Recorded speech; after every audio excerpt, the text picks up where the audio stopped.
May 14th, 2021. Walking on a treadmill. Watching the end of Miami Vice. It's like I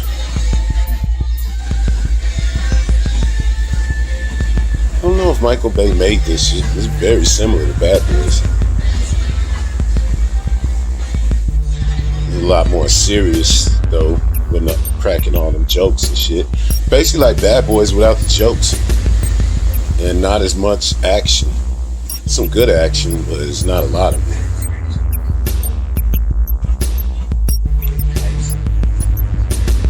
As far as news, some Democrats had something to say to Biden about the weak ass bullshit that he put out there about the fucking Israelis pounding on the motherfucking Palestinians and shit over there. Like, I really ain't like up on that shit enough to truly like comment in depth, but it's clear when you got one side that's killed over 5,000 motherfuckers in this supposed fucking conflict, even though it sounds like one side bullying the shit out of the other, but they call it a conflict because these motherfucking religions have hated each other forever, or at least since we known about them. So they out there killing each other's kids, but it's not even a killing each other's kids situation. This is a one-sided affair. Extremely. It's 5,000 motherfuckers killed on one side since 2000, and like 30 motherfuckers killed on the other side since 2000. Man, those numbers is even more lopsided than the fucking pigs doing us here. That is clearly some foul shit going on when you got numbers like that. And the reason them numbers is like that is because you got America sitting back as the fucking Israelis' big brother. So they can just get away with doing whatever the fuck they want. They ain't gotta pay no consequences, cause big bruh is always gonna step up and knock a motherfucker out. They know it, so they act an asshole. But anytime you're on the side of the motherfuckers that have killed 5,000 versus have lost 30, and you are 100% on their side, you need to fucking restructure your motherfucking thinking.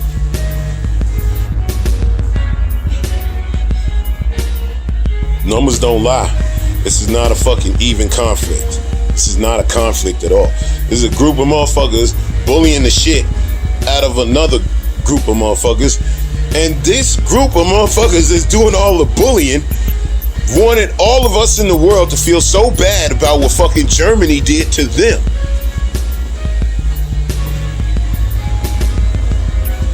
But what is so different? Other than the fucking ovens and the bullshit, is one group of assholes bullying and killing and murdering motherfuckers on the other side, including their kids. And I don't give a fuck what you talk about these fucking rockets that they're shooting. That you have the absolute ability with this thing that America gave your ass to shoot down all them little bitch ass rockets that they're sending. So once again, it's motherfuckers throwing rocks and bottles against motherfuckers shooting real fucking bullets. That's not a fucking conflict. There's one side bullying the shit out of the other side, and because they're fucking considered white, it's okay. Palestinians are considered brown, so it's just that simple with these motherfuckers. That's what's fucking foul. And goddamn Iran and Saudi Arabia, all these Muslim nations that are supposed to be, their religion first. I see these motherfuckers. These some pussy ass motherfuckers. The way I see it. Yeah, I ain't no big fan of these motherfuckers on either side. Like I said, I think religion is stupid. And I think it especially gets fucking stupid when you start to want to kill other motherfuckers' kids because they don't believe your stupid ass fucking religion. Both sides is an asshole as far as I'm concerned in that situation. Wanting to fucking kill somebody, or even worse, kill somebody's kids because they don't believe in your bullshit. All these motherfuckers suck. But in this fucking conflict, there's very clear one side that's fucking up the other side. And the other side called for a ceasefire, and the asshole bullies are like, no. They ain't gonna fucking ceasefire nothing. We started this shit for a reason. They started evicting people. They started going up in mosques. This is very clear who's the fucking aggressor. But because Israel can do no wrong, just like I talk about my family, I don't give a fuck if they're wrong. I'm still gonna ride with them. That's how we are riding as America with Israel. It don't matter if they wrong. We ride with them. That's fucking stupid. It's stupid to even think that way about your family, but you should think that way about your family because you want your family to think that way about you. But goddamn, if the fucking government should be fucking thinking that way. Yeah, these fucking Iran, Iraq, Turkey, all these fucking Muslim countries that let that type of shit happen and just stand back and fucking because you scared of America. Y'all some pussy ass motherfuckers the way I see it. Cause we all watching. I'm not even fucking Muslim. I clearly have a disdain for all fucking religious zealots. I don't care about religion. But when you start getting violent because motherfuckers don't believe in your goddamn religion, to the point where you want to kill other motherfuckers' kids, then fuck you and your fucking bitch ass religion. You motherfuckers need to goddamn recognize that it's that shit that's pushing you to this dumb fucking shit, and it's these ultra religious motherfuckers that really can't wait to get it cracking on motherfuckers that don't believe.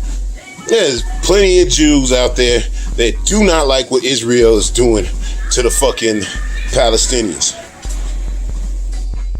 But the loudest motherfuckers by far, just like in our fucking country and government, it's the fucking assholes. The most conservative, ridiculous assholes are the ones that push that fucking agenda. And all you can do is fucking point it out. And in this country, the way these dumb fucks always change everything up. If you even criticize what fucking Israel does, they flipped it into making it like you are anti-Semitic. If you ever fucking criticize anything fucking Israel does, because they love to conflate Israel with the Jews. Israel's government represents all Jews like America's government represents all Americans. Don't be fucking stupid. There's not hating on fucking Jews to fucking question what the fuck are we doing back in Israel in some bullshit like this. It's not surprising because this country is an asshole. They do this shit to us. This is a totally one-sided affair. And we've been letting it be that way because everybody keeps telling us to be so fucking calm and fucking peaceful. And the same thing the fucking Muslims over there is being told, just try to get along with these assholes that are fucking okay with killing your kids. Fuck that shit. If those motherfuckers want some goddamn respect, begging for it, asking for it, hoping these fucking liberal motherfuckers in America is gonna fucking come help you, good luck with that shit. The only thing you could do against a bunch of motherfuckers who play dirty and are more armed and more militarily organized than you are is for you to play dirtier. This is not rocket science. You keep playing by their fucking rules, they gonna keep doing you the way they doing you. Same way that black motherfuckers keep playing by these dumb fucking rules here, they gonna keep doing us. I love fucking Ayanna Presley, the way she is so passionate, so smart, and so motherfucking like the way she can articulate her fucking point and get it right goddamn across. And even though she's reading, she does it so well that you can't even tell that she's reading. That shit is impressive to me. Like, I'm impressed by that shit. But she is speaking on a conflict, like, just like Dr. Claude would say, with so much passion. That conflict in Israel. And she does speak on black issues, but it's always got to be mixed in with like minority type shit. Like it always is with all these motherfuckers. Nobody ever speaks passionately. Right now, they're speaking passionately about these Palestinians, these Muslims that are getting fucked over. And they're speaking passionately about it in the Congress right now.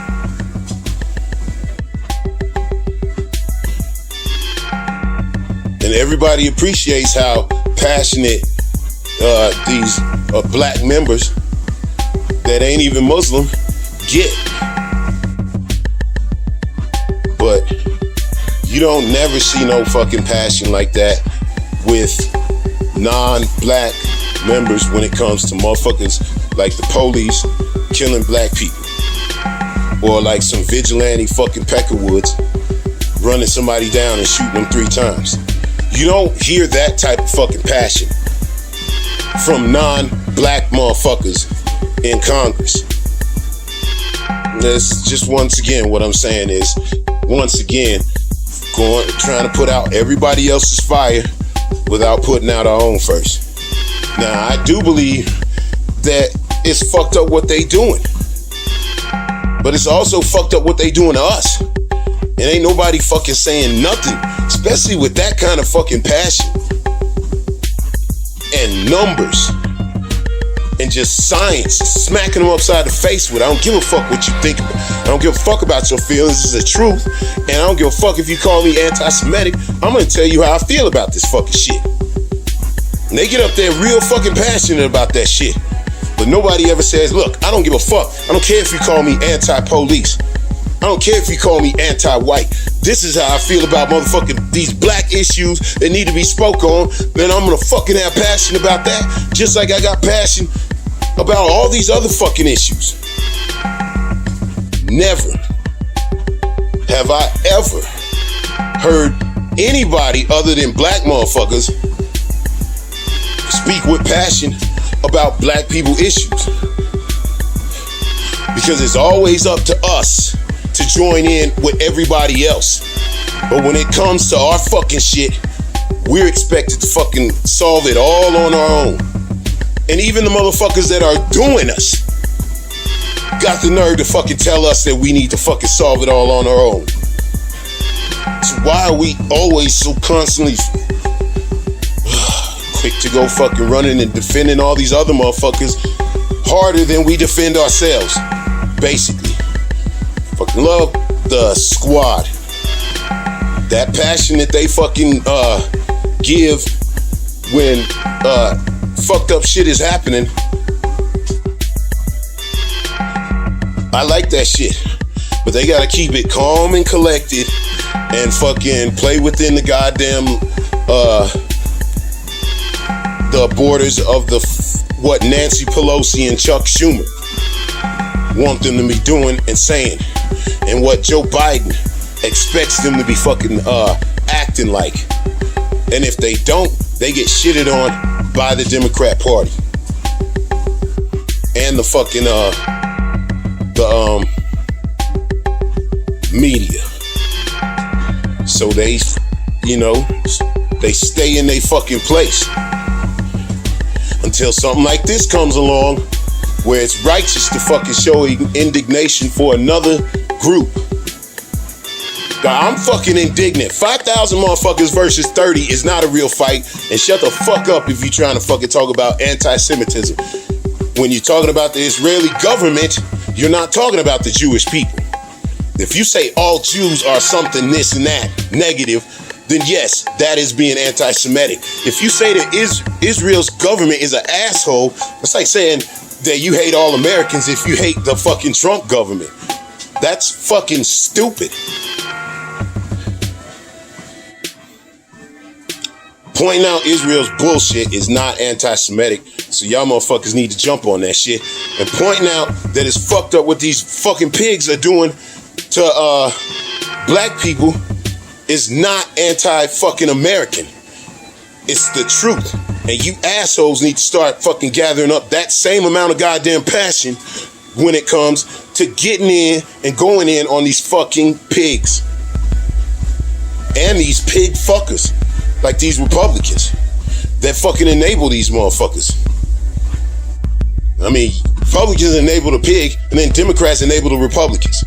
It's a whole fucking scam, but that's why you just can't fuck with them until you see them speaking with the same passion about fucking changing the system, not just defunding the pig, but actually changing the fucking system. Not just, oh, you can't choke people no more. Or you need to fucking do background checks. Or you can fucking sue them. No, you need to hold these motherfuckers accountable. The city don't need to be fucking paying for these motherfuckers bullshit, because that's just the taxpayers. If you really want to hold these motherfuckers accountable, you go into their pockets. You take all the money that they would have got for a salary. You take all the money that they would have got for a fucking pension, and you put them bitches in jail when they fucking commit a crime. And until you start hearing black motherfuckers and all these other motherfuckers that want you to vote for them, until you start hearing them talk like that, then you shouldn't fuck with them. Because I like the fucking squad, but it gets on my nerves how they gotta be so calm and reserved and watch their motherfucking mouth when they talk about black people, especially when they talk about dealing with the fucking pig. But everything else, it's just passion. And I like to see that passion. I just like to see it fucking sent in protection of me and my kids, as much as you motherfuckers care about everybody else. Fucking black politicians, man. The more you watch them, the more fucking goddamn disappointing it is. It's good to see them passionate. It's good to see Cori Bush and all these motherfuckers understand that speaking on Israel is not being fucking anti-Semitic to fucking Jews. It's not. It's talking the truth about somebody's shitty government. It's the same as somebody else from across the fucking pond talking shit about Trump or Biden. That doesn't fucking represent how they feel about everybody in America. And if it does, then they some stupid ass ill-informed motherfuckers.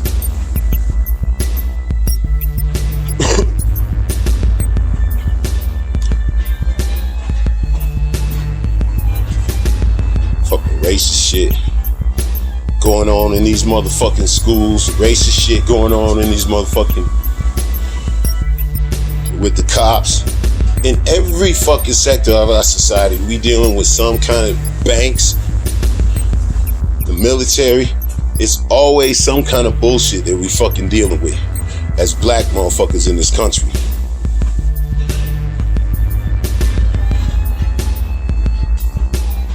Ain't nobody gotta say shit. It was somebody, some dirty little redneck kids were performing the fucking George Floyd murder for a bunch of laughing ass hillbillies in their class.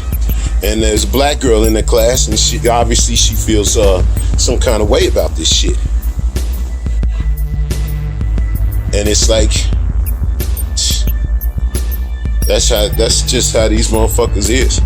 I mean, it's cool that they catching these motherfuckers on camera now, but it's just like with the pig. These motherfuckers grow up that way. This is the way they are, deep down inside. And it's often like exacerbated in school. It's welcomed in school because a lot of those fucking teachers are racist as fuck also. So they don't want to fucking discipline them motherfucking kids when they just doing something that they probably found funny.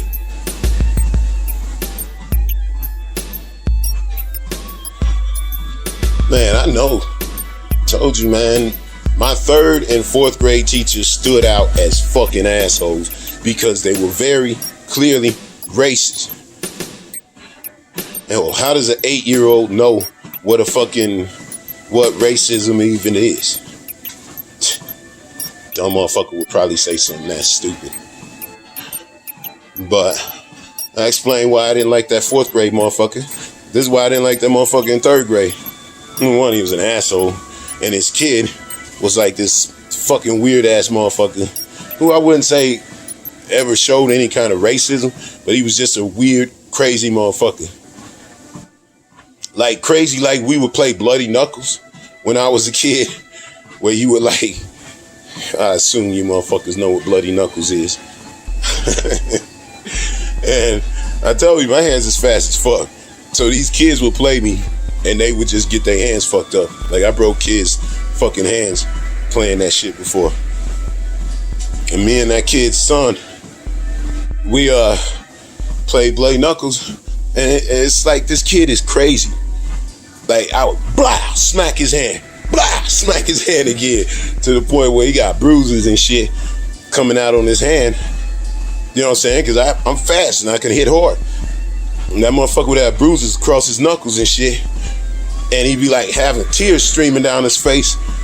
And he'd be wanting to quit, but he just would not quit.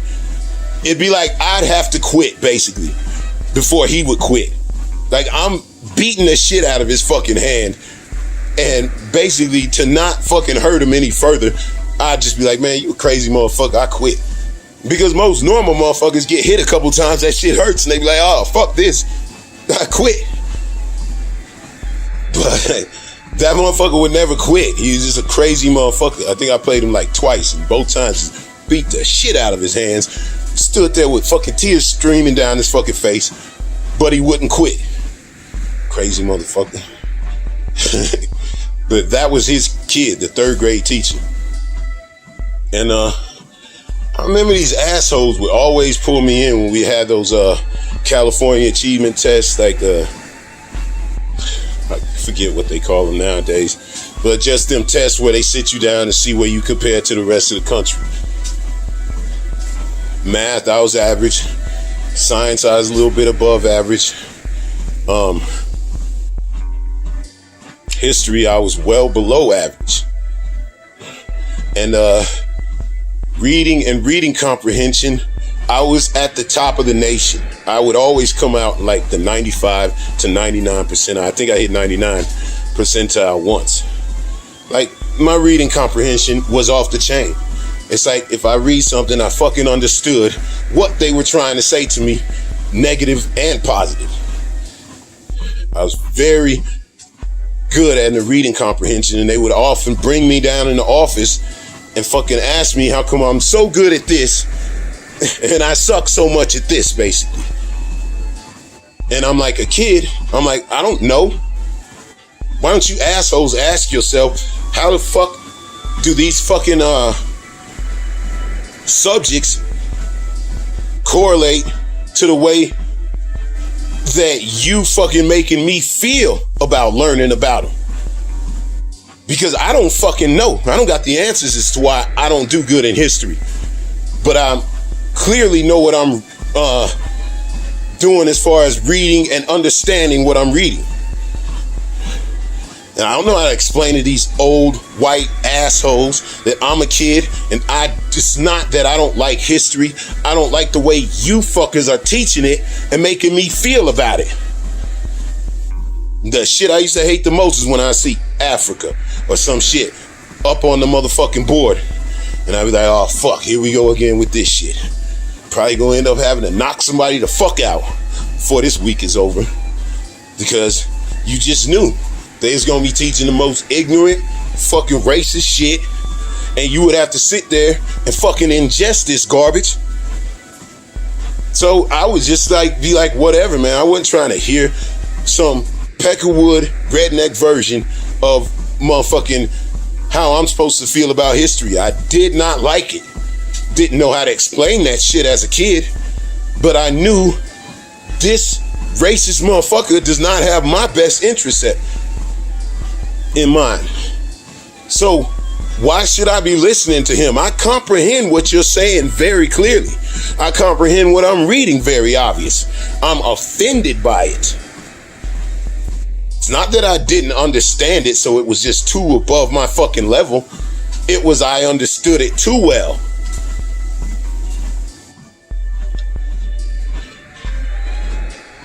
Fucking hated that prick. Like one time, it was Africa geography that they was doing, and they had us writing down motherfucking names of the countries, and this asshole pointed out Niger to the class, and he's like, "What's this one called?" And it was a bunch of motherfuckers raised their hand, like rich motherfuckers, like smart motherfuckers that knew how to read. I think I even raised my hand because I'm obviously a very good reader.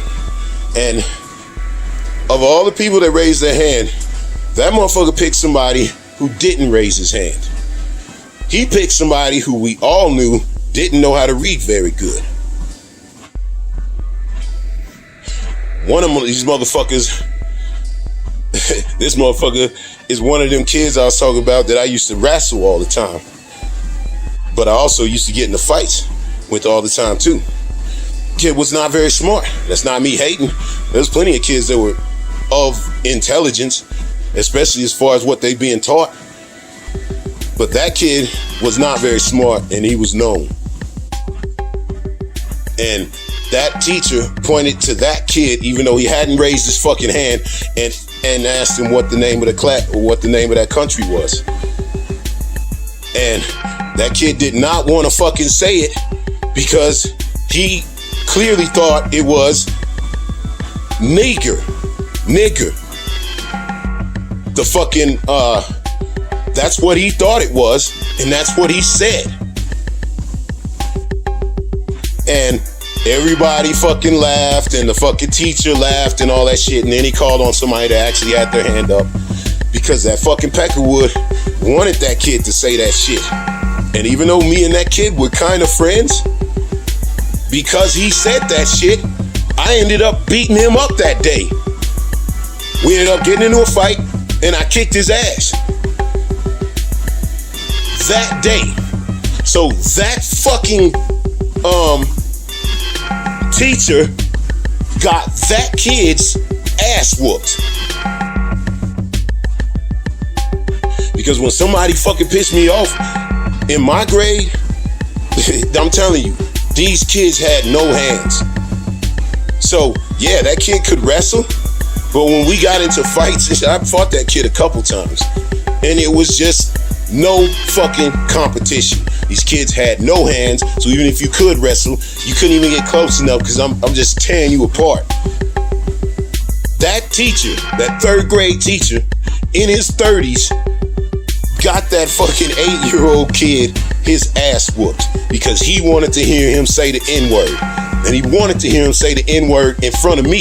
And that bitch-ass teacher knew that we were kind of friends. We weren't like best friends or any of that shit, but he knew we were kind of friends. And he knew that motherfucker couldn't goddamn read.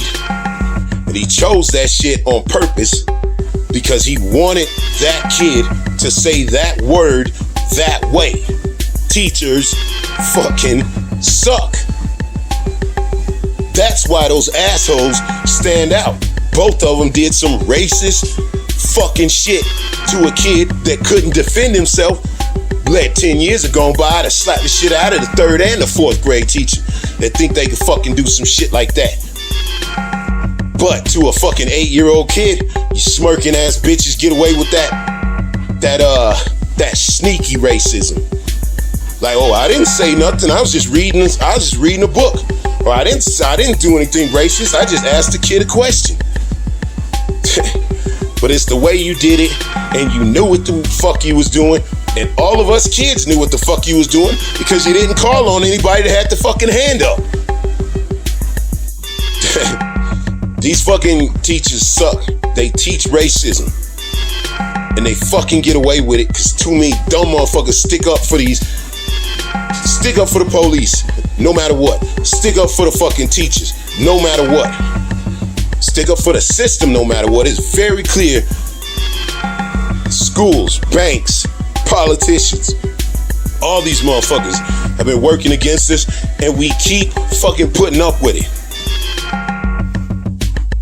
Motherfuckers right about one thing.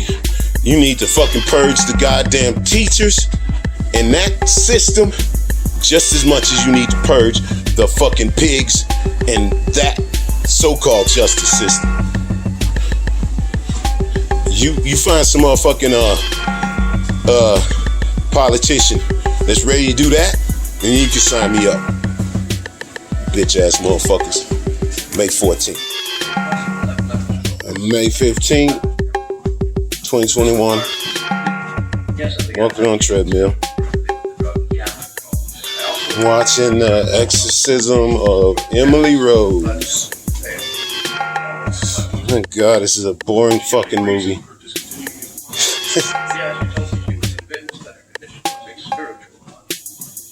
This shit is like, it's like fucking watching Law and Order. Law and Order, the movie. I swear to God, I've been out here for a half hour, and it's just been, I hate this movie. You know what they did? In the fucking beginning of the goddamn, like the beginning credits, like right after the fucking, right after the, like, previews and the trailers and shit like that. These motherfuckers put up a disclaimer saying, this is entertainment. We do not agree with the assertions made in the fucking film, basically. Saying, this is fucking fiction. This is just entertainment. Fucking disclaimer.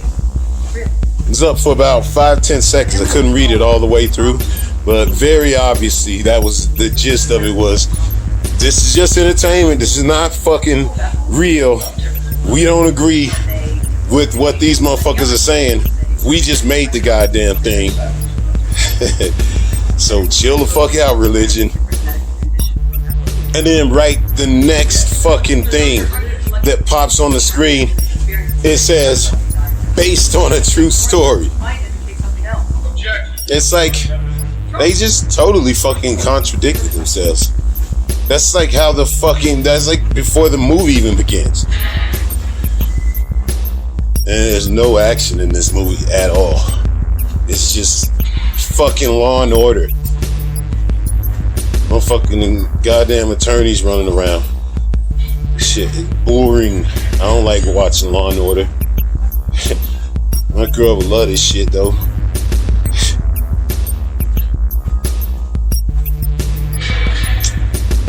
As far as so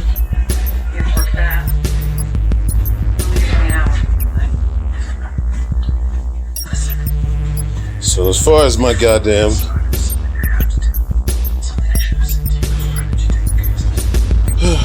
shit sucks. God, I hate this fucking movie. Hey, seriously, I didn't like the movie the first time I seen this. This definitely gotta be one of the motherfuckers she snatched out of the goddamn $5 bin. Ugh. This movie sucks. My kids are out getting a Pfizer vaccine, which is pretty ballsy of them. Because at least Tyson didn't want it. He didn't want no part of that shit in the beginning. And it's understandable because he's had allergies.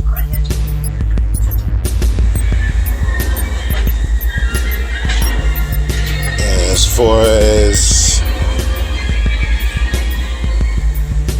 this motherfucker's got my goddamn scooter starting to get on, like, fucking annoyed because this dude's kind of sketchy from the beginning, but there just ain't no motherfuckers out here that be fixing goddamn scooters.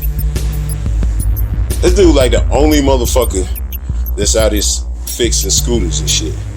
So he busy. I fucking get that shit. But I told him I wasn't even really trying to fuck with this shit because, you know what I'm saying? It's like, it's just seemed like a lot of motherfuckers that fuck around with bikes and scooters and all that shit, they kind of fucking shady. Like, I don't know what it is. They overcharge. They give bad information. You know what I'm saying? The ones that I fucking ran into, they might just be assholes that's doing this shit to me. But from what I seen, these motherfuckers just ain't very good at fixing scooters. So this dude specializes in scooters, so I go to him. And it's like, the motherfucker, you sit there, while you sitting there, he's fixing on your shit. But as soon as you go away, it's like the motherfucker shit just, it's like he forgets what his fucking job is. And it's like, motherfucker, your goddamn job is to not fucking sitting here conversating with me while you goddamn doing your motherfucking shit. And then as soon as I bounce, you off to do something else. It's like your job is to fix the motherfucking scooter. This motherfucker said this shit was gonna be done on Monday. He said, I was over there chopping it up with him and shit. And while he's doing his fucking business, I'm handling my business. And he still can't motherfucking get this shit done. He said it was gonna be 45 minutes. So I'm like, cool, I'm hanging out with him, but clearly this shit is not gonna be 45 minutes and shit. I got shit to do. I go home. 4 days later, I still don't hear from this motherfucker. I'm like, hey, what's up, man? You said 45 minutes, now it's 4 days later. And he's like, oh, I ran into some shit. There's another dude came over and I had to fucking fix on his shit like a little bit after you left. And I'm like, God damn, what the fuck does that got to do with me, motherfucker? Like, in reality, it's like you said 45 minutes to fix my shit. I come over. And he's like, well, shit, I don't think you really understand how much pressure I'm under and how busy I am. And I put you at the front of the line and all that shit. Motherfucker, if I'm at the front of the line, then that means 45 minutes, my shit would have been done. And then when you ain't doing this shit out of friendship, I'm fucking paying you. So, and nobody asked your ass to put me at the front of the line. You fucking basically talked me into fucking coming over and letting you check out my motherfucking scooter because you fucking was on some other shit. But you put me at the fucking front of the line at your own fucking BS. I didn't ask you to. But now that you fucking fixing on my shit, you need to either fucking get that shit done or motherfucking put my shit back together and then I can fucking take it from there. But like, working with these motherfuckers, man, I'm telling you, man, I be trying not to fucking snap, but I can already tell I'm end up fucking snapping on this dude if he don't motherfucking get my shit straight quick. Cause I ain't asking the motherfucker put me in front of no motherfucking line. And to being the only motherfucker that's fixing scooters out here, this shit is like a really half-assed trailer park, like just not a very fucking professional setup. So you got all these fucking issues and shit, then you shouldn't be handling business until you got all them fucking issues settled. Motherfucker probably needs another goddamn worker, but he probably doesn't want to pay him. Because if you're the only motherfucker in Salt Lake that can fix these goddamn scooters, then you gotta imagine he probably is busy as fuck. But at the same time, quit making fucking promises that you can't fucking keep. Especially the motherfuckers that don't really need your help. My fucking scooter sucks. The brakes are terrible. But they do work. I got them to work good enough to where they stop eventually. They're not fucking very good in any way, shape, form. But they work. And now this motherfucker get to take his shit apart. And I don't know how hard it is to put the shit back together. But the motherfucker said it was going to be 45 minutes. And now this shit's stretching out into damn near a week. And it's like, I don't know how much this motherfucker planning on taking with my shit, because he didn't give me no estimate. I don't know how much money this motherfucker's planning on charging me for this shit, because he didn't give me no estimate. His estimate was 45 minutes. And then last time he fixed my shit, which he did a really half-ass job, but since he's the only motherfucker around that's doing this shit, that's who you go to.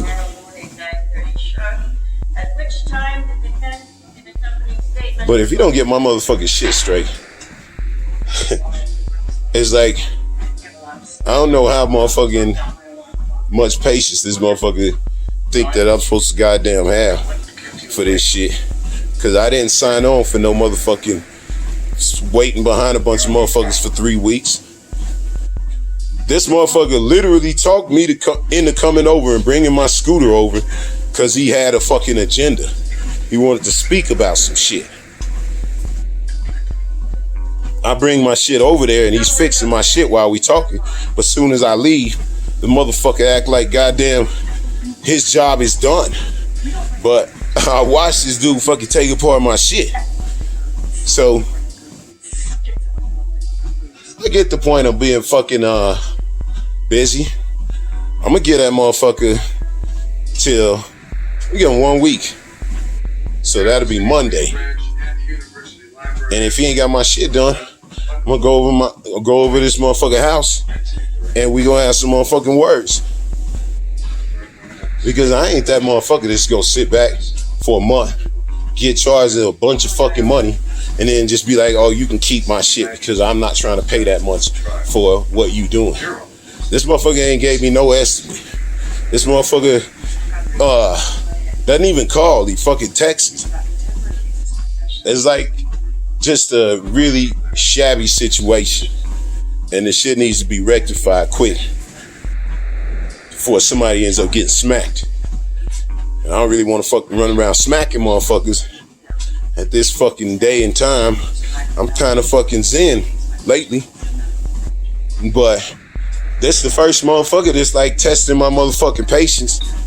Cause you come over because you called me over there and I told you I was fucking busy. I ain't had time for this shit, and I didn't really care about getting my motherfucking scooter fixed that much. But he was like, oh, come over, man. I want to motherfucking chop it up with you, and I'll fix your scooter while we doing it. So he talked me into fuck coming over there. And then he told me it was gonna be 45 minutes. And now he fucking trying to play these games about how busy he is, and I get it, you busy. And just cause I ain't fall for your motherfucking spiel, which I actually fucking thought about it, and he came up with some pretty good fucking ideas. But actions speak way louder than words, and motherfucker, if you turn 45 minutes into a fucking week, I don't give a fuck how great your idea is, your implementation is fucking lacking. And I'm gonna motherfucking, I don't know, I'm gonna go over there and I'm gonna have something to say to this motherfucker if you don't have my shit fixed. If you don't have my shit fixed and it big fixed at a reasonable fucking price, I'm gonna have something to say. Cause this motherfucker said 45 minutes, goddammit.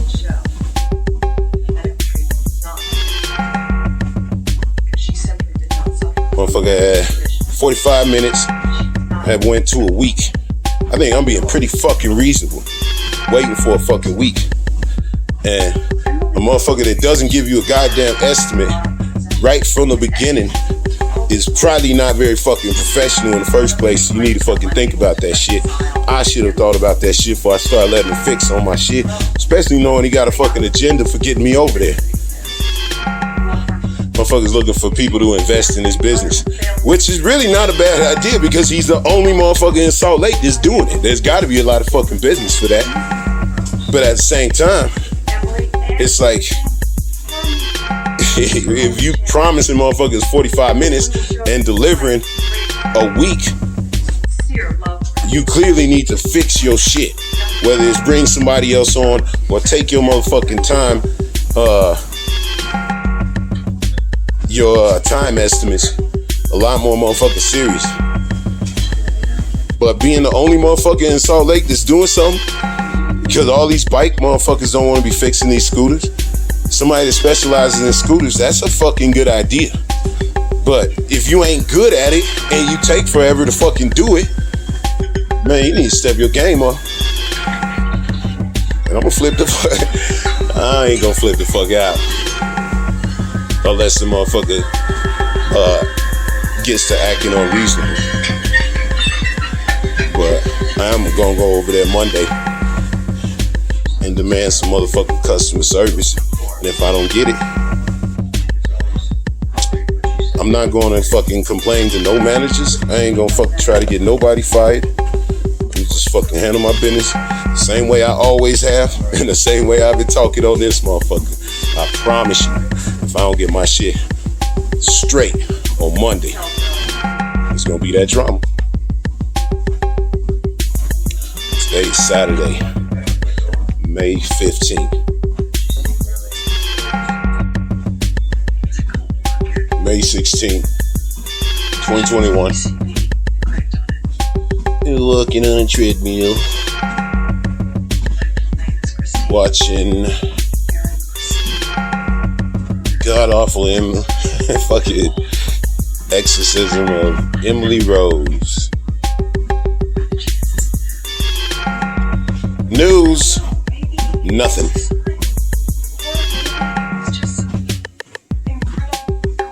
It's fucking Israelis and Palestinians going at it still. Fucking Israelis trying to pretend to be all innocent. Assholes in the news making asses of themselves, trying to fucking keep lips stuck to fucking Israel's ass. There's a lot of motherfuckers that have totally bought into that Israel's always right, Palestine is always wrong, Muslims are the enemy, Jews are our friend. If you ever question any Jew, you're fucking anti-Semitic. There's a shit ton of assholes on the fucking media that walk that way. I don't fuck with any of the mainstream media no more. Like, all of them is fucking foul. There's not one motherfucker, except for Joy Reid. Joy Reid and Corey. Jesus, I keep forgetting her name. The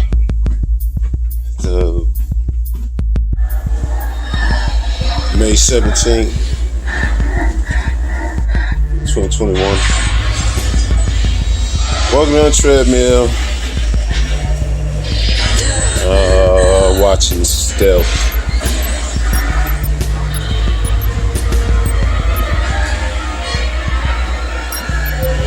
Am I watching Stealth? Yeah.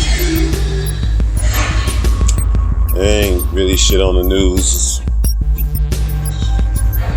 Biden administration getting kicked in the balls for they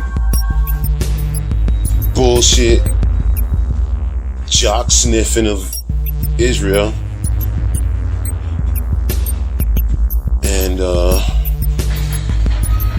And they deserve it. Motherfuckers should get dragged. Bitch ass motherfuckers talking that bullshit about how Israel's perfect. And fucking Supreme Court. Are you dumb motherfuckers? Didn't think it was gonna be no consequences. Motherfucking Supreme Court finna listen to a case about abortion. And that motherfucker is stacked with conservatives. So all you dumb motherfuckers is talking about you just gonna sit it out because you couldn't stand Hillary Clinton. And you rather just sit it out or let Trump be in there. Now you motherfuckers go get it. All you fucking fuck-ass white broads that were too good for fucking Hillary Clinton, and you fucking was like, it's just gonna be 4 years. I don't give a fuck. I'm out of that age range where that shit matters. But all these motherfuckers running around talking all this cisgender bullshit, they gonna have a whole lot more to worry about.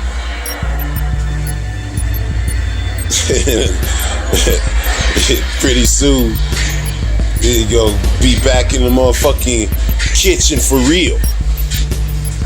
Pissed off at the motherfuckers that really wanted to fucking put you motherfuckers in your place. And crying out for motherfuckers that used to stick up for your asses, but you just fucking shitted on them so hard that motherfuckers can't even stand y'all motherfuckers. Then when this shit happened to you, just good luck getting other motherfuckers to ride when you've been shitting on everybody. Feminists. All these fucking white bros that fucking voted for Trump. And they fucking wanna have a fucking cake and eat it too. That feminism bullshit.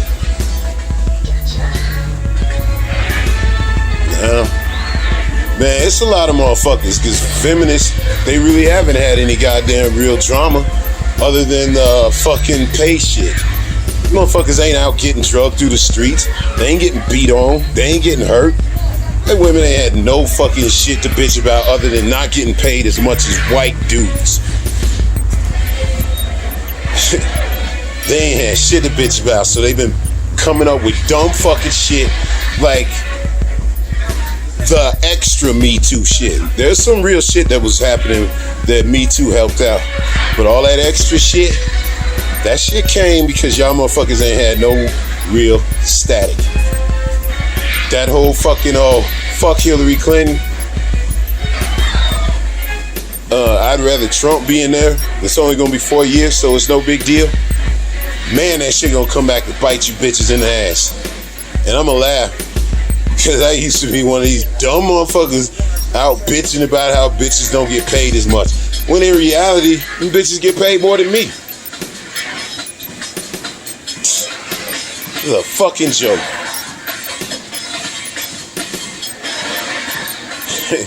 And when they get rid of abortion and you motherfuckers are running around, you either gotta be celibate or you gonna be back in the motherfucking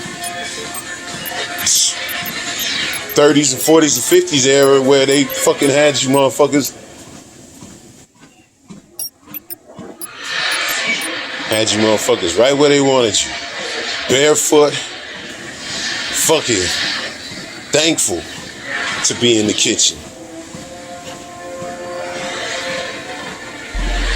So it's either gonna be a whole bunch of lesbians come out of this shit, or it's gonna be a bunch of motherfuckers that take their ass back in the motherfucking kitchen and ain't nobody gonna have shit to say about it because this was white women.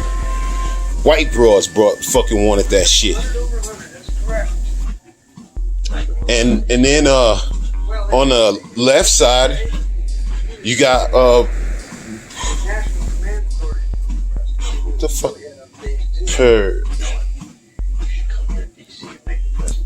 Parental, the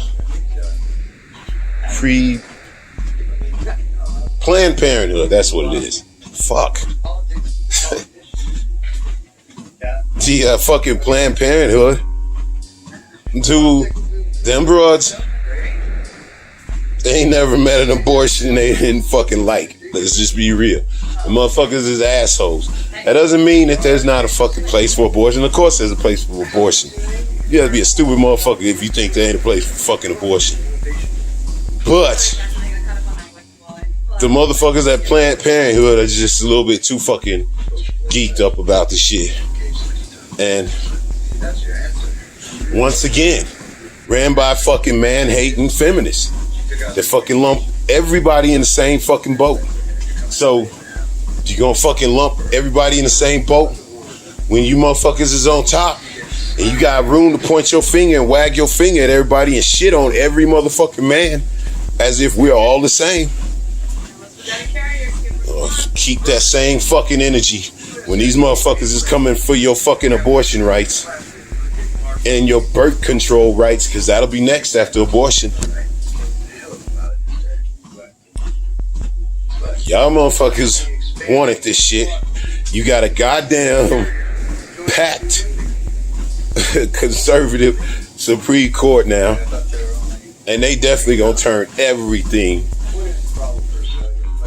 back to where the conservatives liked it. That's what they do. And everybody gonna be all shocked and surprised. But this is what you fuckers wanted. You fucking made this goddamn bed. You fucking lay in it. And the allies that you've been shitting on for the last fucking 10, 15 years and shit, because you ain't had no real drama. I just don't see myself giving the slightest fuck in this situation. It's like, yeah, 10, 15, 20 years, 5 years ago. Fuck yeah. But after seeing what these motherfuckers really think about you, well, fuck that. You have to be an asshole to be a man out there riding for these fucking feminists. Like, seriously, when you see what they really fucking think about you. Come on, fucking stay out of that shit. And there ain't shit else going on. I gotta go pee-pee.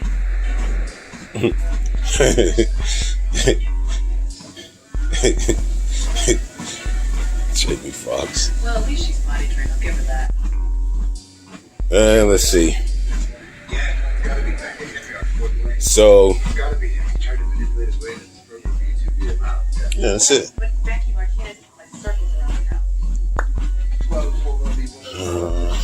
Got my motherfucking scooter back. Fixed. Nicely done. And I didn't have to snap on nobody. Which I definitely was.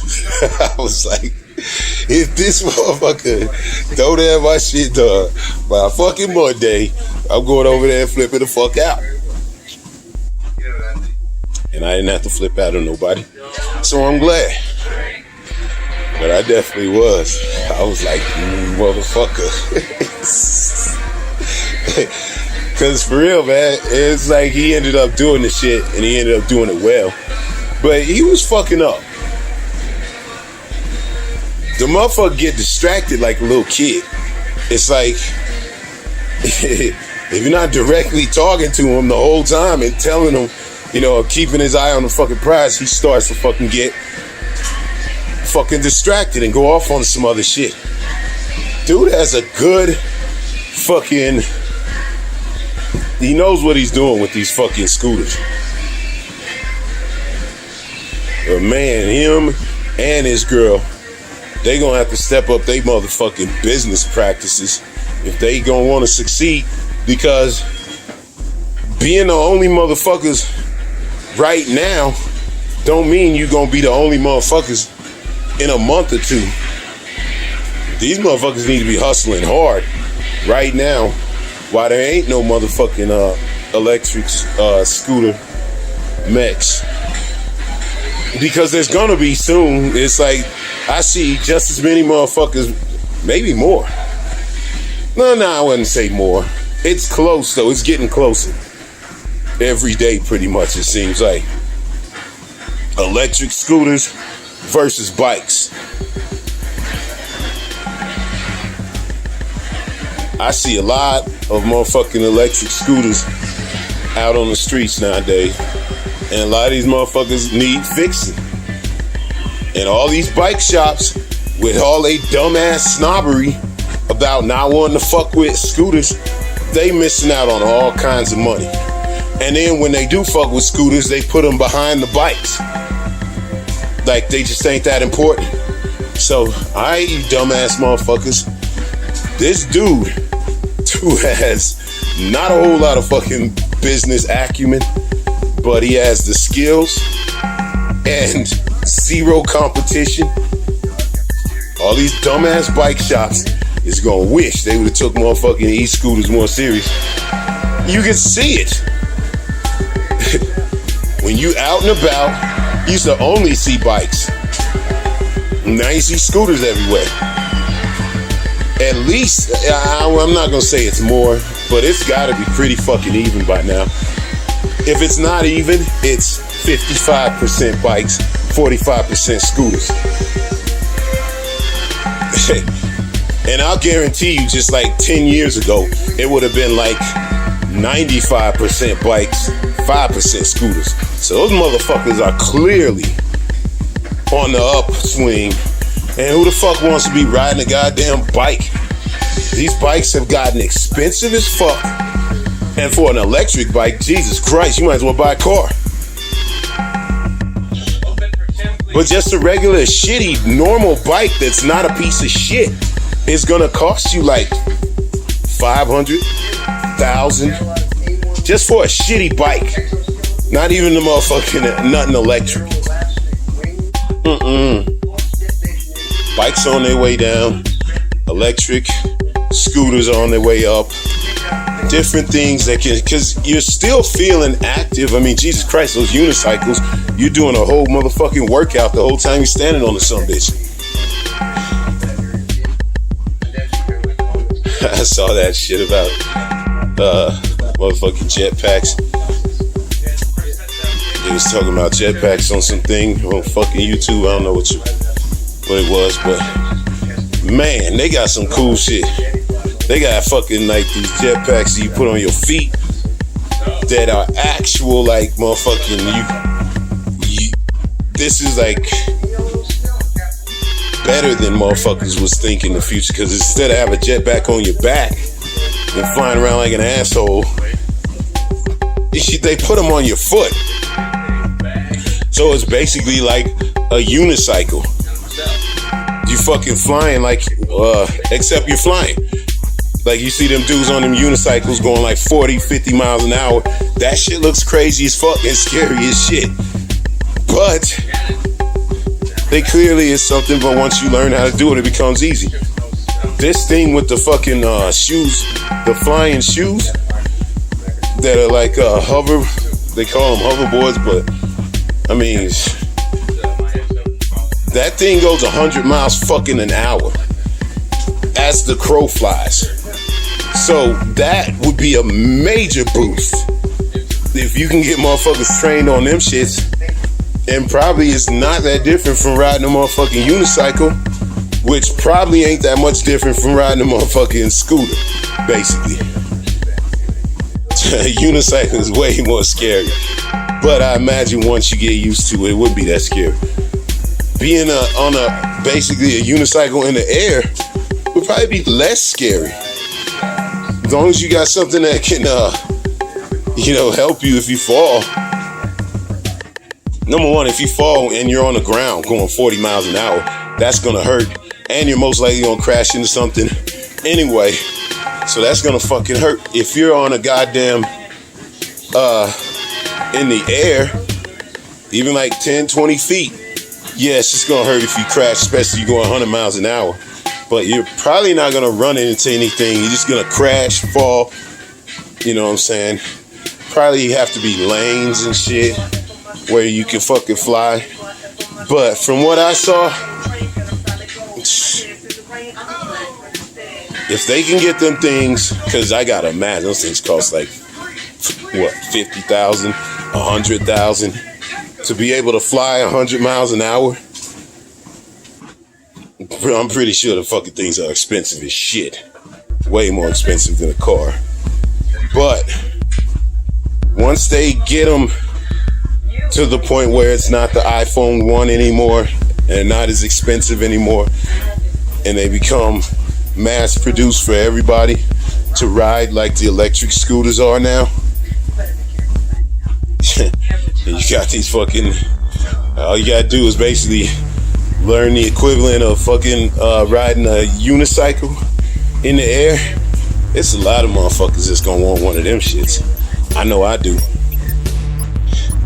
It'd be scary as fuck, but just imagine that shit. Now, all these fucking power lines, you probably gonna have to be flying about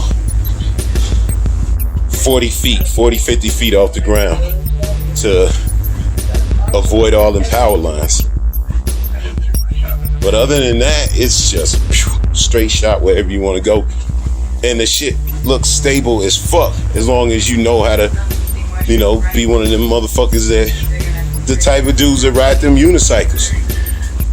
There's a lot of more motherfuckers every day because the shit does look cool, and it's like a workout. While you're not shifting your legs, you're getting a really good core workout because you got a balance and shit like that. So the fucking the tech out there as far as like transportation, I think that fucking that hoverboard or whatever they call it, the actual like hoverboard, jetpack, whatever, it's not hooked up to water. I'm not talking about that thing. I'm talking about this motherfucker steps into it and flies up into the air and takes off and can reach 100 miles an hour in seconds. I think his top speed on this one, which would be the first iteration, by the way, was like 109, something like that. So if that's the iPhone 1, goes 109, imagine when they have the iPhone 12 of this thing. It's gonna at least be going like 300-400 miles an hour, I'd imagine. As long as you can hold up to the wind resistance. And you might have to wear some special kind of motherfucking, well, obviously you going that fast, you get disintegrated if you crash in anything. You'll have to wear a certain kind of suit, probably something that'll at least kick out like a short fucking paraglide type parachute, something like that, that'll stop you from just fucking plummeting straight to the ground, going that fast. I imagine something like that happening.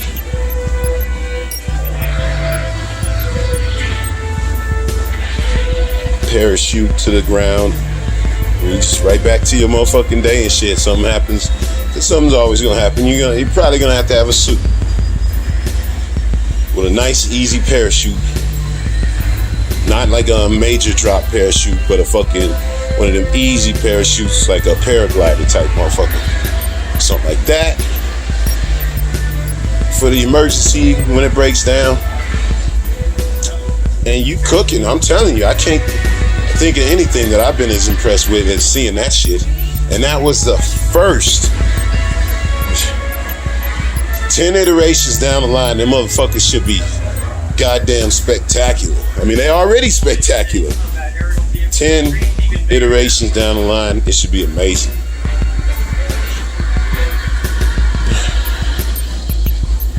May 17th.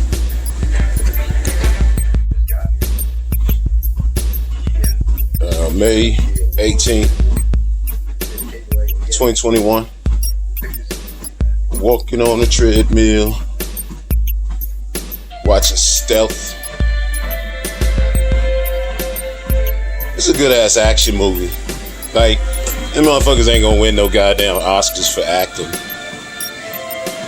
But as far as this Bad Boys, Miami Vice type of, pretty people sitting around looking cool, this actually has a decent storyline to it. There's some decent acting is trash. They got some decent actors. The shit's just not as well written as it could be. But it's an action. For an action, this motherfucker is done excellently.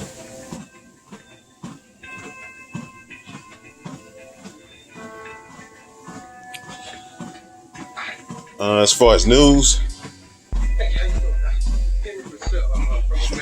this motherfucker just walking up grabbing foreign bitches.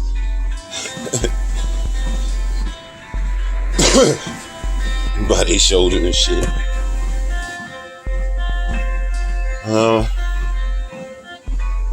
Yeah, as far as the news, remember when I was talking about how the fucking realtors and the banks and the politicians and everybody get together to fuck over black people and fuck over these motherfucking neighborhoods and shit? I fucking told y'all motherfuckers, man, I be knowing what the fuck I'm talking about. As far as this shit, I don't need to know nothing but fucking common sense to fucking tell you that this shit is happening. And they did a story. And this shit is, they've done this shit before. This ain't new. These motherfuckers just keep getting away with it because nobody cares. They're all in on it. The realtors, the banks, the politicians, the black ones even. They all in on it. Black lady in fuck, I forget which state. It don't matter. You can just fucking fill in the state. It happens everywhere. Black lady had her fucking house assessed by some piece of shit. Motherfucker comes in and assesses her house at $110,000. So she's like, that's not good. She's trying to get a home equity loan so she can, you know, buy her grandma's house. You know what I'm saying? So another fuck, she's like, fuck that shit. I know my shit's worth more than that. So she goes and has another motherfucker come and assess her shit. Fixes the house up nice and shit. Motherfucker comes in, assesses her house at like barely 100,000. So she hits up her friend and who is an ally. Like, see, when I'm talking about peckerwoods and rednecks and all that shit, I'm not talking about every white motherfucker. For fuck's sake, Jesus Christ, obviously. I'm not. There are peckerwoods and rednecks, and then there's good fucking people on the other side also. Allies. So the chick calls up one of her fucking friends. It's a white dude, and it's like, hey, I'm fucking being discriminated against.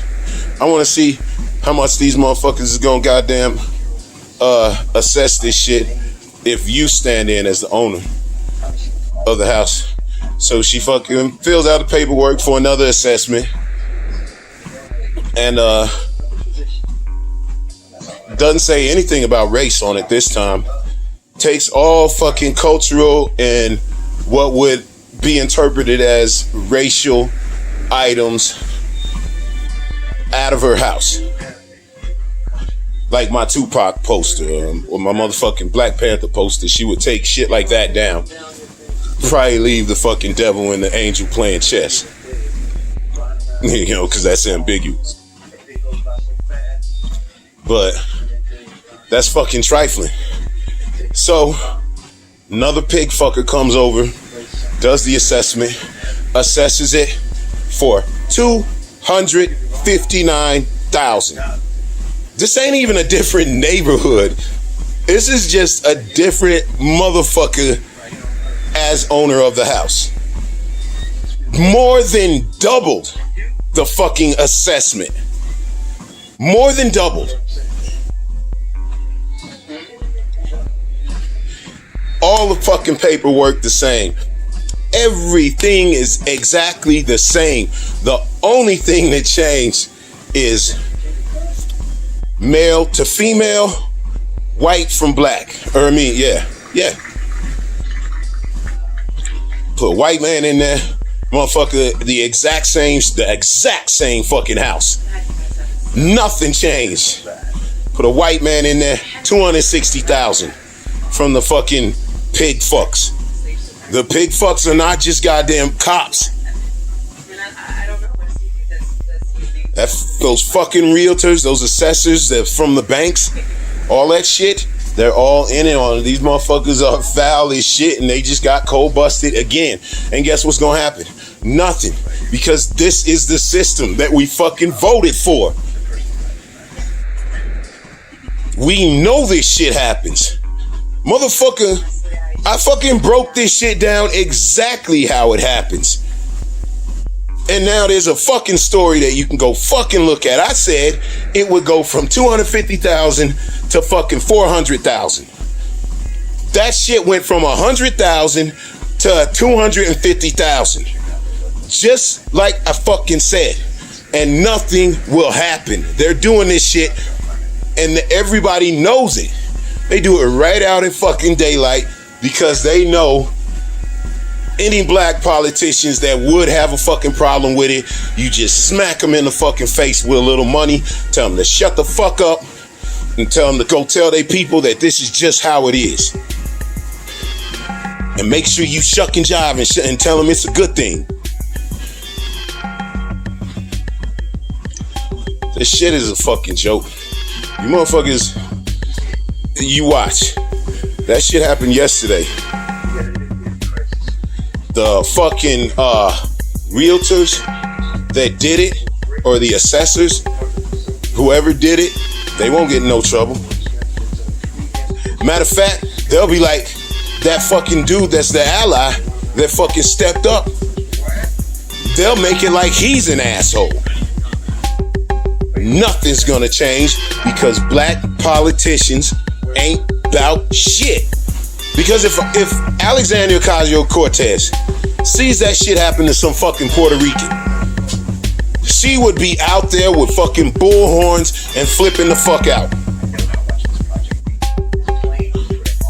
If Rashida Tlaib saw that shit happen to some motherfucking Muslims, she would be out there with a fucking bullhorn snapping.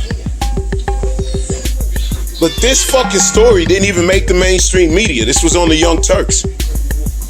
Because the mainstream media knows nobody gives a fuck.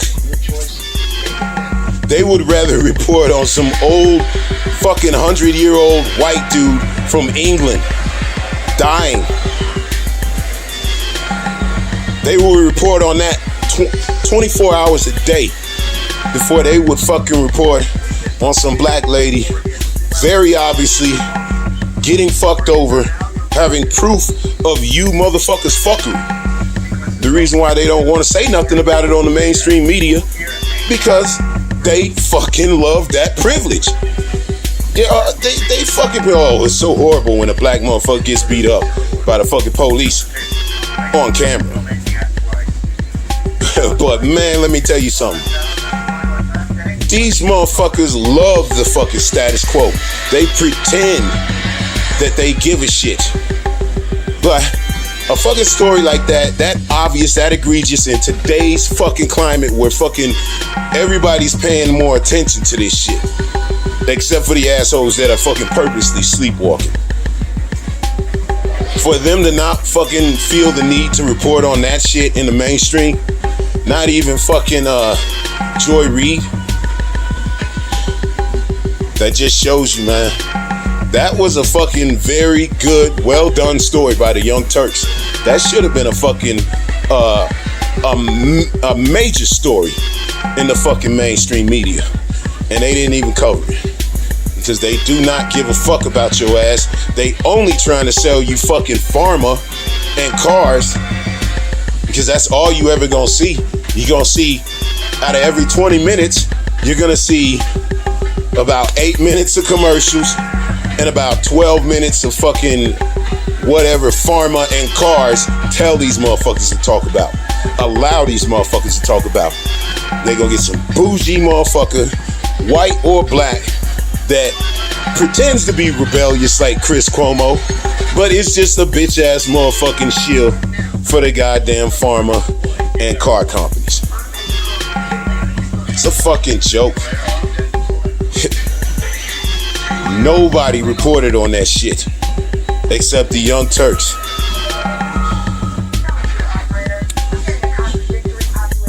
Black lady gets her house assessed 100,000 and 110,000 as playing herself as the homeowner.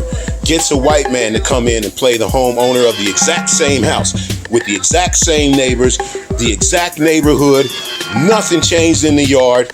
Only thing changed is took out fucking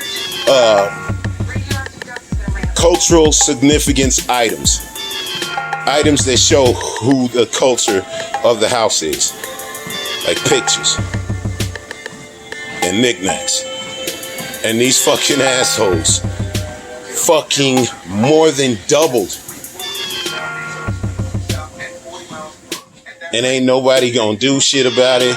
You ask Jen Psaki or whatever the fuck her name is, what's going on about that shit, and she would pretend she has no idea what you're talking about, but she'll surely look into it. Joe Biden would say the same thing. Oh, that's horrible. I certainly will look into this. Fucking Kamala. Any of these motherfuckers, they all know about it and they all don't give a shit. Because it's not gonna happen to Kamala personally. She don't give a fuck. It don't happen to Obama personally. He don't give a fuck. Anybody in a position of power that don't give a fuck about something this fucking egregious, and you assholes still go out and fucking vote for him? Do not vote. Now I fucking said it. Motherfucker Claude Anderson fucking scared to tell motherfuckers the goddamn truth. He up to a point. They'll tell you about how your fucking vote don't count for shit. And it's a fucking scam. They think called it intellectual masturbation. Because it's a joke. Voting does nothing. It's like these motherfuckers petting you on your head. Voting does nothing. What's the difference between voting with some super asshole racist molester and some bougie college black motherfucker? What's the difference? Because let me tell you something. Nothing would get done for black people coming from either one of these. The racist molester or the fucking bougie black motherfucker. We've seen it over and over. These people do nothing for us. So why are we fucking with them? Because these assholes are, your ancestors died for your right to vote. You stupid motherfuckers. If they did that, then they did it for the fucking wrong fucking reason. My ancestors should have fucking, they gonna goddamn stand up to these fucking pricks. It shouldn't have been about fucking segregation. We should get our fucking shit right. But the thought of, these motherfucking precious bitches don't want to be around us, so that's what we gonna fight for. When the reality is these fucking scumbags owe us. And as much as integration fucking was great for you fucking church motherfuckers and your fucking feelings, it did nothing to stop these fucking pigs from beating the shit out of and kicking the shit out of and shooting the shit out of us. You did nothing. You got the ability to live around these motherfuckers. Good for fucking you. But what did that do for stopping these fucking pig fucks from fucking over our houses and assessing our shit for fucking half the fuck, more than fucking half what these fucking peckerwoods get?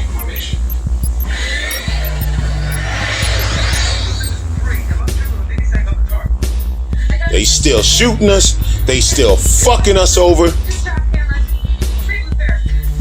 As much as they can, they still teaching this racist garbage in school. Nothing has changed except you fucking idiots get to go live by your fucking precious motherfuckers that you always wanted to fucking be around so bad. That is fucking insane that's what you assholes laid down your fucking life for. That. Man, it's Malcolm X's goddamn birthday. Tomorrow. I think I'm gonna motherfucking read some of the shit that he was talking about. Because clearly, motherfuckers wasn't listening back then. They wasn't listening before his time. Because there's plenty motherfuckers that was talking, just like Malcolm X. Motherfuckers just don't fucking listen.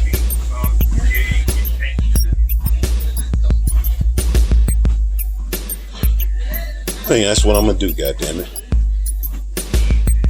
Motherfucking my kid or my nephew asked me a while back about, fucking Biden sucks. And Trump is a fucking piece of shit. It's like these fucking people are horrible. And he was like, what should I do even? And I was like, listen, man, when you fucking vote for fucking Joe Biden, you are voting for the lesser of two evils. Trump is a super scumbag. Biden is a fucking scumbag. You're not gonna be any fucking kind of satisfaction out of voting for either of these motherfuckers. So you got fucking two choices. Hold your nose and vote for the lesser evil, or fucking do not vote. That's what I told him. I said, don't fucking vote. If you don't fucking like these motherfuckers, you don't have to vote. Especially when it's somebody that you completely disagree with, but just happens to be the lesser of two evils.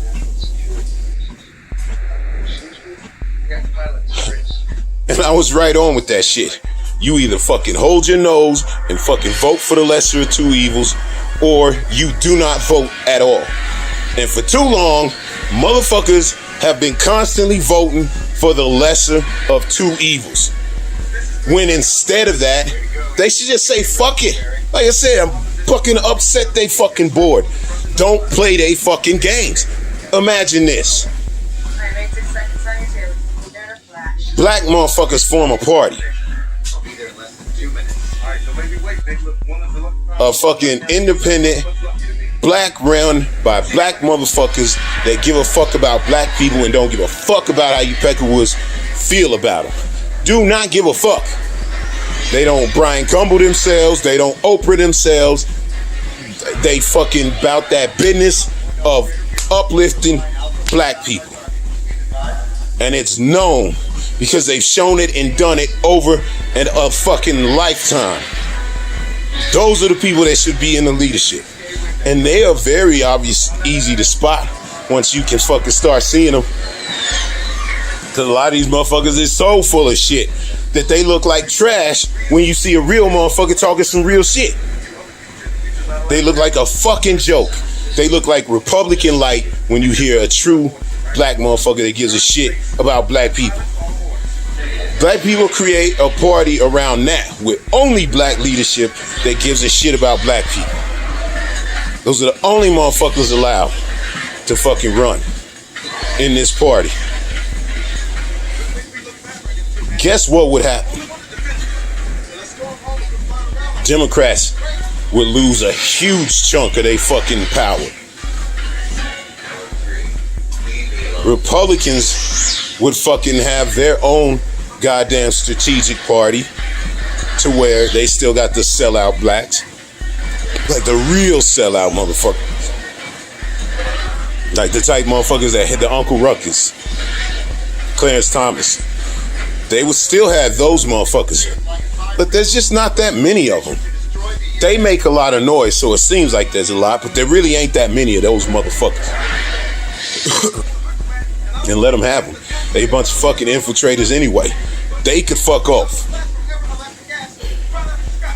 And then, once you fucking have the Republican Party, and then the white Democrats would have to come up with their own shit.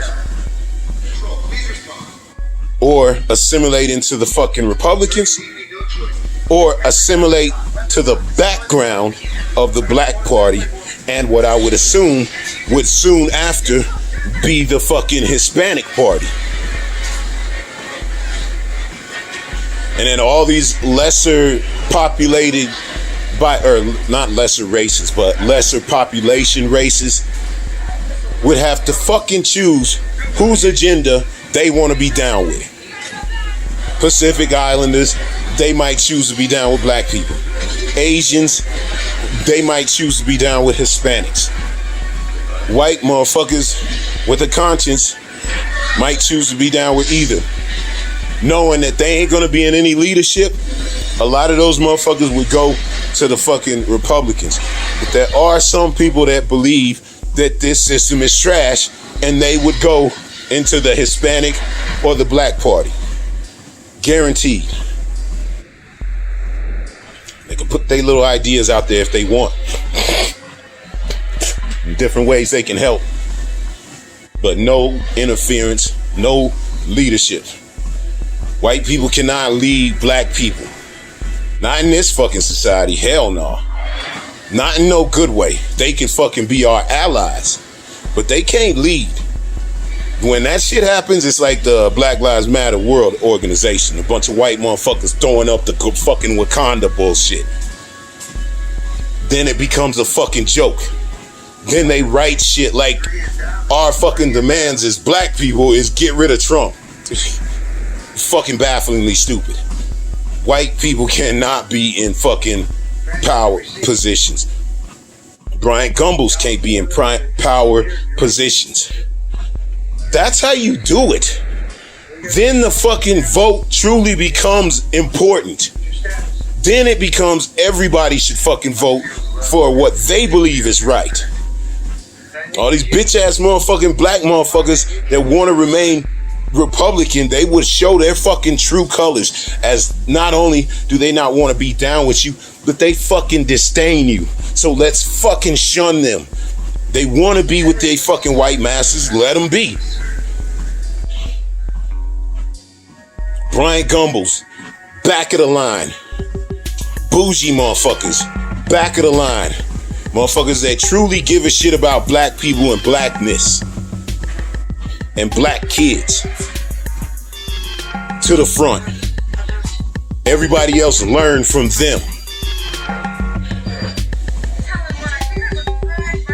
And it don't need to be no racist thing where we think we better than everybody. It's just a fucking equality thing. And we ain't fucking with you motherfuckers.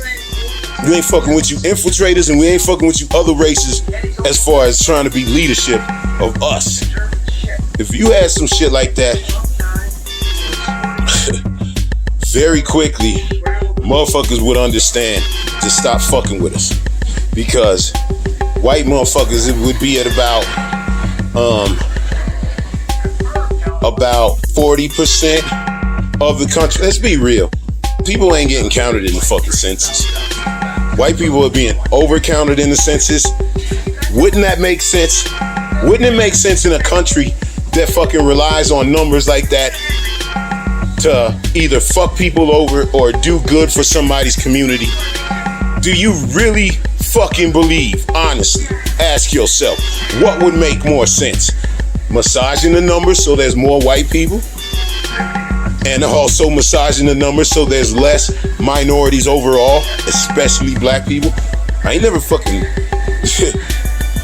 I'm just saying, there's a lot of motherfuckers that don't trust these motherfuckers and are smart to not trust these motherfuckers. So we don't know what the true population is at all.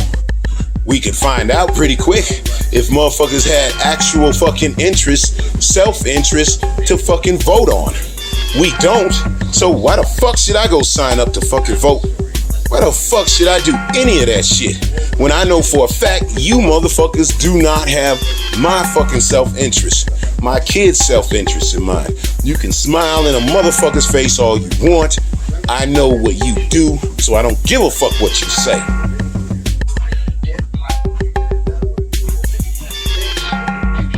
That's all I know. I know it's a lot of motherfuckers that just don't fucking get it. Like, they playing politics to lose. Motherfuckers will tell you straight up, shut the fuck up, black people. You need to fucking wait your fucking turn. And they've been saying that shit ever since you motherfuckers got a chance to fucking vote. Shut the fuck up, wait your turn, help out these gay people while you're at it. Help out these Mexicans. They need help. Fucking Asians, they need help. Fucking poor whites. Everybody needs help. Your help, black people. Get your ass out there and show us how fucking helpful you are, and then eventually we will trickle down onto you. And black people are like, that's a good fucking idea. Let's do it. Dumb motherfuckers.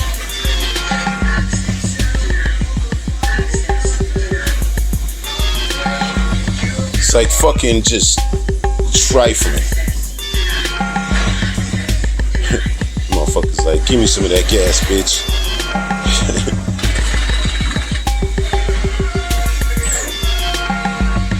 I don't know. I fucking see that shit.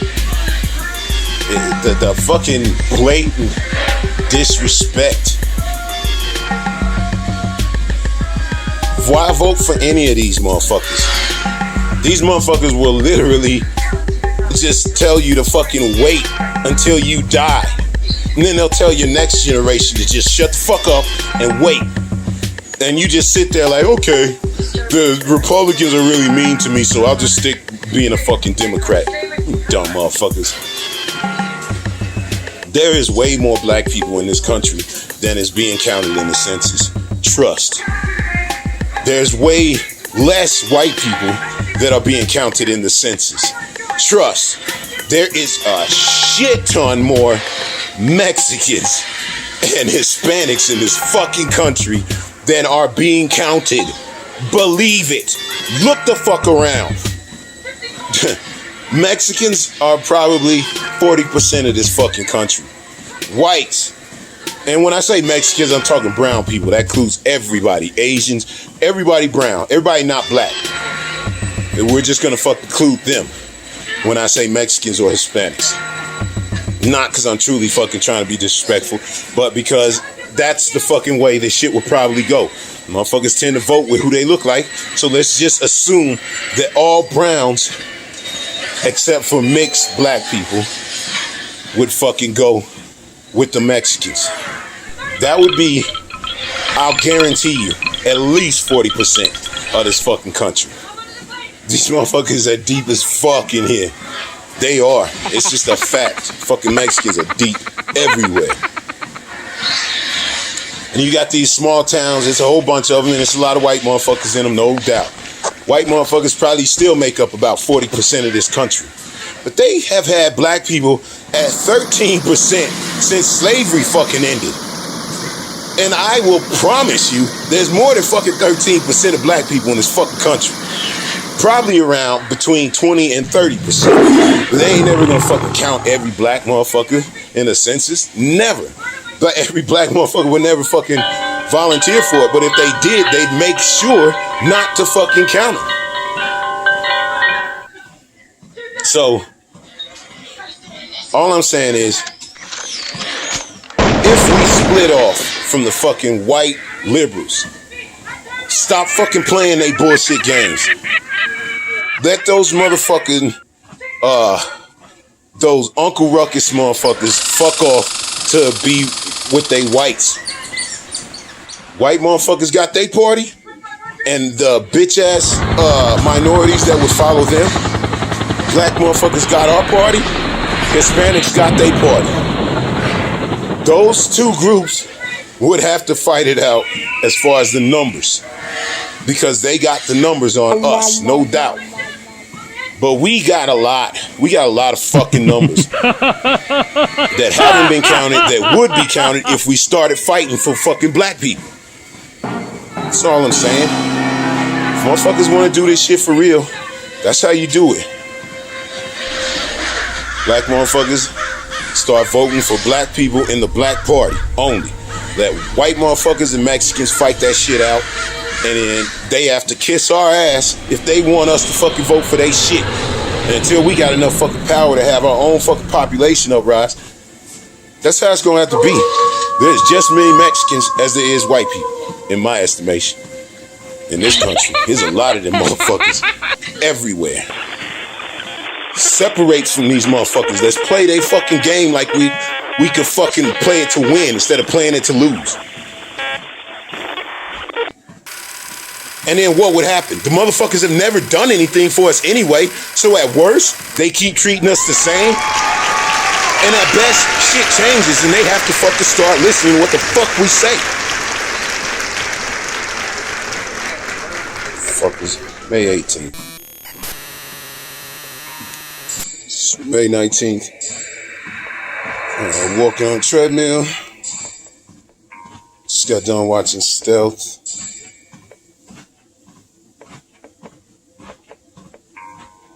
Let's see. As far as the news, wasn't shit. Fucking Biden gave a boring ass speech, imploring motherfuckers to clap for his ass. That shit's always embarrassing.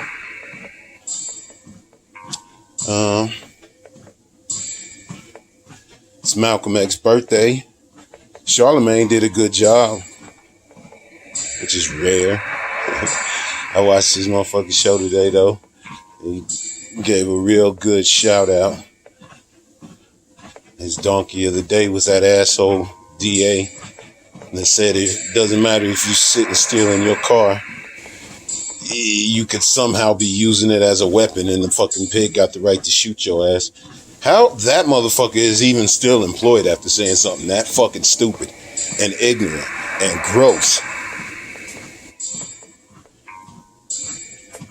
And not only employed, I'm just saying, motherfuckers might want to put hands on somebody running around talking shit like that. Because he just basically said these pigs should do whatever the fuck they want. They could do whatever the fuck they want. It don't matter if you fucking threaten them or not. If they feel like shooting you, he ain't gonna fucking prosecute shit. So you dumb motherfuckers need to quit calling the fucking police and start taking this bullshit into your own motherfucking hands. It's like, how many fucking times do you need to fucking these motherfuckers to tell you what they really think about you? That fucking DA needs a motherfucking smack in the least. And y'all some bitch ass motherfuckers if you let them get away with that shit. That's the same DA that these dumbass motherfuckers, these lawyers that were representing the family, were saying, oh, he's so good, he's so cooperative, he's such a good guy, and all that shit. And it was the other one that was an asshole. Well, now you see, the whole fucking system is an asshole. From the fucking pigs that jumped out on the fucking dude like that, to the fucking pigs that shot him, to this asshole DA saying that any reasonable cop would have done it, except there was 7 pigs there and only 3 of them shot. So 4 of those fucking cops thought that there was no reason to fucking shoot. Dirty fucking pigs. Shot 14 times and hit him twice. Fucking pigs.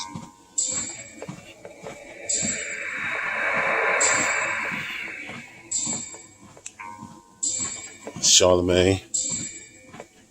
I don't really fuck with Charlemagne. Like, every once in a while he'll say some really smart shit, because he is a smart motherfucker, but that dude, he can get to stepping and fetching just a little bit too much for my taste.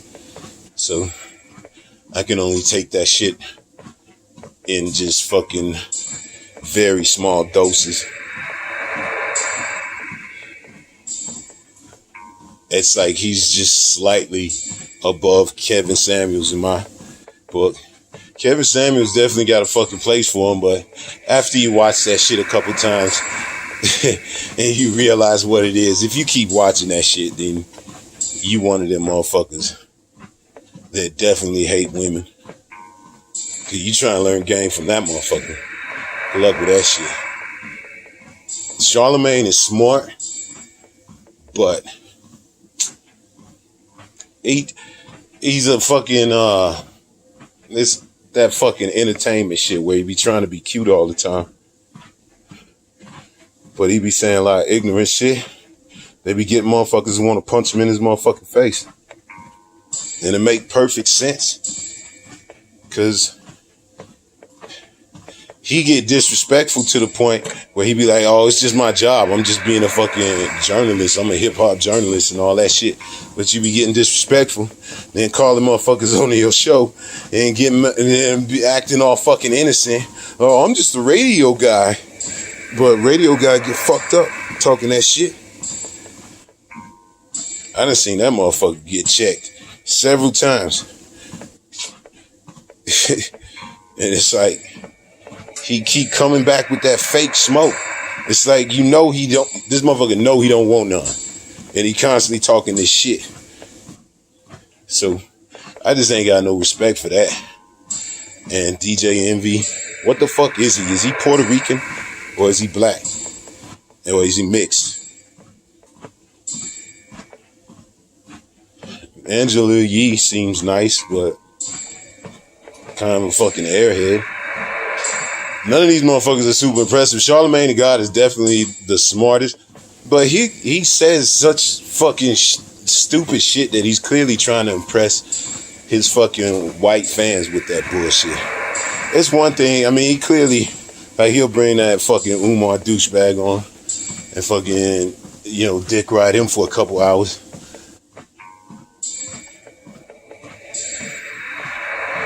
And then he'll the shit that I really don't like is that motherfucker be calling black people the fucking N-word. Like, he fucking says that shit. Like, I don't give a fuck if you black. If you a bougie bitch made ass nigga, then you ain't got no right to be calling nobody that shit.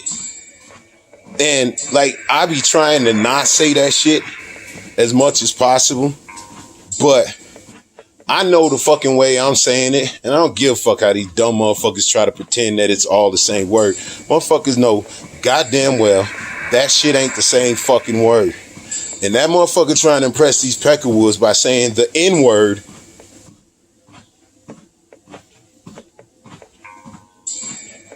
is fucking insulting, because it's very clear what he doing. You get these fucking white motherfuckers giggling and shit because he says it just like them.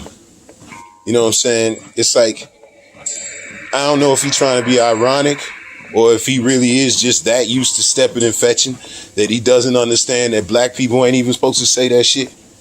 I mean, I know motherfuckers in Chicago that will fuck you up, black or white, for saying that shit, especially for calling somebody that shit. It's like, Charlemagne talks a lot of shit that he would never try to back up. So I just ain't got no fucking respect for that shit. Every once in a while, he'll say some smart shit. He gave a shout out to Malcolm X, and there was an intelligent conversation, and he managed not to call no black people the N-word to impress Envy, because Envy and Angela Yee at best are fucking mixed. I think Angela Yee is.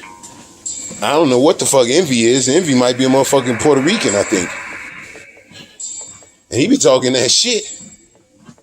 Or he be cracking up when fucking Charlemagne get to stepping and fetching. That's what I don't like. And the motherfuckers play too much of that fucking gay shit. I just think grown ass motherfuckers, man.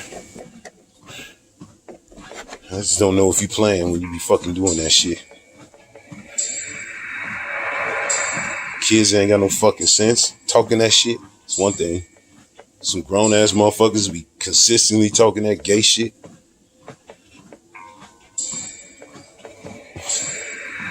I don't know. I find that show whack, but he did a good job. An excellent job today addressing Malcolm X. Even though I don't know why I'm finna fucking do this shit. I think I want my motherfucking people to know what Malcolm X means to me. Like, I went over pretty fucking in depth what Tupac means to me. It's like, these are the fucking heroes of my youth. Tupac and Malcolm X. And just like I could never fucking spit like Tupac, I can never copy the fucking oratory style of the greatest fucking orator in my lifetime that I ever seen.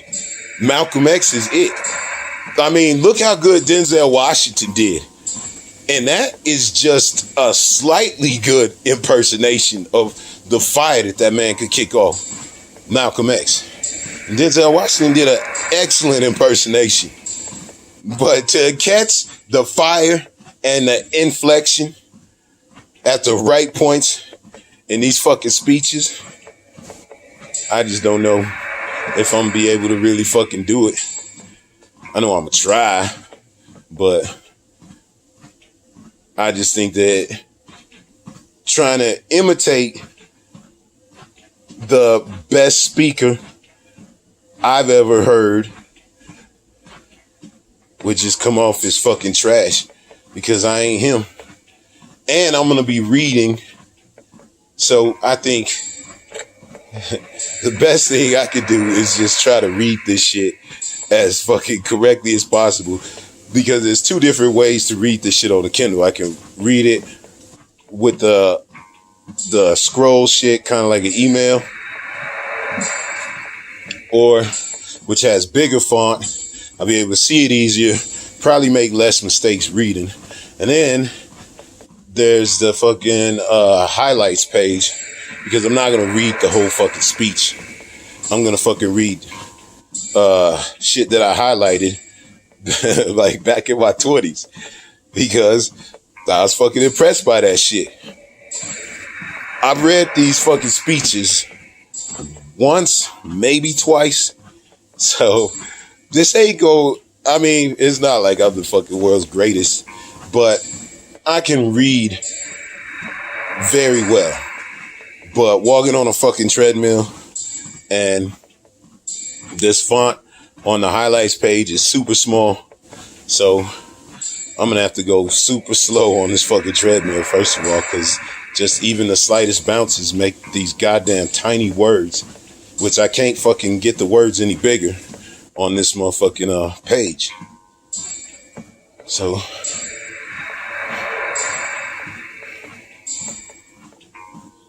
I'm gonna fucking see if I can just read this shit as correct as possible.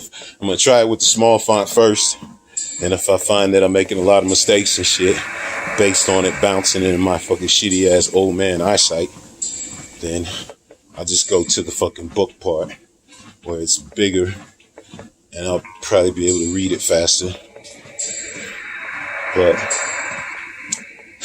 I wish I could impersonate fucking Malcolm X, because I could impersonate a lot of motherfucking style. But trying to impersonate Malcolm X, it ended up looking like a fucking asshole. Most people would. Especially, I mean, if I really was to try to get into it, I would want to know where the actual inflections is. And a lot of these fucking, I don't think I've seen any of these, like, in real life. I just read them. I've seen some of his other speeches in real life.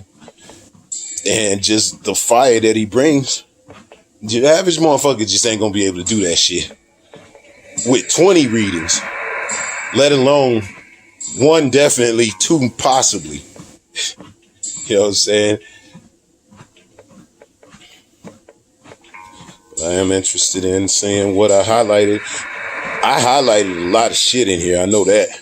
But God, so this is gonna take a long time. I've already been out here for a long fucking time. I've already been out here for 50 minutes watching the rest of fucking stuff. And I've been meaning to fucking go through all the fucking highlights, because it fucking really interests me. And I want my people to know why I like motherfucking Malcolm X so much. And honestly, this is like I said with Pop and Dr. Claude, I don't agree with anybody 100%. And Malcolm X, one of the fucking speeches in here is the fucking his origin of man speech, which he totally attributes to fucking Elijah Muhammad. But boy, he repeats it ad nauseum, and that shit is racist. And I get when Dr. Claude say black people can't be racist, but I gotta imagine when he was writing that speech, he had a big old motherfucking smile on, knowing how he was sticking it to these motherfuckers. Which, like I said, they killed his daddy and been fucking with that motherfucker his whole life. So, can't hardly be surprised. Guess I should quit fucking stalling and just fucking try to do this shit. So yeah, I'm gonna read the fucking parts that I got highlighted, and hopefully this shit don't take too long, cause I've already been out here 50 fucking minutes, and my old man knees was already kind of acting up a little bit. It's fucking humid as shit. I think it's about to start raining. I'm pretty sure I heard a fucking thunderclap. Let's see here.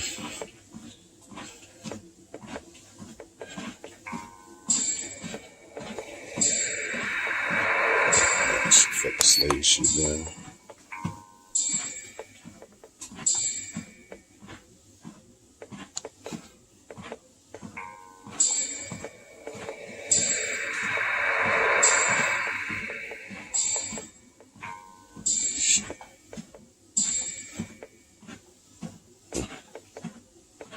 So, god damn it, to get to this shit, it's like being a fucking pain in the ass.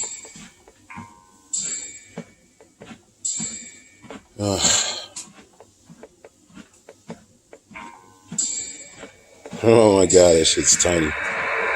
This fucking writing is tiny as fuck. I don't know why they won't let me motherfucking make the fucking shit bigger. Fuck is this? Nothing. Yellow. Orange. Notes. Bookmarks. Chapter. Alright, so it should be on the notes. And they are fucking tiny. So I'm definitely gonna have to squint on this shit. Fuck, I might even need to slow down a little bit. Let me see. Ah, you shitty fucking thing.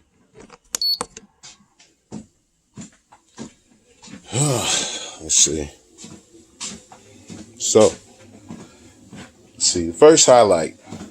So, even though these are all highlights and shit, this is also, it's in order.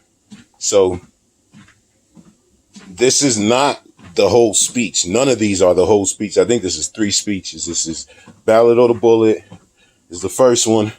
The second one is the origin story. And then the third one, I think, is just him talking about just real shit that was going on. I think right when right after his house got bombed, and probably not too long before he actually got killed. So there's a lot of highlights in this motherfucker, but they're small. It's just so many of them. Jesus, there's 72. So this shit might take a long time. Fuck, I might need to slow this motherfucker down a little bit, because this writing is tiny. All right. I'm not here tonight to discuss my religion. I'm not here to try and change your religion. I'm not here to argue or discuss anything that we differ about, because it's time for us to submerge our differences and realize that it is best for us to first see that we have the same problem, a common problem, a problem that will make you catch hell whether you're a Baptist or a Methodist or a Muslim or a nationalist, whether you're educated or illiterate, whether you live on the boulevard or in the alley. You're going to catch hell just like I am. We're all in the same boat, and we all are going to catch the same hell from the same man. He just happens to be a white man. All of us have suffered here in this country. Political oppression at the hands of the white man. Economic exploitation at the hands of the white man. And social degradation at the hands of the white man. In speaking like this, it doesn't mean that we're anti-white, but it does mean we're anti-exploitation, we're anti-degradation, we're anti-oppression.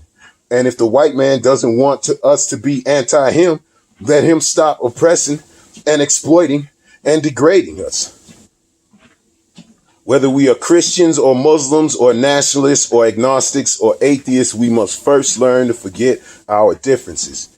If we have differences, let us differ in the closet. When we come out in front, Let us not have anything to argue about until we get finished arguing with the man. If we don't do something real soon, I think we'll have to agree that we're going to be forced either to use the ballot or the bullet. It's one or the other in 1964. It isn't that time is running out. Time has run out. So I'm gonna be making a lot of fucking references and shit. And I already know I'm missing hella inflection points because it felt weird when I said a couple of them lines. So I think I can get some of the inflection points, but I ain't gonna try to do no imitation. And I also think that I gotta say words like Negro because that's how they talk back in the day. And that probably makes me feel uncomfortable. So I'm probably gonna stumble a couple times. But it's the man's words, so I'm trying to read them exactly as they were. You know what I'm saying? I don't want to put no stank on it. I just want to put what I'm reading.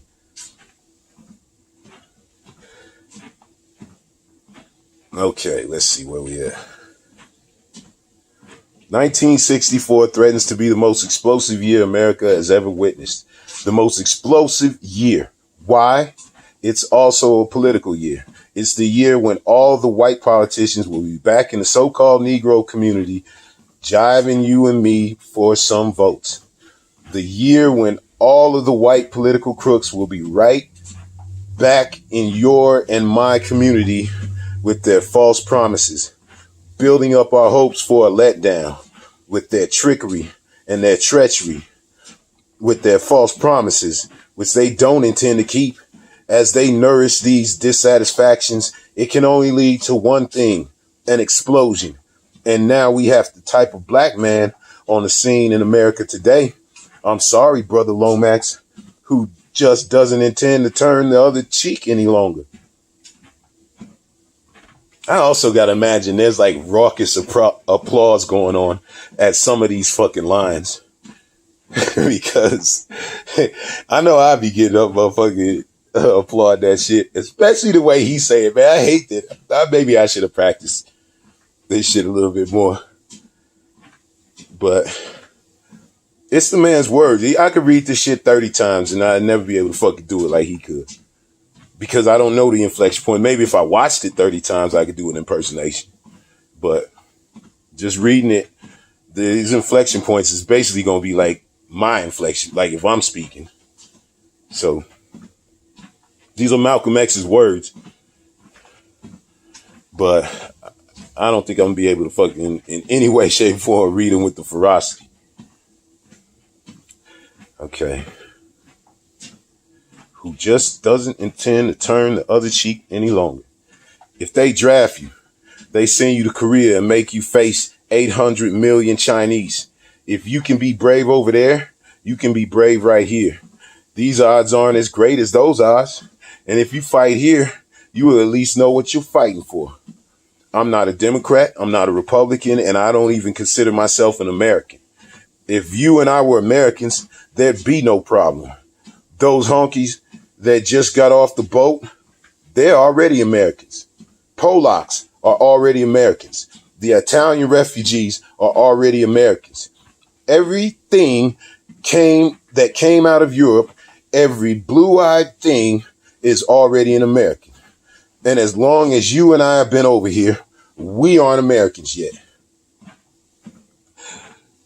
I'm starting to see where I get a lot of my motherfucking heat coming from, because I don't think I noticed that I'm fucking quoting this dude, but I'm already seeing some of the stuff that I say on a pretty regular basis. I haven't read this since I was probably 26, 27. But clearly it made a real fucking big impact because I say a lot of this shit in my regular life. And apparently I just been quoting Malcolm X, which makes sense. And I'm going to have to say shit like honkies and Polacks. All right. The Italian refugees are already Americans. Everything they can. Okay, yeah, I see that. They don't have to pass civil rights legislation to make a Polak an American. No, I'm not an American. I'm one of the 22 million black people who are the victims of Americanism. One of the 22 million black people who are the victims of democracy. Nothing but disguised hypocrisy. So I'm not standing there speaking to you as an American or a patriot or a flag saluter or a flag waver. No, not I. I'm speaking as a victim of this American system. And I see America through the eyes of the victim. I don't see any American dream. I see an American nightmare. These 22 million victims are waking up. Their eyes are coming open. They're beginning to see what they used to only look at. They're becoming politically mature. They're realizing that there are new political trends from coast to coast. As they see these new political trends, it's possible for them to see that every time there's an election, the races are so close that they have to have a recount.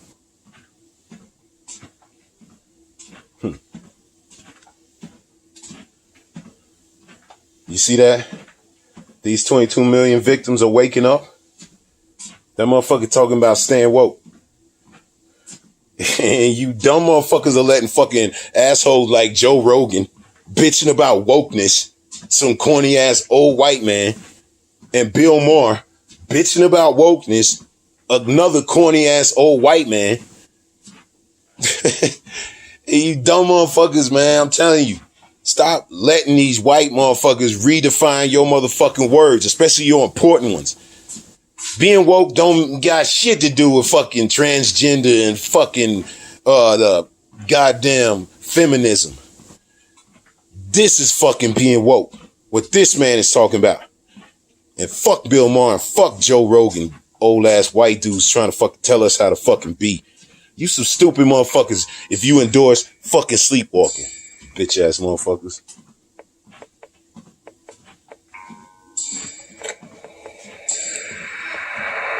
It's the black man's vote that put the present administration in Washington, D.C. That sound fucking familiar? Motherfucker. Your vote, your dumb vote, your ignorant vote, your wasted vote put in an administration in Washington, D.C. that has seen fit to pass every kind of legislation imaginable, saving you until last, then filibustering on top of that. And your and my leaders have the audacity to run around clapping their hands and talk about how much progress we're making and what a good president we have. If he wasn't good in Texas, he sure can't be good in Washington, D.C. because Texas is a lynch state. Fuck's sake. God damn. Listen to this. It was the black man's vote that put the present administration in Washington, D.C. Your vote, your dumb vote, your ignorant vote, your wasted vote. He can say the exact same thing about any of these motherfuckers, especially Biden. And they doing everything legislation imaginable. Like they gonna do infrastructure, fucking DACA, all that immigration shit, Asian hate, all that shit. And then they say they gonna do something about the cops after they fucking do all that. And it'll just be something like, hey, stop choking people, please. There ain't gonna be no fucking, what's that kind of immunity that they have where they just fucking got basically diplomatic immunity, but it's called something else where they can just walk around being an asshole. And they don't got to worry about ever paying a dime because at worst, the city will pay for it. Fuck that. Qualified immunity. That shit needs to stop. And there's too many motherfuckers running around saying, well, we might not be able to get that right now. That's the only fucking thing that's going to motherfucking have these motherfuckers even slightly accountable. Fucking assholes, get rid of that. You might as well scrap the whole fucking bill, you fucking Jim fucking Clyburn. And these motherfuckers, these fucking Nancy Pelosi motherfuckers.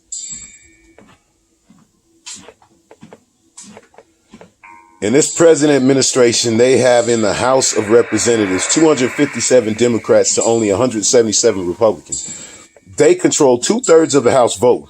Why can't they pass something that will help you and me? In the Senate, there are 67 senators who are of the Democrat Party.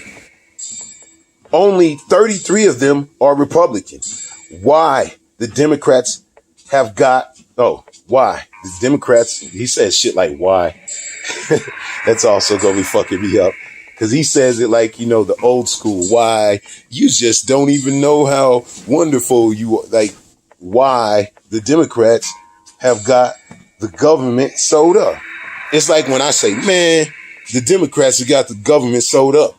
He says, why the Democrats have got the government sold up? That's gonna fuck me up, definitely. In the Senate, there are 67 senators who are of the Democrat Party. Only 33 of them are Republican. Why? The Democrats have got the government sold up. The same old giant con game that they call filibuster. All those are in cahoots together. Don't you ever think they're not in cahoots together. For the man that is heading the civil rights filibuster is a man from Georgia named Richard Russell. When Johnson became president, the first man he asked for when he got back to Washington, D.C. was Dickie. That's how tight they are. That's his boy. That's his pal. That's his buddy. But they're playing that old con game. One of them makes believe he's for you, and he's got it fixed where the other one is so tight against you, he never has to keep his promises. They still doing this shit. It's fucking ridiculous. Man, I think I'm gonna have to try to read this shit on the other shit because this shit, even though I'm gonna have to do some scrolling, this is just so small. It's like fucking hard to see it, especially with the bouncing. Get closer. President administration, same old giant con game. Dickie, that's how tight they are. That's his boy, that's his pal. Okay. All they did when they got to Washington was give a few big Negroes big jobs. Those big Negroes didn't need big jobs. They already had jobs. That's camouflage. That's trickery. That's treachery. Window dressing. I'm not trying to knock out the Democrats for the Republicans. We'll get to them in a minute. But it is true. You put the Democrats first, the Democrats put you last. Look at it the way it is. What alibis do they use? Since they control Congress and the Senate, what alibi do they use when you and I ask, well, when are you going to keep your promise? They blame the Dixiecrats. What is a Dixiecrat? A Democrat. Look at that thing the way it is. They have got a con game going on, a political con game, and you and I are in the middle. It's time for you and me to wake up and start looking at it like it is and trying to understand it like it is. And then we can deal with it like it is. The Dixiecrats in Washington, D.C. control the key committees that run the government. The only reason the Dixiecrats control these committees is because they have seniority. The only reason they have seniority is because they come from states where Negroes can't vote. This is not even a government that's based on democracy. It is not a government that is made up of representatives of the people. Half of the people in the South can't even vote. Half of the senators and congressmen who occupy those key positions in Washington, D.C. are there illegally, are there unconstitutionally. The Constitution itself has within it the machinery to expel any representative from a state where the voting rights of the people are violated. You don't even need new legislation. Any person in Congress right now who is there from a state or a district where the voting rights of the people are violated, that particular person should be expelled from Congress.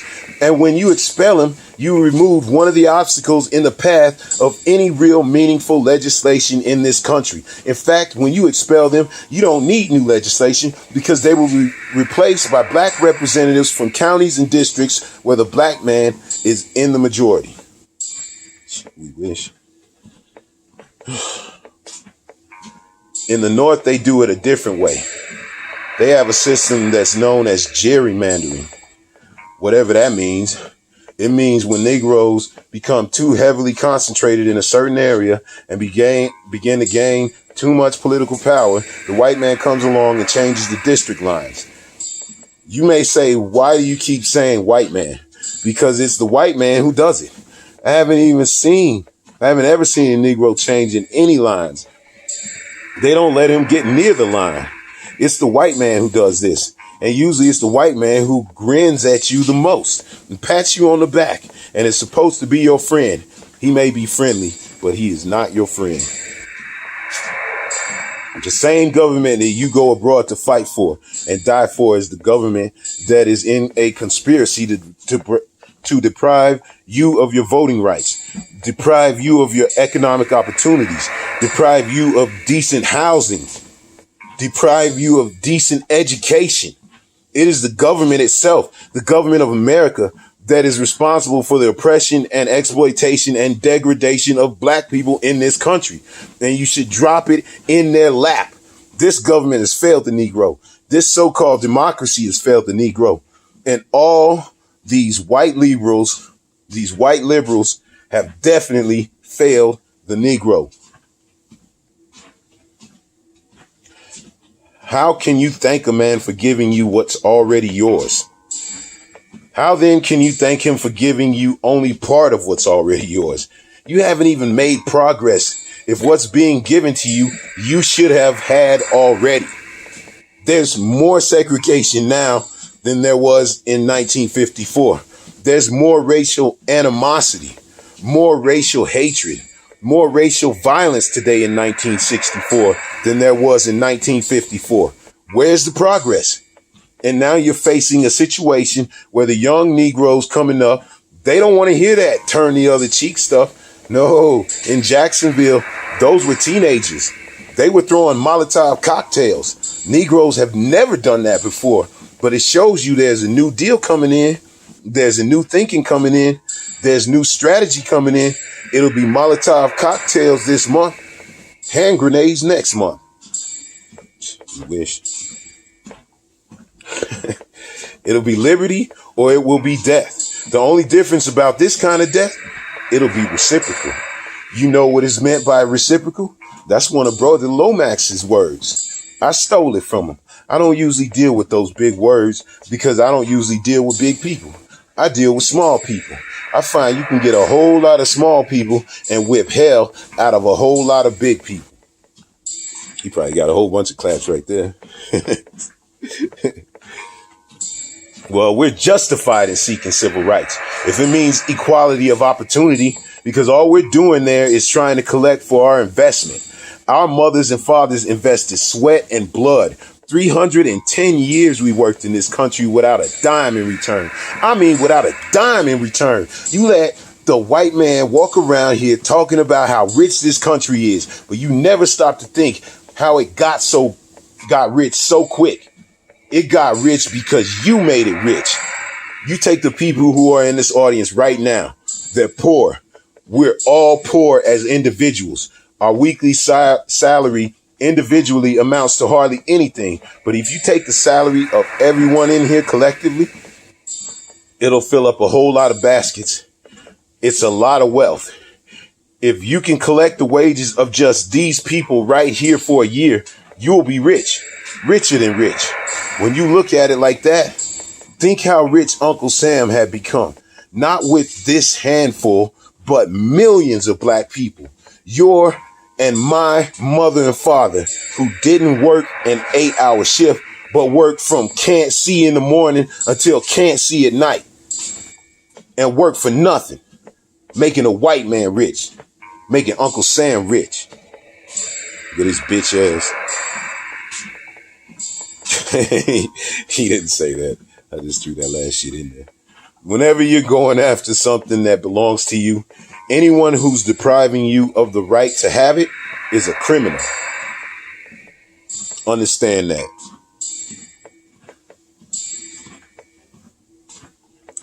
Now, who is it that opposes you in carrying out the law? The police department itself, with police dogs and clubs. Whenever you demonstrate against segregation, whether it is segregated education, segregated housing, or anything else, the law is on your side, and anyone who stands in the way is not the law any longer. They are breaking the law. They are not representatives of the law. Anytime you demonstrate against segregation and a man has the audacity to put a police dog on you, kill that dog. Kill him. I'm telling you, kill that dog. I said it. If they put me in jail tomorrow, kill that dog. Then you'll put a stop to it. I love that shit. I like dogs, but the motherfucker's right. Fuck them dogs, them fucking police dogs.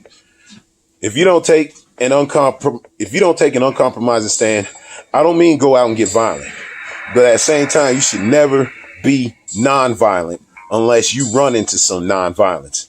I'm non-violent with those who are non-violent with me, but when you drop that violence on me, then you've made me go insane, and I'm not responsible for what I do. And that's the way every Negro should get.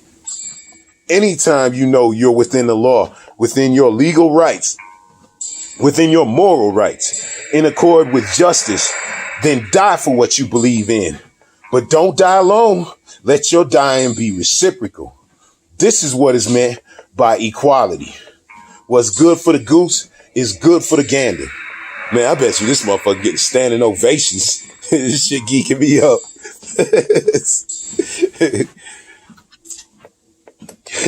When you expand the civil rights struggle to the level of human rights, you could take the case of the black man in this country before the nations in the UN. You can take it before the General Assembly. You can take Uncle Sam before a world court. But the only level you can do it on is the level of human rights. Civil rights keeps you under his restrictions, under his jurisdiction. Civil rights keeps you in his pocket. Civil rights means you're asking Uncle Sam to treat you right. Human rights are something you were born with. Human rights are your God-given rights.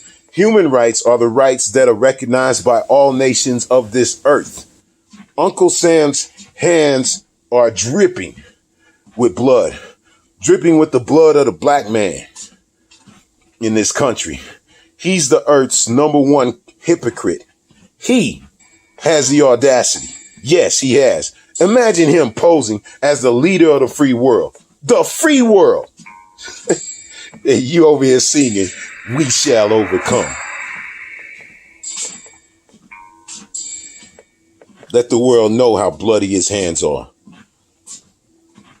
Right now in this country, if you and I, 22 million African Americans,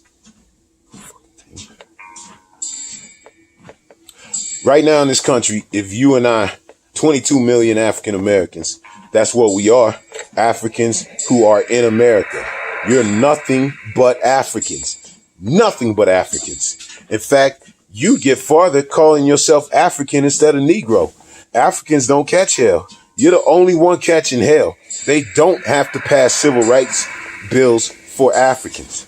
An African can go anywhere he wants right now. All you've got to do is tie your head up. That's right. Go anywhere you want. Just stop being a Negro. Change your name to Hooga Googa Boo. That'll show you how silly the white man is. You're dealing with a silly man.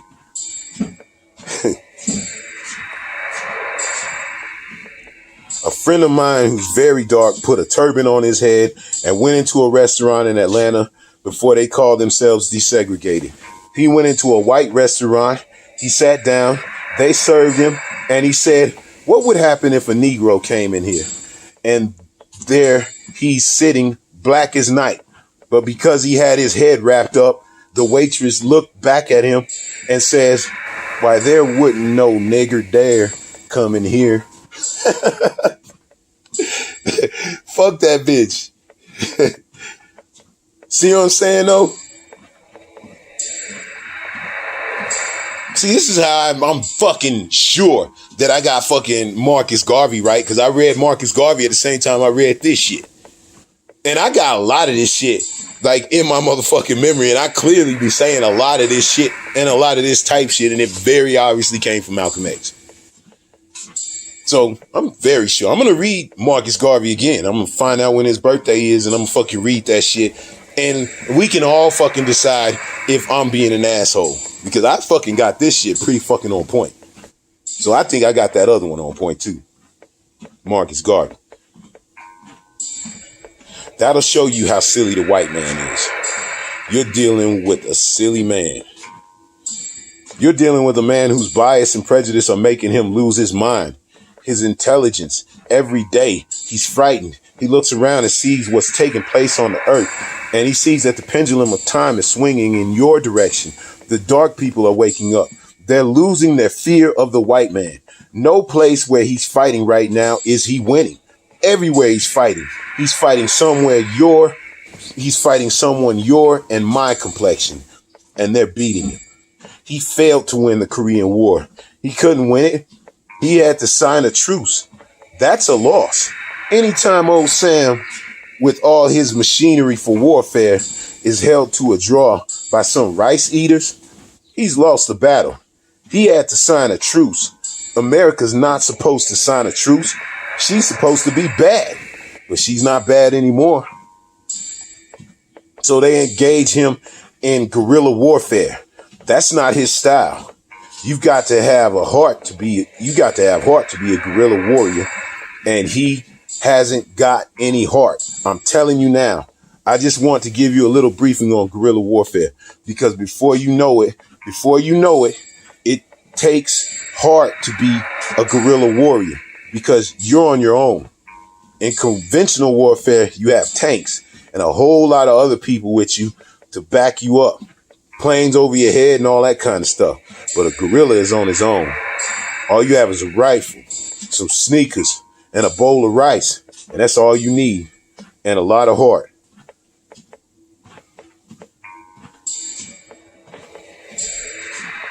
The political philosophy of black nationalism means that the black man should control the politics and the politicians in his own community. See, I can get behind that black nationalism, that form of it. It's a choice. A ballot is like a bullet. You don't throw your ballots until you see a target. And if that target is not within your reach, keep your ballot in your pocket. I believe I said something like that yesterday or the day before yesterday. Black people are fed up with the dilly-dallying, pussyfooting, compromising approach that we've been using toward getting our freedom. We want freedom now, but we're not going to get it saying we shall overcome. We've got to fight until we overcome. Why should white people be running all the stores in our community? Why should white people be running the banks of our community? Why should the economy of our community be in the hands of the white man? Why? If a black man can't move his store into a white community, you tell me why a white man should move his store into a black community. Our people have to be made to see that anytime you take your dollar out of your community and spend it in a community where you don't live, the community where you live will get poorer and poorer, and the community where you spend your money will get richer and richer.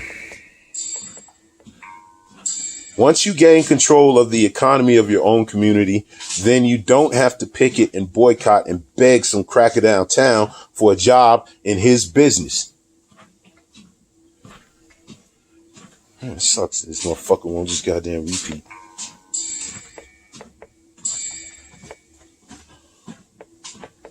So I say, in spreading a gospel such as black nationalism, it is not designed to make the black man reevaluate the white man.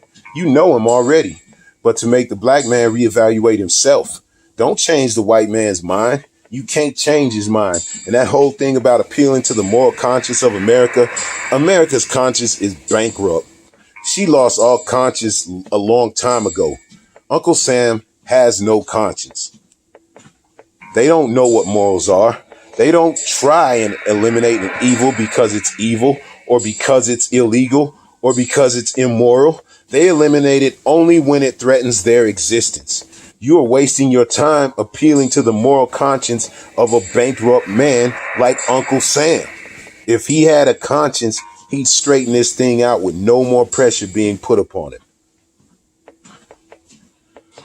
Don't think because they're church leaders that they don't have weaknesses that make them envious and jealous.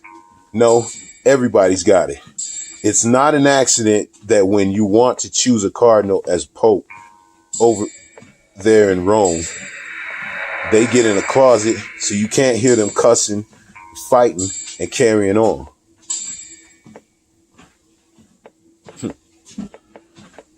Shit, this is no. I don't think I'm gonna be able to get through all these motherfuckers. It's time for you and me to stop sitting in this country, letting some cracker senators, northern crackers and southern crackers, sit there in Washington, D.C. and come to a conclusion in their mind that you and I are supposed to have civil rights. There's no white man going to tell me anything about my rights, brothers and sisters. Always remember, if it doesn't take senators and congressmen and presidential proclamations to give freedom to the white man, it is not necessary for legislation or proclamation or Supreme Court decisions to give freedom to the black man. You let that white man know. If this is a country of freedom, let it be a country of freedom. And if it's not a country of freedom, change it. We will work with anybody, anywhere, at any time who is genuinely interested in tackling the problem head on, non-violently, as long as the enemy is non-violent, but violent when the enemy gets violent. We'll work with you on the voter registration drive. We'll work with you on rent strikes. We'll work with you on school boycotts. I don't believe in any kind of integration. I'm not even worried about it, because I know you're not going to get it anyway. You're not going to get it because you're afraid to die.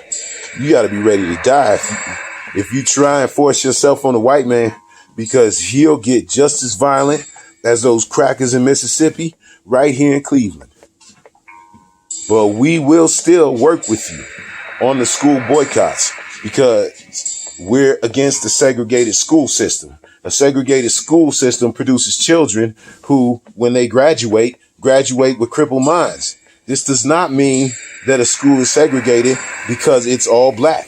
A segregated school means a school that is controlled by people who have no real interest in it whatsoever. A segregated district or community is a community in which people live, but outsiders control the politics and the economy of that community. They never refer to the white section as a segregated community. It's the all Negro section that's a segregated community.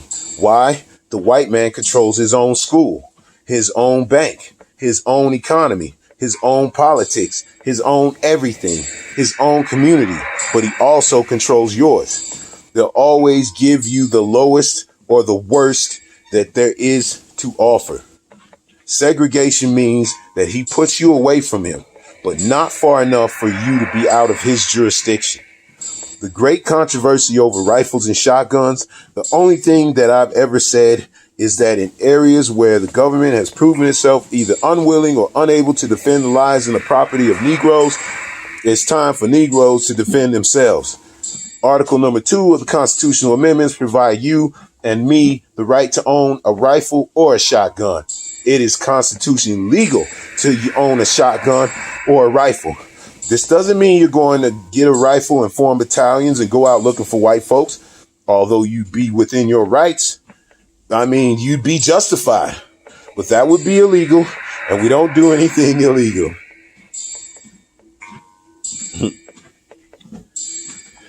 So this doesn't mean forming rifle clubs and going out looking for people, but it is time in 1964, if you are a man, to let that man know if he's not going to do his job in running the government and providing you and me with the protection that our taxes are supposed to be for, since he spends all those billions for his defense budget, he certainly can't begrudge you and me spending 12 or 15 for a single shot, a double action.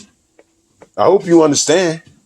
Don't go out shooting people, but anytime, brothers and sisters, and especially the men in this audience. Some of you wearing congressional medals of honor with shoulders this wide and chest this big, muscles that big. Anytime you and I sit around and read where they bomb a church and murder in cold blood, not some grown-ups, but 4 little girls while they were praying to the same God the white man taught them to pray to. And you and I see the government go down and can't find who did it? Why, this man, he can send Eichmann hiding down in he can find Eichmann hiding down in Argentina somewhere. Let 2 or 3 American soldiers who are minding somebody else's business way over in South Vietnam get killed. And he'll send battleships sticking his nose in their business. He wanted to send troops down to China.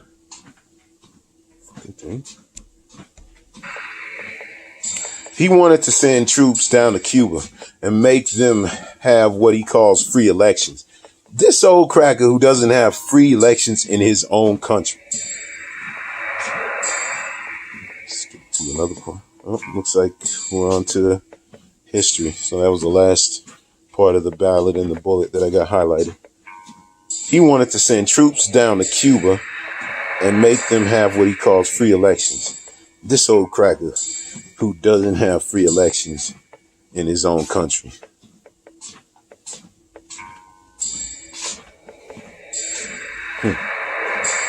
If a Negro in 1964 has to sit around and wait for some cracker senator to filibuster when it comes to the rights of black people, why, you and I should hang our heads in shame.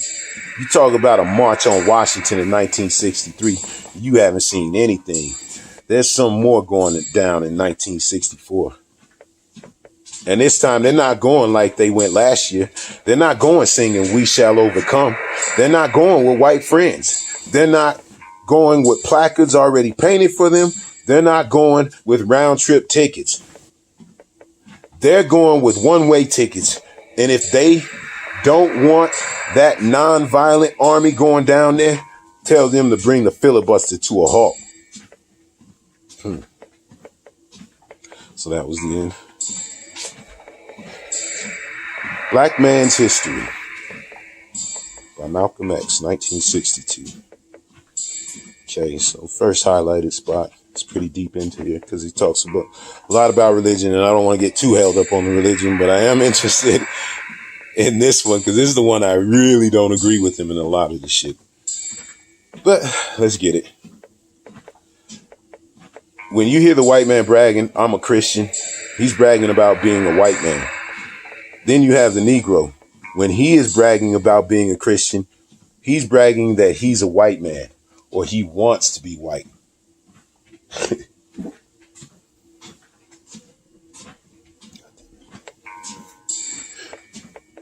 My mother was a Christian and my father was a Christian, and I used to hear them when I was a little child sing the song, "Wash Me White as Snow."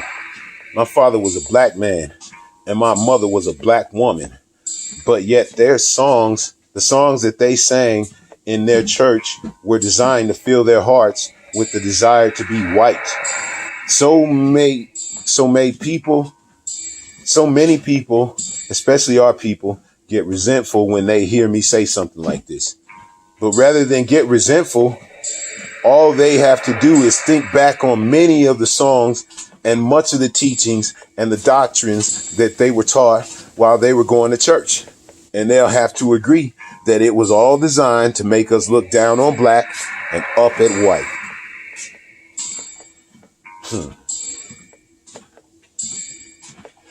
Yet no one can give by, let's see. All we're doing is telling the truth about our people.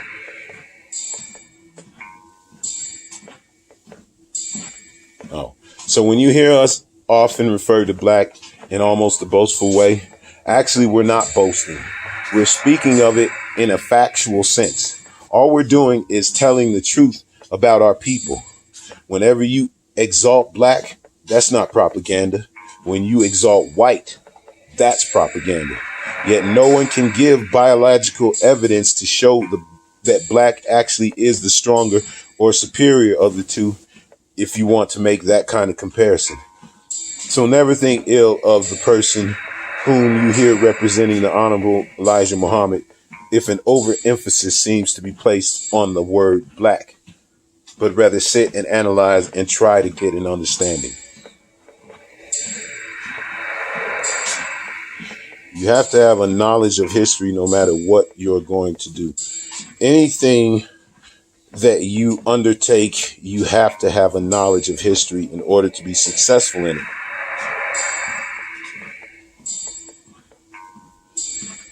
We have black men who have mastered the field of medicine. We have black men who have mastered other fields. But very seldom do we have black men in America who have mastered the knowledge of the history of the black man himself. And because of his lack of knowledge concerning the history of the black man, no matter how much he excels in other sciences, he's always confined. He's always relegated to the same low rung of the ladder that the dumbest of our people are relegated to. See, I fucking hated history when I was a little kid. And fucking history is fucking important. Trust. That's why I'm doing this shit. That's why I'm fucking always on my kids. Because fucking, that's why I'm constantly telling them about the dumbass mistakes that I fucking made. Because you fucking learn about the history of my mistakes. And then when you come up on something similar, you don't make the same dumbass mistakes because you learned your fucking history. That's some real shit, motherfucker.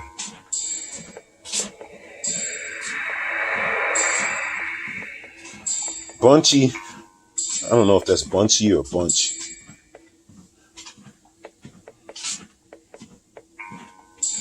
Bunch is an expert and international politician, but he doesn't know himself. He doesn't know the history of the black people. He can be sent all over the world by America to solve problems for America or to solve problems for other nations, but he can't solve problems for his own people in this country. Why?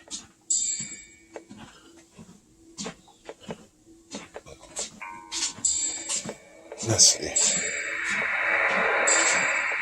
He's confined. He's limited. He's held under the control and the jurisdiction of the white man who knows more about the history of the Negro than the Negro knows about himself. These are like really small quotes compared to that Ballad or Bullet. Probably get through this one pretty quick. There's a lot of shit that is not getting highlighted in this. Jesus. Damn. Holy shit. How did I not fucking highlight any of this shit? Okay. Let's see.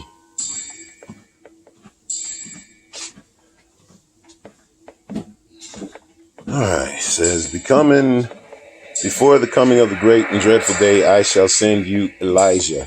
And Elijah's job will be to turn the heart of children to the fathers and the hearts of the fathers to the children. What does this mean? Turn the hearts of the children to the fathers. The so-called Negro are childlike people. You're like children. No matter how old you get, or how bold you get, or how wise you get, or how rich you get, or how educated you get, the white man still calls you what? Boy. Not no more, motherfucker. Knock the fuck out. Okay. Listen. Why? You are a child in his eyesight. And you are a child. Anytime you have to let another man set up a factory for you, and you can't set up a factory for yourself, you're a child. Anytime another man has to open up businesses for you, and you don't know how to open up businesses for yourself and your people, you're a child. Anytime another man sets up schools, and you don't know how to set up your own schools, you're a child. Because a child is someone who sits around and waits for his father to do for him what he should be doing for himself. Some more super long skips. Okay. I think he's talking about Elijah. he shows us that what the white man has taught us concerning history has actually been a distortion. He's never given you and me true facts about history, neither about himself nor about our people. So in this particular book, it pointed out that some archaeologists were delving in the ruins of the ancient city of Troy. And it's the practice of archaeologists to dig. So in digging down into the ruins of Troy, they dug deeper than they intended to. And they ran into the ruins of another city. It's still May 19th. My goddamn phone cut off. I didn't even know that shit. I was like just moving along, fucking reading. Like this shit was still being recorded. It's like it fucking died at the perfect time though, because I got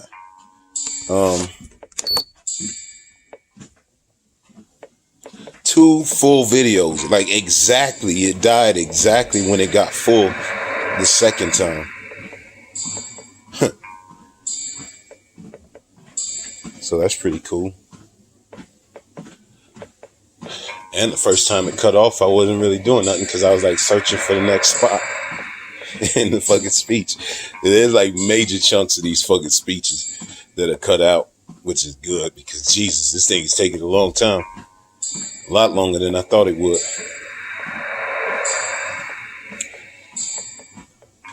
But I was just watching the fucking news and shit on YouTube, and it had 60 minutes. And it had that, some shit about fucking UFOs. And UFO that were like spotted by the fucking government and shit. And like the motherfucker that saw that, like, is fucking the spokesperson for it. He sounds just like me. It's like, I don't know what the fuck I seen. I ain't never said I seen some shit that was definitely from fucking outer space. I said I seen some shit fall through the fucking sky and it fell right in front of the fucking moon, so it was very easy to see the motherfucker. I don't want to hear this shit about fucking having flashbacks of acid and shit, because I'm telling you, everything that I seen on acid was either real or it had a very obvious explanation. So it wasn't that. Neither of these times I was actually on anything at all. Neither of the times I seen, other than maybe smoking weed. But it's cool when you like see these fucking things that like are fucking undeniably weird. Basically, it's like these motherfucking they showing these pictures that are grainy as fuck. They just as grainy as the shit that I have on my UFO fucking DVDs and shit. But it's the government. And the leader of the motherfucker, it's not SETI, but they look out for fucking UFOs, basically. And they look at it in terms of their number one fucking thing that they're always going to suspect is foreign intelligence, like spy type shit, like a spy drone or something. That's what they're like mostly worried about, which would make a lot of sense, because if motherfuckers got shit that can move the way I saw that fucking thing move, and it is like a foreign adversary, that probably is just as scary as if it is something that's fucking from outer space. Because if the Russians or the fucking Chinese got something that could move so fast that it looks like it fucking appears. Like, I don't think I explained that shit very good when I fucking was explaining it, because the first one, I almost feel like it was definitely some kind of space trash. Or maybe it was a UFO fucking landing. I don't know. But it fell right in front of the moon. It took forever. It had to be a good 2 or 3 minutes that I was watching this fucking thing. You know what I'm saying? It was falling slowly through the sky. Not like a meteor. I've seen plenty of fucking meteors. I saw some weird shit the other day in fucking Sugar House Park. Did I say something about that shit? I might have. I think I told my kid about that shit. It was like, I thought it was a plane at first, but it was flying really fast, kind of like at a more of a down angle than a plane was any of the other planes that was flying by in Sugar House. And I look over and I see this super bright white looking thing, and I assumed it was a fucking plane. But like I said, it was headed down in a trajectory that didn't look like your normal type shit. There wasn't no fire or nothing that. It was perfect white. It just looked like a light, but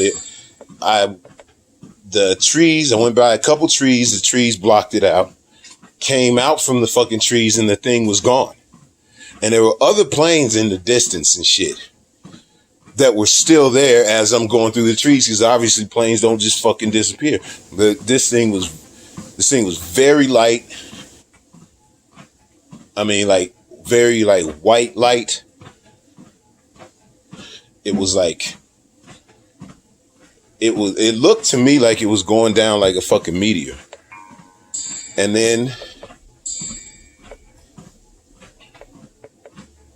as I fucking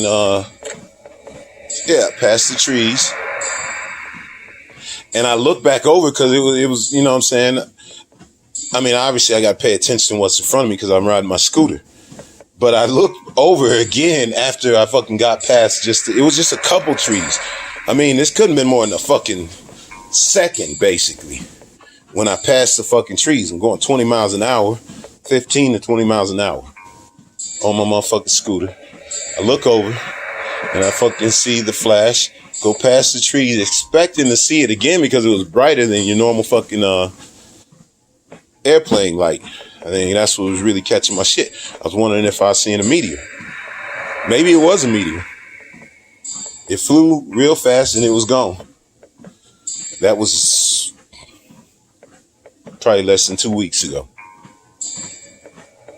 I tend to look up in the fucking sky a lot just when living in Minnesota and actually having a fucking sky to look at in the fucking night. We used to see motherfucking I've seen northern lights plenty of times. I've seen what else? Well, it's just bright fucking stars all the time. I didn't know how to look for galaxies or any of that shit. But out in the country, big ass wide open space, ain't no fucking mountains and none of that shit. You can fucking see good as fucking night. Ain't no goddamn lights. Shit, we didn't even have electricity. There was like zero light pollution. So you can definitely see fucking plenty of stars and shit. But yeah, I always look up in the sky when I see something. Typically, it's usually an airplane. But I remember that time when the time when I saw the fast one that lasted like a second. See, what's fucked up about this shit is my girl was sitting right fucking next to me. And she didn't see shit. But I know what the fuck I saw. I saw a fucking, and actually I think I described it wrong last time. I think I said it flew in from the east, or it just appeared. But the reality is that thing did not just appear. It fucking just appeared in my vision because it flew so fucking fast. It was flying fast as fuck. It came in fast as fuck from the west.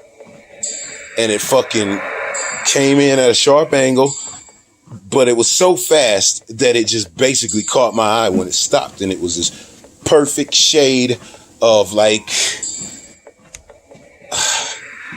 dark ocean blue which is a lot lighter than the night sky, but it's still a deep blue.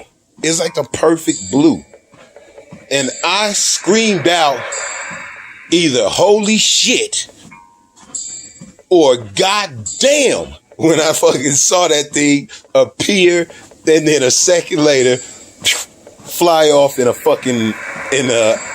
different fucking, he came in from the west, stopped on a fucking dime for about a half a second or maybe a second, and then took off to the south in probably an upward trajectory, or maybe it was just straight. Definitely wasn't down. I'd say, to me, it looked at like it was maybe slightly below cloud level when I looked out there, when I saw that shit. And I fucking screamed out something to the effect of holy shit or god damn, you see that shit? And I remember I scared the shit out of my girl. She fucking jumped. Because, you know what I'm saying? She jumpy all the time anyway, but I was like, I fucking screamed out because it was amazing. And by the time she had a chance to look, it was gone. It was that fucking fast. Like, just being able to catch a fucking UFO on camera, I don't give a fuck if you're in a goddamn plane. That's amazing. Because think about that shit. Like, think about it. If I'm telling the truth, how the fuck could anybody possibly, even if I had my camera on and I was talking to it, you know what I'm saying? It's like right now. And all of a sudden I see a UFO. Well, this shit's closed, but all of a sudden I see a UFO. And I fucking, even if I had the camera in my hand, I don't think I would have been able to turn it around fast enough to actually, and it was already going. I don't believe that I would have been able to turn it around fast enough to fucking point it at the shit that I was seeing. It was so fucking crazy and so random. That's the thing. It's like this thing lasted for like a fucking second and it's seared into my fucking memory. I know what these dudes on the fucking UFO shit was on 60 Minutes was talking about. How just fucking it sticks with you because you don't know what it is. It's unidentified. I would fucking love to know what that shit was. And some of the shit that he was describing, one of the dudes, he was like, this thing defies physics as we know it. It can do all these things. It can go underwater. Some of the things that he's seen, it can go super fast. And he said, one of them, he said it can go 13,000 miles per hour. Maybe I saw something that was going 13 miles per hour, and that's why it came in so fast that it looked like it fucking appeared. And then shot off in the distance so fast that within a second of me screaming out and my girl fucking looking, it was gone. That's how fucking fast this was. And this thing was a beautiful shade of blue. If it had not took off so fucking fast, you know, she would have seen it. Because it's a big ass fucking window. All she had to do was turn her fucking head. She looked at me first though, because I just screamed the fuck out. So she looks at me and I'm like, bitch, look out the window. It was too late. So I think that's the biggest mystery in my fucking life. Like, what the fuck were those two fucking unidentified things? And this dude said he saw, he doesn't know what they are. He says they could be fucking stealth shit or fucking shit from China or Russia. Like, I think the reason why I'm like, I think space travel could be much better done on fucking batteries, not combustion, electric, nuclear power type shit that powers a fucking aircraft carrier, not fucking combustion. Like, the reason I think that would work is because the only thing that I've seen that can in no way, shape, form match what I actually saw, but the closest is that those fucking racing drones.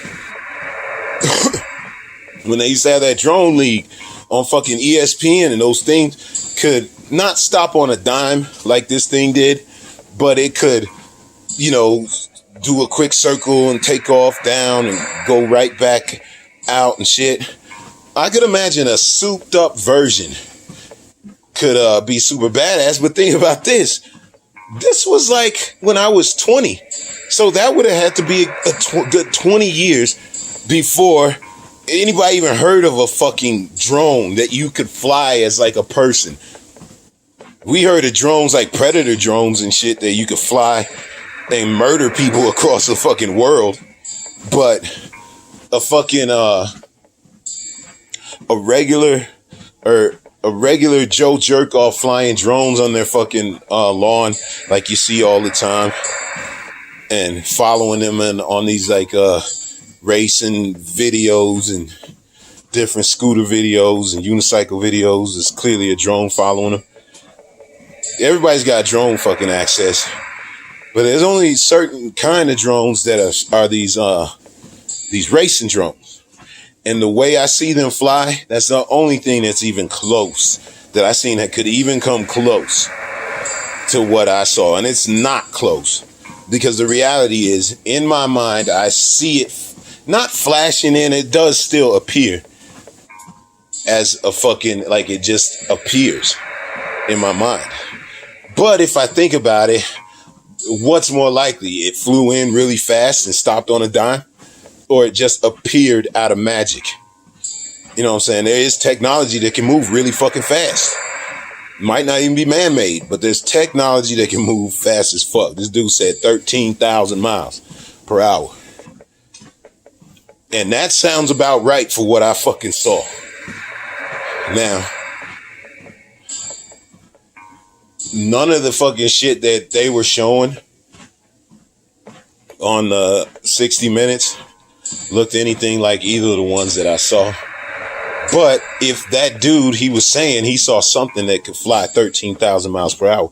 I don't know how fast these jets could fly, but a lot of things they were showing, the jets, or at least the fucking jets cameras, were able to keep up with it. So I just don't know. I've seen fucking airplanes fly by and shit, and you know, all that, like at games and shit. I don't know if they're flying. I doubt they're flying full speed, but I don't know. I don't know enough. I just wish I did. I wish I fucking knew what either of those things are. And just imagine seeing some crazy shit every fucking day. They say these things are flying all over the fucking Atlantic coast. So for some reason, they ain't even fucking with the Pacific. It's the Atlantic. And I know that's where we keep a lot of our motherfucking war drama for anybody that want to come across the seas and fuck with us. It's the fucking Atlantic. So it does seem highly likely that it could be a foreign adversary flying around our shit and checking us out and spying on us. And we can't do nothing about it because their tech is so much better than ours. I mean, think about what would be the scarier scenario. 25 years ago, I saw some kind of fucking souped up goddamn racing drone sent by the fucking Chinese or the Russians that could fly so fucking fast that it looked like it appeared. Or some fucking race of aliens that could possibly be friendly and just checking us out to see what they about to fuck get into if they decide to come fucking check us out for real. Or maybe that's the fucking species right there, the fucking thing that can fly that fast. And this is a different type of thing. But what is more scary in that scenario? The only thing that wouldn't be scary is if I was lying. And by now, if I was lying, I'd have to be a pretty big asshole to not just say, oh, I was just fucking joking, like I always would if I was joking. But I'm not fucking joking. I saw this shit. I saw two fucking things that have blown my fucking mind. And while I think I seen something similar, like in one of those shows, like I said, I saw a bell shape. It looked like falling in front of the moon. And I've seen that on TV before. So that could have definitely been space garbage that just happened to line up perfectly in front of the moon, and I was able to see it. And not only see it, but track it all the way behind the mountain line, and fully expecting there to be a fucking explosion for a couple seconds. But there wasn't nothing. No explosion. A dog barking in the distance. It could have been barking at anything, honestly. But when it went under the fucking thing, and I was like, holy shit, if this is a rocket, this thing's gonna fucking explode behind that fucking mountain. I was watching. Nothing happened. And then the other one lasted for a fucking second, but it was one of the most beautiful fucking things I've ever seen in my life. I just wish I knew what it was. But goddamn, 25 years ago, imagine if that was, okay, you motherfuckers just believe me. Imagine 25 years ago, there's something that could fly so fucking fast and so fucking beautiful. It's like, and it didn't, another thing they were saying, didn't leave no like heat signature. Like exhaust. That was another thing that I definitely noted about the fucking blue thing that flew off in the distance. I told you, it stopped on a fucking dime. It had to come in really, really fucking fast. I didn't see no exhaust. Took off in the fucking distance. I didn't see no exhaust. And that was a fucking perfect blue, a perfect lighter ocean, just perfect fucking blue. On the fucking darker bluish, purplish, blackish background of the fucking sky. This shit was amazing. And that was 25 years ago. I think I was, that was back. Wait a minute. No, that wasn't 25. That was when I was on 21st in state. So I don't know, late 20s, probably early 30s. I don't know. Yeah, early 30s. So, motherfucker, it wasn't even that long ago. Early 30s. So this could have been a possible 15 years ago. Maybe. Maybe they had drones 15 years ago. I don't remember seeing any except for hearing about predators. But there's no way predators could move that fucking fast. And they would leave some kind of exhaust that I would have saw. Anyway, I guess I should get back to finishing this damn thing up before I'm on here too fucking long.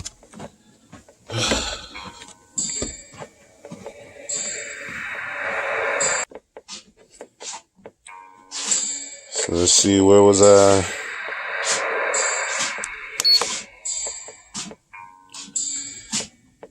So in this particular book, it pointed out that some archaeologists were delving in the ruins of the ancient city of Troy. And it's the practice of archaeologists to dig. So in digging down into the ruins of Troy, they dug deeper than they intended to. And they ran into the ruins of another city that had been there so much longer than this city of Troy that it had gone down beneath the sands of time. And they had built this city of Troy on top of it. When these archaeologists were delving into the ruins of the ancient city, they learned that there were ruins of a city more ancient than that. So they started frantically digging onto that one and dug some more until they found another one.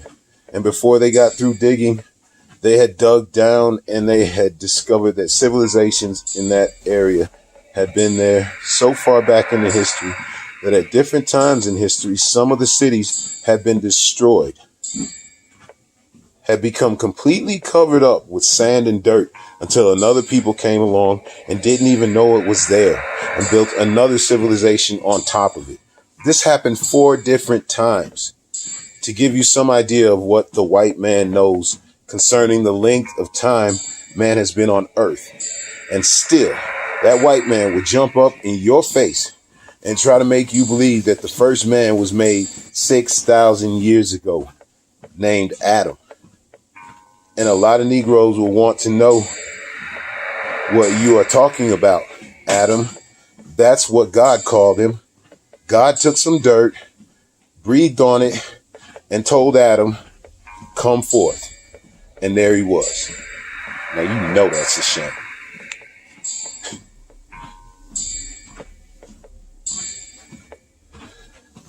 Let's see.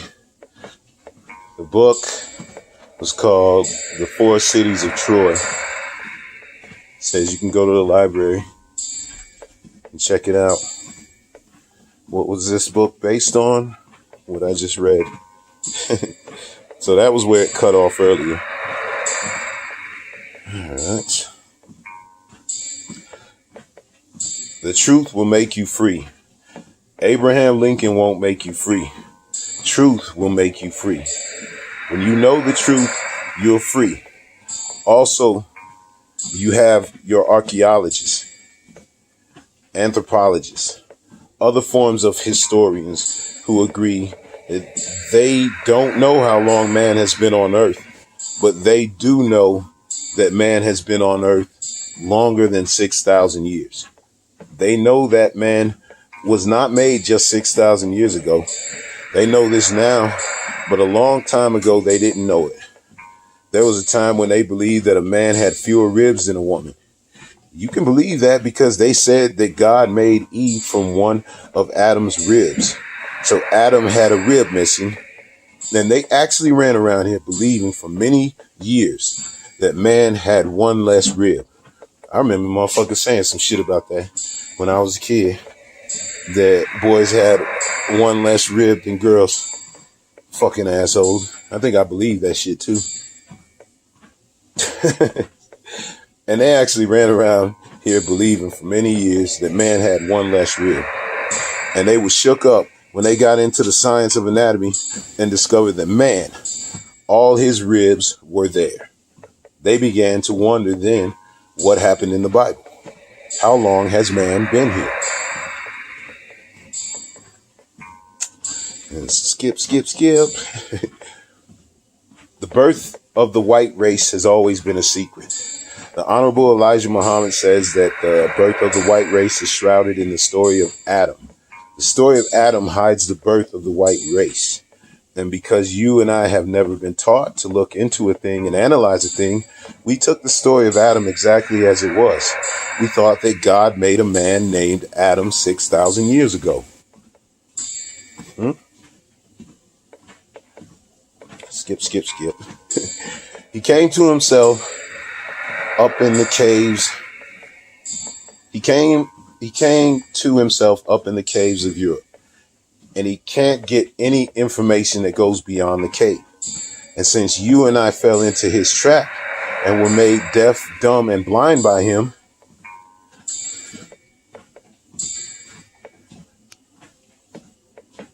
we're not aware that we were here before he was made. Can you understand that? The Honorable Elijah Muhammad teaches us that 66 trillion years ago, trillion. How much is a trillion? Not hundreds, not thousands, nor millions, nor billions, but 66 trillion years ago, the black man was here. Skip. The Honorable Elijah Muhammad tells us that a wise black scientist 66 trillion years ago began to argue with the other scientists because he wanted the people of Earth to speak a certain language. And since they wouldn't agree, he wanted to destroy civilization. So this scientist drove a shaft into the center of the Earth and filled it with high explosives and set it off.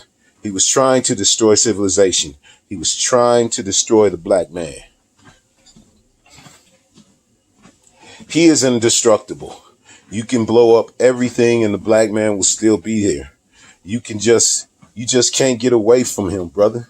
So the Honorable Elijah Muhammad said he filled the earth, the planet, with high explosives and set it off. And when it exploded, the piece that you and I today call the moon was tossed out here into space and it rotated around the earth. It still rotates around the earth. It came from the earth. It was blasted right off the earth. And it was blasted right off. And as it was blasted right off the earth, it turned over and over and over. And all of the water that was on it stayed with the earth. I'm just saying,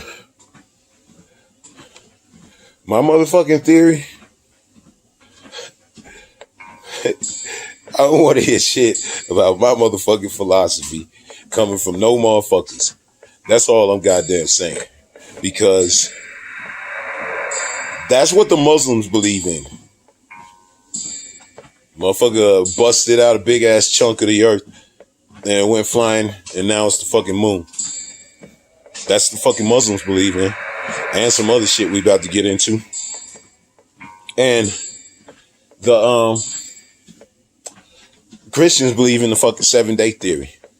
So I don't want to hear shit about my motherfucking philosophy, because just because it's different don't mean it's any more weird than a motherfucker snapping his finger and saying let there be light and creating a dude out of clay and blowing his fucking breath on it and taking a fucking rib out and making a chick. And it ain't no motherfucking weirder than a motherfucker blasting the goddamn some shit out and creating a fucking moon because he's pissed off the motherfuckers didn't want to speak the same goddamn language or some shit. That's all I'm saying. Anybody want to shit on my motherfucking philosophy, come up with your own. Come up with your own theory of existence. See how far you motherfuckers get. Because I got that shit when I was in my 20s. I came up with my own shit. Because the other ones don't make no sense. And while mine might not make no sense to you motherfuckers, I don't want to hear shit when we talk about motherfuckers blowing up chunks and it becoming a goddamn moon. And I don't want to hear shit when it comes to the fucking a bunch of people that believe in the 7-day theory and fucking Adam goddamn and Eve and snapping their fingers and the talking snake and all that shit. So can't nobody tell me shit is all I'm saying. And I'm sure the Buddhists and the goddamn Hindus and everybody else got their own weird shit. I just happen to come up with my own.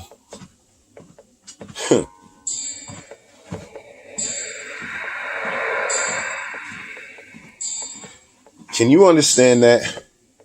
So this dead piece called the moon by us today, turning over and over and over lost all its water. Okay. The Honorable Elijah Muhammad says that as the earth speeds around the sun, turning on its axis, it creates gravity, and the strong attracting power of the sun pulls on the waters of the earth, drawing them up into the earth's atmosphere in a fine mist that the naked eye can hardly detect. As this water gathers into the earth's atmosphere, it then distills and comes back to earth. When it gets heavier than the atmosphere in which it is, it distills and comes back to the earth in the form of water, rain, hail, or snow. All the water that you see coming out of the sky went up into the sky. This motherfucker 60, this is 1962. This dude telling us how the weather worked. But I bet motherfuckers was interested in that shit, especially if they didn't know. When the moon was blasted away and we came along with the earth, see, he makes in some facts and then he brings it back to the religion. When the moon was blasted away and we came along with the earth, one tribe was in fact destroyed. Prior to the time that the explosion took place, there was the explosion set off. Is that supposed to be then the explosion set off? In the explosion set off 60 trillion years ago, the 13th tribe was destroyed, and then all of the time down through the wheel of time, since then there were 12 tribes. Until 6,000 years ago, and 6,000 years ago, a scientist named Yaqub created another tribe on this earth. The 13th tribe was destroyed. That sounds exactly like fucking Battlestar Galactica, by the way. Because I'm very sure they were looking for 13 tribes in like the end of the fucking shit when it started getting all weird. I mean, it's already all weird. It was a really good show, but it did end all weird. And it sounds a lot like this because they they were the 13th tribe, basically, and they had been around for a long fucking time. And it's basically confusing as to, were they the fucking original 13th tribe? Were they Cylons? Or were they people? Shit got confusing as fuck. I'd have to watch it again. I got it in this motherfucker. Maybe that's what I do when I'm out these movies. Because probably going to be out soon. I think I got like 2 or 3 more pages. Alright. Let's see. Scientists named Kub created another tribe on this earth. The 13th tribe was destroyed in that explosion, and then 6,000 years ago, another tribe came on the scene. It was made different from all of the 12 tribes that were here when it arrived. A new tribe, a weak tribe, a wicked tribe, a devilish tribe. The oldest city on earth is the holy city Mecca in Arabia. Mecca is the oldest city on earth. Mecca is the city that is forbidden. 50,000 years ago, another scientist named Shabazz became angry with the scientists of his day. He wanted to bring about a tougher people.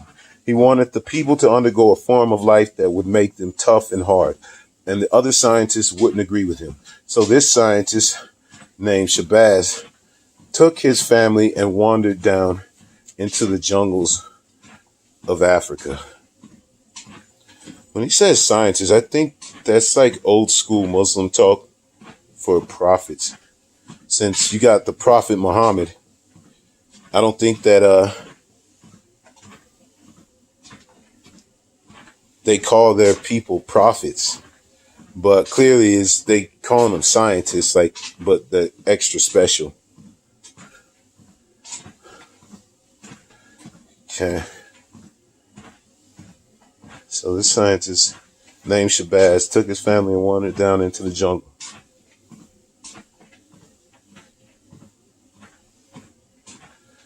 They are black as night, but their hair is like silk. And originally all our people had that kind of hair.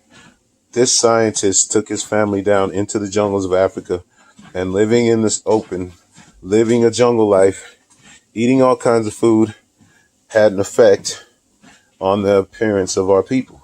Actually living in the rough climate, our hair became stiff like it is now. The Honorable Elijah Muhammad says that the only hair that the black man has today that looks now like it did prior to 50,000 years ago is your and my eyebrows. Right here, you notice all Negroes had straight, I don't care how nappy their hair is, they have straight eyebrows. When you see a happy, or when you see a nappy hair eyebrow Negro, you got somebody. It says chuckle. Motherfuckers must have been laughing and shit. I bet you this whole shit had like motherfuckers laughing and motherfuckers getting up and goddamn clapping and shit. This shit, I'm sure, is so much fiery. More fiery than I could ever fucking read it. I'm annoyed. Now then, where does this white man come in? The wise black man who was a master of science never wrote his history like it is written today of the past. The wise black man in that day wrote his history in the future. The Honorable Elijah Muhammad says that the circumference of the earth is 24,896 miles, approximately 25,000 miles. So when he says the wise black man of the East writes history a year of every mile, he writes history to last for 25,000 years. Not in the past, but in the future. Every 25,000 years, he says that civilization reaches its peak or reaches its perfection. They sit down and write history to last 25,000 years. After this history expires, they put it in a vault at the holy city, Mecca, and write a new history. This has been going on and on and on. So clearly that's why they pray to Mecca. Because they're praying to this history, 25,000 years history. There are 24 wise men. They're spoken of in the Bible as 24 elders or 24 prophets or 24 scientists. These 23 men are called together by this one, which makes 24. No one knows who they are.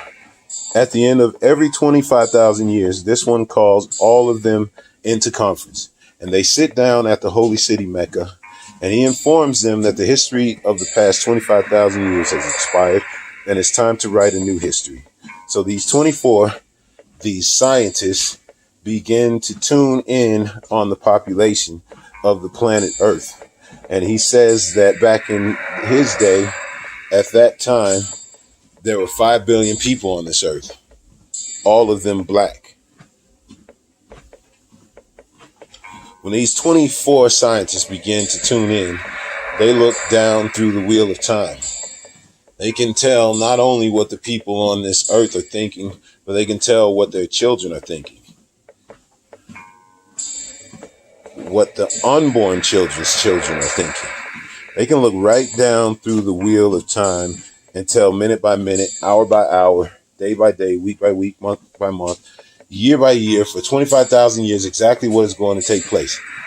And they discovered that in the year 8400 to come, it would register that among 5 billion black people, 70% would be satisfied and 30% would be dissatisfied. And out of that 30% would be born a wise black scientist named Yakub. Yakub would teach among these 30% dissatisfied and create a new race, start a new world and a new civilization that would rule this earth for 6,000 years to come. They brought these findings back to the king and they were put in a book. And by the way, that which is written to last 25,000 years is called the Holy Quran. This was put into the history, and then when the year 8400 came, Yakub was born. Yakub knew that all he had to do was make a man unlike any other man on this earth. And because he would be different, he would attract all other people. Then he could teach this man a science called tricknology, which is a science of tricks and lies. And this weak man would be able to use that science to trick and rob and rule the world. Yakub went to school in the East. He studied the astronomical sciences, mathematical sciences, and the germination of man, which I gotta imagine is like DNA and genetics, probably. And that's what they call it back then. Yakub began to preach at the age of 16. He began to preach all over Arabia in the East. Isn't Arabia like Persia? And isn't Persia like Iran? I think that's what it is. That's probably what he's talking about, Arabia, Iran. Maybe Saudi Arabia, I guess. He began to preach all over Arabia in the East. He preached among the 30% who were dissatisfied and got many of them to follow him. Finally, Yakub was put in jail. When the king went to the jail where Yakub was, he greeted Yakub with Assalamu alaikum.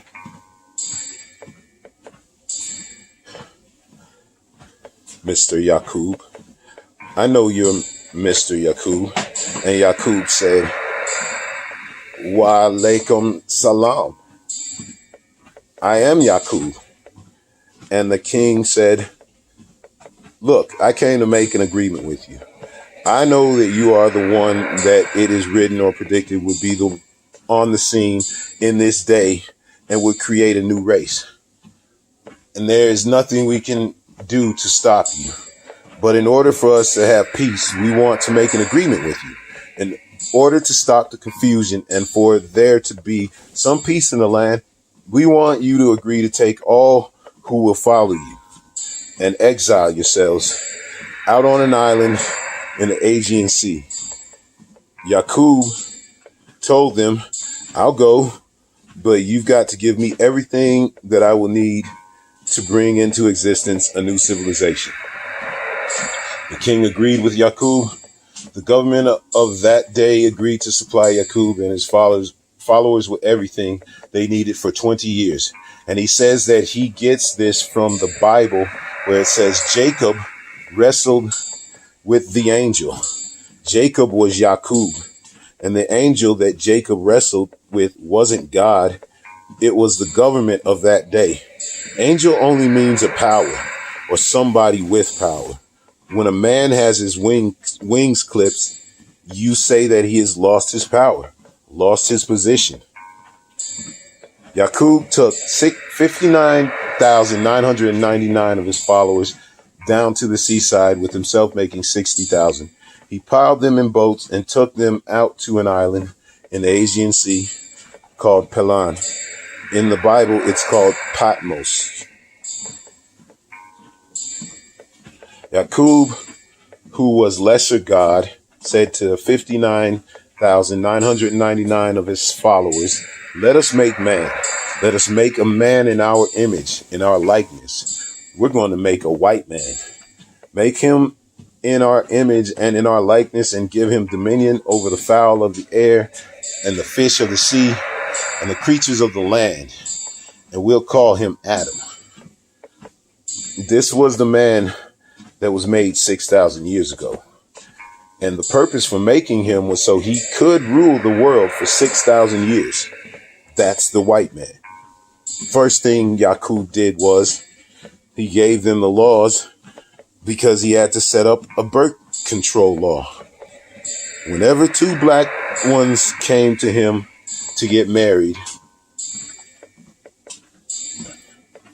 he told the doctors, whenever two black ones came to him to get married, to stick a needle in their veins, take some blood, and go back and tell them that their blood doesn't match, so they can't marry.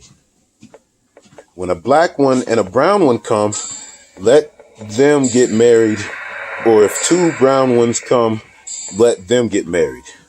Then he told the nurse, 9 months after they're married, when you're ready to deliver their child, if it's a black child, put a needle in its brain and feed it to a wild animal or give it to the cremator.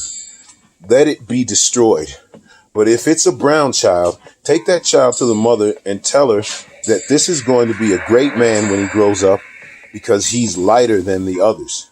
Tell her that the child you destroyed was an angel baby, and it went up to heaven to prepare a place for her when she dies. Same old lie they tell you today.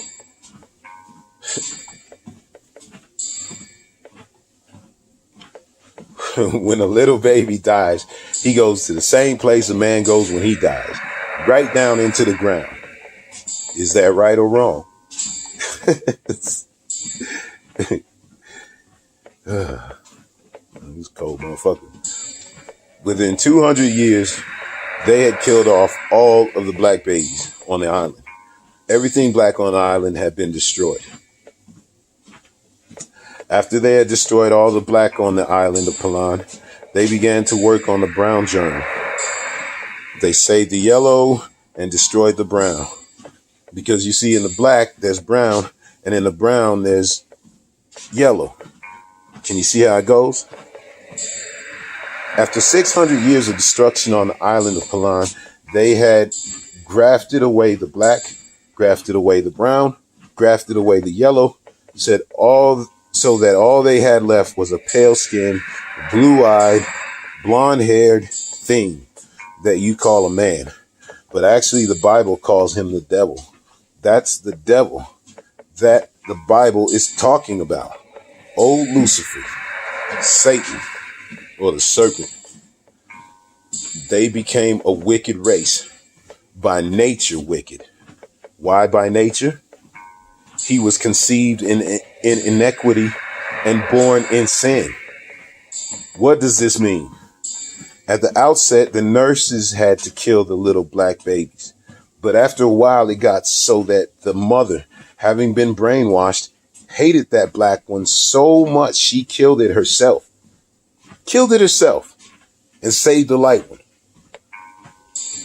The darker one was always murdered, Murdered.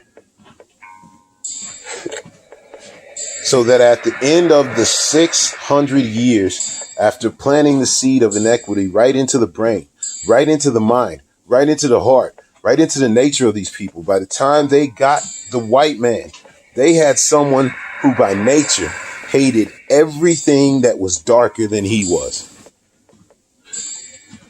Yaqub was dead. Yaqub was their father, but he never saw them. They never saw him.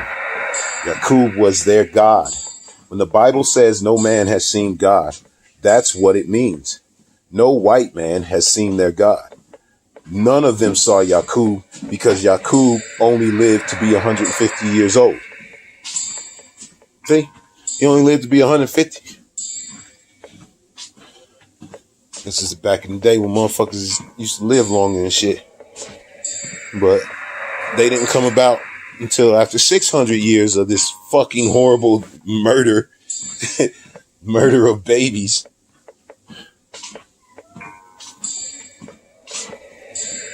That's a brutal fucking origin. Skip. Yaqub had left them some laws to go by. He left them a science called trick knowledge. How to divide and conquer. Yaqub told these people in his book, all you got to do to take over the world is lie. The white man has done this trick everywhere. Here in America, to the Indians. He sent one priest to the Indians in New York and another priest to the Indians in Pennsylvania, and both of them would tell lies to both Indians, and the Indians who had never been at war with each other would start beating the tom-toms, the war drums.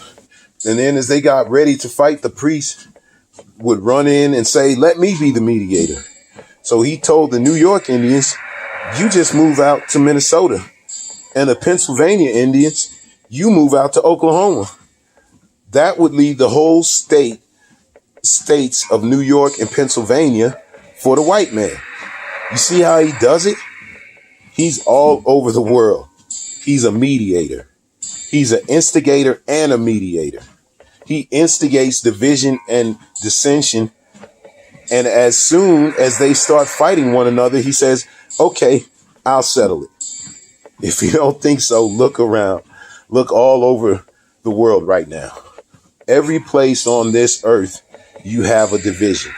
South Korea, North Korea. South Vietnam, North Vietnam. Right or wrong. We never did fight each other.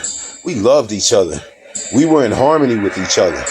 And when these devils came back into our midst, they turned our paradise into a hell. So the king gave the order for all of the devils to be rounded up. They were stripped naked, stripped of everything except their language. Skip.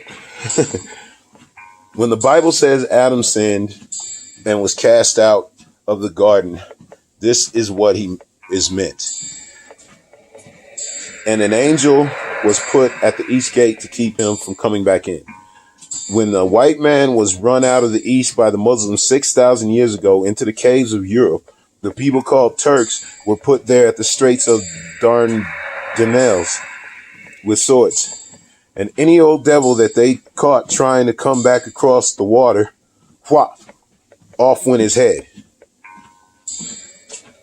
White man went down into the caves of Europe, and he lived there for 2,000 years. The Honorable Elijah Muhammad says that within 1,000 years after the white people were up in the caves, they were on all fours, and they were living in the outdoors where it's cold. Just as cold over there as it is outside right now. They didn't have clothes. So by being out there in the cold, their hair got longer and longer. Hair grew all over their bodies. By being on all fours, the end of their spine began to grow. They grew a little tail that came out from the end of their spine. Oh yes, this was the white man, brother. up in the caves of Europe. He had a tail. You know when he was writing this motherfucking speech, this motherfucker was laughing and shit. He was like gonna enjoy sticking it to these motherfuckers with this shit. Because he knew this shit was gonna get these motherfuckers panties bunched. He said they had a tail. That's fucked up. I ain't gonna lie. That's fucked up. He was hairy as a dog. He had a tail like a dog. He had a smell like a dog. And nothing could get along with him but another dog. The Honorable Elijah Muhammad says that all the beasts up in Europe wanted to kill the white man. Yeah, they tried to kill the white man. They were after the white man. They hated the white man. So he says what the white man would do, he'd dig a hole in the hill. That was his cave. And his mother and his daughter and his wife would all be in there with the dog. The only thing that made friends with the white man was the dog. Everything else hated him. I wonder if when they talking about the white man, if they talking about Jews. And if like this is why Muslims hate Jews so much. Because when it sounds like they talking about Jews. I can't really tell because he ain't said Jews. But I think that's what I think. Motherfucking Jews are looked at as white. Palestinians are looked at as brown. Everything else hated him. The dog stayed in the cave with his family. It was then that the dog and the white man amalgamated. That's fucked up. But I'm reading this shit because I told you there's some shit I agree with and some shit I don't. And ain't no sense in cutting this shit out. The motherfucker said it. And he's still a fucking goddamn genius. He's clearly attributing all this shit to Elijah Muhammad. And he fucking cleaned this shit up. So, anyway, I ain't finna be explaining every time this nigga say something motherfucking controversial. At the end of 2,000 years, the scientists in the East, realizing that it was originally predestined that the white race would rule for 6,000 years and that they already lost 2,000 years in the caves of Europe, sent a prophet up there from Mecca to teach the white race, the race of devils, how to become civilized again. The name of that prophet was Moses. Moses never went down into Egypt. Well, he called him a prophet. So maybe the 24 dudes are just scientists, I guess. Scientists are super smart, so I guess they're like magically smart back in the 60s. The name of that prophet was Moses. Moses never... Jesus, man, I need to start reading faster because this shit's going to take forever. Fuck. The name of that prophet was Moses. Moses never went down into Egypt. Moses went into the caves of Europe and civilized the white man. Moses taught the white man how to cook his food. Moses taught the white man how to build a house for himself. He taught the white man also some of the technology that Yaqub had originally meant for him.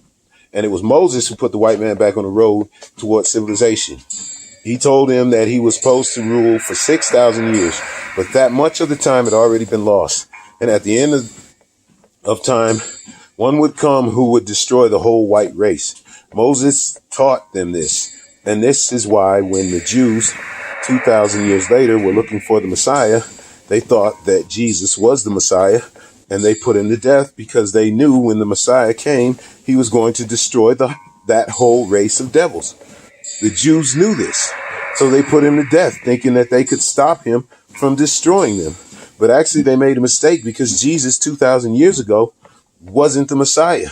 Their time wasn't up 2,000 years ago.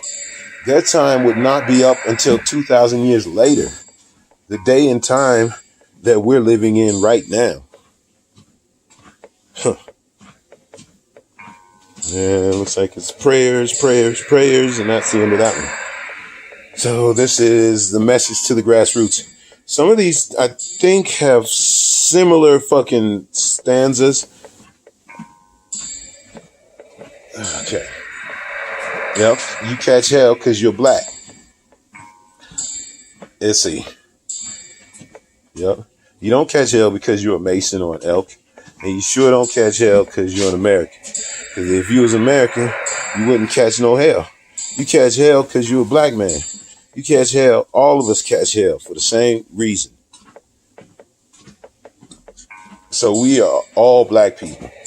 So-called Negroes. Second-class citizens, ex-slaves. You are nothing but an ex-slave. You don't like to be told that. But what else are you? You are ex-slaves. You didn't come here on a Mayflower. You came here on a slave ship in chains, like a horse or a cow or a chicken. And you were brought here by the people who came here on the Mayflower. You were brought here by the so-called pilgrims or founding fathers. They were the ones who brought you here. We have a common enemy. We have this in common. We have a common oppressor, a common exploiter, and a common discriminator. But once we all realize that we have this common enemy, then we unite on the basis of what we have in common. And what we have foremost in common is that enemy, the white man. He's an enemy to all of us. In Bandung, back in, I think, 1954, was the first unity meeting in centuries of black people. And once you study what happened at the Bandung conference and the results of the Bandung conference, it actually serves as a model for the same procedure you and I can use to get our problem solved. The number one thing that was not allowed to attend the Bandung conference was the white man. He couldn't come. When they came to the Bandung conference, they looked at the Portuguese and at the Frenchman and at the Englishman and at the other Dutchman and learned or realized that the one thing that all of them had in common, they were all from Europe. They were all Europeans, blonde, blue-eyed, and white-skinned. They began to recognize who their enemy was. The same man that was colonizing our people in Kenya was colonizing our people in the Congo. The same one in the Congo was colonizing our people in South Africa and in Southern Rhodesia and in Burma and in India and in Afghanistan and in Pakistan. They realized all over the world where the dark man was being oppressed, he was being oppressed by the white man. Where the dark man was being exploited, he was being exploited by the white man. So they got together under this basis that they had a common enemy. When you and I here in Detroit and in Michigan and in America who have been awakened today look around us, we too realize here in America we all have a common enemy. Whether he's in Georgia or Michigan, whether he's in California or New York, he's the same man. Blue eyes and blonde hair and pale skin. Same man. So what we have to do is what they did. They agreed to stop quarreling among themselves. Skip. Look at the American Revolution in 1776. That revolution was for what? For land. Why did they want land? Independence. How was it carried out? Bloodshed. Number one, it was based on land, the basis of independence. And the only way they could get it was bloodshed. The French Revolution. What was it based on? The landless against the landlord. What was it for? Land. How did they get it? Bloodshed. Was no love lost. Was no compromise. Was no negotiation. How did they bring it about? Bloodshed. You haven't got a revolution that doesn't involve bloodshed. And you're afraid to bleed. I said, you're afraid to bleed. As long as the white man sent you to Korea, you bled. He sent you to Germany. You bled. He sent you to South Pacific to fight the Japanese. You bled. You bleed for white people. But when it comes time to seeing your own churches being bombed and little black girls being murdered, you haven't got no blood. You bleed when the white man says bleed. You bite when the white man says bite. And you bark when the white man says bark. I hate to say this about us, but it's true. How are you going to be nonviolent in Mississippi? As violent as you were in Korea? How can you justify being nonviolent in Mississippi and Alabama when your churches are being bombed and your little girls are being murdered? And at the same time, you're going to violence with Hitler and Tojo and somebody else that you don't even know.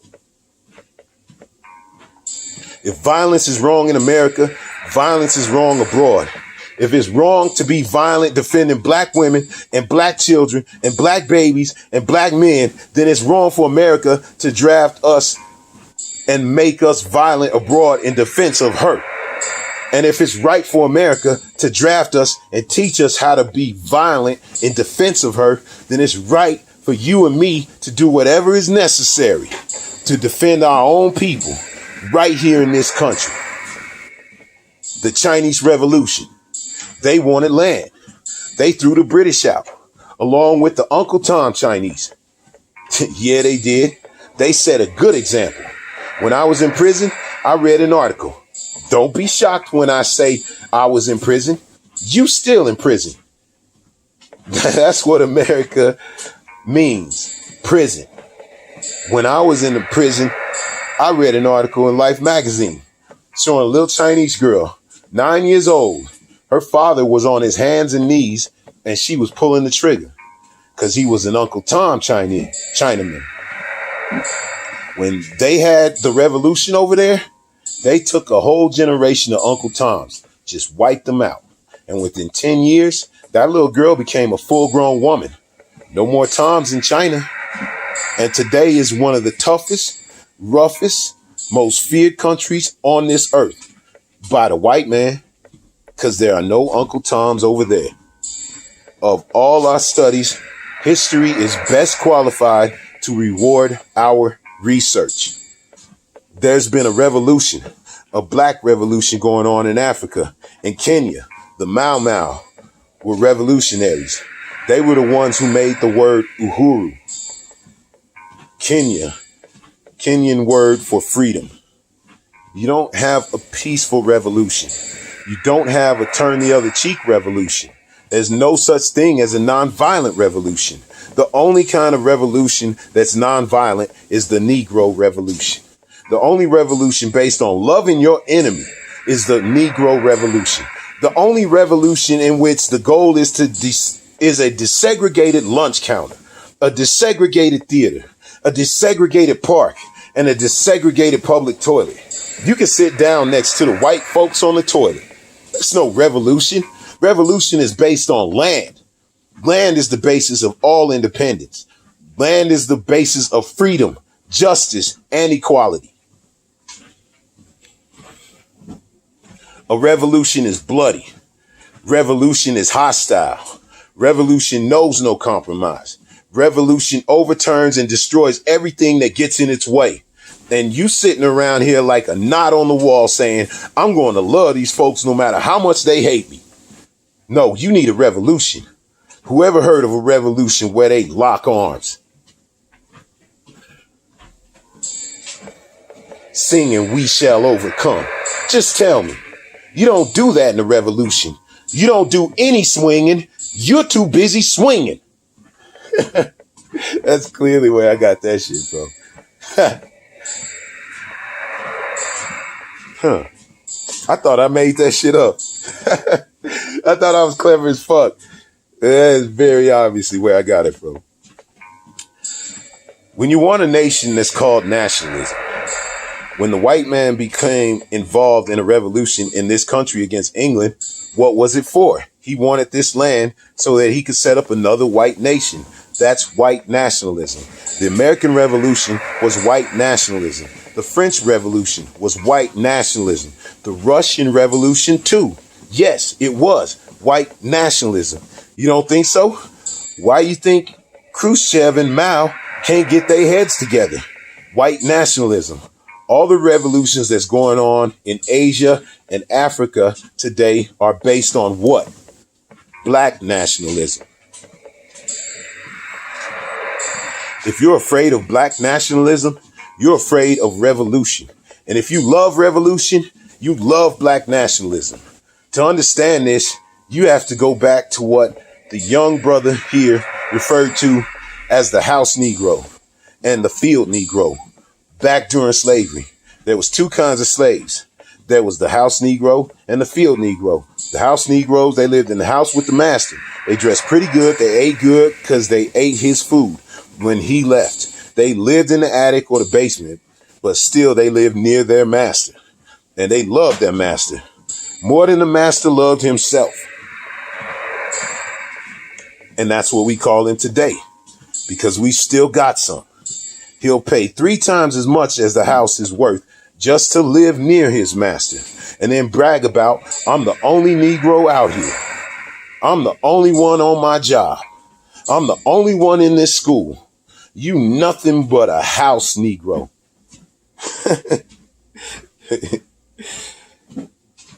I used to fucking be the only one in the fucking school, but I sure as fuck wasn't bragging about that shit. I fucking hated it. On that same plantation, there was the field Negro. The field Negro, those were the masses. There were always more Negroes in the field than there were Negroes in the house. The Negroes in the field caught hell. He ate leftovers. In the house, they ate high up on the hog. The Negro in the field didn't get nothing but was what was left on the insides of the hog. They call them chitlins. Nowadays, in those days, they called them what they were, guts. That's what you were, a gut eater. The field Negro was beaten from morning to night.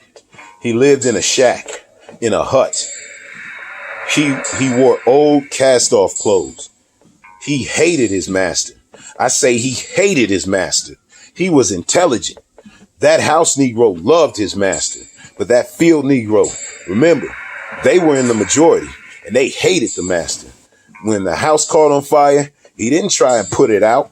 That field Negro prayed for a wind, for a breeze. When the master got sick, the field Negro prayed that he die. Just as the slave master of that day used Tom, the house Negro, to keep the field Negroes in check, the same old slave master today has Negroes who are nothing but modern Uncle Toms, 20th century Uncle Toms, to keep you and me in check, keep us under control, keep us passive and peaceful and nonviolent. That's Tom making you nonviolent. It's like when you go to the dentist and the man's going to take your tooth, you're going to fight him when he starts pulling.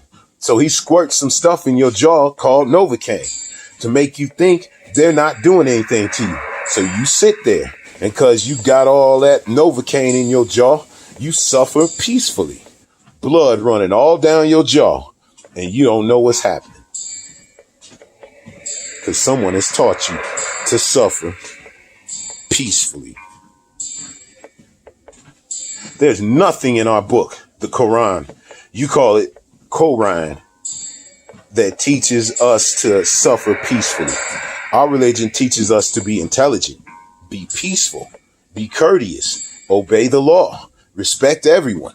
But if someone puts his hand on you, send him to the cemetery. That's that old time religion. That's that one that Ma and Pa used to talk about. An eye for an eye, and a tooth for a tooth, and a head for a head, and a life for a life. That's a good religion. And nobody resent that kind of religion being taught but a wolf who intends to make you his meal. This is the way it is with the white man in America. He is a wolf and you're a sheep. Anytime a shepherd, a pastor teach you and me not to run from the white man, and at the same time teach us not to fight the white man, he's a traitor to you and me. Don't lay down our life all by itself. No, preserve your life. It's the best thing you got. And if you got to give it up, let it be even Steven. I would like to just mention one other thing quickly. I would like to just mention just one other thing else quickly. And that is the method that the white man uses how the white man uses these big guns or Negro leaders against the Black Revolution. They are not a part of the Negro Revolution. They are used against the Negro Revolution. When Martin Luther King failed to desegregate Albany, Georgia, the civil rights struggle in America reached its low point. King became bankrupt almost as a leader, plus even financially. The Southern Christian Leadership Conference was in financial trouble. Plus it was in trouble, period, with the people when they failed to desegregate Albany, Georgia. I'm fucking sick of this goddamn one same ass song playing over and over. Let's see.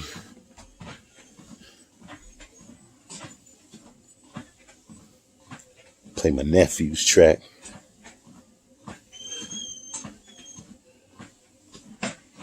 What the fuck?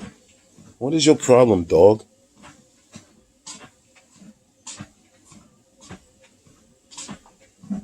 What the fuck? Okay, this is apparently not trying to fucking work or something, motherfucker. What the fuck?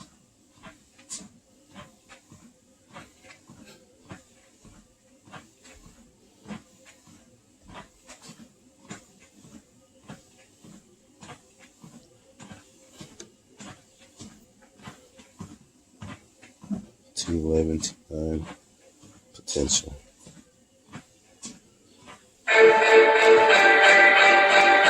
Okay.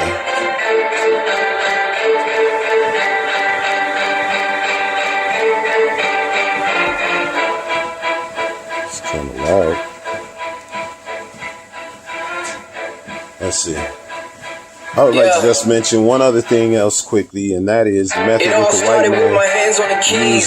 The young boy skills was pristine. My mom and pop filled me up with their dreams. I got how the white man uses these big guns or Negro leaders against the Black Revolution. They are not a part of the Negro Revolution. They are used against the Negro Revolution. When Martin Luther King failed to desegregate Albany, Georgia, the civil rights struggle in America reached a low point. King became bankrupt almost as a leader. Plus, even financially, the Southern Christian Leadership Conference was in financial trouble. Plus, it was in trouble, period, with the people when they failed to desegregate Albany, Georgia. Other parts of the country, local leaders began to stir up our people at the grassroots level. This was never done by these Negroes, whom you recognize of national stature. They controlled you, but they never incited you or excited you. They controlled you. They contained you. They kept you on the plantation. King got out and went out to California to a big rally and raised about, I don't know how many thousands of dollars. He came to Detroit and had a march and raised some more thousands of dollars. And recall, right after that, Roy Wilkins attacked King, accused King and the core Congress of Racial Equality of starting trouble everywhere and then making the NAACP get them out of jail and spend a lot of money. And then they accused King and Core of raising all the money and not paying it back. This happened. I've got it in documented evidence in the newspaper. Roy started attacking King, and King started attacking Roy, and Farmer started attacking both of them. And as these Negroes of national stature began to attack each other, they began to lose their control of the Negro masses. And Negroes was out there in the streets. They was talking about how we was going to march on Washington. By the way, right at that same time, Birmingham had exploded.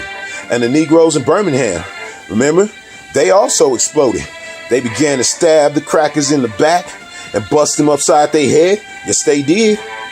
That's when Kennedy sent in the troops down in Birmingham. So right after that, Kennedy got on television and said, this is a moral issue. That's when he said he was going to put out a civil rights bill.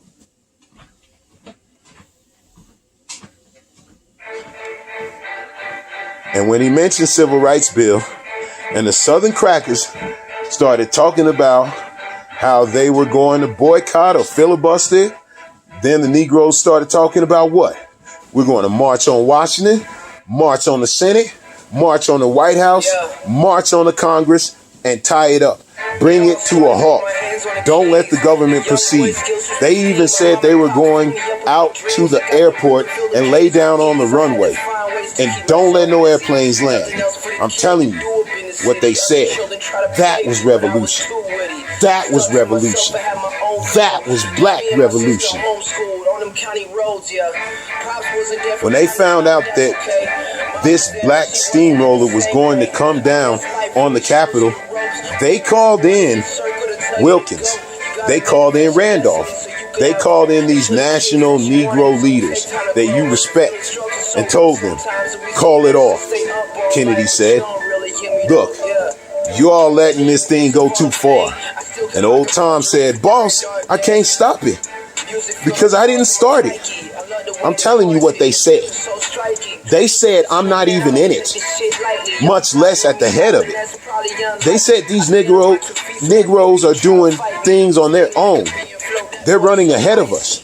And that old shrewd fox, he said, he said, well, if you all aren't in it, I'll put you in it. I'll put you at the head of it. I'll endorse it. I'll welcome it. I'll help it. I'll join it.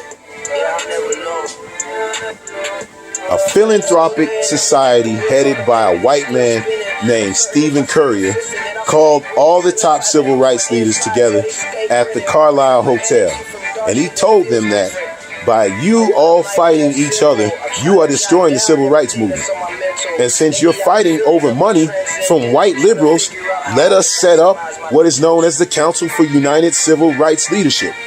Let's form this council, and all the civil rights organizations will belong to it, and we'll use it for fundraising purposes. Let me show you how tricky the white man is. And as soon as they got it formed, they elected Whitney Young as the chairman, and who do you think became the co-chair? Stephen Currier, the white man, a millionaire. That motherfucker got disdain for these motherfuckers. Let's see. Let's try a different. T11, T9.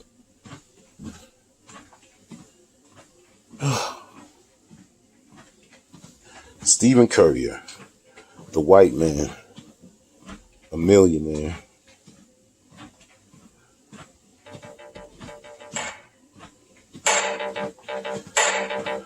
Randolph knows it happened. Wilkins knows it happened. King knows it happened. Everyone of that so-called Big Six, they know what happened.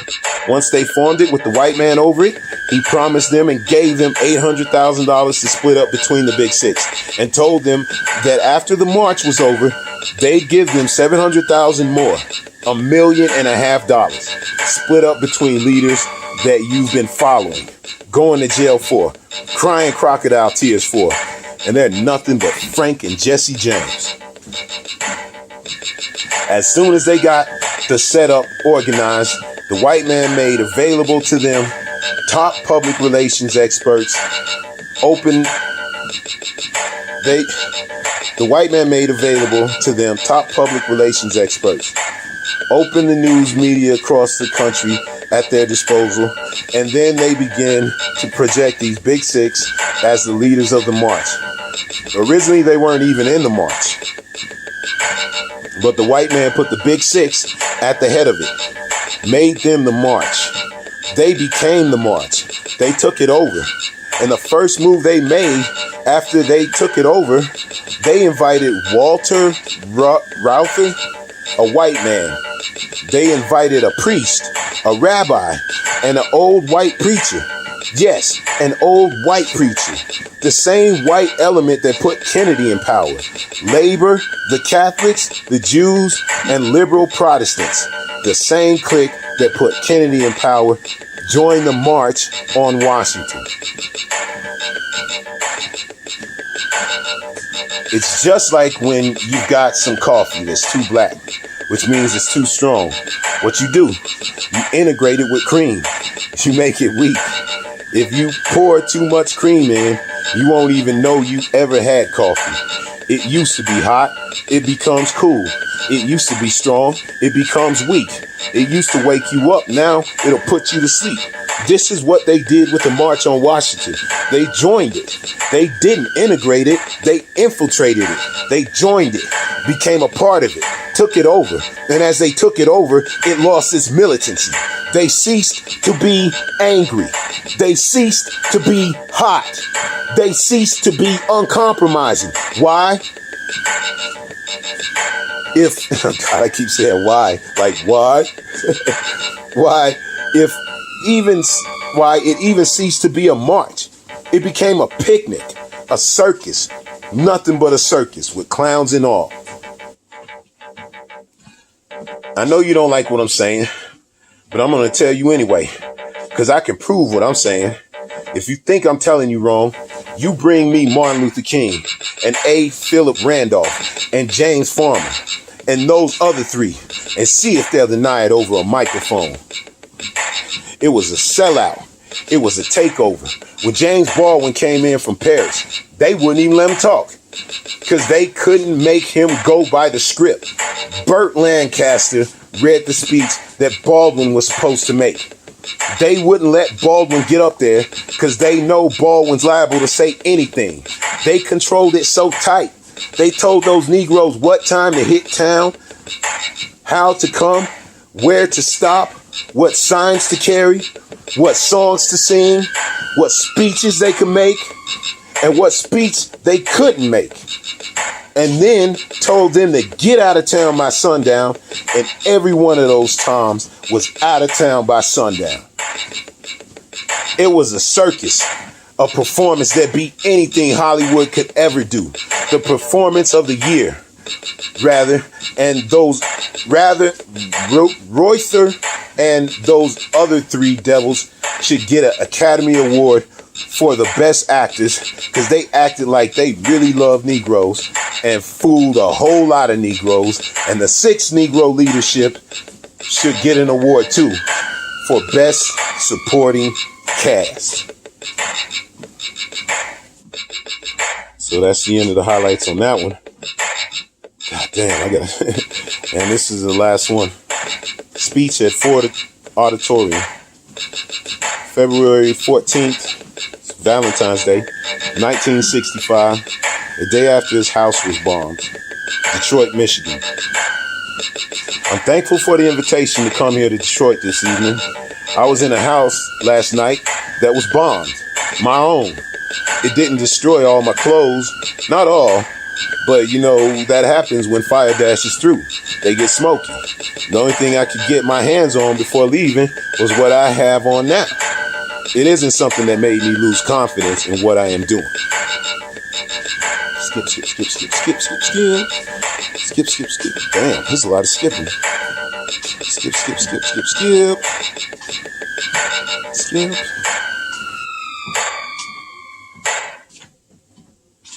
Skip, skip.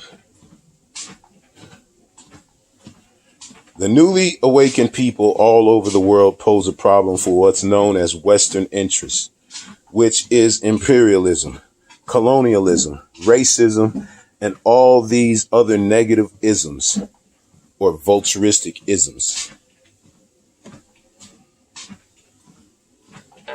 Not a great deal of concern for all white people, but a great deal of concern for most white people.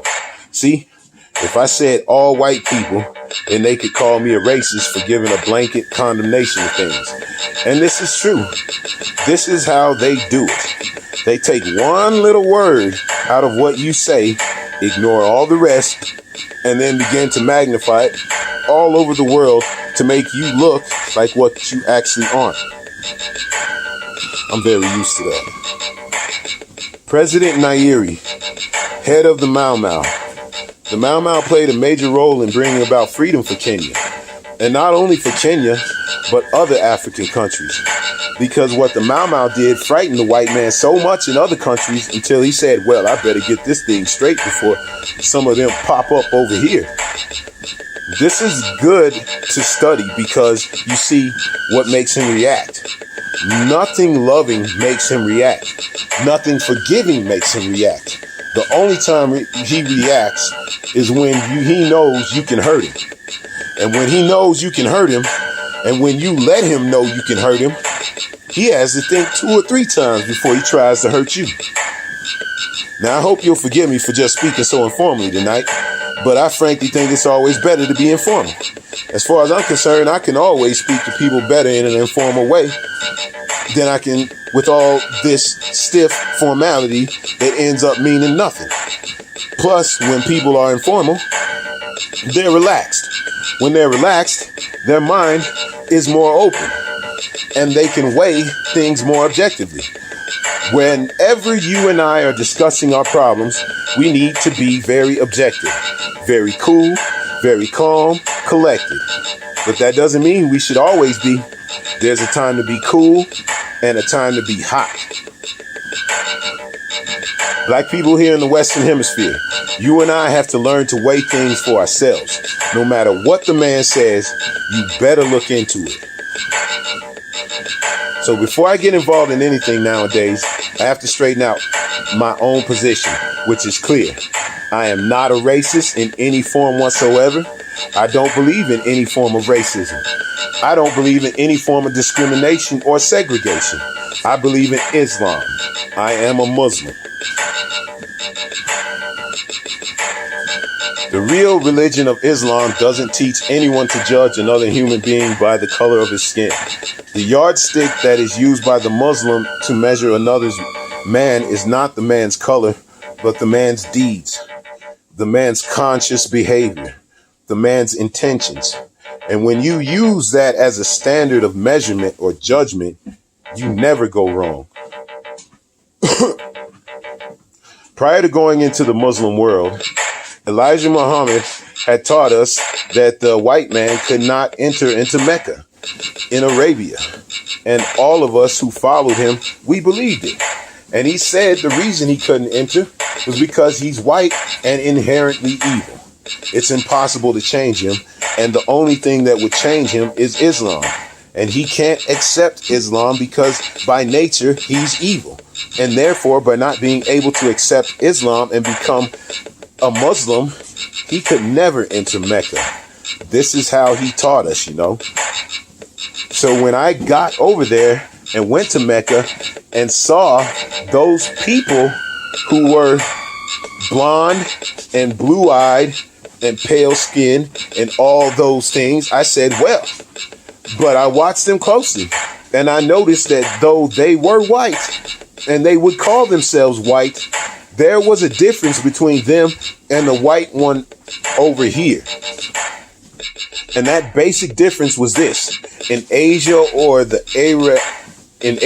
Arab world, or in Africa, where the Muslims are, if you find one who says he's white, all he's doing is using an adjective to describe something that's incidental about him. One of his incidental characteristics. So there's nothing else to do. There's nothing else to it. He's just white. But when you get the white man over here in America and he says he's white, he means something else. You can listen to the sound of his voice. When he says he's white, he means he's a boss. This was what I saw was missing in the Muslim world. If they said they were white, it was incidental. White, black, brown, red, yellow, doesn't make any difference what color you are. So this was the religion that I had accepted and had gone there to get a better knowledge of. A better knowledge of it.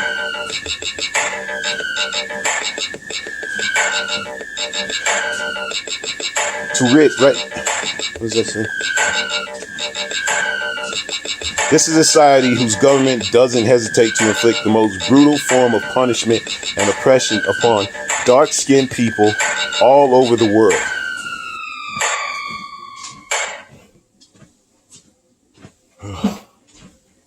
Let's see.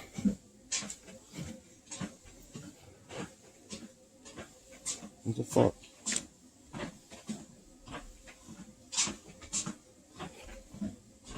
Oh, Fucking goddamn piece of shit.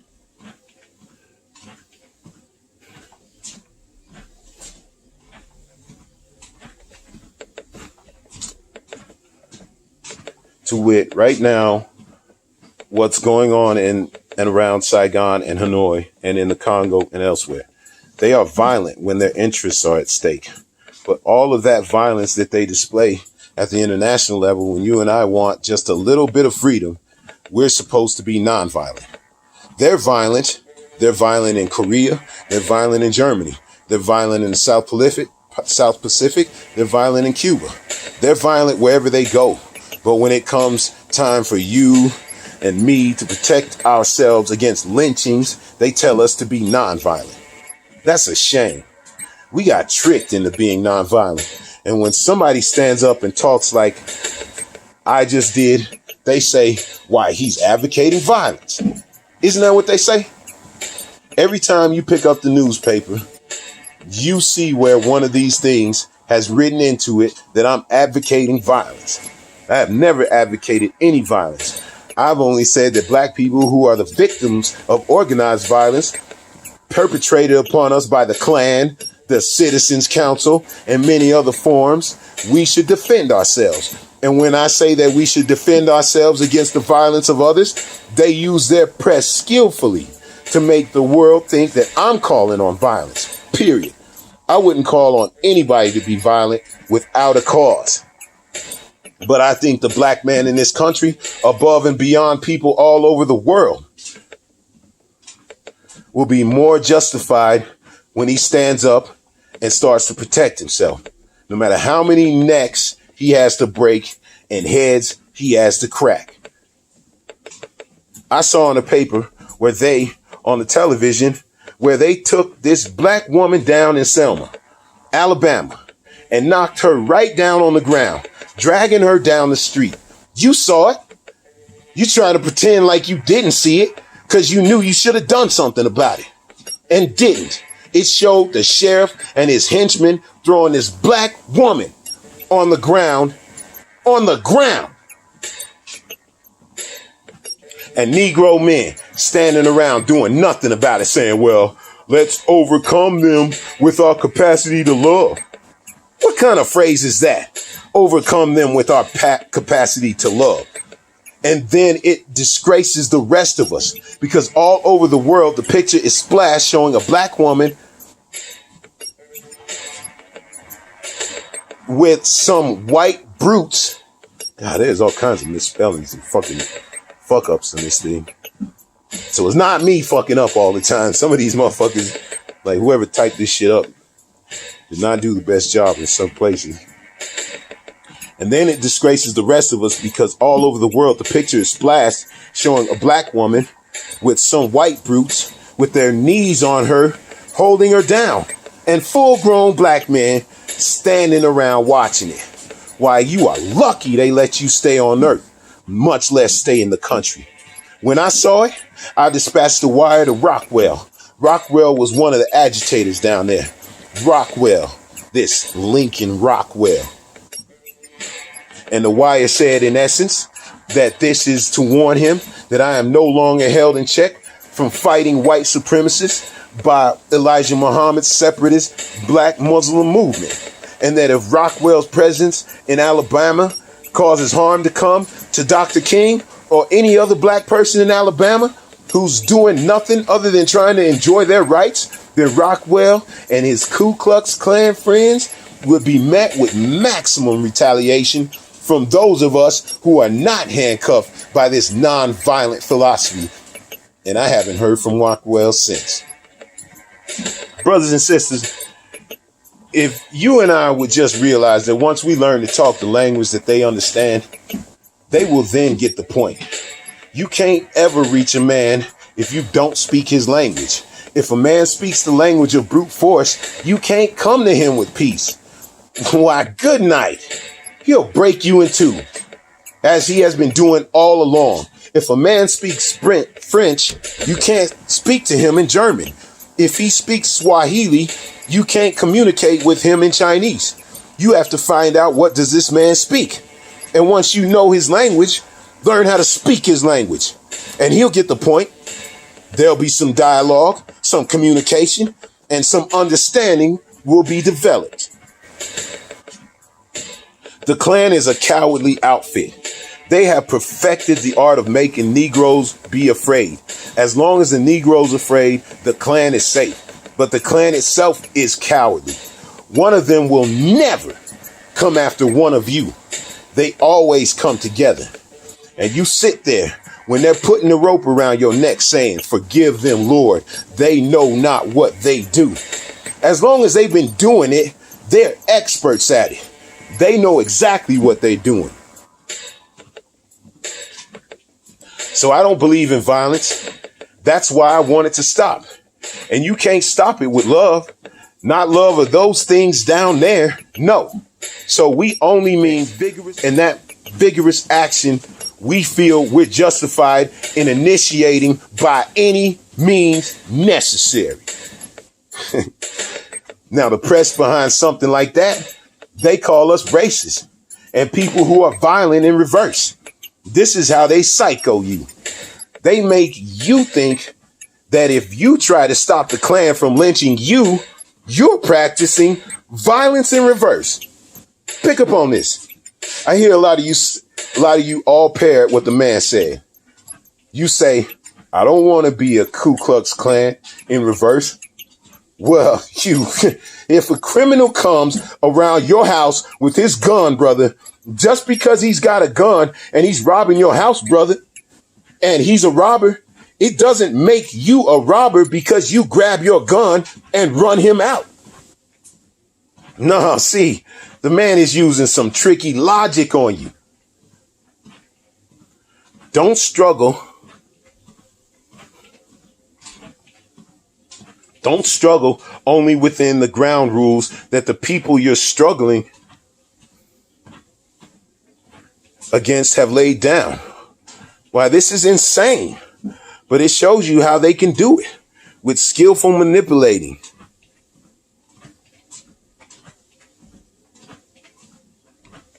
God damn it. Fucking thing. But it shows you how they can do it with skillful manipulating of the press. They're able to make the victim look like the criminal and the criminal look like the victim. Right now in New York, we had a couple cases where the police grabbed a brother and beat him unmercifully and then charged him with assaulting them. They use the press to make it look like he's the criminal and they're the victim. This is how they do it. And if you study how they do it here, then you'll know how they do it over here. It's the same game going all the time. And if you and I don't awaken and see what this man is doing to us, then it'll be too late. See how all these pricks are always talking about you need to be sleepwalking, don't be woke, because they want you to get caught slipping.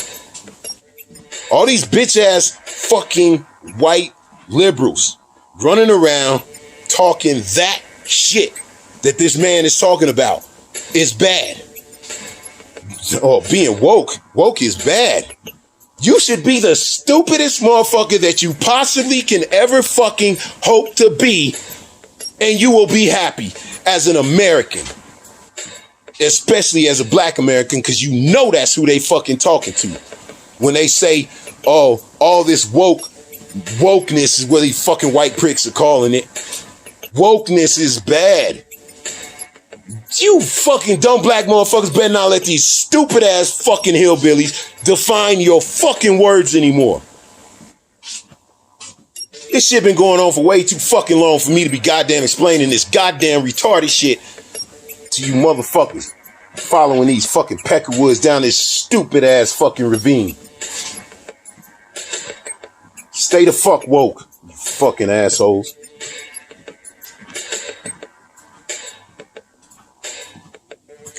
And it's the same game going all the time. If you and I don't awaken and see what this man is doing to us, then it'll be too late. They'll create an image by feeding statistics to the press, through the press showing the high crime rate in the Negro community. As soon as this high crime rate is emphasized through the press, then people begin to look upon the Negro community as a community of criminals. And then any Negro in the community can be stopped in the street. Put your hands up. And they pat you down. You might be a doctor, a lawyer, a preacher, or some other kind of Tom. Or some other kind of Uncle Tom. But despite your professional standing, you'll find that you're the same victim as the man who's in the alley. Just because you're black and you live in a black community, which has been projected as a community of criminals. This is done. And once the public accepts this image also, it paves the way for a police state type of activity in the Negro community. They can use any kind of brutal methods to suppress blacks because they're criminals anyway. You fucking heard that before? Jesus Christ, I am constantly quoting this dude. I mean, I'm not quoting him. These are my original thoughts, but clearly they've been put into my subconscious by this dude. And just by reality of seeing it and having fucking common sense. They can use any kind of brutal methods to suppress blacks because they're criminals anyway. And what has given this image? The press again. By letting the power structure or the racist element in the power structure use them in that way. If you'll notice, they referred to the rioters as vandals, hoodlums, thieves. They tried to make it appear that this wasn't. They tried to make it, and they did this. They skillfully took the burden off the society for its failure to correct these negative conditions in the black community. It took the burden completely off the society and put it right on the community by using the press to make it appear that the looting and all of this was proof that the whole act was nothing but vandals and robbers and thieves who weren't really interested in anything other than that which is negative. And I hear many old, dumb, brainwashed Negroes who parrot the same old party line that the man handed down in his paper. It was not the case that they were just knocking out some store windows ignorantly in Harlem, for instance. All of the stores are owned by white people. All of the buildings are owned by white people. Black people are just there, paying rent, buying the groceries, but they don't own the stores, clothing stores, food stores, any kind of stores. Don't even own the homes that they live in. This is all owned by outsiders.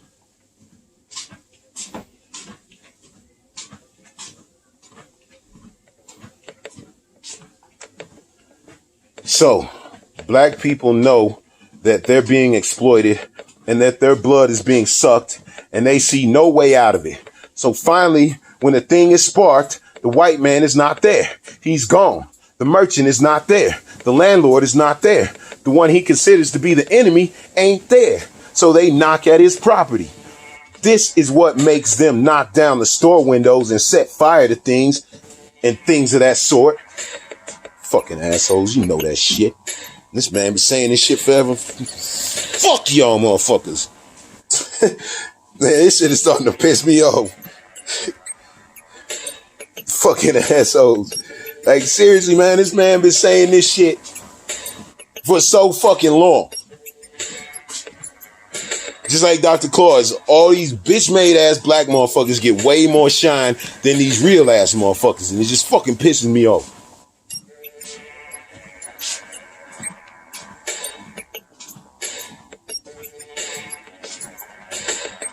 This is what makes them knock down the store windows and set fire to things. And that sort. It's not that they're thieves, but they try and project the image to the public that this is being done by thieves.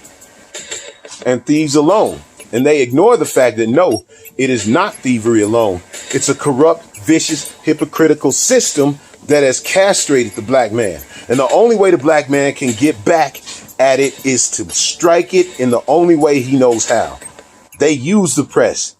That doesn't mean that all reporters are bad. Some of them are good, I suppose. But you can take their collective approach to any problem and see that they can always agree when it gets to you and me. They knew that we were given this affair, which is designed to honor outstanding black Americans, is it not? you'd find nothing in the newspapers to give the slightest hint that this affair was going to take place. Not one hint. Why? You see, you have many sources of news. If you don't think that they're in cahoots, watch. They're all interested or none of them are interested. It's not a staggering thing. They're not going to say anything advanced about an event that's being given by any black people who believe in functioning beyond the scope of the ground rules that are laid down by the liberal elements of the power structure. When you begin to start thinking for yourself, you frighten them, and they try to block your getting to the public for fear that if the public listens to you, then the public won't listen to them anymore.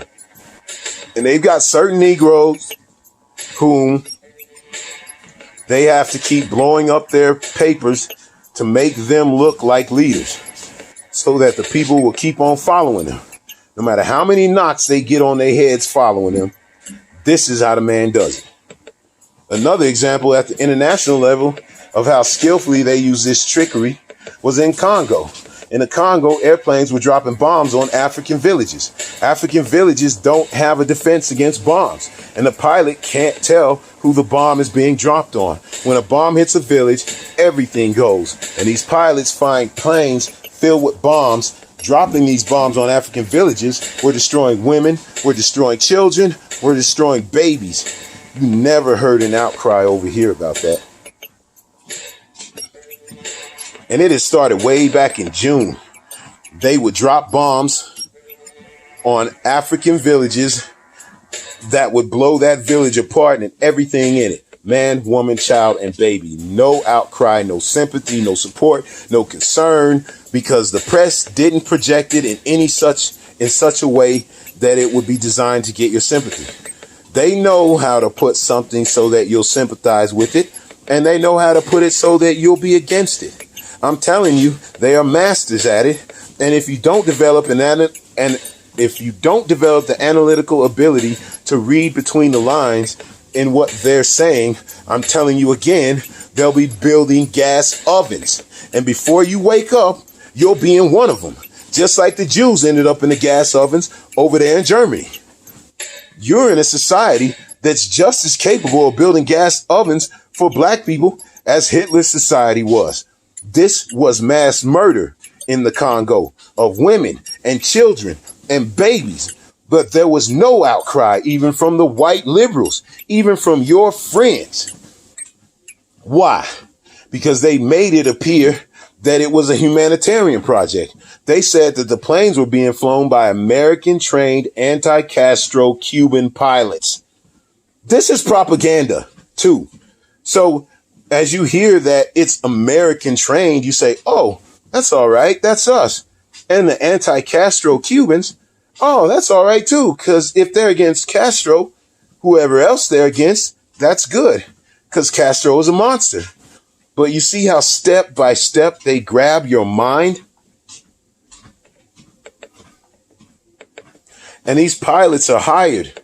Their salaries are paid by the United States government. They're called mercenaries. These pilots are. And a mercenary is not someone who kills you because he's patriotic. He kills you for blood money. He's a hired killer. This is what a mercenary means. And they're able to take these hired killers and put them in American planes with American bombs and drop them on African villages, blowing to bits black men, black women, black children, black babies. And you black people sitting over here cool like it doesn't even involve you? You a fool. They'll do it to them today and do it to you tomorrow. Because you and I, they are all the same. You and I and they are all the same. They call it a humanitarian project and that they're doing it in the name of freedom and all this.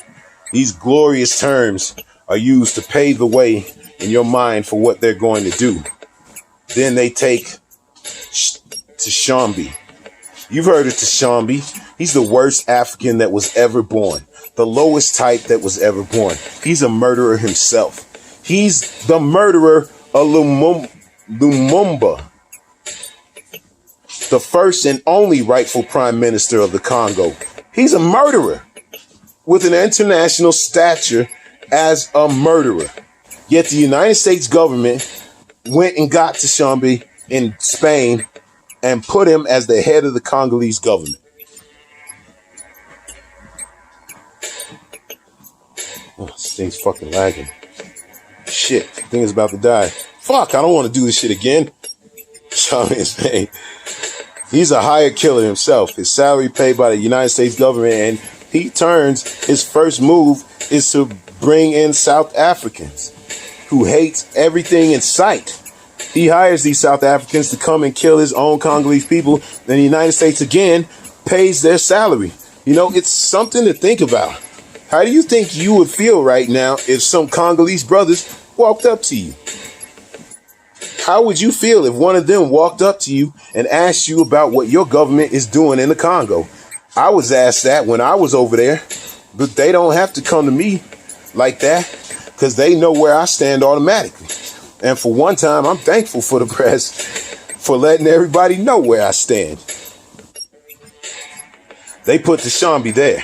And as soon as Tshombe got there, he invited them to bring paratroopers from Belgium and the United States transport planes and try and recapture Congo. This is all a cold-blooded act on the part of your Western powers, namely the Western powers here in the United States. Interests in the United States and England and France and Belgium and so forth. They want the wealth of the Congo, plus its strategic geographic position. First, they fan the flames in such a manner to create hysteria in the mind of the public. And then they shift gears and fan the flames in a manner designed to get the sympathy of the public. And once they go from hysteria to sympathy, their next step is to get the public to support them in whatever act they're getting ready to go down with. You're dealing with a cold, calculating international machine that's so criminal in its objectives and motives that it has the seeds of its own destruction right within. They use the press to emphasize that white hostages are being held by inaudible. Imagine that. Or white priests, white missionaries, white nuns. They don't say nuns, white nuns. You know what the paper said right here in Detroit. White missionaries. White nuns, white missionaries, not just a missionary, a white nun, as if there's a difference between a white nun and a black nun, or a white priest and a black priest, or if the light that's in a white skin, or if the light that's in a white skin is more valuable than a light within a black skin. This is what they're implying. And the press, look at the press when this thing was going on, and you will see what I'm talking about. They're vicious in their whiteness. Still, I wouldn't judge them just because they're white, or they'd call me a racist. I'm judging them by their deeds, by their conscious behavior. And you know how they've been consciously behaving in the Congo, and how they consciously behave in Vietnam, and how they consciously behave right now in Alabama and Mississippi. So you and I got to get conscious and start behaving in a way that we can offset this thing before it's too late. And this is what they don't want to hear. The next thing that is good to know about Tshombe, no Congolese troops have ever won any victories whatsoever for the present Congolese government. Congolese soldiers won't even fight unless they're forced to. But the fighters in the Congo, or the freedom fighters, the rebels from the Oriental Eastern province, they fought with stones and sticks and rocks and spears and arrows. And the only time they had a gun was when they got some soldier who had it, and they'd kill him and take his gun. But they were winning. They took over 2/3 of the Congo. The other people, their heart wasn't in it. And because of the fighting spirit of these people, it would be impossible for Tshombe to remain as head of state over the Congo without additional troops. White troops being constantly brought in from South Africa or elsewhere. But sooner or later, these troops are going to give out. And then America's going to have to increase her troops like she did in South Vietnam. She's not at war with Vietnam yet. She's only there advising. They have 20,000 advisors, on the front lines. But it's not a war, just they're in advisory capacity. Why? That's why they insult the intelligence of their own public. Why should the black man in America concern himself since he's been away from Africa continent for 300 or 400 years? Why should we concern ourselves? What impact does what happened to them have upon us? Number one, first you have to realize that up until 1959, Africa was dominated by the colonial powers and by the colonial powers of Europe having complete control over Africa. They projected the image of Africa negatively. They projected Africa always in a negative light. Jungle, savages, cannibals, nothing civilized. Why, then naturally it was so negative that it was negative to you and me. And you and I began to hate it. We didn't want anybody telling us anything about Africa, much less calling us Africans. Remember how I described the fucking hating seeing Africa on the board? It wasn't that I hated Africa. I hated how these peckerwoods were going to talk about it. Fucking hated that shit. In hating Africa and hating the Africans, we ended up hating ourselves without even realizing it. Because you can't hate the roots of a tree and not hate the tree. You can't hate your origin and not end up hating yourself. You can't hate Africa and not hate yourself. We have been a people who hated our African characteristics. We hated our hair. We hated the shape of our nose. We wanted one of those long dog-like noses, you know? Yeah, we hated the color of our skin, hated the blood of Africa that was in our veins, and in hating our features and our skin and our blood, why we had to end up hating ourselves. Skip. After 1959, the spirit of African nationalism was fanned to a high flame, and we then began to witness the complete collapse of colonialism. And although it looked like they were getting out, they pulled a trick that was colossal, in that when you're playing basketball and they get you trapped, you don't throw the ball away, you throw it to one of your teammates who's in the clear. And this is what the European powers did. They passed the ball to Uncle Sam, and he picked it up and has been running it for a touchdown ever since.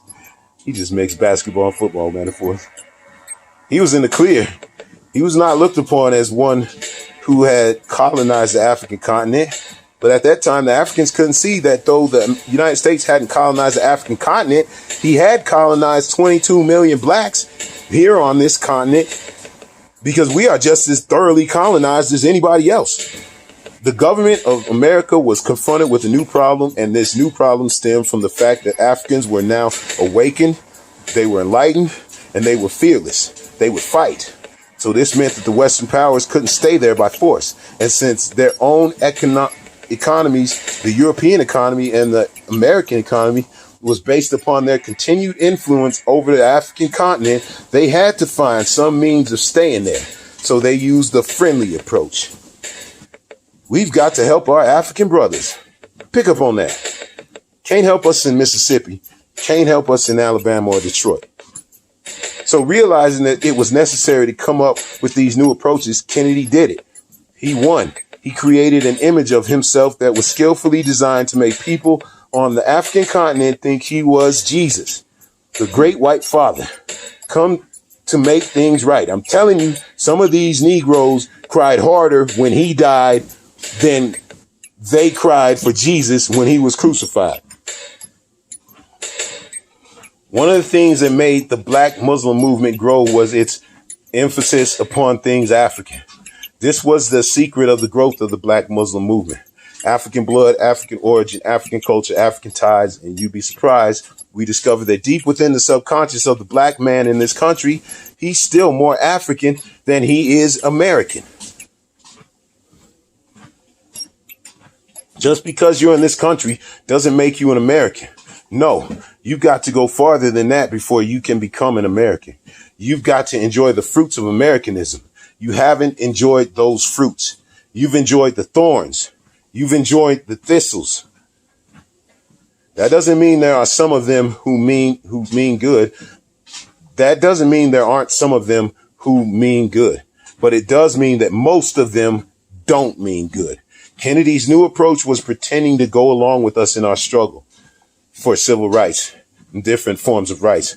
But I remember the expose that Look magazine did on Meredith's situation in Mississippi. Look magazine did an expose showing that Robert Kennedy and Governor Wallace, not Governor Wallace, Governor Barnett, had made a deal wherein the Attorney General was going to come down and try to force Meredith into school. And Barnett was going to stand at the door, and say, no, you can't come in. He was going to get in anyway, but it was all arranged in advance. And then Barnett was supposed to keep support of the white racists because that's who he was holding up. And Kennedy would keep the support of the Negroes because that's who he'd be holding up. That's it. Was a cut and dry deal. And it's not a secret. It was written. They write about it. In my conclusion, I would like to get to the point. I would like to point out that the approach that was used by the administration right up on until today. See, goddamn, this shit's starting to get fucking blurry. In my conclusion, I would like to point out that the approach that was used by the administration right on up until today, see, even the present generation, was designed skillfully to make it appear that they were trying to solve the problem, when they actually weren't. They would deal with the conditions, but never the cause. They only gave us tokenism. Tokenism befits only a few. It never benefits the masses. And the masses are the ones who have the problem, not the few. You ever notice how some Negroes will brag, I'm the only one out there? I'm the only one on my job? Don't you hear them say that? Yes. You ought to punch him in his... No, he's your brother. You shouldn't punch your brother. But you should really get him. You can punch him with some words. This motherfucker.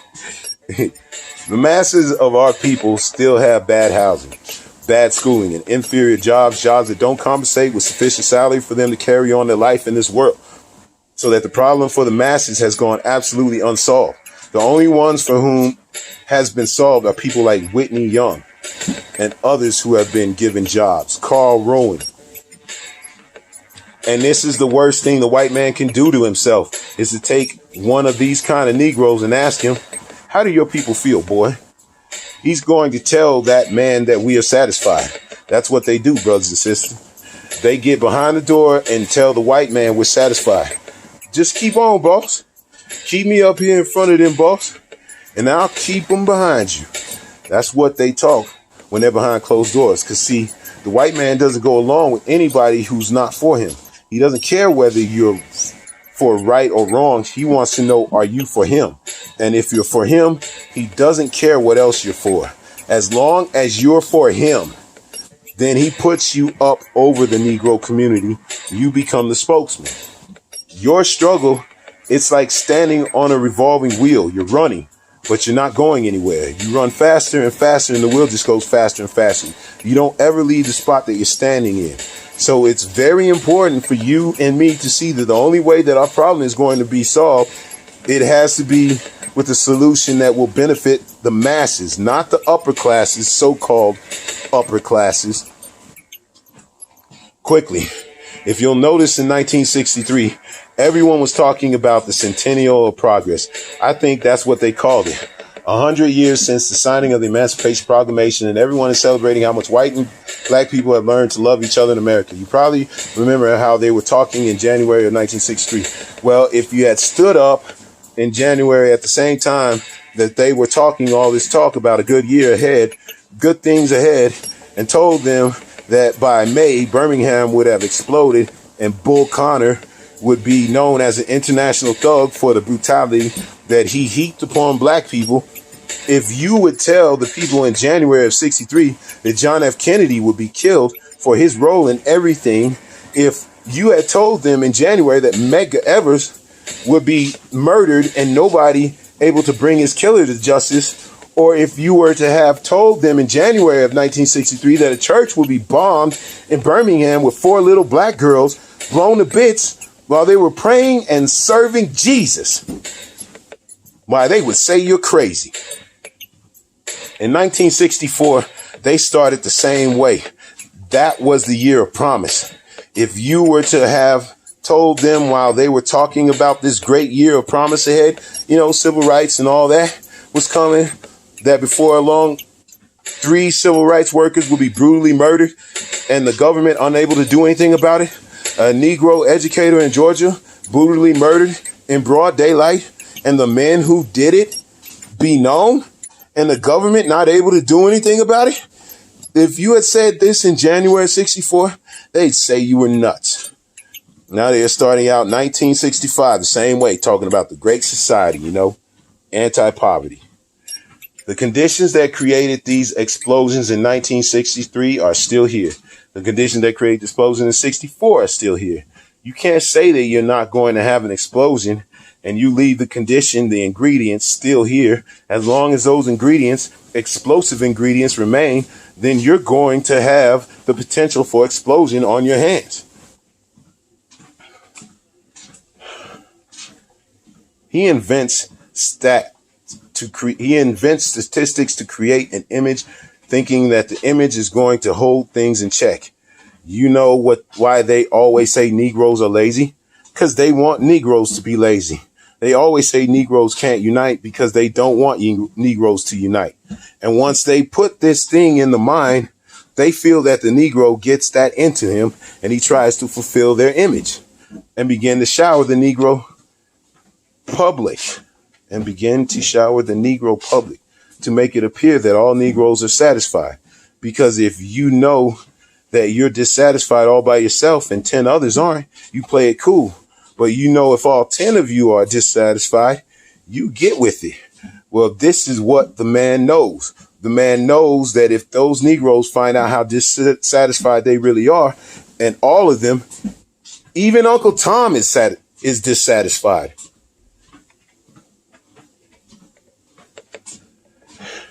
And it's for this reason that it's so important for you and me to start organizing amongst ourselves intelligently and try to find out, what are we going to do if this happens, that happens, or the next thing happens? I was on a television program in New York last week. One of the liberals did a takeoff on James Farmer. Now, here's James Farmer teaching Negroes to be nonviolent and loving and all that. Why, they should be patting him on the back. And instead of them patting him on the back, they want to knock at him. And it put me in a position of having to defend him, which I did. I was glad to. I don't think anything is more destructive than 2 groups of black people fighting each other. But they are fearful that if they didn't do something that perhaps, he's talking about the black Muslim movement. I stated clearly that it wasn't my intention to even continue to be aware that they existed. But they were fearful that if they didn't do something that perhaps many of those who were in the mosque would leave it and follow a different direction. So they had to start doing a takeoff on me. Plus, they had to try and silence me because what they know that I know. I should think that they should know me well enough to know that they certainly can't frighten me. Fuckers can team up with the CIA, though. Fucking assassinated motherfucker. Fucking bitch ass fucking black Muslims. There are some things involving the black Muslim movement which, when they come to light, you will be shocked. The thing that you have to understand, where those of us in the black Muslim movement were concerned, all of us believed 100% in the divinity of Elijah Muhammad. We believed in him. We actually believed that God had taught him, right here in Detroit, by the way, that God had taught him and all that. I always thought that he believed it himself. And I was shocked when I found out that he himself didn't believe it. The brothers who are here in Detroit are very progressive young men. And I would advise all of you to get with them in every way that you can to try to create some kind of united effort toward common goals, common objectives. Don't let the power structure maneuver you into a time-wasting battle with others when you could be involved in something that's constructive and getting a real organization of Afro-American unity, which is designed to fight all the negative political and economic social conditions that exist in our neighborhood. It's a non-religious organization to which anyone can belong who's interested in direct action. Take our problem out of civil rights context and place it in the international level of human rights so that the entire world can have a voice in our struggle. If we keep it at civil rights, then the only place we can turn for allies is within the domestic confines of America. But when you make a human rights struggle, it becomes international. And then you can open the door for all types of advice and support from our brothers in Africa and Latin America, Asia, everywhere else. So it's very, very important. Our internal aim is to become immediately involved in a mass voter registration drive, but we don't believe in voter registration without voter education. We believe that our people should be educated into the science of politics so that they will know what to vote for and what a vote is supposed to produce, and also how to utilize the united voting power so that you can control the politics of your own community and the politicians that represent that community. We're for that. We will work with all others, even civil rights groups who are dedicated to increase the number of black registered voters in the South. The only area in which we differ with them is this. We don't believe that young students should be sent into Mississippi, Alabama, and these other places without some kind of protection. So we will join in with them in their voter registration and help to train the brothers in the arts that are necessary in this day and age. I say again, I am not a racist. I don't believe in any form of segregation or anything like that.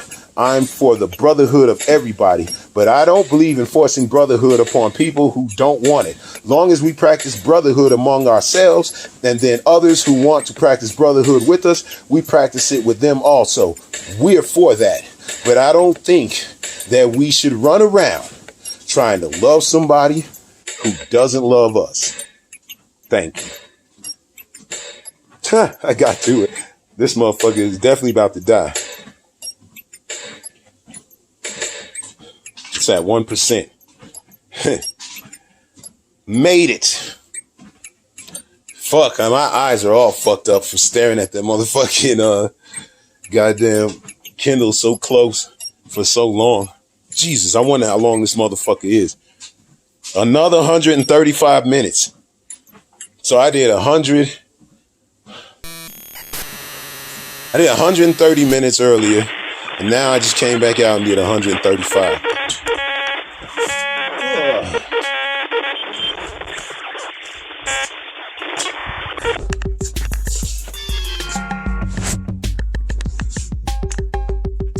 Yeah.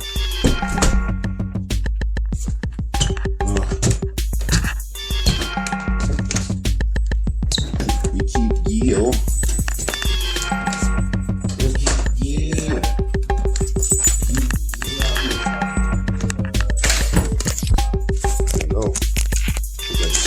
Crush my record. 265 minutes.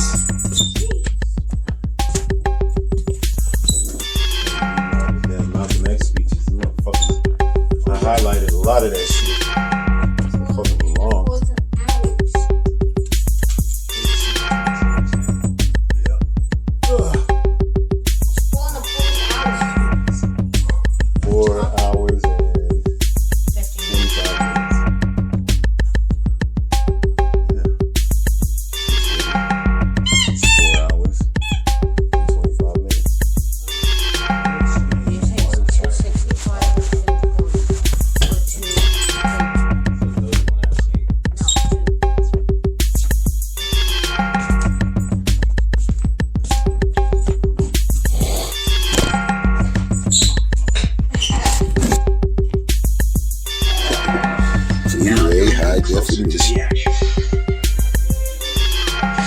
Let's see where we at. May 20. Yeah, May 20th. 2021. I'm working on a treadmill.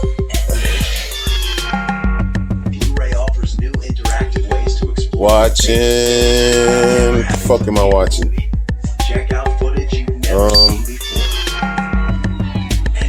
Fuck, I forgot what I put in. Guess we'll find out in a second. I need to fucking watch these motherfuckers closer because I'm goddamn sick of like rewinding shit all the time, and then I always goddamn get to yapping and I have to rewind it, or I just half-ass watch it, which is kind of lame in both senses.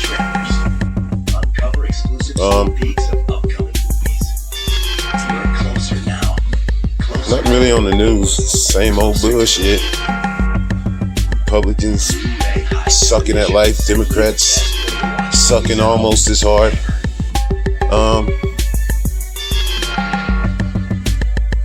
I watched the rest of that UFO shit from 60 Minutes.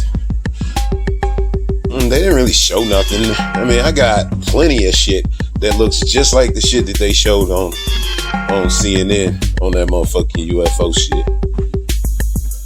Now, some of them are definitely probably real. Or let's put it like this: the motherfuckers that was able to shoot them, as far as like on camera, they believe whatever they shot was something that looked crazy and weird and was worth shooting on camera.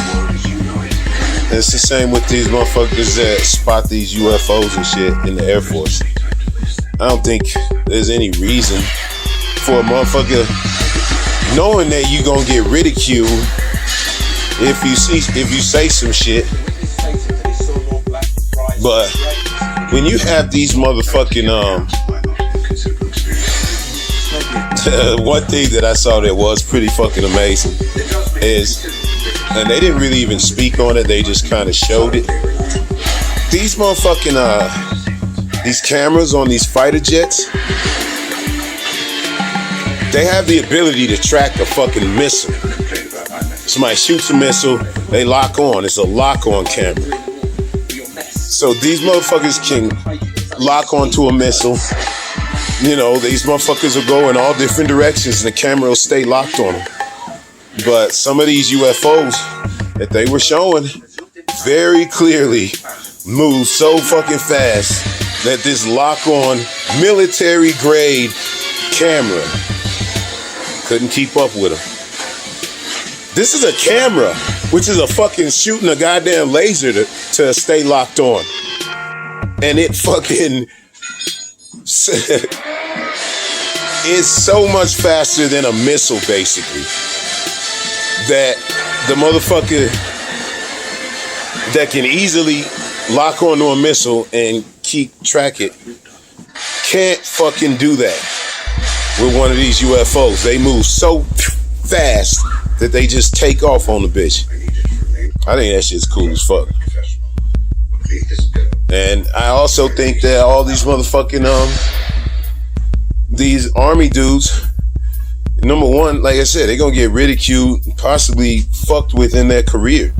So there ain't no reason for them motherfuckers to be coming out and fucking taking that shit. A motherfucker like me who just don't give a fuck and just want motherfuckers to know what the fuck I seen. Oh, looks like this Batman. Is this Batman? Just want motherfuckers to know what I seen and what I think and what I believe in.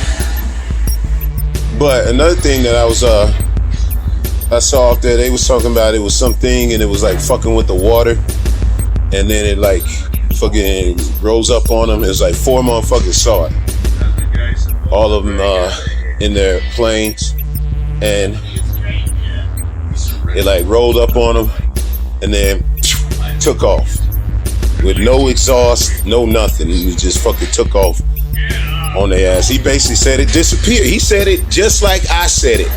He said it disappeared. I said it just appeared. Because when I looked out there, it's a possibility that the flash of it coming in is what drew my eye to it.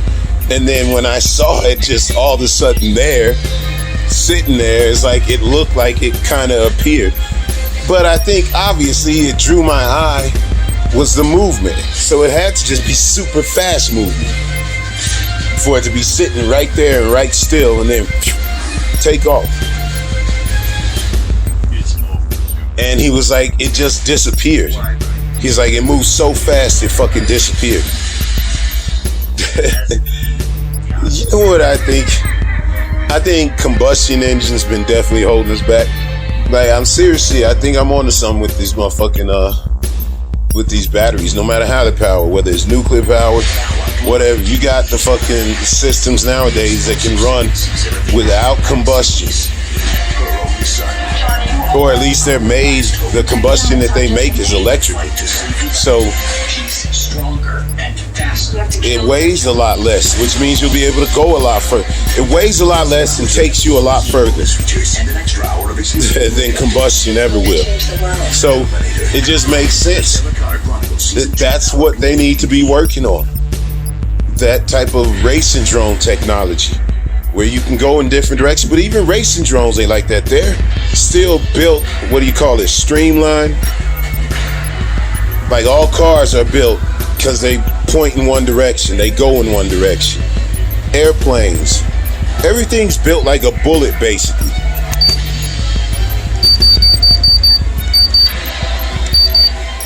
Streamlined. So everything that we build as people is always everything, even fucking helicopters, even though they got the whirly, it's still built streamlined to go in one fucking direction, and then it has to turn to go in another direction. Everything we build ever has been streamlined like that. That's fucking, that's not thinking progressively. And it's the fucking sci-fi of it all has been out there forever. Magic sauce or flying saucers. Terminator Salvation, okay? That's what I'm about to fucking torture myself with, because I think this is the worst Terminator, if I can remember. So, but yeah, flying saucers have been in the fucking, in at least the thought process since the 50s.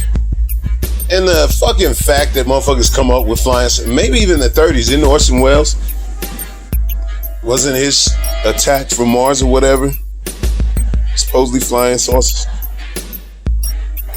So that kind of thing has been around for a long time, that thinking. And I wonder if it just comes from people, somebody seen them. Somebody seen a fucking flying saucer, what they would describe as a flying saucer a long time ago.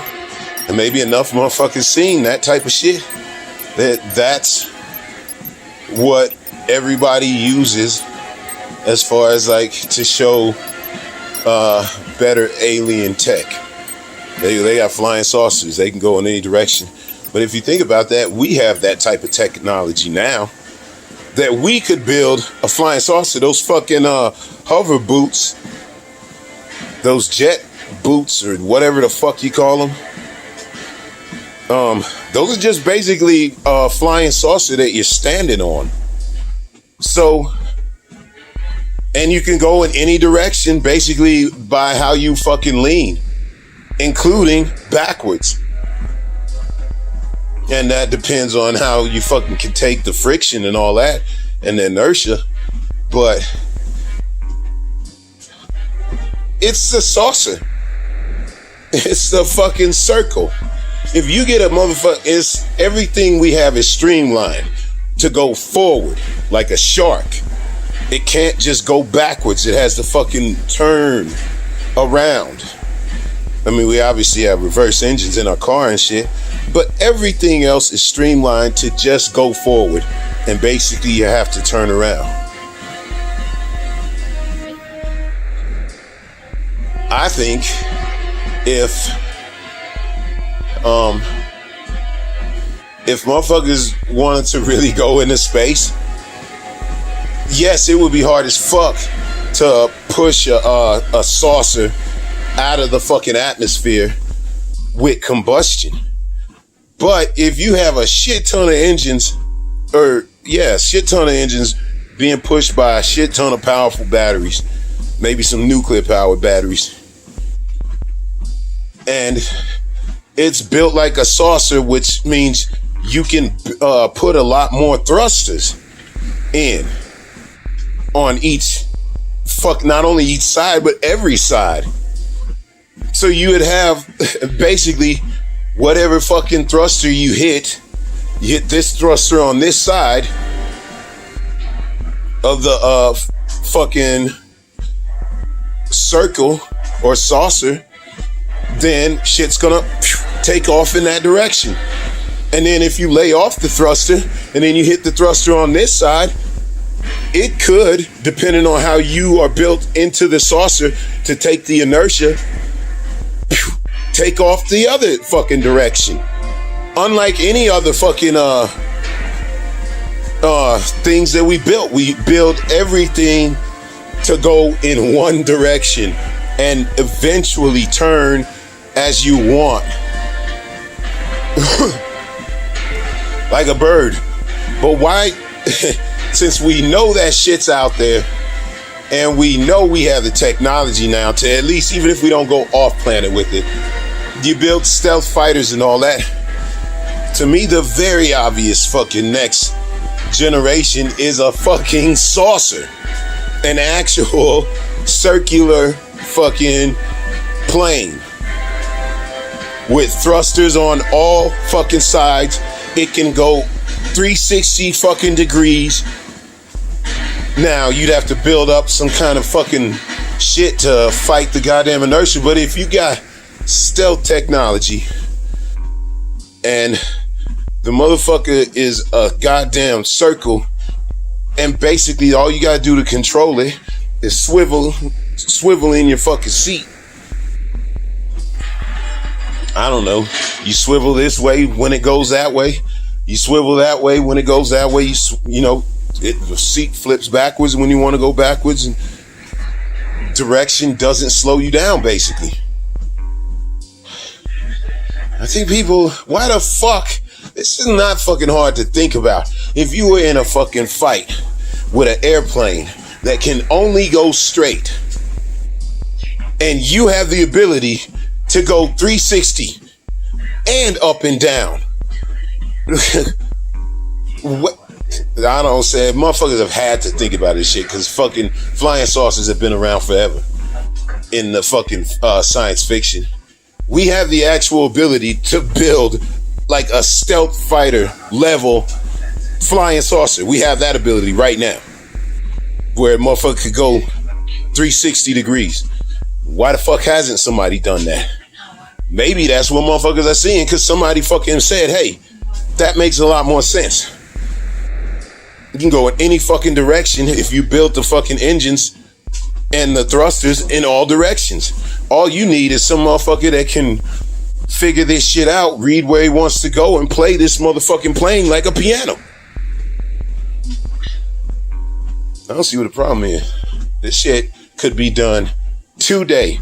There's so much shit that I fucking thought about that we could do today.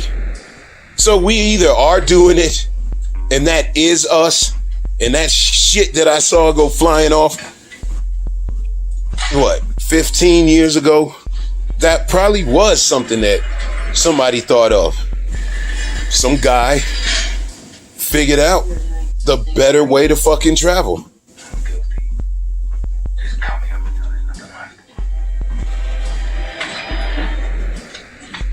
Huh. Yeah, man. I think that's the fucking shit. I think instead of building a streamline, if Boeing built a fucking jet, or it's the people that build stealth fighters built a fucking jet that had thrusters on all directions, the ability to land like a fucking space saucer, it would be better.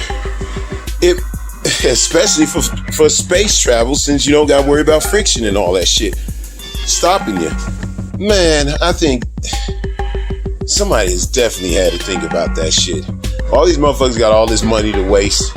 They ain't got shit. They don't give a fuck about their money. They just spend it on dumb shit all the time. I guarantee you motherfuckers have built fucking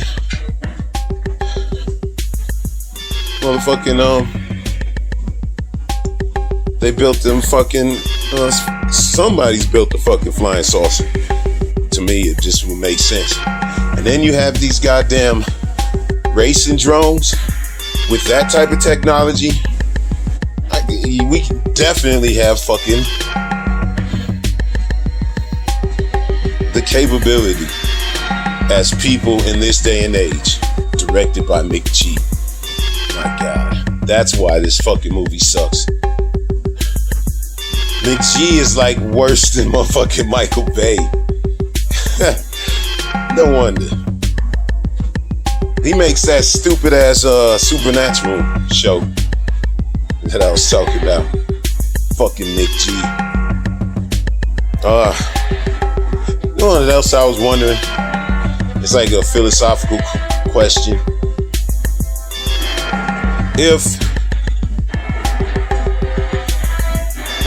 Can you be a good person if you never do anything wrong? You absolutely carry yourself in a manner where you never do anything to offend or hurt anybody. You're just a decent person and you just move straight. But the only reason you're doing it is because you want to go to heaven or whatever. You want to be seen as a good person. But deep down, if you could, you would fucking murder, rape, torture every single fucking person you come across. You have fantasies of fucking just devastating everything that you come across, but you just suppress those feelings. Can you truly be a good person? Like, the only thing holding you back from raping and murdering everything you come across is the hope that you're gonna get into heaven. And if it wasn't for that, and if you knew for a fact that there was no heaven and you ain't getting into shit, you just going to fucking become energy like the rest of us for this planet, would you then not just go full Viking on everybody you came across?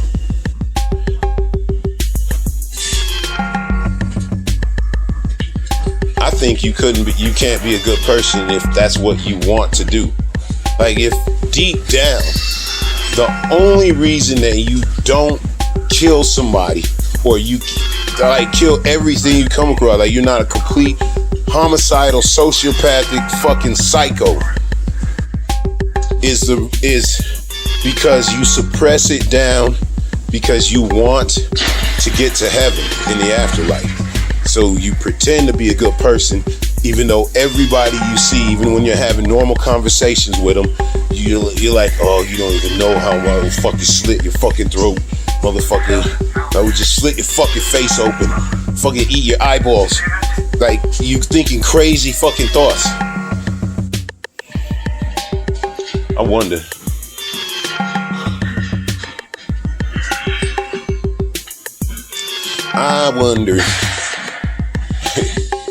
And I don't think I wonder. I think you would be a bad person if all you had was bad thoughts and the only reason you suppressed them. I don't give a fuck if you were Mother Teresa level. If all you had was bad thoughts and you wanted to kill everybody that you came across, you wanted to rape everybody, but you also wanted to get in heaven more, so you fucking just suppressed it. I don't think you could be a good person if all of your thoughts are like that. If all of your thoughts go towards murder and mayhem, but you just suppress it because you're trying to fucking get into heaven, I don't know, man. I call bullshit on that. I think you are a bad person.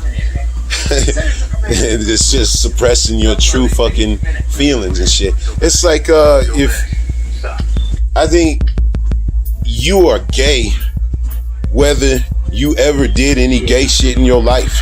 Like, if you want to be gay, like if you suppress it because you don't want to be socially ostracized by your Christian community, so you suppress it, you go out and have kids, you do all that shit.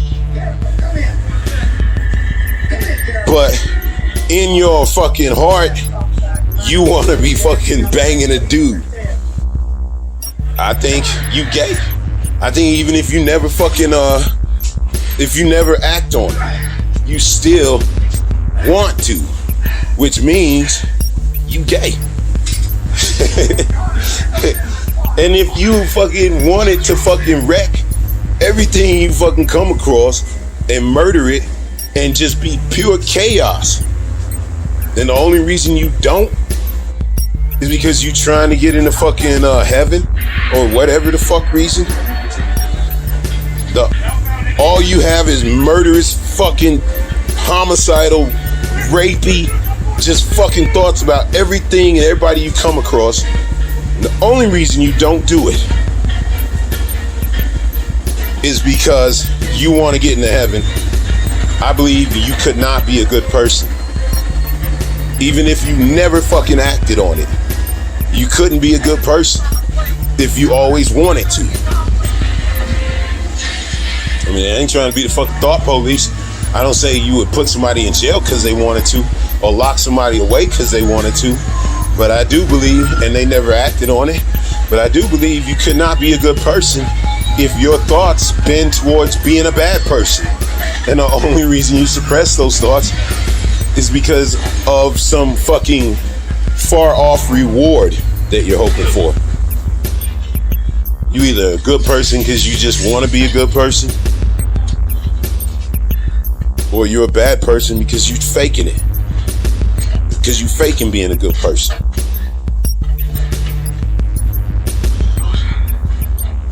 I think we all got good and bad in us. And we all suppress it depending on how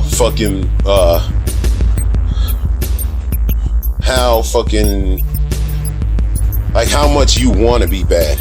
Like when I was a kid, I think my level of wanting to be bad was, how the fuck did that thing grab him, sneak up on him that loud, and all he got, he's on his fucking legs. How come fucking strong ass Terminators don't just fucking grab a motherfucker by his neck and just twist? They just always throw motherfuckers around so they can get away, so they can get a chance to shoot him in the face with a machine gun.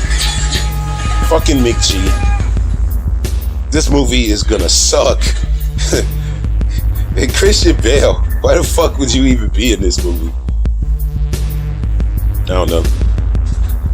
But yeah, I think if you're running around with the intent and the want to rape and murder everything you come across, and the only reason you don't is because you hoping for some reward in the afterlife, then you are not a good person, in my opinion.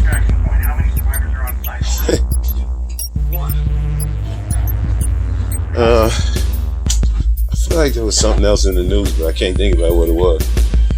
It wasn't nothing major. It was just something that I saw. Yeah, these fuck ass pigs ran up once again, winning. Fucking pigs. They some motherfucking bum walks up on these kids asking them for crack. Then trust me, that shit happens when you black. These fuck ass white motherfuckers just randomly fucking walk up to you and trying to see if you got drugs. They do it all the time to all kids. Fucking dirty motherfuckers. Anyway, some homeless motherfucker ran up on some dudes and they were like, no, we ain't got shit, get the fuck out of here. Kid pulls out a knife, or the homeless dude pulls out a knife. Kids motherfucking defend themselves with or supposedly defend themselves with the skateboard.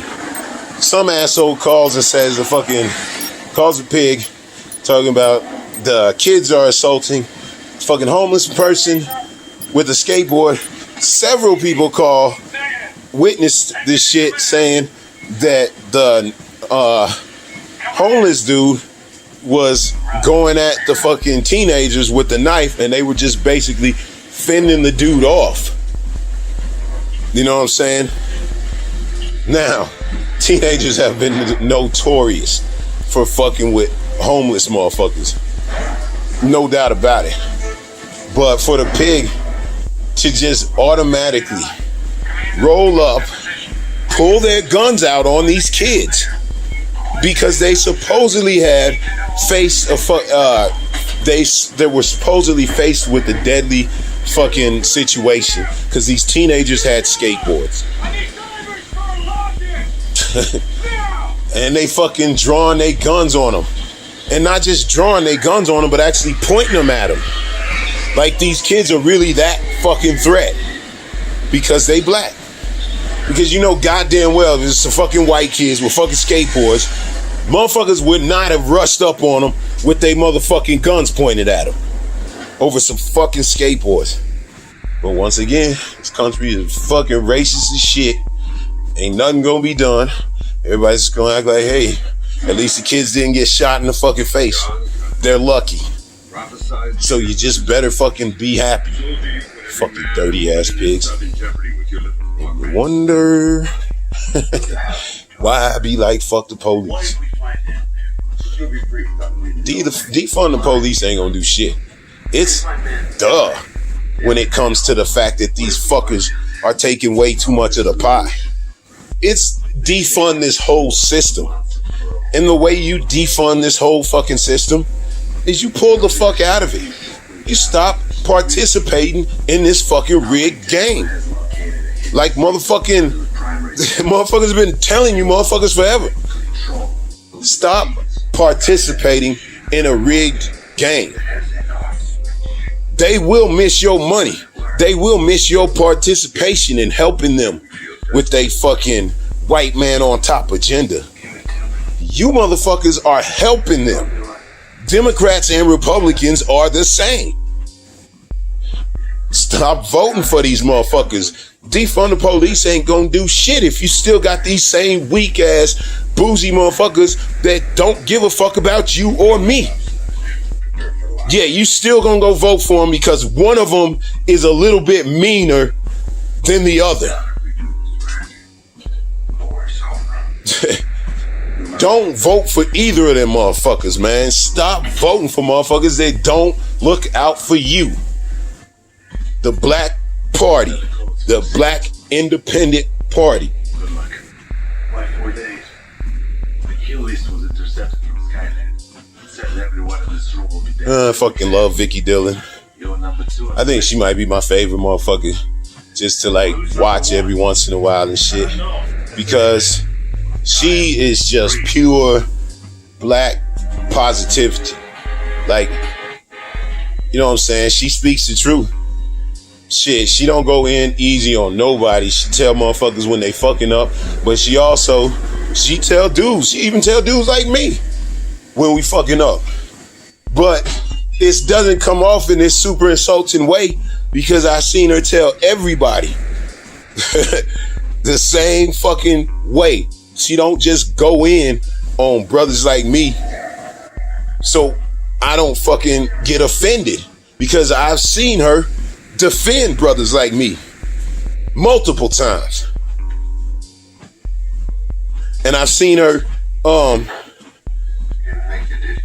don't know, she's just a real ass chick and I love the way she gets down and I fucking think that she's probably the best motherfucker on YouTube. Like, seriously. She tells everybody how the fuck it is. And she got the fucking wig and all that shit, or the braids, whatever she want to call it. Which I don't love. I don't think she needs it, man. She fucking looks like my Sean. She's a pretty woman. She don't need that shit. But from The Walking Dead, she's like a pretty woman. She don't need all that fucking wig, but if that's what makes her comfortable, it's the same with the broad with the fucking the motherfuckers think she was wearing contacts. It ain't none of their business. And then just like it ain't none of their business, it ain't none of my business if this lady want to wear a motherfucking wig. This shit, what's her name? Fucking Angela Yee actually made a good point about shit. Dudes talk all this shit about motherfuckers in their braids and motherfuckers in their weaves and they wigs. And that shit's true. I talk about that shit all the time. I think natural is best. But I wear the motherfucking hat because my hair nappy as fuck. That my motherfucking hairline is off the goddamn chain. So I ain't gonna be out here fucking showing that shit.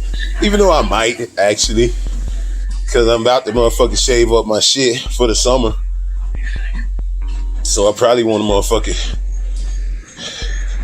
get my shit all shaved up. So maybe I'll show that.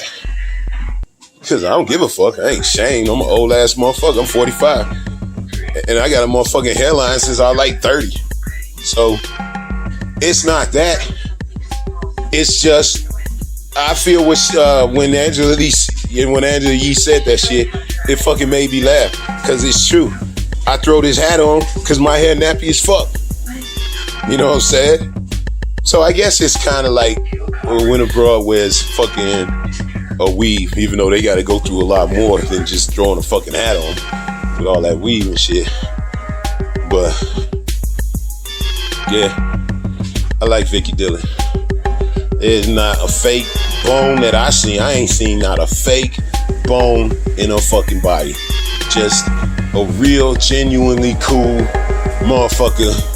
And if there was a YouTube Awards, I would definitely give her the YouTube Award for the realest. And the motherfucker that just is the nicest, probably in real life, just a cool motherfucker to be around. She cool as fuck. And she speak the truth, whether you like it or not. Now, she a little preachy, but even though she said she's fucking spiritual. You know what I'm saying? She ain't got no motherfucking love for the goddamn the church, but she do speak a lot of fucking churchy shit. So I don't know.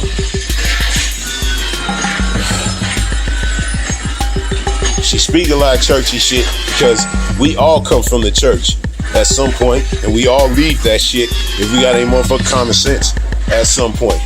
Some people leave it later than others. Can't hate. Biggie Dillon is cool as fuck. Oh my god. Alright, I'm gonna watch this stupid fucking movie. May 21st, 2021. Walking on a treadmill. Watching Terminator Salvation. This movie sucks. I mean, it's not as... Yeah, this fucking movie sucks. But Christian Bale does a decent job. He's doing what he can to save this motherfucker.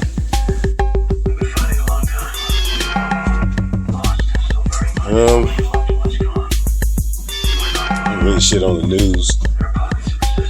Same old lame ass Republicans. God damn, it's like a script. Republicans and Democrats go by. It's just so fucking lame. How motherfuckers are still falling for this shit is ridiculous. Kwame Brown, he been going in on everybody. He was like, he got 20 years of holding his mouth. And now he just like, fuck this shit. He got something to say about everybody. Charlemagne especially. And Charlemagne deserved that motherfucking work he got, because I saw this shit. I saw exactly what he said. This motherfucker. Alright, so everybody probably already know. Nah, there's a lot of motherfuckers that ain't gonna travel with that type. But Kwame Brown, he gets drafted as a kid, 18 years old, to the NBA. And he's what motherfuckers consider a bust. You know what I'm saying? He didn't make no big splash like LeBron or any of that shit, or Kobe. But he was back in the day when motherfuckers was snatching motherfuckers out of high school like Kobe and LeBron and them. Shit, he was before them, I think. Or at least before LeBron. I think Sean Kemp was the first motherfucker, at least that I can remember, and I was just a little kid, that went straight from high school into the NBA.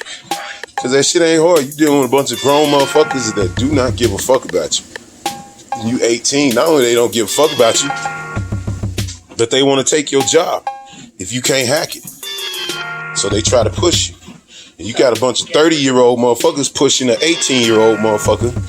Sometimes that shit don't work too good. And it just seemed like Kwame Brown had a hard time. But as much as he had a hard time in the NBA, like, he still made a career out of it. He was good enough to fucking be in the NBA, which means you gotta be a fucking baller. There ain't no motherfucking scrubs in the NBA. That's all I'm saying. The lowest motherfucker in the NBA could just burn all y'all motherfuckers that be out in the parks and playing on your little motherfucking college teams and shit. These dudes got skills. Kwame Brown got motherfucking skills, but everything doesn't always work out perfect. A lot of times it's the situation that you in, that you get put in, who you running with, who your coach is, that shows whether you're gonna succeed or not. So, I don't know. My brother used to last time. Used to. Talk it out. So yeah, Kwame Brown got shitted on. I remember Stephen A. Smith talking a bunch of shit when I used to watch that trash. Watching it, he was always talking shit. You're gonna leave us? Stephen A. Smith was talking that shit. All these motherfuckers was shitting on this dude. So now he's like away from the NBA, and he's sick of these motherfuckers talking. And Jenny Buss and somebody else, can't remember who it was, but they went on All the Smoke with Steven Jackson and Matt Barnes. Matt Barnes was like basically going in on this motherfucker about being a bust. Once again, this motherfucker ain't even the NBA no more, and they still talking shit about it. So, and Matt Barnes wasn't no motherfucking all-star either. He was known as a tough NBA motherfucker. You know what I'm saying? Steven Jackson is known as just a tough motherfucker. Like, Steven Jackson type motherfucker. I seen him choke what's his name? He choked motherfucking Stephon Marbury. Was that his name? I think that's who it was that he choked. I might be wrong. It might be Francis. Maybe it was Francis, Stephen Francis. One of them motherfucking guards. I see, it wasn't no hold me back moment. It was a bunch of niggas trying to hold Steven Jackson back, and he had that nigga with the claw. And he was choking him, and he couldn't get out.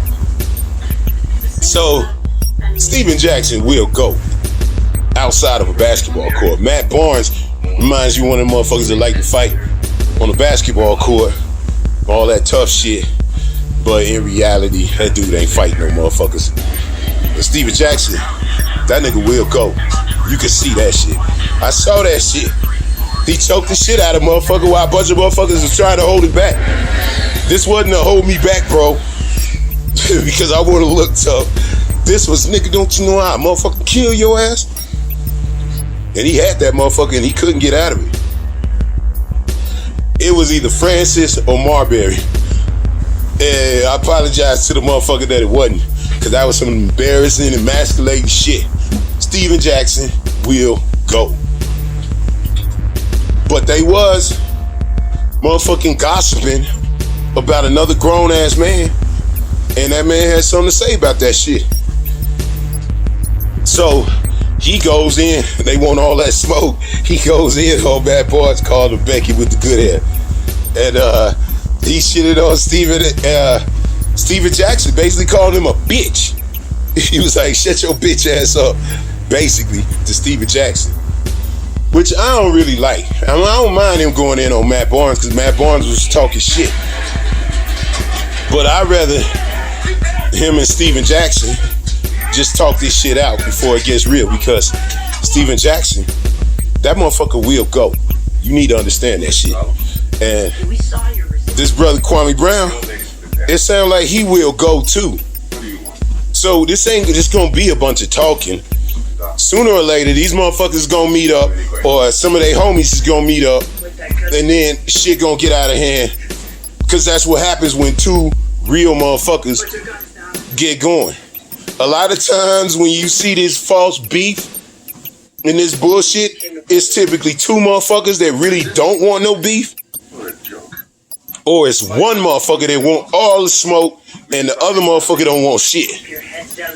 But when you get two motherfuckers that really talking that shit and really will fucking back it up, that's when it needs to be squashed. because these are some basketball motherfuckers.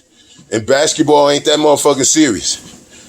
And the shit between Steven Jackson and Kwame Brown is getting real personal.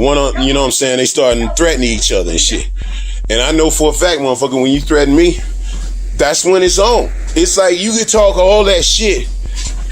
You can talk all the shit you want, typically. I mean, up to a point.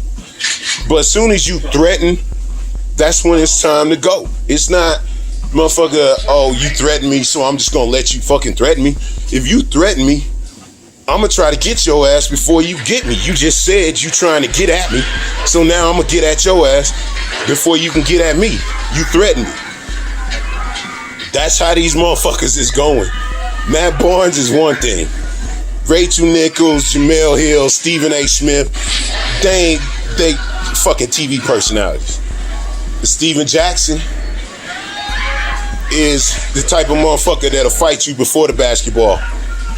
And he will fight you now. And I like both of them motherfuckers, to be honest. I like Steven Jackson. And I like motherfucker Kwame Brown. So I don't want to see them brothers go at it. I do not want to see them brothers fighting. Him and Matt Barnes, if he went and slapped the shit out of Matt Barnes, I would fucking laugh. But if Steven Jackson instead and Kwame Brown get into it, both of them is big, and both of them could do some real motherfucking damage, and both of them look like they ain't the type motherfucker that's just gonna walk away from some shit. If you got shit like that, real shit happens from shit like that. Charlemagne the God, that ain't nothing.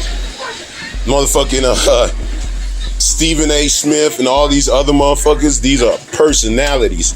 These are media personalities. They do not want no real beef.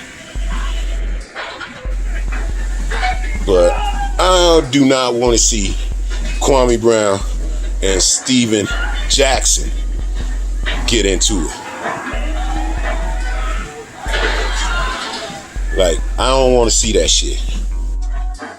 I like both of them motherfuckers, and I would rather see them two. Fuck everybody else, but I'd rather see them two talk it out. You know what I'm saying? I don't want to see them two brothers, both of them. I ain't got no problem with it. But when you got one motherfucker talking about, motherfucker, your life is over, and he gonna come see you, and the other motherfucker like, you a bitch ass nigga running around fucking with prostitutes, come see me. That shit can't happen. It's like they said, they run around in the same fucking circles. They both in the NBA, so they know a bunch of NBA cats. Then they probably get invited to a lot of the same parties. So I know how that is, man. When you run in the circles with motherfuckers that you got beef with, and not just motherfuckers that you got beef with, but motherfuckers that really will go. And you run in the same circles. Y'all gonna see each other sooner or later. I'm telling you, I had beef with a motherfucker back in the day. We used to run in the same circles. And we would see each other. It's not like we would search each other out. We was just running in the same circles. So, and it was a choice of, if you ain't a bitch ass motherfucker, you ain't finna run from this motherfucker. So shit happens. I might read, cause I wrote that story down about what happened back in the day and shit with some of these motherfucking shits I used to get into with some of these motherfuckers. And I'm telling you, it's one thing when y'all motherfuckers get to yapping and shit, talking all this shit on camera, but it's a whole nother scenario when you fucking actually run in the same goddamn crowd with a motherfucker. Cause you will see each other. And then all the crowd knows y'all motherfuckers got beef. And you gonna be expected to handle all that shit y'all been talking. Especially when you get all these young motherfuckers trying to egg you on this shit. These are two 40-year-old motherfuckers. Black motherfuckers, real black. As far as I've ever seen. So, I don't want them brothers fighting each other. It's plenty bitch ass motherfuckers for y'all to be going at than actually fighting each other. There's a lot of motherfuckers that don't know shit about violence, don't know shit about motherfucking getting into real shit with real motherfuckers that ain't gonna back down. I think I am gonna read that shit. Cause I wrote a lot of shit about my life to my oldest son that I just found out about. You know what I'm saying? They asked me a lot of questions and shit, including about violence, because he ain't really got into no real static. Like, which is good. Motherfucker finna graduate college. This is a good kid. I'm glad he didn't get into no motherfucking static. But it also made me realize there's a lot of motherfuckers that ain't never been in no static. They chose to not, not fight. Which in many ways is a smart way to go. But also, I think what's best for your self-esteem is to not be taking no shit from nobody. And sometimes you gotta slap a motherfucker, because there's so many motherfuckers out there that's trying to make you take shit. But I mean, I just think it's a lot of motherfuckers that ain't never been in a fight. And also, when I read the motherfucking stories, it's fucking entertaining to me. And sometimes maybe I don't want to read the shit. Maybe I want to motherfucking listen to it. So I think it's not nowhere near as long as the fucking Malcolm X shit. It won't be that long. But I think I am gonna read the stories about them fights. I might have to redact some shit, cause I ain't here to be talking shit. I'm just here to motherfucking educate motherfuckers that maybe ain't never been in a motherfucking fight as to what it's like. Or motherfuckers that just ain't never been in no action. We'll see. I think at some point I want to read that shit instead of just talking about it and leaving out a bunch of shit that I would want to put in it. I get more fucking detailed when I read it, so. But yeah, Kwame Brown and Charlemagne the God. Because it wasn't just about motherfucking the 20 years of assholes on ESPN shitting on this man. I mean, I really stopped fucking with ESPN like a long time ago, but I really stopped fucking with ESPN when Kobe died. Cause I thought that shit was foul as fuck. It's like a motherfucker couldn't just say rest in peace Kobe. It's like they had to talk shit about it. I didn't like that shit. That's how a lot of these motherfuckers do. They be slick, hate. They pretend that they fucking give a shit about Kobe. Oh, I want to send my condolences to Kobe and his family. Oh, but we can't forget about all the stuff that he was accused of and all this and that, and want to bring up bullshit instead of just saying, this man just died. There's a lot of people that are hurt by that shit. Maybe we should just wish condolences and then move on if you ain't got nothing else to say. But that's how they fucking do on ESPN. It's a whole bunch of slick hate. So, motherfucking Kwame Brown was like, you know what? Y'all some bitches and y'all need to shut the fuck up. Charlemagne the God is apparently either friends or colleagues with Matt Barnes and that whole podcast shit, Steven Jackson, all them. So Charlemagne the God, he gets on his show and he's talking about, oh man, like he was doing some serious, slick, fucking, just gross, dry snitching and hating. It's slick hating too, because he tried to pretend that he wants to be the moderator. He's like, I just want everybody to leave Kwame Brown alone. Okay, shut the fuck up. Stop right there. If you truly just wanted people to leave Kwame Brown alone, then you would have just left it right there. But that's not what you wanted. You wanted to get your little gossip on. You wanted to stick that motherfucker. This was some slick hating. This was like a masterclass on slick hating and dry snitching. What fucking Charlemagne did. Charlemagne was like, man, I just want people to leave Kwame Brown alone. Because I know this, man, I grew up, we went to the same, like me and his sister went to the same motherfucking high school, and Kwame Brown, his daddy killed somebody, and not only did he kill a bitch, but he beat the bitch with a motherfucking axe handle and buried her alive. That's what fucking Charlemagne said about Kwame Brown's dad. He just comes out and throws that out there. Like he was looking out for fucking he's looking out for Kwame Brown. Cause Kwame Brown's sensitive as shit. Y'all need to leave him alone. But he was like, Kwame Brown dad killed somebody and murdered him alive. And then he says, you know what I'm saying, look, I'm just saying, y'all, I want y'all to leave this man alone. Like he trying to pretend like he cared about Kwame Brown. But then he go, y'all need to understand, dudes like this will snap. You know, his brother killed his baby mama. His other brother killed some other person. You know what I'm saying? It's murderous in his family and shit. It's basically what Charlemagne said. Charlemagne ain't had shit to say. Charlemagne ain't had shit to do with this motherfucking beef between Matt Barnes, Stephen A. Smith, and Steven Jackson. All the Smoke podcast. And fuck Kwame Brown. Charlemagne ain't had shit to motherfucking do with that shit. It wasn't between him. He stuck his nose all up in that fight. Two motherfuckers over here fighting. Charlemagne decided to stick his fucking nose in it. And he got dirty as fuck. And he was pretending that he was doing it as a public service to fucking help out Kwame. But it wasn't. It was very clear sneak dissing, slick hating, dry snitching. I mean, this was a masterclass.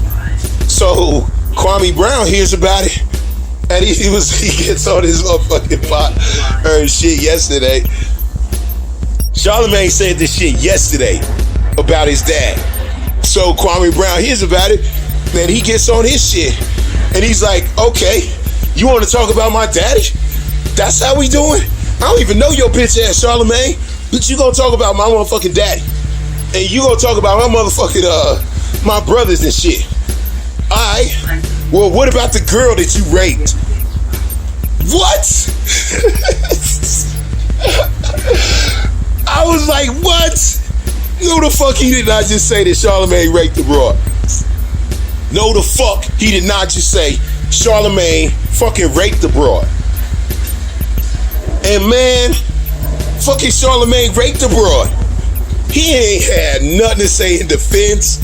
He said, I ain't even gonna say allegedly, because your bitch ass pleaded guilty. And it's true. Fucking Charlemagne raped the broad. How is he a fucking rapist? Like, on that big ass show, they had to know about it, and they just don't give a fuck.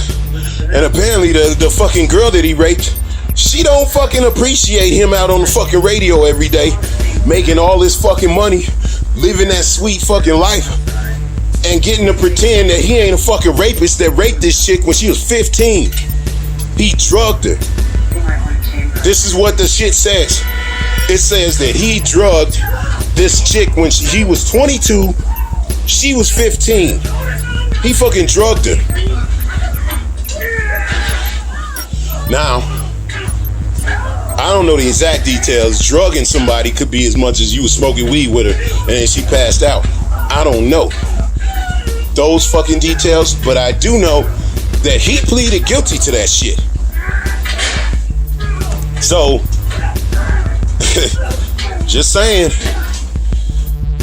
Charlemagne sound like he come from a middle class upbringing, and he could have fought that shit with a motherfucking lawyer if he really felt like he ain't do it.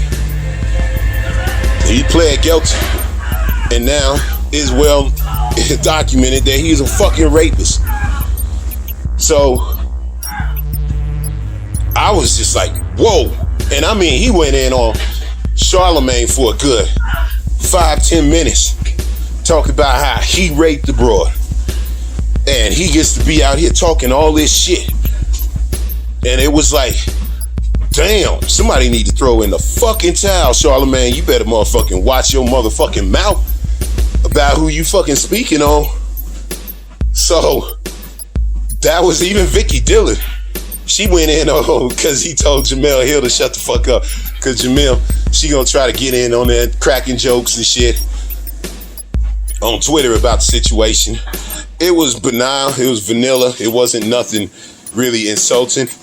But Jamel Hill is one of them motherfuckers that do get, she's a reporter, she's a sports reporter. So I'm sure she had some shit to say about Kwame Brown. And he was like, bitch, shut the fuck up.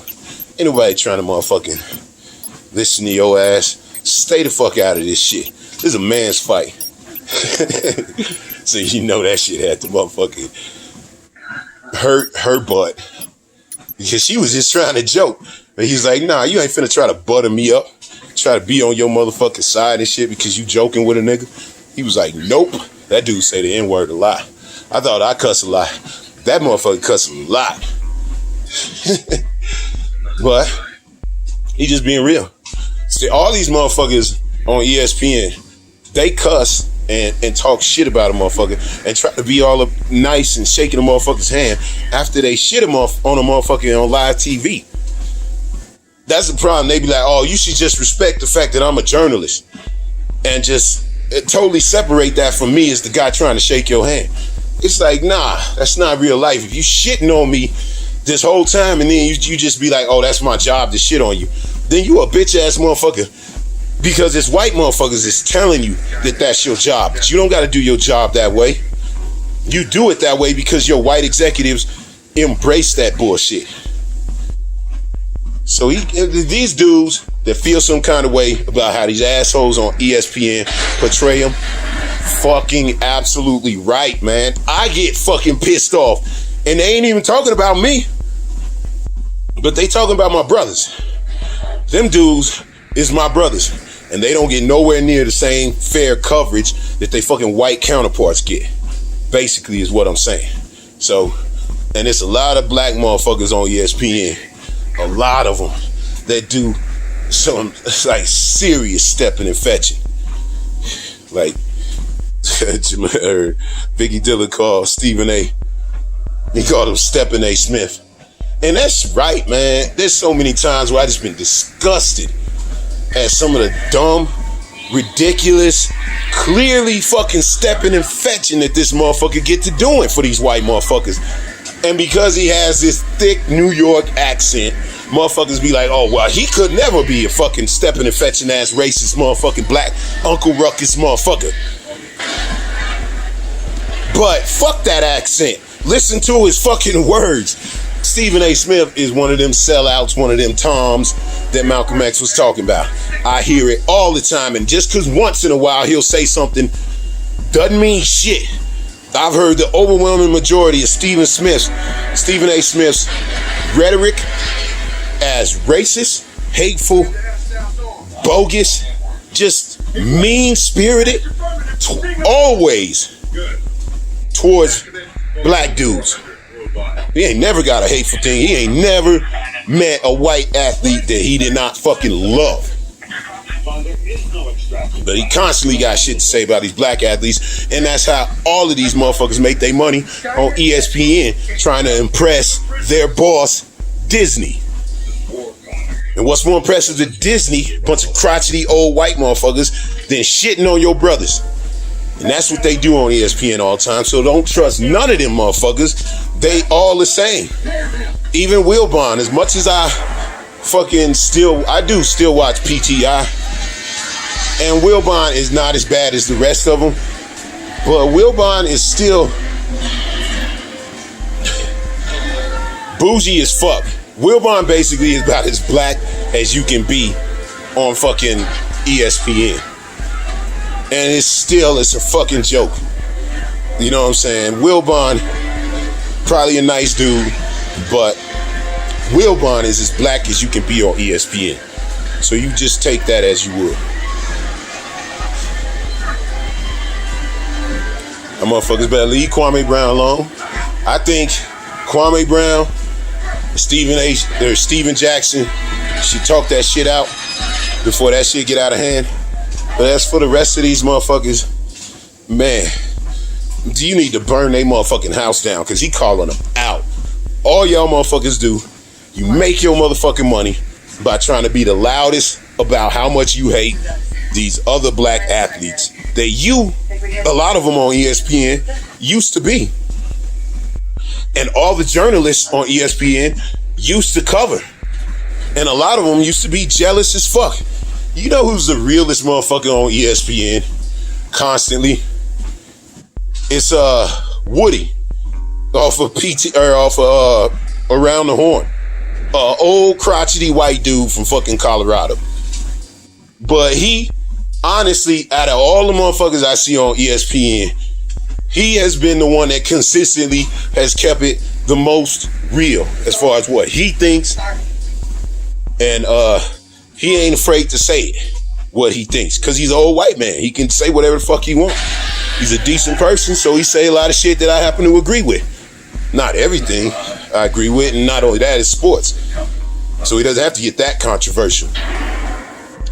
But Woody was the first motherfucker that said, that I heard say that Black Lives Matter. What the fuck is wrong with you people, basically? That is not anything to be getting offended and tripping out about. Black Lives Matter is just a pure, simple statement of fact. And he kept it real and he kept it simple just like that. And it was like, wow, for an old white man to say something like that. He's like, Black Lives Matter is a simple statement of truth. If you don't agree with that, you're the one that's got a problem. You're the one that's an asshole. You didn't hear not one black motherfucker on ESPN say that. It was an old crotchety motherfucker from Colorado, Woody. I like that dude. But there's a lot of disappointing brothers on motherfucking ESPN. And Kwame calling them out, and I love that shit. And I love the way he called out Charlemagne for being a rapist. Because I've been listening to that motherfucker, and there's a lot I do not like about that dude, Charlemagne. And I checked out today to see if, you know what I'm saying, he's going to defend himself, say something about it. Motherfucker called him a rapist. Crickets. He didn't have shit to say about being called a rapist. So he did that shit with his bitch ass. He ain't gonna have shit to say. He better not. Cause the girl that he did that to, she wants that shit out there. She wants people to know. They just been hiding it. And now it's all out there. Shit's gonna get interesting. May 21st. May 22nd. 2021. Walking on a treadmill. Watch Terminator Salvation. Alright, this is not a great fucking movie by any means. I guess some really shit acting going on at certain points, but there's some really good acting going on at certain points also. This story is like it's a pretty fucking decent story. I ain't gonna lie. To actually fucking watch this shit. It's like I saw this shit at the movies a long fucking time ago, and I did not like it. I thought it was boring as fuck, and I might not have been paying very much attention. But this is a decent movie. It's not as shit. This is like surprisingly decent for McG. Definitely. I forgot they had de-aged fucking Arnie. It's really cringy. It's like the motherfucker couldn't move when his face was on camera and shit, cause this was probably when they were just starting to do shit like de-aging. But the whole building a fucking robot that thinks it's Cyberdyne built a robot that thought it was a person,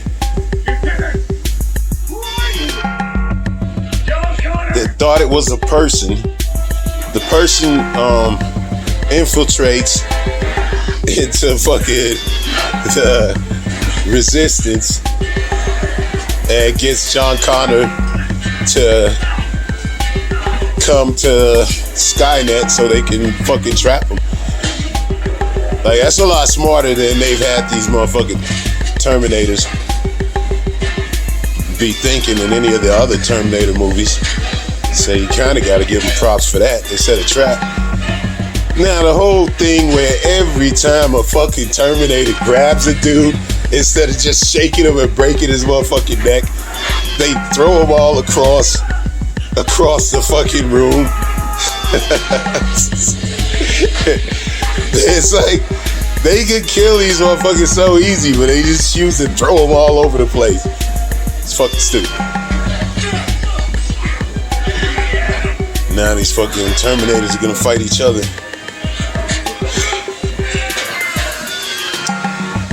I don't know.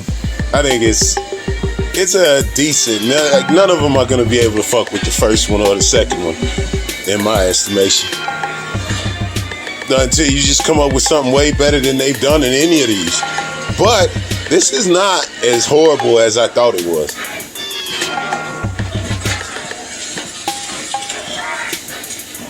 This shit with fucking YouTube, black YouTube. Yeah, Kevin Samuels, going at Vicky Dillard. You got motherfucking the Steven Jackson going at fuck Kwame Brown, Charlemagne getting in it, all that shit. That shit's starting to get sad. Motherfuckers need to redirect your motherfucking anger. It's like, goddamn, man, it was just Malcolm X's birthday, and we got all these black motherfuckers going at each other on motherfucking line. Like, all through social media, motherfuckers picking sides. And it's real, because even I pick sides. I'm like, Kevin Samuels is an asshole. No doubt about that. And I like Vicky Dillard, so I'm picking her. and Steven Jackson was wrong for talking shit about another motherfucker that, I get it, he trying to be a fucking journalist and all that, but I'm just saying, he started that shit with Kwame. Kwame came back at him. Alright. They should just leave that shit. Everybody should just leave that shit. Kevin Samuels got a different motherfucking audience than Vicky Dillard. They should just leave each other the fuck alone. Because what's the sense in going at each other like that? Then you got all these other like little motherfuckers, the YouTubers jumping in and fucking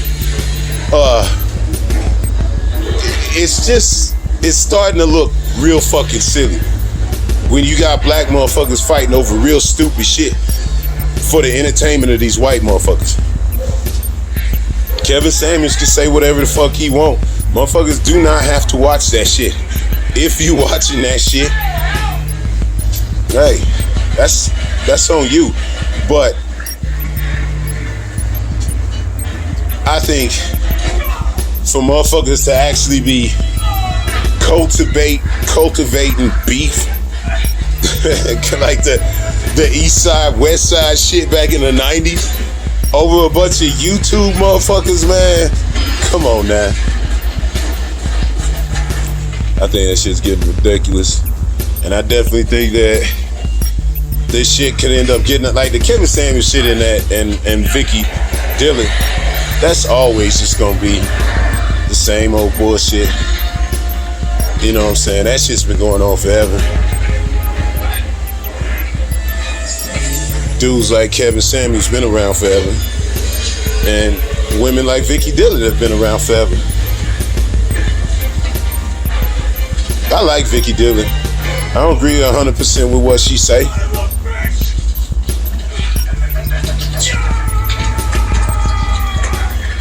The fuck?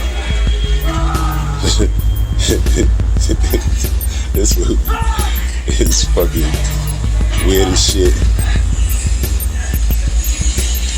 Yeah. I agree with some of this shit that Kevin Samuel say. But I just ain't trying to be like the way, I don't know, man. It's too many motherfuckers. It's like you gotta be 100% down with a motherfucker or you ain't shit. I think some of the shit that motherfucker say is goddamn silly. And I think I like the way Vicky Dillard is. But I ain't finna choose sides in between no black motherfuckers that's going at it. And I think black motherfuckers should have learned from that motherfucking East Side, West Side shit that we should not be motherfucking geeking these people up because that shit becomes real. You know what I'm saying? Motherfuckers start taking sides and actually start fighting over this dumb shit. Like how it got between, Steven Jackson and they just talking shit back and forth. But like I said, they run in the same circles. Sooner or later, they gonna see each other. And then that shit could get real. They could end up getting into a fight. They boys could end up getting into a fight. Just from hanging out with these motherfuckers. In a big ass brawl. So, that's what I'm saying. That shit can get real. And the shit with Charlemagne, I saw some shit the other day where Charlemagne got jumped on. It's like, man, Charlemagne needs to understand, man, a lot of the shit that he say, like that shit that he said about fucking Kwame Brown, there ain't a motherfucker on this planet. I mean, unless you just a Pollyannish motherfucker that ain't got no goddamn sense, that saw what Charlemagne did to Kwame Brown and didn't see that as some serious fucking slick hating and dry snitching. Anybody that thought that he was just trying to fucking really look out for Kwame Brown is a fucking moron and needs a motherfucking smack. That motherfucker stuck his nose in a fight on behalf of some other motherfuckers that was already 2-on-1. And now he jumps in so it could be 3-on-1. And Kwame Brown let him have that business. And then what'd he do? He called his lawyers in. Charlemagne is a bitch. I don't give a fuck. You don't stick your nose into somebody else's business and then you get smacked. And then basically you call the police after you started it. Because that's what he did. He started some shit. Kwame smacked him, and then he called the metaphorical police his lawyers to shut Kwame down. That's fucking foul. I'm done with Charlemagne. I ain't really like that motherfucker too much anyway. But that shit, that's fucking foul. So, and there really ain't much else going on in the news. May 22nd. Watch the end of this shitty ass fucking movie. It's not shitty. It's alright. You know what? I would probably get this motherfucker. God, the acting is so trash. Probably a 6.5. It's a pretty decent story. The acting was not as good as it could have been. Common, as much as I like that dude sometimes, he is not a very good actor. Let's just be real. He be fucking up. And them kids can't act very good either. It was alright. They did alright. This was an alright movie. What is it, May 22nd? And the babies is out.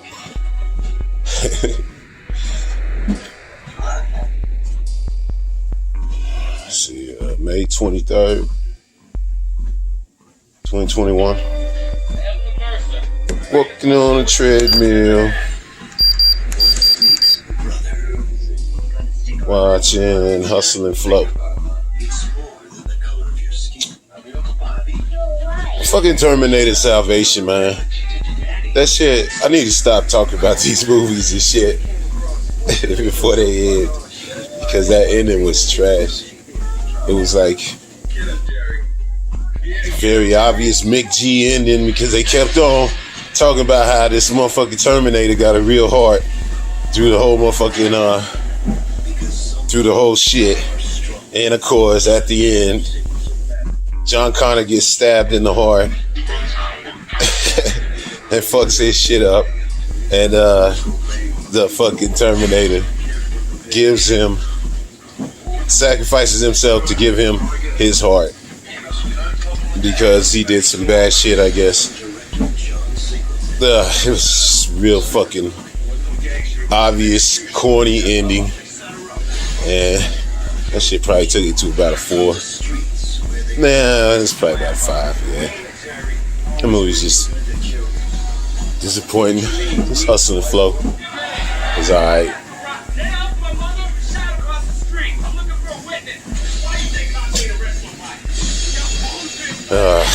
Yeah, Hustle and Flow. Ain't shit on the news. Same old bullshit. Yeah, nothing even worth fucking mentioning. May 23rd. Watch this motherfucking movie. Hey, it's still May 23rd. Still out here watching Hustle and Flow.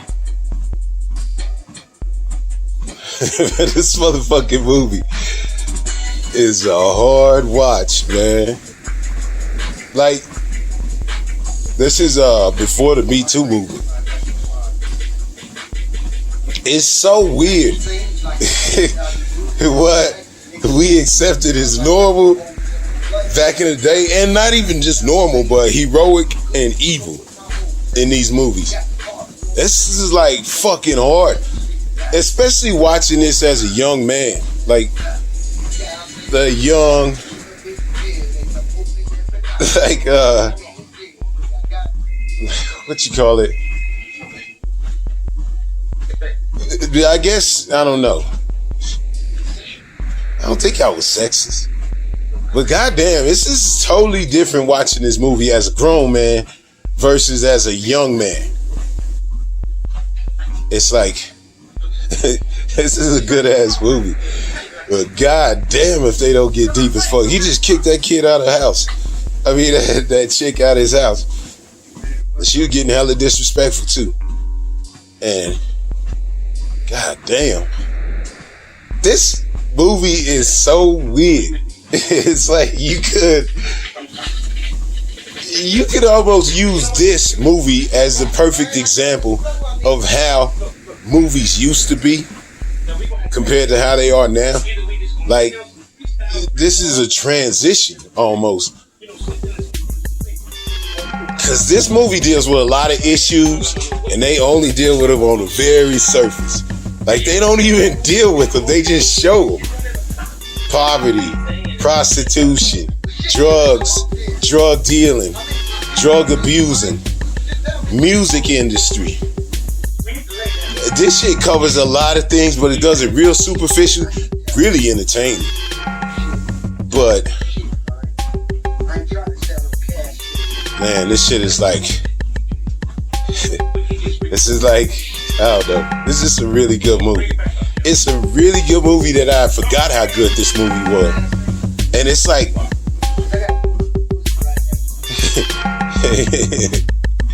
it was like, this is a good movie, man. Hustle and Flow is a trip, man. I'm watching this shit like, god damn. And this is a fucking musical.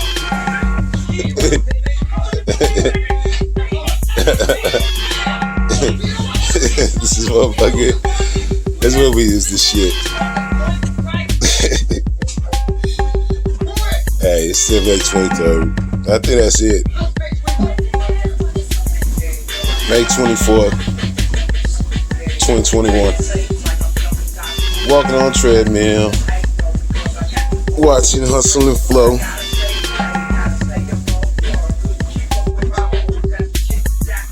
It's fucking Monday. They said over the weekend it was 12 mass shootings. 12 of them motherfuckers. 12 shits where four or more motherfuckers got shot. That's not even mentioning the fucking 3 2s and 1s. Telling you, man, the summer gonna be. These motherfuckers keep talking about white boy summer and man, all this summer gonna be off the chain and all this shit, man.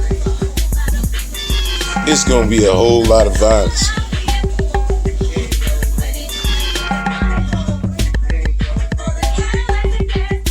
It's some Black Lives Matter activists got shot in England, fucking UK, wherever the fuck. Man, it's some racist assholes over there in the UK. They say the fucking Uncle Ruckuses outnumber the normal motherfuckers. Like, you got a gang of racist motherfuckers. You got a gang of like them polite motherfucking racist motherfuckers. Then you got a gang of them Uncle Ruckus motherfuckers that love them some queen. They love the queen like you love your mama. Like, they love this white lady. It's some Uncle Ruckus. There's a lot of them too. They don't give a fuck about equality or fairness or any of that shit. So this young lady, she's just as much an enemy to them fucking Uncle Ruckus motherfuckers as she was to the goddamn status quo. And she got shot in her head. And all these dirty Peckerwoods and these Uncle Ruckuses are fucking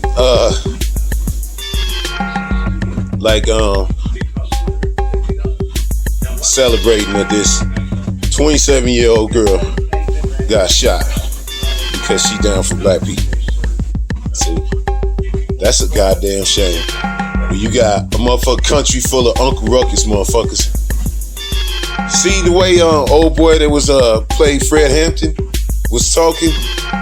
That's why I don't like that motherfucker. He was talking about I don't fuck with all that black stuff. I don't want to be known as like no black actor. I just want to be a black actor. So I don't want to be doing too many of these roles. And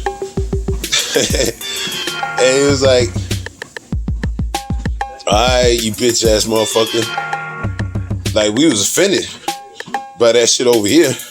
But that's normal for how them motherfuckers over there. It's only a few motherfuckers that's about that business over there.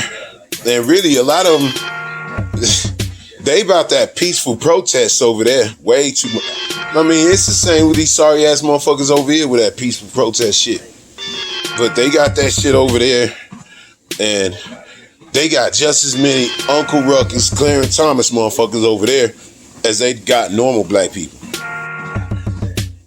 That's a motherfucking problem. Fucking UK. Bitch ass motherfuckers need to step your game up.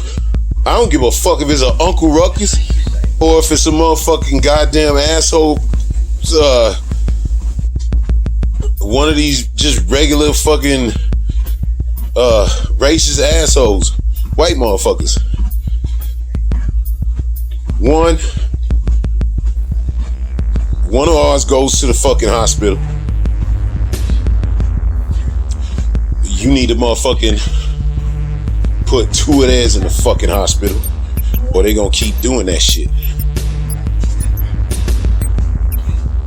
Black motherfuckers ain't even got guns over there. So either some Uncle Ruckus motherfucker got a gun from a pig, because the pigs are the only ones that got guns over there. Like, and you gotta be a special pig to have a fucking gun, which I don't agree with that shit at all. Like, the more I think about it, the best of the best, like, let's say we did get rid of all guns and they just said the best of the best can keep them for SWAT. Who the fuck would be in charge of who is the best of the best, of finding out who's the best of the best? It'd almost certainly be some white motherfucker with white motherfucking biases. So you give up your guns to these motherfuckers and they just make sure the best of the best. They just make sure the best of the best get theirs, get to carry guns in. The best of the best is gonna be fucking racist. The most racist of the racist. Nope. This fucking violence that goes on, This fucking violence that goes on in this motherfucking country. It needs to be. Like, think about if it wasn't no violence, how much fucking bowing down to these motherfuckers be doing. As much violence as they do to us. Violence is like the only answer when motherfuckers being violent to you. Over there in the UK, they got that fucking peaceful protest, and you got these Peckerwoods that run around violent as fuck because you ain't got no motherfucking repercussions. They is violent against black people over there as these fucking Peckerwoods used to be pre-60s. Before black motherfuckers actually started fighting back at all. It's like now, it ain't no open season where just your average Peckerwood, even though they did Ahmaud Arbery like that, but that shit is an anomaly. But what's not is the way they get these pigs to fucking always be shooting and beating on us and shit. There's too many rich motherfuckers to sit back and let that shit happen. I understand, I think we got a lot more fucking Uncle Ruckus in this motherfucker than we think. Like fucking, it's a lot of motherfuckers that looked at as black leadership, like Jim Clyburn and Obama, who might not overtly hate black people, but they work against black progress. There's a lot of motherfuckers in that white people put in charge of black people. That's what they do. There ain't no fucking black leaders out there. These fucking politicians sure as fuck ain't. There is no fucking leadership that you can say. And maybe that's a good thing, because then you don't have these bitch ass motherfuckers assassinating everybody all the time. Because that's what happens if you become a black leader sanctioned by black people. If you got a black leader sanctioned by white people, oh, that motherfucker's fine. But when you get a black leader that is sanctioned by black people, that motherfucker catches all kinds of bullshit from these motherfuckers. So, I don't know. It's probably best to just keep this shit with motherfuckers. They got smart ideas. Keep putting them smart ideas for everybody to ingest, like Dr. Claude Anderson. Let us fucking hear them ideas and shit and do what we can with them. Cause, man, the rest of the fucking world, god damn, you think it's some bitch ass motherfuckers over here, but it's a gang of bitch ass motherfuckers over there. And I can't even talk no motherfucking shit. I can't even talk no shit on this motherfucker to these fucking Peckerwoods on their fucking comments when they talking all that shit, because they always fucking delete my motherfucking shit. I don't even get to send my shit before it gets deleted. It's like it show up there, boom, 1 second later it's gone. Because these bitch ass motherfuckers ain't finna have some black motherfucker cussing out these dirty Peckerwoods. Even though these dirty Peckerwoods is talking all kinds of shit about murdering some motherfucking little girl, 27 years old. Well, not little girl, but barely grown. Fucking 27, and these assholes is talking shit.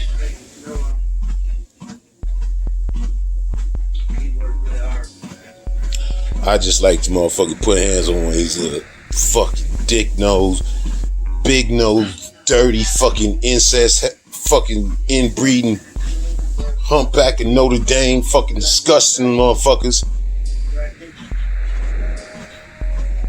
Fucking English biscuit ass motherfuckers. And seriously, these fucking black Uncle Ruckus motherfuckers, man, they kissing they queen's ass. It's fucking disgusting. You see that shit. I mean, it's fucking frustrating enough when you see that shit from these bitch ass motherfuckers here in America. But when you see that shit from overseas, it's like, god damn, these motherfuckers is trained. These some trained motherfuckers.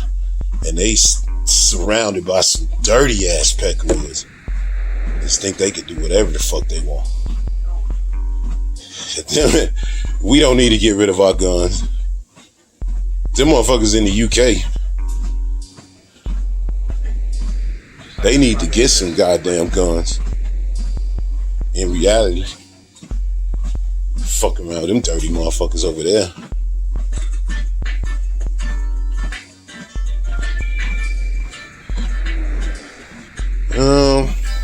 Yeah. Motherfuckers killing. There's a whole bunch of shooting. And over the weekend, and it's just gonna get worse. And the motherfuckers in UK just killed a young lady. Well, they didn't kill her. She got shot in the head and she fucked up. And she over there fighting for her life. And you got a bunch of these bitch ass motherfuckers once again showing they bitch asses. These fucking Uncle Ruckuses and these dirty peccaries, boy. These soccer motherfuckers, those dudes.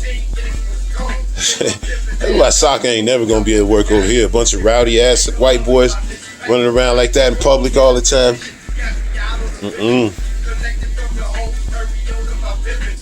That'd be a nice way to get y'all ass whooped, fucking around like that. Even them straight ass kids, the motherfuckers they used to be in Salt Lake and shit, I mean, they just disappeared over time. I imagine they became Nazis or whatever.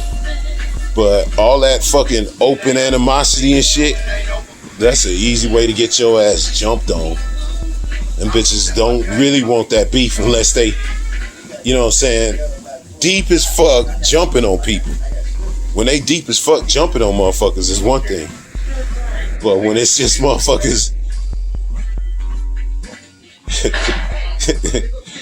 when it's just motherfuckers, it's even terms, whether it's a bunch of motherfuckers on a bunch of motherfuckers or one-on-one, they don't want that. They found that shit out quick. I don't even think I even heard nothing about these fucking bitch ass motherfuckers other than becoming the new MAGAs and the new fucking Nazis and shit.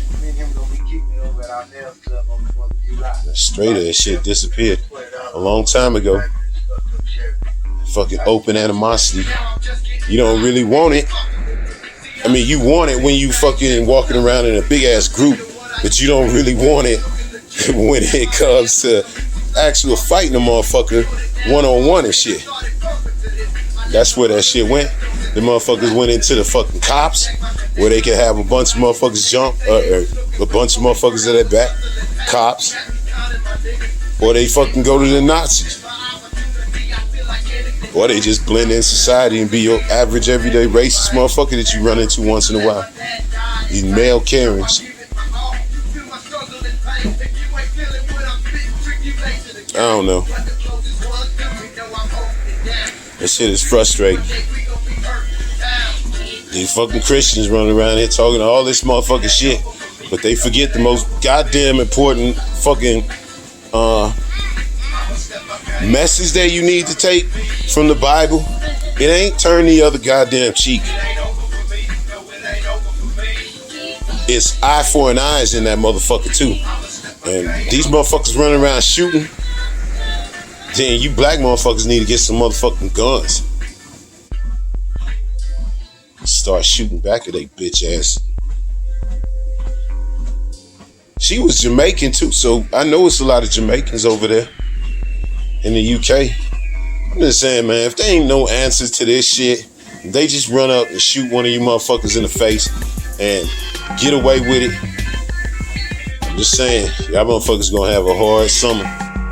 But we gotta deal with the pigs. But that whole Armada Arbery shit is rare. Peckerwoods is running down motherfuckers like that.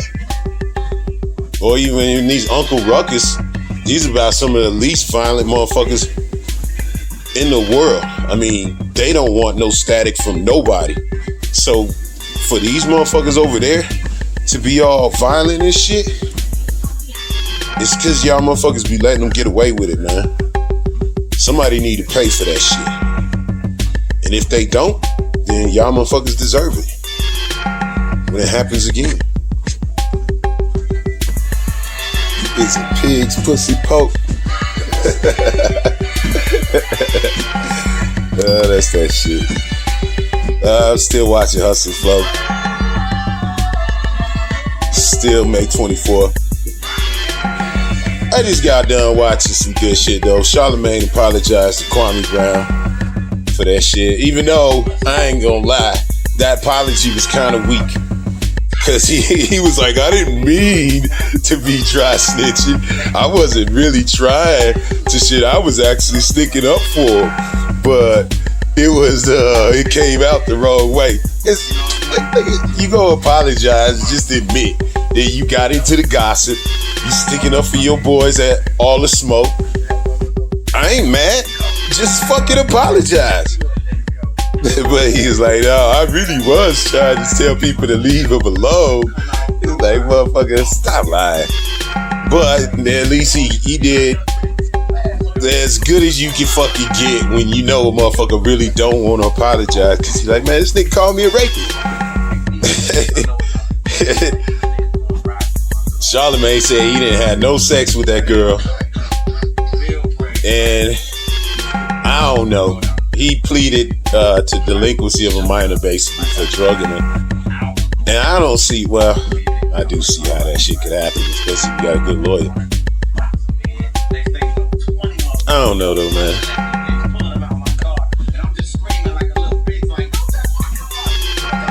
I just know that motherfucking, it was a grown man thing to do.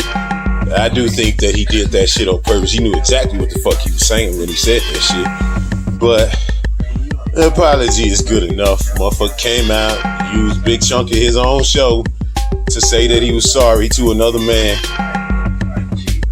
A man that called him a rapist and shit. And I'm sure he got all kinds of motherfuckers looking into that motherfucker's past. But Charlamagne said he didn't do that shit. Charlamagne said he didn't fuck. He did admit to drugging her. And it's like, okay. He supposedly didn't fuck. But I don't know.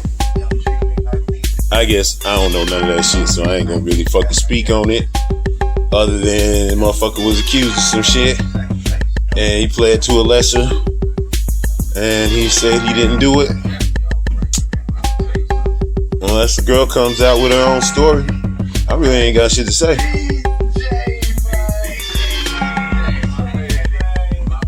Man, I watched a couple more Kwame Brown's fucking videos though, and I did realize something. That motherfucker kind of stupid. And I ain't saying like the motherfucker don't know how to goddamn 4 + 4 = 8 type shit. I'm talking about this motherfucker out there caping for Trump hard. And I don't fuck with motherfuckers like that. Like, this dude is a black Republican. So, while motherfuckers love seeing that he going at Stephen A. Smith bitch ass and Jamel Hill, even though he got some sexy shit to say about her, but the motherfucker going in on LeBron because LeBron played by different rules, man, that's how it's always been. All the motherfuckers play by different rules. If you're gonna be mad at somebody, don't be mad at LeBron for getting away with partying and fucking off the fucking pandemic shit. And somebody else, Lou Williams, I think it was, he was complaining about, got caught, got in trouble and shit, and got suspended for 2 games. LeBron didn't get none. That ain't LeBron. That's the motherfucking system. You don't like the fucking system, you to complain about the motherfucking commissioner and all that shit. Not motherfucking LeBron for taking advantage of it, or Michael Jordan, or any of these motherfucking superstars that take advantage of they fucking position. So that was some kind of snitching on motherfucking Kwame Brown part, being all fucking butthurt about some shit that ain't got nothing to do with him. That's LeBron goddamn business, and that's between you and the NBA if you got a fucking problem with it. LeBron ain't got shit to do with that shit. You ain't never gonna see me out here defending no motherfucking dude. Motherfucker. Especially like LeBron, but LeBron is right in this shit. And Kwame Brown just swinging. Now that he got a little platform and shit, he's just trying to take on everything and everybody he don't like. But I saw this motherfucker get on motherfucking tape and talk about Breonna Taylor basically deserved it. Because before she was fucking with this dude that had a gun and basically is the reason that she got shot, is what he's saying. That she was fucking with a drug dealer. And you fuck around with them type of dudes, you might just get smoked. Like, that's what he said about Breonna Taylor. This motherfucker said that shit. Kwame Brown said that Breonna Taylor basically deserved to get smoked. He one of them police loving motherfuckers. So while everybody out here motherfucking and giving Matt Barnes and Steven Jack that smoke for that dude, might want to go and check and see what fucking Kwame Brown is really about. Cause he one of them bitch ass Uncle Ruckus. Yeah, Kwame Brown is fucking Uncle Ruckus. Listen to that motherfucker talk. Hey, I don't like the way ESPN talk about any of them brothers. I didn't like the way they would always go in on. Remember how they used to go in on T.O., Terrell Owens? Remember that shit? Remember Pac-Man Jones? I remember one time Pac-Man Jones was like, back when they was going in on Pac-Man Jones, every time motherfucker cross the street for jaywalking, they would fucking cover it for 7 days. I remember it was like a waitress had fucking complained about motherfucking Pac-Man Jones didn't give her a big enough tip or some shit. And that story went on ESPN for a good 2 or 3 days. And I remember the same day that Pac-Man Jones supposedly didn't tip some bitch in a restaurant, a white pitcher, I don't even remember this fucker's name because it was reported so fucking lame. It was like a white pitcher was dragging his fucking Asian girl, I think after he slapped shit out of her, was dragging her down the street by her hair, and he had gotten charged with assault for like assaulting the bitch. Like, he did that shit in the middle of everybody. Everybody saw him do it. Slapped the bitch, and then fucking drug her by her motherfucking hair like a fucking caveman.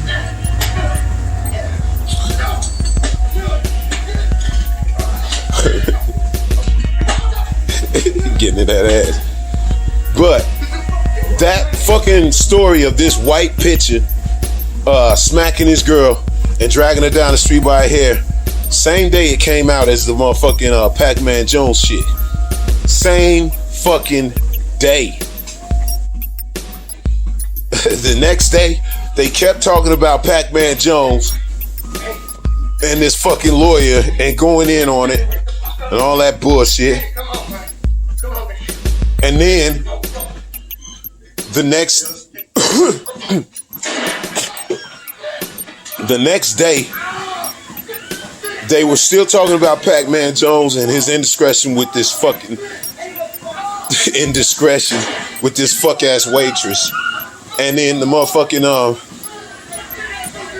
Pac-Man Jones, the pitcher, they never talked about that story again. They didn't talk about who the young lady was. Did she press charges? Was he ever found guilty? That story disappeared. I'm surprised they even fucking told it.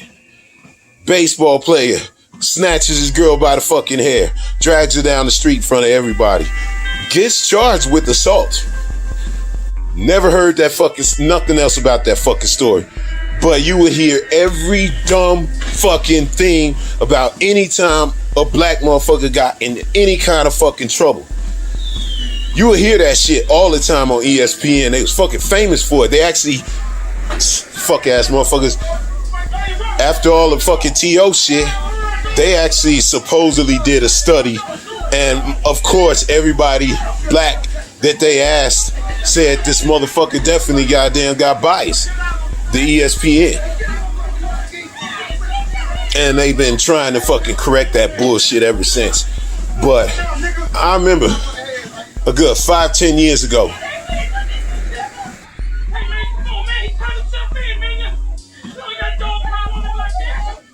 A good 5-10 years ago, motherfucker. These bitch ass motherfuckers. 5-10 years ago, those motherfuckers would always up any black motherfucking athlete's ass. Constantly. Constantly.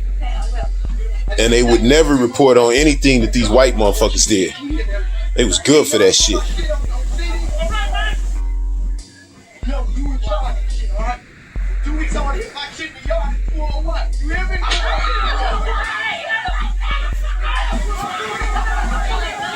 This movie's crazy.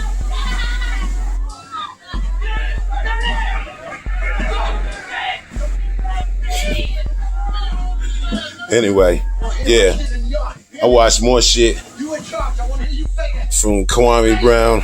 I was super not impressed. That dude is a black Republican.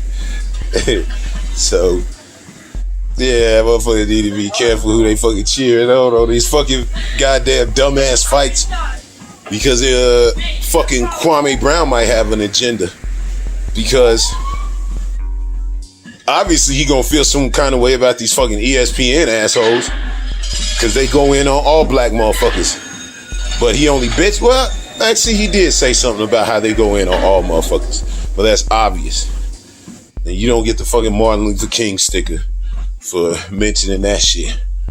But when you motherfucking tell black motherfuckers how they should be down with Trump because Trump did this and that, and everybody lying because Trump is great, it's like, motherfucker, you need to open your fucking eyes and go read up on some shit that motherfucker did and that motherfucker said. God damn if he don't make the motherfucking stereotype of country motherfuckers look real. Jesus Christ. And then the motherfucker get your motherfucker. This was months ago too. Wasn't when he had all this motherfucking new shine. This was his real fucking opinion when he said that Breonna Taylor, basically he shouldn't have been out there fucking with them thugs. That's what happens when you be fucking with them thugs. The police crash up in your crib and you get fucking shot. Like, he wagged his finger at fucking Breonna Taylor. And I gotta wonder what kind of dumbass take this motherfucking guy on George Floyd too, man. It's like this fucking dude, Kwame Brown, a big dumb country motherfucker that, goddamn it, I knew it was something about this shit that just didn't see right, because I ain't no big Matt Barnes fan, so I was getting fucking kind of kick out of them motherfuckers. But Steven Jackson is a real motherfucker, and he will slap the shit out of your ass. And for this motherfucker to be talking all that shit, Kwame Brown, talking all that shit, pretending that it's Steven Jackson is the one that's being all aggressive, and it's Steven Jackson is just talking the same type of shit he always talk. This fucking Republican motherfucker got a problem with Steven Jackson. He had a problem with Steven Jackson before Steven Jackson ever said anything this last week. So this motherfucker got a problem against a lot of black dudes. He probably love him some Clarence Thomas though. I bet you. Kwame Brown, one of them dudes. So everybody jumping in on this bandwagon. They don't even know who they out there fucking riding for. That's a subsidiary of fucking Trump Inc. Listen to what some of that shit that motherfucker talking. I don't give a fuck about black Republicans, because I think black Republicans are just a little bit worse than black Democrats. Honestly, you shouldn't be out there riding for any of these motherfuckers, but riding hard for fucking Trump as a black motherfucker, you gonna lose me. And then swagging your motherfucking finger at Breonna Taylor, man, you better hope that nothing bad ever happens to you or any of your daughters, because you're going to have a whole lot of motherfuckers wagging their finger at your ass, talking all that shit about Breonna Taylor. That was a bitch ass take. And Charlemagne the God apologized to fuck Kwame once he motherfucking realized the heat that he was getting. It wasn't worth it. Or maybe he honestly did feel like, man, you know what, I said some shit, and deep in my heart, I'm a bitch ass motherfucker that was just trying to, mediate, and I did it wrong. Maybe. I don't know. Maybe he really believes that. That just ain't something that I would do or I would say. So it's hard for me to believe that. But the motherfucker went on his show and apologized because he said something stupid, basically. Kwame Brown stayed saying ridiculous shit, and he still believes it. He's never grown. He's never fucking read anything or goes to look anything. It's like he say, you know what I'm saying? Hey, I stay in my motherfucking playing in my dirt too. I love playing in dirt. Don't get it twisted. But you don't have to have a farmer's mentality to get up and fucking go get your motherfucking hands dirty. And that dude got a farmer's mentality. From what I seen from his own fucking words, not from what motherfuckers reported on. I don't give a fuck about this whole bus shit. Motherfucker spent more than 10 years in the NBA. He's a baller as far as I'm concerned. But just cause you a baller don't mean that you can't be an Uncle Ruckus motherfucker. And maybe it's cause of all the shit that he took. I don't know. But he sound like one of them country Bama ass Uncle Ruckus, black hating motherfuckers running around caping super hard for Trump. So I'm kind of offended by that shit. And it's his fucking words that I'm going off of, not some shit that I heard. I heard that shit. That motherfucker said, Breonna Taylor, y'all some dumb motherfuckers for getting mad about that shit because the bitch basically deserved it. He said it in a real bitch ass sneaky dumb motherfucker trying to be smart way. But that's what he was saying. He ain't fooling nobody with that shit.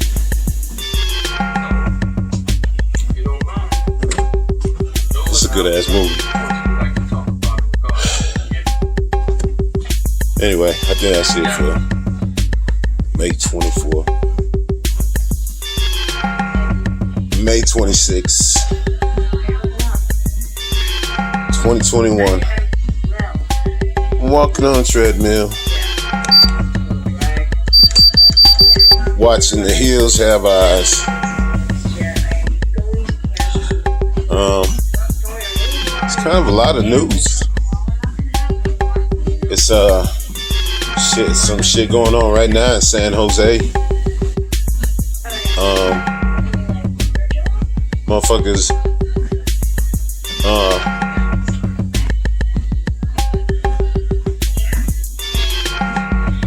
it's a shooting. I don't know. It wasn't a whole lot of fucking information on it because it was like ongoing. Or it was like at the point where they was like they just I think the fucking pig said neutralized the suspect or some shit. Like they said the shit was over and shit was safe now, basically. But they didn't give no information on how many motherfuckers got shot, how many motherfuckers dead, what the fuck happened to the fucking shooter. None of that shit.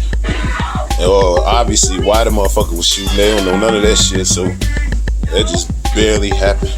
These fucking mass shootings, I'm telling you, this shit gonna be a motherfucking record. And then you count all the 3s, 2s, and 1s. It's gonna be a record. Watch. It seemed like it's a mass shooting, if not every other day, damn near every day. So, And then you got the one-offs where there's probably like goddamn at least 100 of them a day. It's gonna be a record watch for a summer.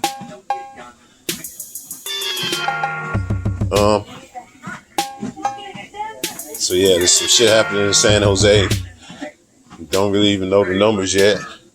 And then you got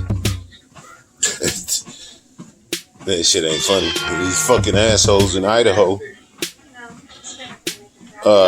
indicted for killing their kids, and the dude's first wife, who he cheated on, I guess, with the broad that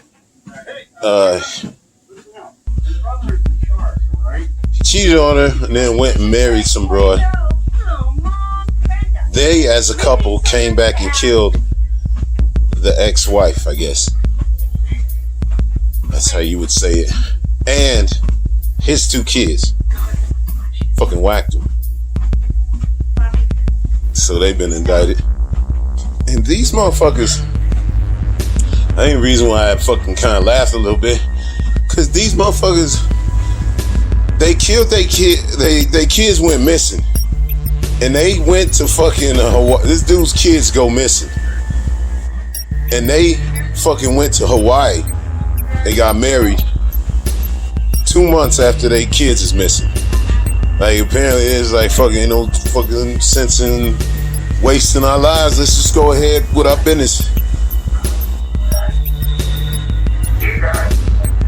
That to me is a huge red flag. But yeah, clearly they not very fucking smart. Cause goddamn, you mourn your kids basically for 2 months, and then it's fucking Hawaii and go to fucking Hawaii and it's party time.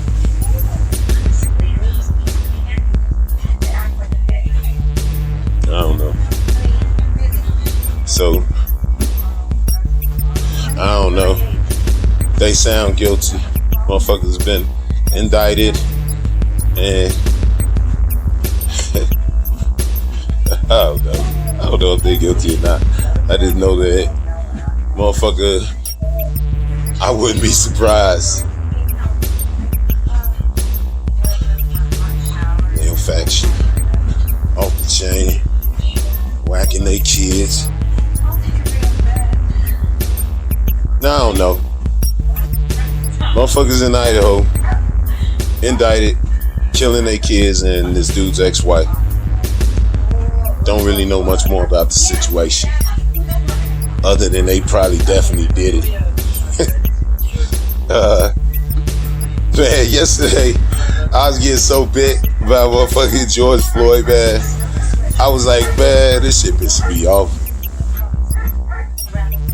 But I had to go get some shit from I had to go get some Home Depot type shit.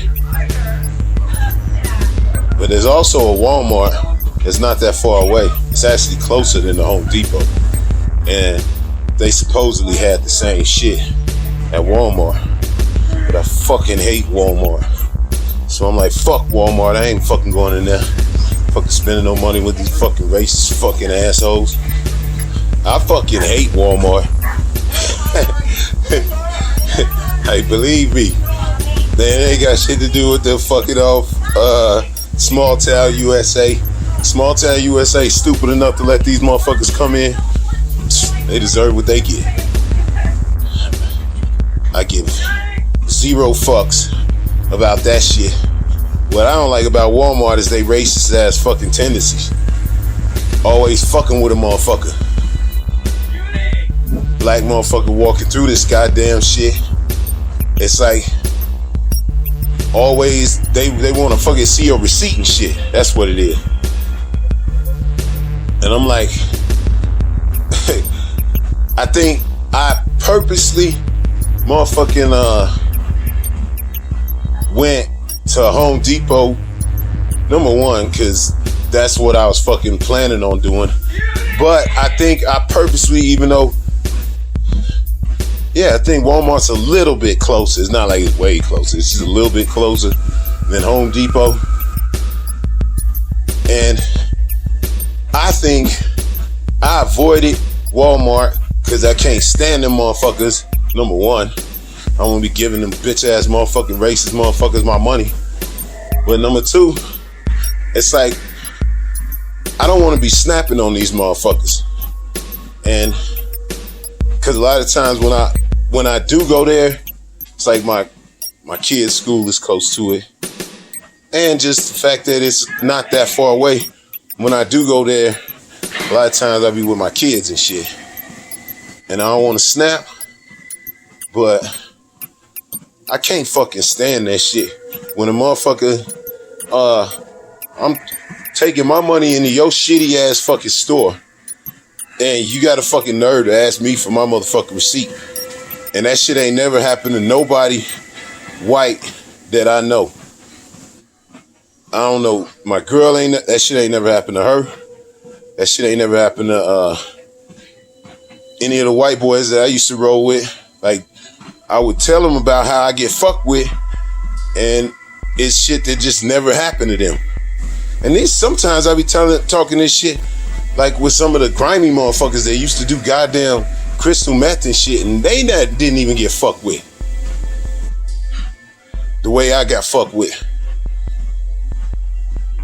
So that shit fucking gets to me. It pisses me off. So I went in and motherfucking I think I purposefully avoided basically Walmart because I don't like them motherfuckers, number one. But I also don't want to fucking snap on a motherfucker. But then when I got to Home Depot and shit, I forgot all the shit that I wanted.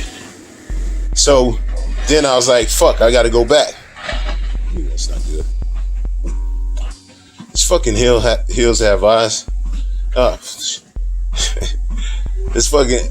So I fucking forgot some of the shit that I wanted to get from Home Depot because I wasn't thinking of whatever the fuck. It's distracted. And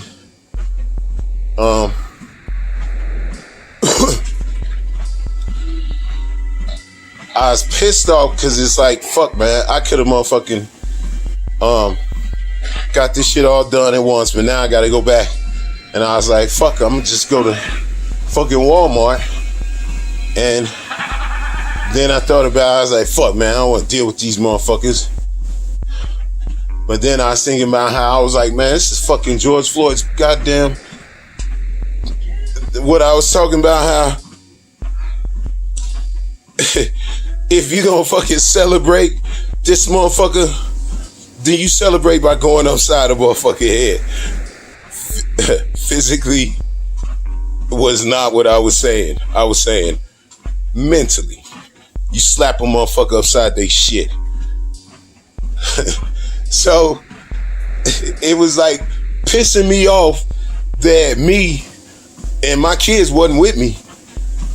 I was still avoiding going to fucking Walmart, partially because I can't stand the thought of spending money with these fucking racist assholes, but also because I didn't want no motherfucking static.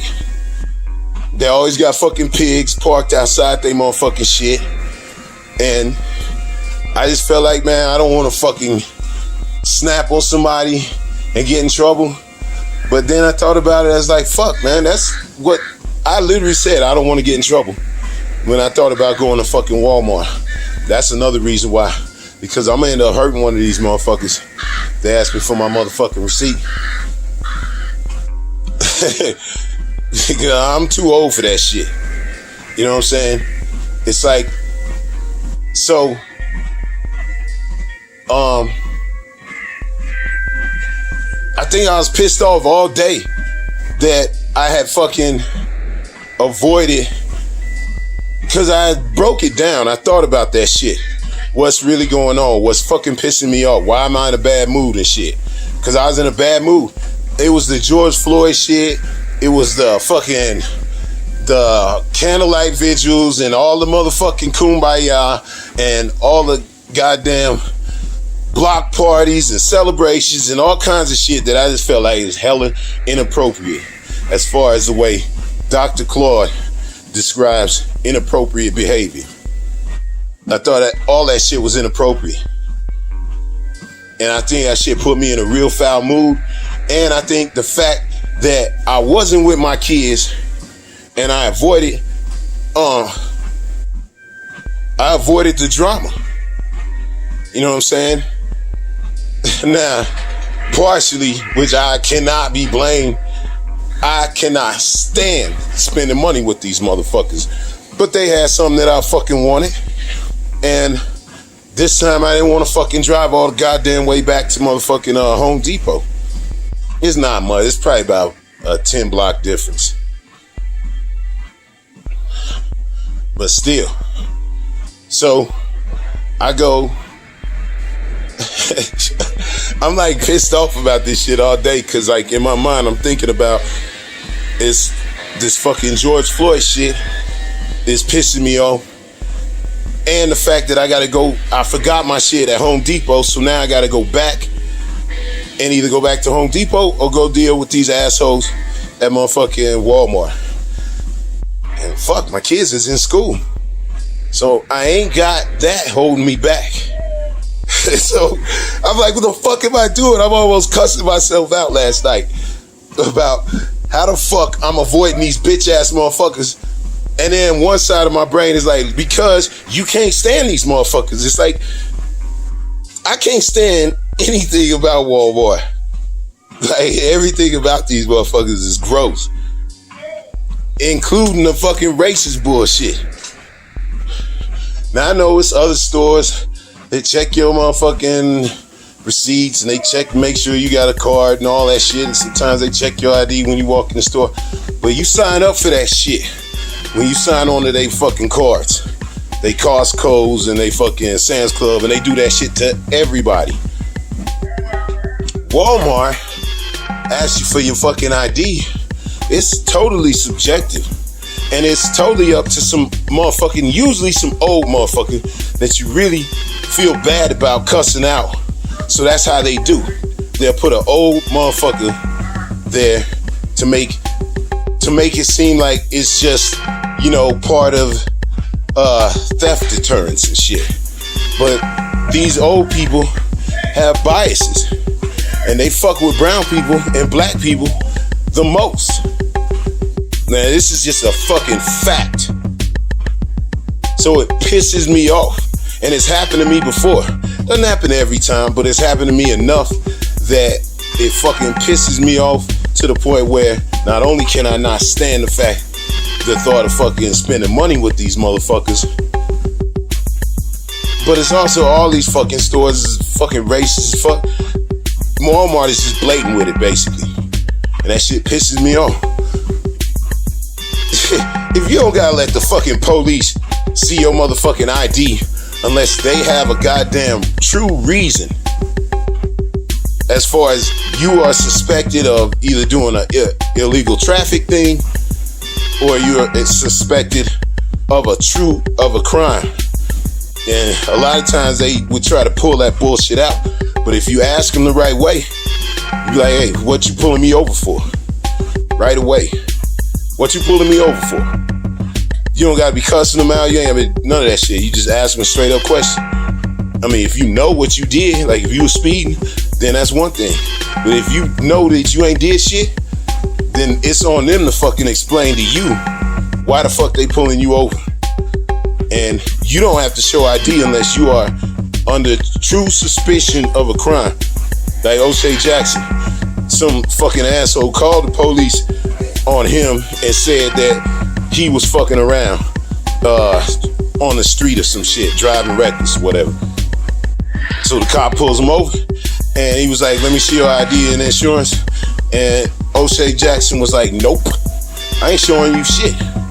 He's like, ain't no fucking disrespect, but unless you fucking seen me do a motherfucking crime or you seen me as under suspicion of a crime other than what some other asshole driving on the fucking street said, I don't want to hear it. He's like, do you have something on me? Did you see me do something? Because you pulled me over. And hearsay from some motherfucker that's probably doing his own reckless driving by messing around on his phone. He like broke it down like that, like on his ass. He's like, I don't gotta show you nothing. And the cop kept asking him over and over to show him his ID.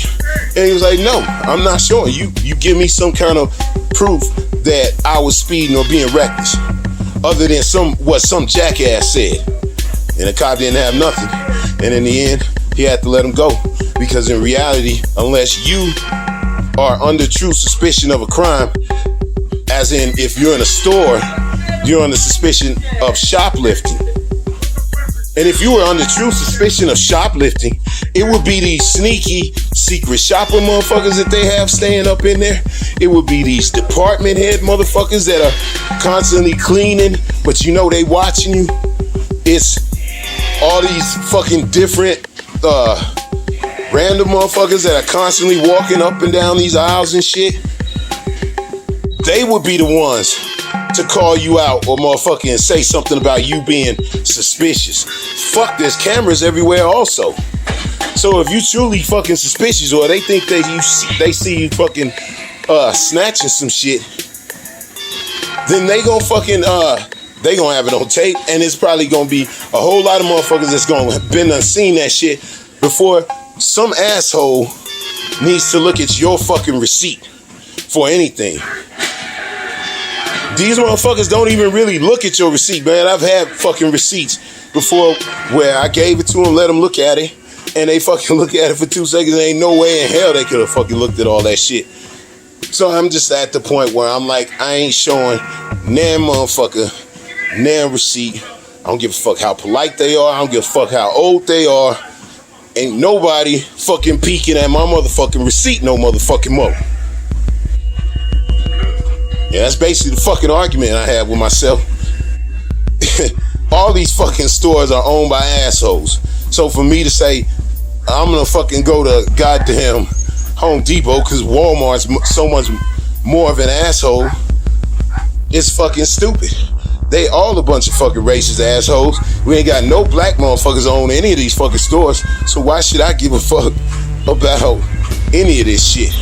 So spending my money there, I don't like it. But until there's a fucking alternative, and if they got something I want, the only thing stopping me is that I might fucking feel uncomfortable and have to snap on somebody. If I'm right, fuck that. So, I don't know. I had that argument with myself last night because I was pissed. Because I realized it is a fucking goddamn, it's more than just I don't want to spend money with these motherfuckers. It's I can't stand these motherfuckers. You know what I'm saying? For they open, filthy, fucking Republican ass racism. So I fucking went in there, even though I was just gonna fucking have my girl grab that shit on her way from work. I was like, you know what? Even though I already got gas and all the other shit that I needed, I still needed one more thing. And I wasn't gonna drive all the fucking way to Home Depot for it. I really didn't want to fucking drive all the way to goddamn Walmart for it. But I'm by myself. I ain't with my kids. So I went up in that motherfucker. And of course, it's an old, crotchety ass, fucking gray hair, skinny, mean looking ass, Karen looking old lady. Fucking eyeballing me as I walk in, and I'm fucking eyeballing her. I'm listening to motherfucking Malcolm X on the way there. I'm like, man, I don't give a fuck if they got fucking 5 police parked in front of that motherfucker. Ain't nobody looking at my motherfucking receipt. So I went in there, asked the motherfucking lady, where the motherfucking find the shit that I needed. I went and found it, did the self-checkout, and I saw myself on camera, so I know they got fucking cameras. As I motherfucking went and paid for this shit. So, I get my shit, and I fucking bounce. And I go right back by the fucking Like, cause it's an entrance and then there's an exit. But I ain't finna walk all the fuck way down to the motherfucking exit. Park close to the entrance. I'm standing close to the entrance. So I fucking walk out the entrance. And I'm fucking walking past. And I'm looking right at that fucking old lady. And literally I'm getting amped up. Cause I ain't finna let nobody motherfucker look at my goddamn receipt. I don't give a fuck how nice they act. I'm gonna spend 2 seconds telling these motherfuckers, no, you cannot look at my receipt. And I'm gonna fucking walk out. And the motherfucking, I don't give a fuck if the police got something to say. They can't look at my motherfucking receipt. And I'm getting close to her, and she snatches up this fucking old white dude. And motherfucking, like, looks through his bag and looks at his receipt and shit. Lets him go. And I'm looking at her dead in her motherfucking eye. I got my mask on and shit. She can't really see nothing but my eyes. And I'm looking right at her. And she just said, have a nice day, young man. And I was like, you too. So, this shit didn't pay off. I got all fucking amped up.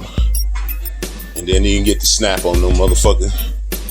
But now that I realize that I've been fucking avoiding that shit, like I said, when you with your kids, it's different. You don't want to motherfucking get your kids in any kind of motherfucking static if you can avoid it. Now, there's certain times where it can't be avoided, but when it comes down to dealing with motherfucking disrespect, I don't know. I thought about like bringing my camera in and getting all loud about it and posting the shit if a motherfucker want to talk some shit. But nah, this is a diary. This ain't that type of shit. This is how I feel about shit. I honestly like, I think I would have felt better if I got to fucking cuss that old lady out and cuss out any fucking police and walk out of there. But I just got my mind made up now. You know what I'm saying? Anytime I feel like going any fucking where, it's just not gonna be about, you know what I'm saying? I don't like this store and I don't like their policies and all that shit. How they fucking treat people, how they treat their own motherfucking workers. None of that shit is my business. I don't give a fuck. Taking over small towns. None of that shit is my business. And all these other fucking stores do the same shit. Walmart is an asshole. They always gonna be an asshole. And there needs to be a motherfucking true alternative. Other than Amazon. Because Amazon, they be fucking sending you all this fucking broken shit. And they make it a pain in the ass to fucking send it back a lot of times. So until Amazon is truly Walmart online, or with the same type of motherfucking shit, where it's easy to bring some shit back if it's not working right, then I don't know, man. I ain't never gonna fucking like Walmart in the fucking way they get down. But the reality is, you look into any of these motherfuckers and they all the same. They all dirty. It's just Walmart is the fucking dirtiest. I ain't fucking with Walmart, but I damn sure ain't showing my motherfucking ID or my motherfucking receipt to no motherfucker. Except for Sam's Club, because apparently you sign up for that shit. They fucking look at your ID and shit. But every time I've been in that motherfucker, they looked at white motherfuckers' IDs. Every single one of them that I seen, they looked at they shit. So I don't get mad at that shit. I get mad at the fact that Walmart is very fucking selective. And they put a bunch of old people out front because you feel bad cussing the old person out. But the reality is that old person is being subjective when that old person picks you out of the crowd and looks at your motherfucking receipt. And they don't really give a fuck about your receipt. They just give a fuck that you have a receipt and that people that are thinking about stealing shit see that you're checking receipts, which in they stupid ass minds thinks deters crime. But from what I've always seen is a motherfucker want to take some shit. They don't give a fuck if you seen them. They just fucking take it and walk out and knock your ass out if you try to fucking stop them. That's why when you working in them places, they tell you to not chase motherfuckers that are stealing. Because getting knocked the fuck out, that's not worth motherfuckers some bullshit that some motherfucker stole. It's probably worth like $20. So they tell these motherfuckers not to be fucking with people that are stealing. That's why they have pigs literally fucking posted up outside their motherfucking doors 24/7. So all this shit where motherfuckers just bow down to showing they motherfucking receipt to these motherfuckers, these old people are basically being used as the Walmart cops. And they're fucking racial profiling often.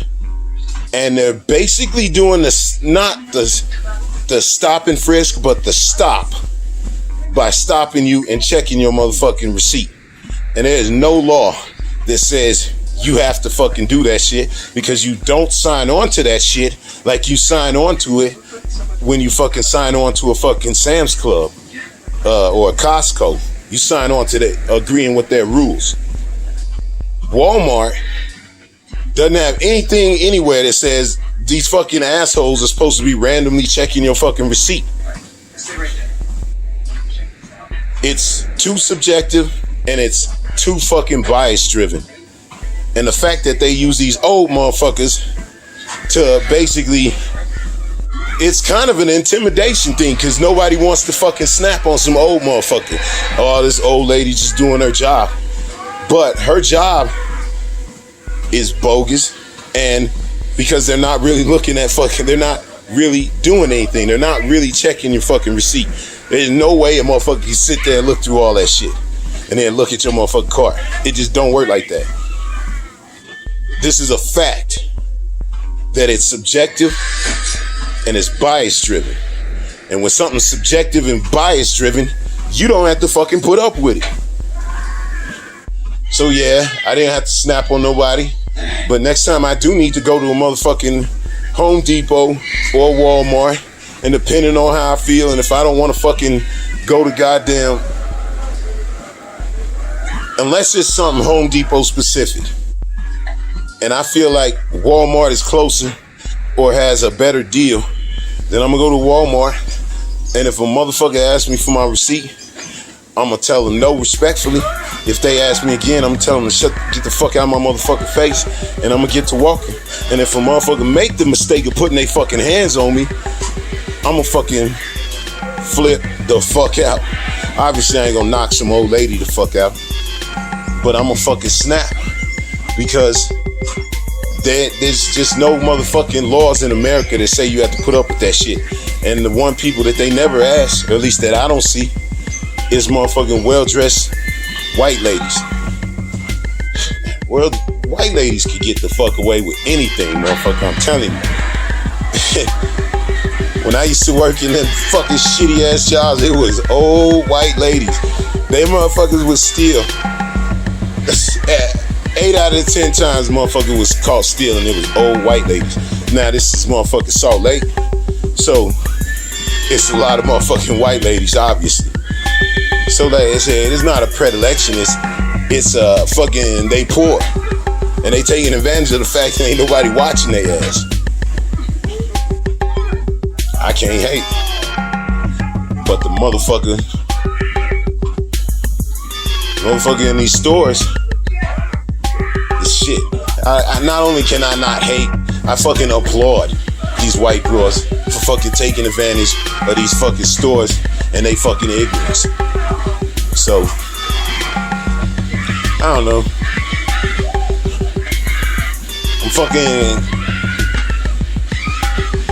I got mixed feelings, because I feel like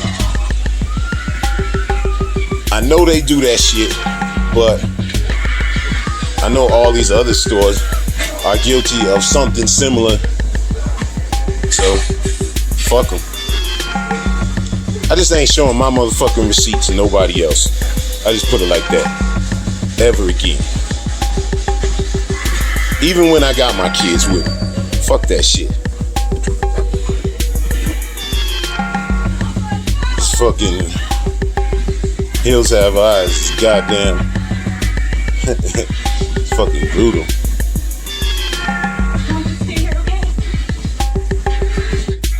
This is actually like a good, it's not a scary movie, it's like a terror movie. These motherfuckers got some fucked up grills. But yeah, I figured out how to fucking upload my shit straight from fucking PlayStation. So this whole time that this whole time that this motherfucker, he better not. God damn. Hey, well, yeah, I figured out how to put my shit on PlayStation.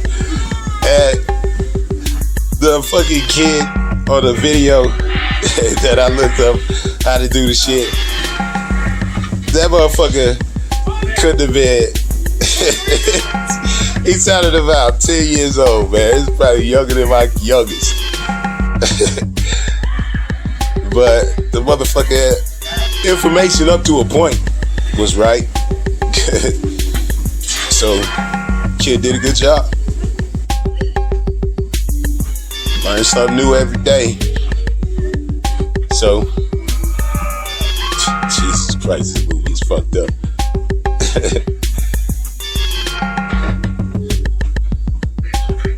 So, I uploaded that Sekiro shit and that Mafia shit. All them shits is motherfucking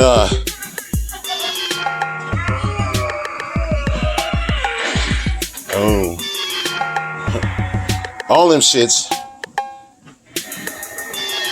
were accidental. They were like accidental recordings.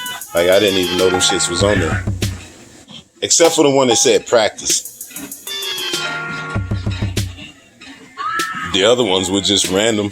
Must have hit the fucking share button and it recorded 15 minutes of it. So I just edited. I fucking forgot. Damn. This movie is crazy as fuck. I forgot how fucking goddamn crazy this fucking movie is. I think it's because The Hills Have Eyes 2 was like extra stupid as fuck. I mean, it was stupid as fucking shit.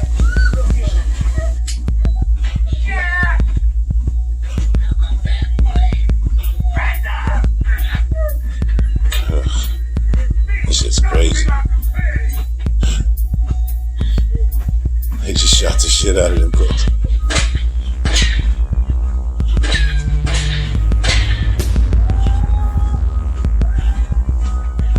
Yeah. So all them shits were accidental. And then I figured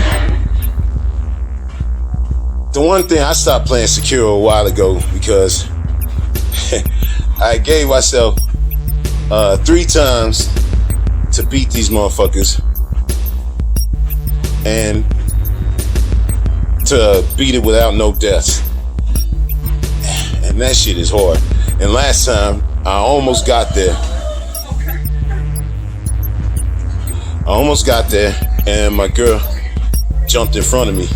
Like, it was on accident, but it was like super, like, inconsiderate also. So,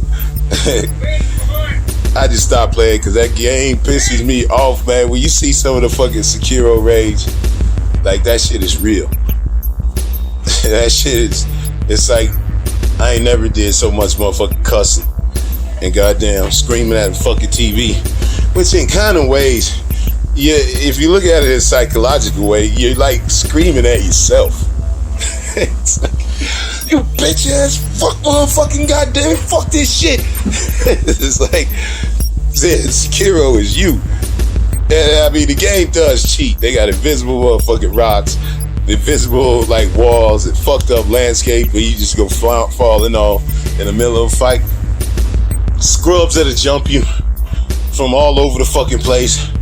That game is hard as fuck to get through without dying. And that last time was the closest I got. But I know I can do it. I just gotta fucking have a little patience, play it at the times where I ain't gonna be getting disturbed, and just motherfucking not try to do it all in one night. Just let it stretch out over a while, and I think I'm gonna do it. So I think that's gonna be my little side project. Is not only that, even though it's too old to make a difference to anybody, as far as like a walkthrough. I know I be messing with my kid a lot about how he quit playing that shit, but I gotta assume eventually he's gonna wanna goddamn beat that shit. And I just can't stand how cocky this kid gets. And so, like, when I try to teach him something and shit, he fucking welcomes and accepts the fucking knowledge.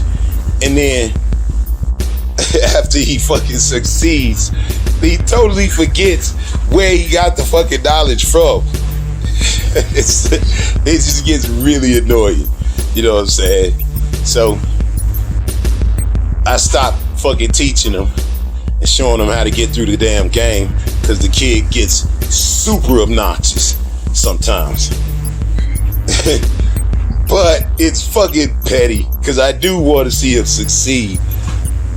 And I don't want him to be one of these 1-star Amazon review motherfuckers, because, you know, them people suck. Like, seriously, I was about to motherfucking quit that shit when I first got it. It's too hard. It needs to be in easy mode. I was like ready to motherfucking write my own 1-star Amazon review. And then I fucking got on there and I fucking read some of the 1-star reviews, and that shit fucking had me rolling. It was like, some of that shit was so bitch ass. And to understand exactly what them motherfuckers was going through, because I was going through it, but it was so bitch ass and so much whining. It was like, oh my God, it fucking brought me joy reading that shit and knowing what these other motherfuckers was going through. And they actually quit. And that's why I was like, fuck, I ain't quitting this shit. I'm going to motherfucking, I don't care if I gotta raise my motherfucking heart rate up way over. It's like, this motherfucker shooting blind through a door. You know, that shit ain't never no good. So I just basically decided to get good in my own way. The whole fucking shit that was fucking me up was trying to get like these dudes on YouTube and they walkthroughs and all that shit. It wasn't working. You know what I'm saying? It was like, because it wasn't working, I had to come up with my own shit. The way these motherfuckers on YouTube was doing that shit, it wasn't working for me. So I came up with my own shit, and I motherfucking figured out that you could beat this game without blocking anything. And you don't gotta do no rolling and any of that shit like they do. I ain't never played no Souls game, so I ain't bound to any of them motherfucking bitch ass rules that these motherfuckers be trying to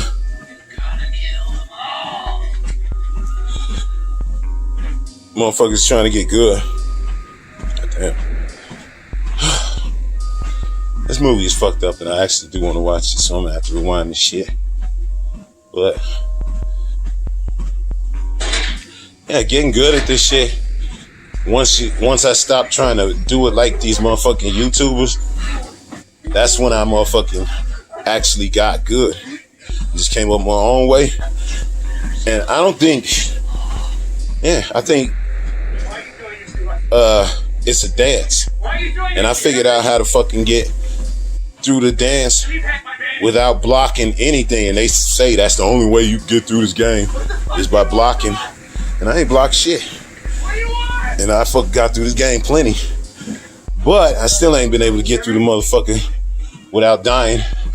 And honestly, it just makes every other fucking game just trash. I don't even fuck with my PlayStation. I don't even give a fuck about no PlayStation 5 until I beat this stupid ass game. I ain't even played Ghost of Tsushima yet because out of all the video games that I ever played in my life, this shit is definitely the most challenging. It's the closest that brings me that feeling I get when I'm going up against like 5 motherfuckers that are good at chess. Like, and that's the closest thing you can get to that feeling you get when you in an actual goddamn fight. Like, seriously, when you in a fucking real, like, hard chess match, especially when you going against multiple motherfuckers that are good, it really is like being in a fight with motherfuckers that are good. The only thing that ain't happening is you ain't getting punched in the fucking face. But everything else is so high level anxiety driven. It's like, man, the chess will fuck you up too if you ain't careful, man. That shit'll fucking raise your heart level or your blood pressure, all that shit. But I love chess. I love the way it make you feel. And Sekiro is the closest. I used to love fighting. I love the way that shit make me feel. Chess is the closest to that. Sekiro is the closest to chess. I still like playing chess once in a while, but it just ain't the same, man. Especially knowing what the high level shit just makes you feel like on the inside. That high level shit, it makes you feel like it's just too much. I got up to like, what? I don't think I got up to 2,000. I think I got up to like 1,800, something like that on my ranking. And I started out at like 1,200. So that was a lot of wins. And against a lot of motherfuckers that were good. Like, I'm pretty fucking good at chess, that's all I'm saying. But as soon as I started playing Sekiro, it's like I just knew this shit was different than any other video game as far as like the challenge. Now, I ain't never been into the fucking what you call it, the Demon Slayer and goddamn, what are them shits called? Souls like games. So the Souls, all them shit, all them farm games. I ain't never fucked with them, but like I like shooters and shit. But Sekiro, other than Bushido Blade, I fucked with Bushido Blade back in the day, and Street Fighter and Mortal Kombat. But Sekiro's is different. It's way harder than anything else. Maybe it's because it doesn't have an easy mode, because once you get good at it, that becomes the easy mode. It starts you off in extra hard super god mode, like God of War. It sets you off in that. That's how you are when you first play it, especially if you've never even played any of them fucking FromSoft games.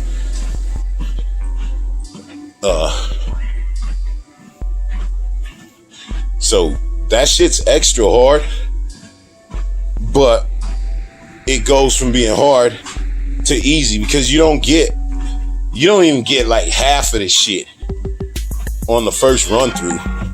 So if you want to actually do the game, there's 4 different endings. If you want to do the game, you're gonna run through it at least 4 times. So it's just a game that's built on, playing it more than once. So you get good, and by the time you played it a few times, that becomes the easy mode. And that's what motherfuckers that wrote them 1-star reviews didn't realize. It's like, even though it's a stupid video game, it's the same as if you like any challenge. Oh, this math problem is too hard. I'm just gonna give up. Oh, this fucking I fell off my scooter and it hurt. So now I just ain't never gonna ride my scooter again. There's many times when you fucking come up against a challenge and you just decide that no, I ain't gonna fucking stop. I ain't gonna give up. You know what I'm saying? Like, that shit extends in that, like, every fucking part of my life. As far as like, since I've been grown enough to like really control my motherfucking thinking and shit.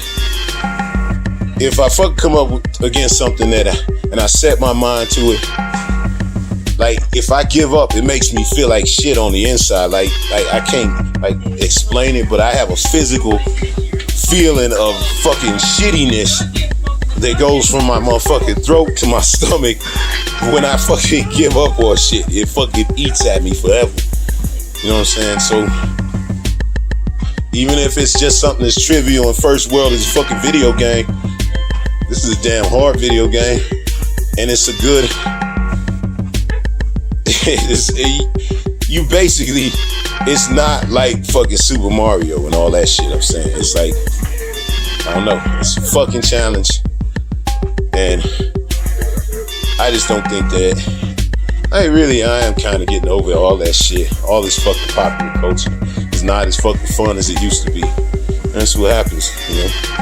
But with this challenge, I got one more, because it was 2 times when I said I get 3 chances to fucking beat this shit. The second time, my girl got in front of me and got me killed. Even though she ain't get me killed, I got myself killed from getting all frustrated and shit. But I got one more chance, and I'm gonna record this shit.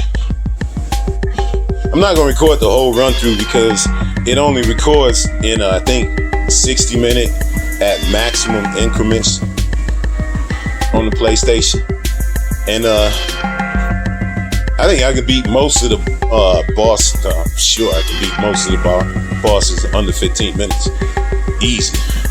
I'm sure I could beat all the bosses that it takes to get, because I'm not going in fucking fighting every single goddamn like headless and all that shit. I've already beat them, so I don't need to fucking beat them again to fucking get my perfect run through.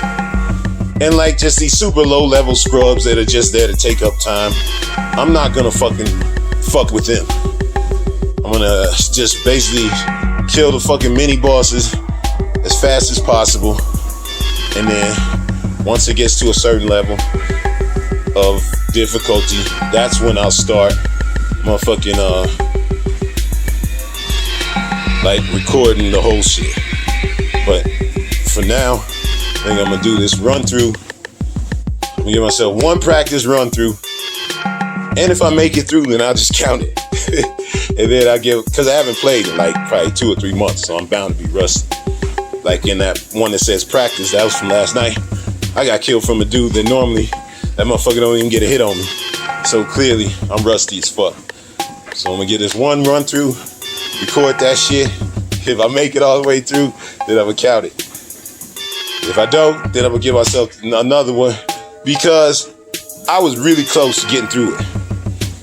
And I don't know if it's obsessive compulsive at this point, but I know that I ain't gonna feel right about shit if I don't beat this motherfucker. So I'm gonna give myself one chance on this practice go, then another chance after that, and then that's it. If I don't beat it within these last 2, then I'm done. I'm just quit playing this motherfucking game. Probably quit playing all these games because they just suck in comparison. Jesus, I tried to play Red Dead after playing Sekiro. Game is trash. Try to play motherfucking what's that, The Witcher. Can't get into it. I'm gonna beat Sekiro without dying, and then I'm gonna stop playing these motherfucking video games, at least for a while. I might finish it because I started playing Sekiro when I was in the middle of my Hitman game. And I fucking love Hitman. I love Hitman since I was a teenager. So I kind of want to finish that one up. And I think I might be done with these motherfuckers for a while. Just give all that shit to the kids. That's what I say right now. As soon as I start playing Ghost of Tsushima, I don't know. That's it for today. May 26th.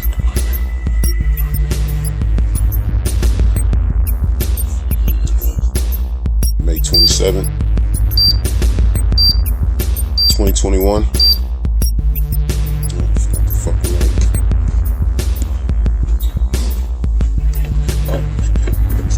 So it's May 27th, 2021. Walking on the treadmill, watching Hills Have Eyes, getting close to the end. It's a good fucking movie. Now watch. This shit's gonna be over. And I'll be like, man, this movie is trash. This fucking ending was so stupid. Cause I can't remember the ending for shit. But I don't know. The motherfucker's been good this whole way. I can't imagine the ending just totally shit in the bed. They made it part 2, so motherfuckers must have liked it.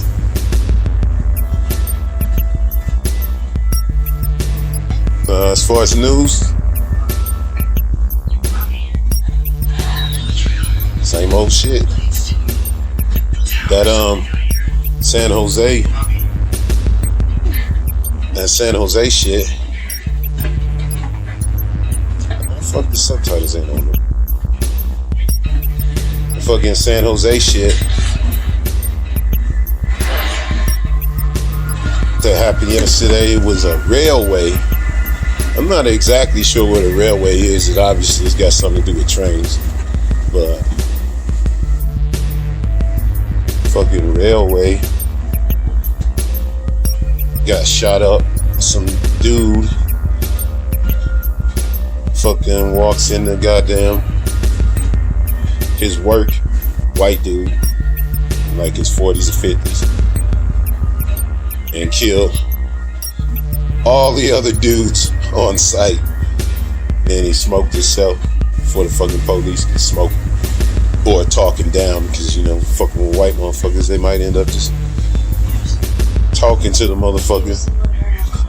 Nobody's gonna hear fucking calls, bro. Nobody's gonna see the goddamn smoke in the goddamn desert where the film. And yeah, so some dude walked up into his work. There was a fucking railway. Fucking killed himself and 8 other dudes. Apparently it was all dudes. I don't know what any of that shit's about, other than it's clearly some work related. And the fucking Kwame beefing with everybody. Come across that motherfucker. He started it on Boyce Watkins, which I don't mind, because Boyce Watkins is one of them bougie motherfuckers that I don't even understand why Claude Anderson fuck with that motherfucker so hard. Other than,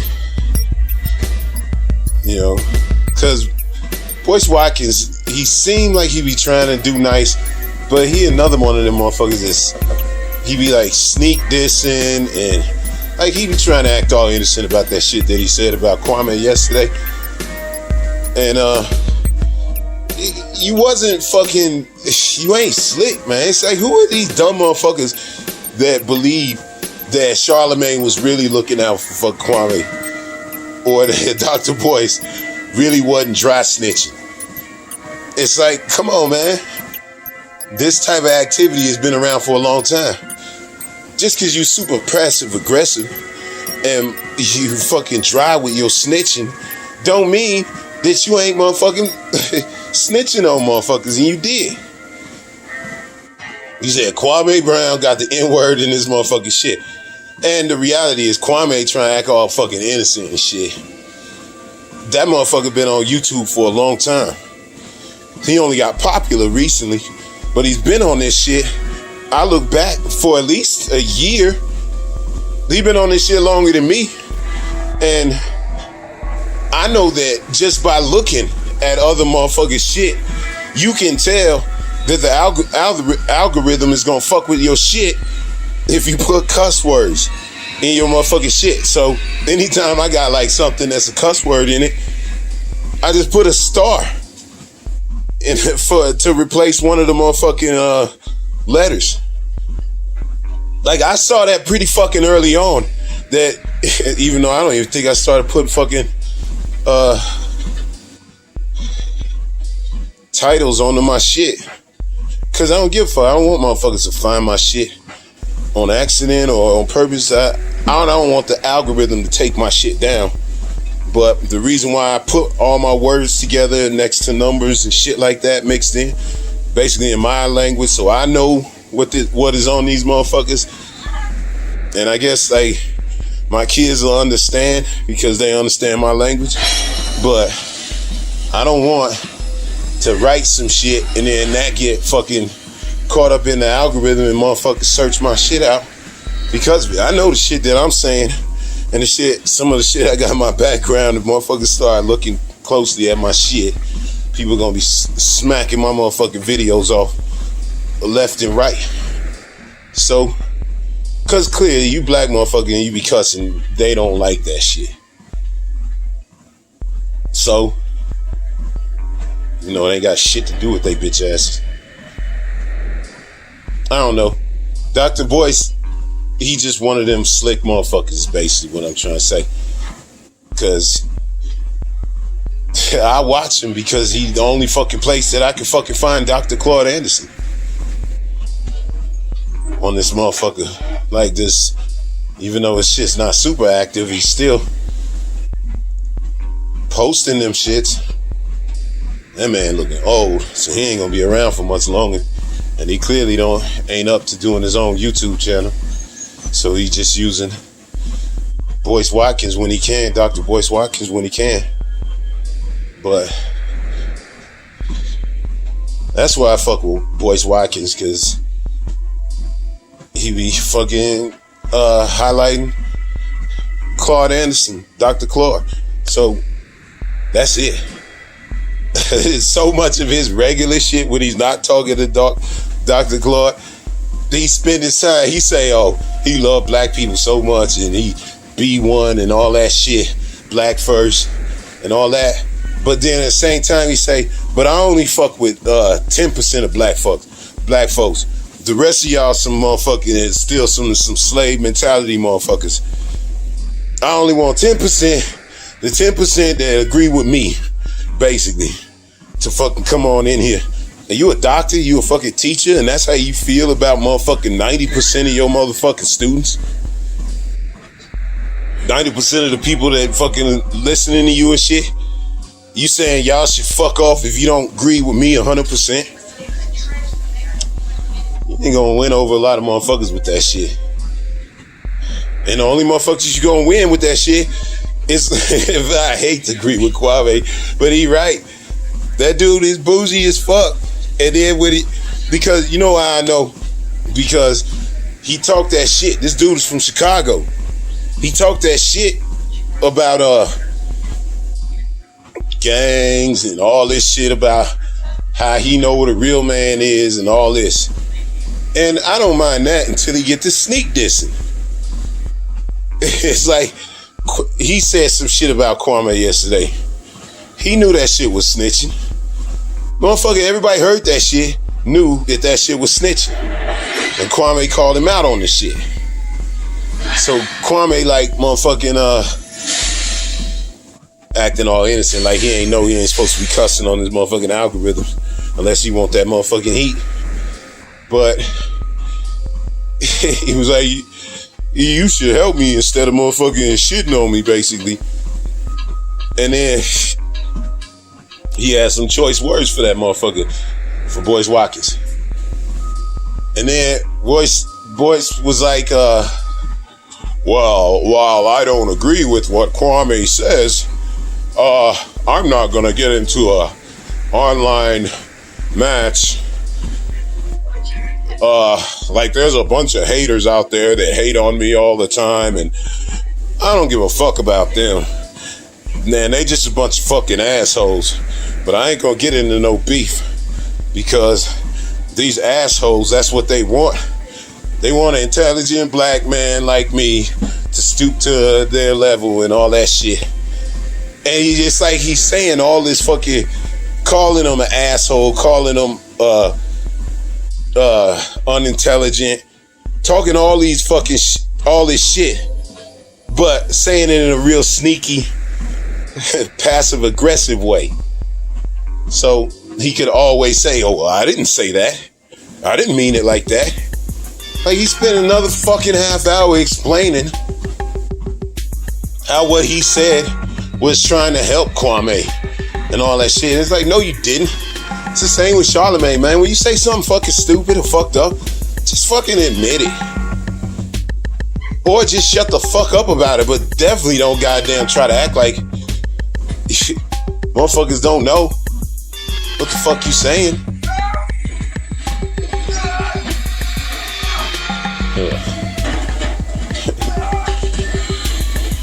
You should be able to kick that little lock.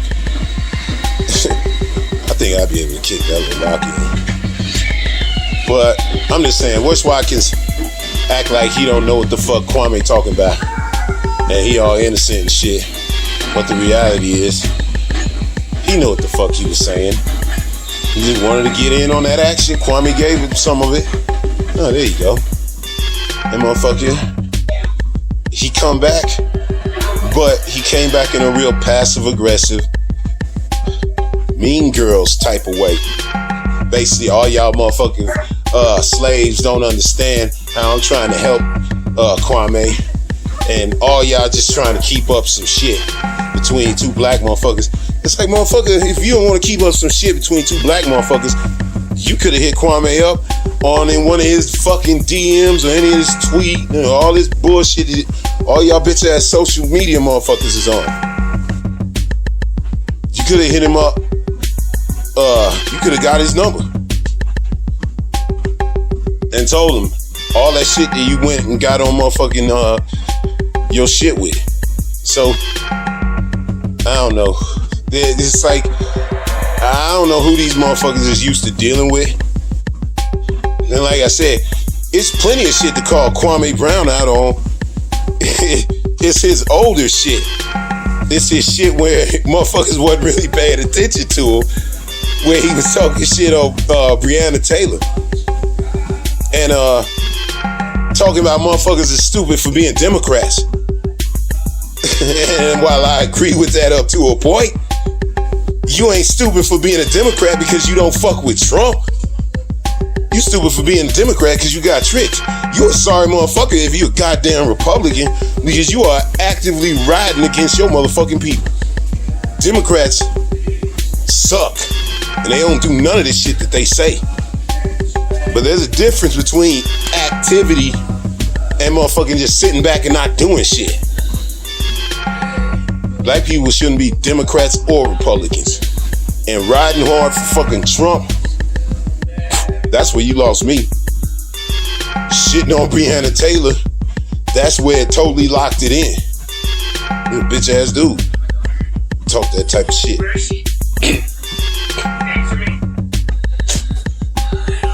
But Boyce Watkins throwing his 2 cents in on some snitch ass shit, and then once again trying to act all fucking innocent. These fucking motherfuckers, man. I just know that they full of shit, and Boyce Watkins is full of shit, and motherfucking Kwame Brown is right in this instance. But it's like, man, this shit's getting stupid because every asshole's putting his motherfucking 2 cents in, trying to get into a fucking, they basically trying to get into fights now. And then Boyce Watkins running around acting all fucking innocent.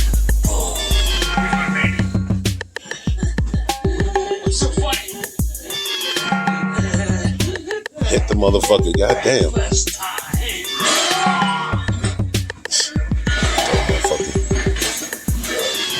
Anyway, yeah, that's a stupid fight going on YouTube. Boyce Watkins is the epitome of bougie because he won't say what he fucking truly feels. It's like he don't want to fucking, so he be like all slick and fucking passive aggressive and shit. When in reality, he feel the same as the rest of us. He talk the same as the rest of us. He just throw on a motherfucking suit and be real careful with his words because he don't want to motherfucking get in trouble. And how the fuck you be one and all that shit if you worried about fucking trouble, bitch ass nigga.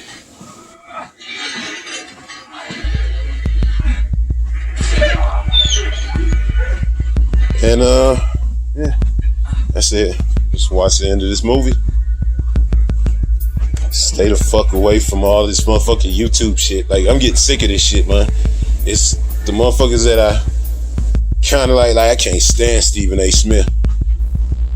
And I can't stand these motherfuckers. So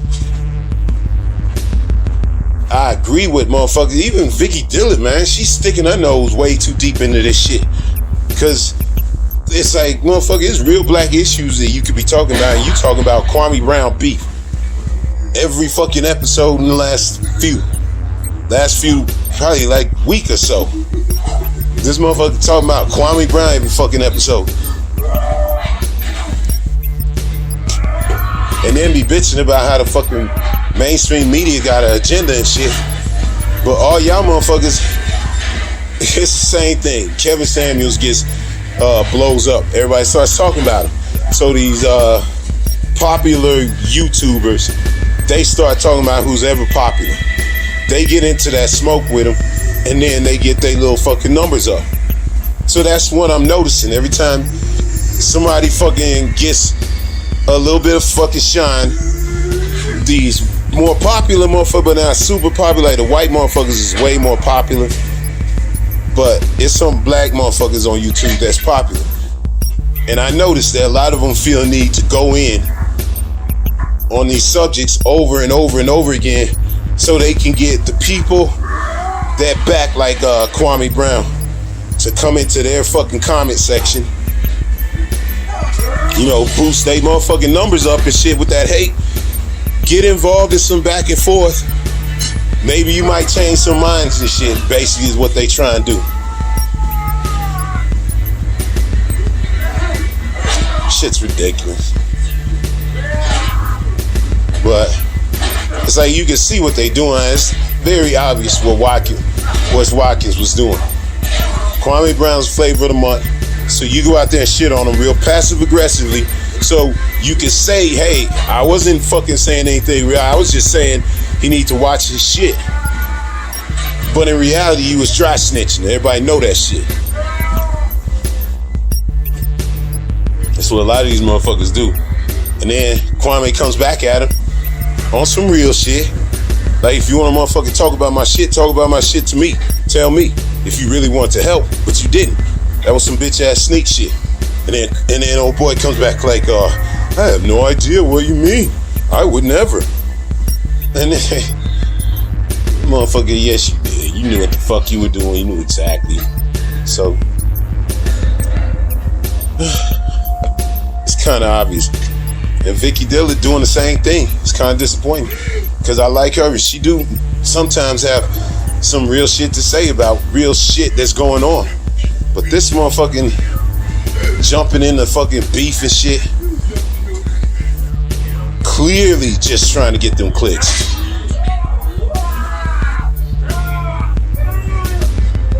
I don't know. I think all these motherfuckers is gonna have a hard time getting into the mainstream if that's what they want. Because a lot of this shit is very obvious. Nice.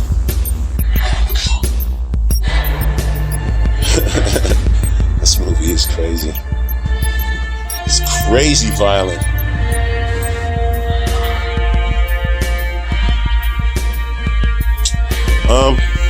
Yeah, so that's what's going on. Everybody on Black YouTube is either hating Kwame Brown or dick riding Kwame Brown. And this shit's kind of fucking embarrassing and gross. Kwame Brown ain't nothing nobody need to be following, but he also ain't nothing nobody need to be hating on constantly. He's just a regular dude country ass motherfucker. It's like these millennials, man, they so thirsty for a motherfucking leader. You know who y'all motherfuckers should be following? That's clearly shown he is about his business. 100%. Always been down for black people. Always been a positive black influence. Even when he was young, he knew that motherfuckers was fucking with him and his motherfucking group. So he separated from the weak. And that motherfucker been doing all kinds of shit for black people forever. Ice Cube. They would hate on him, but Ice Cube is the one that's been doing it for the longest and for the most, like, consistent. Ice Cube ain't no motherfucking hater. I ain't never seen Ice Cube hate on nobody. I ain't never seen Ice Cube do nothing but real shit for people. The motherfucker's been a successful businessman in almost everything he's done. If y'all motherfuckers want to look up to somebody, you looking for somebody that's been doing it and still doing it and is famous, because that's what y'all motherfuckers need. You gotta have a famous motherfucker. Look at Ice Cube. That motherfucker made kid movies and shit and still managed to not sell out. It's like Tupac said, you have to do some selling out just to get your record out. Everybody fucking sells out to get famous. Ice Cube is like the only motherfucker that has kept it consistent. Like what, 30? More than 30 years? That motherfucker's worthy of admiration. As far as I seen, even from you fucking Christians. That motherfucker's been with the same chick from back before the fucking NWA days. Or at least since the NWA days. I don't know. You're always looking for somebody that do good by his motherfucking family. That's a good person to the community. That's successful. All that shit. That's Ice Cube in a fucking nutshell, motherfucker. Ice Cube is the one that's been doing it. Anyway, May 27th, to play some goddamn Sekiro after I do some walking. Some more walking and watching the rest of this shit. I think I'm gonna ride my motherfucking scooter too. Try to fix the goddamn brakes. Shit's frustrating. Anyway, May 28, 2021. Walking on the treadmill, watching Batman Begins. I don't really remember this shit at all.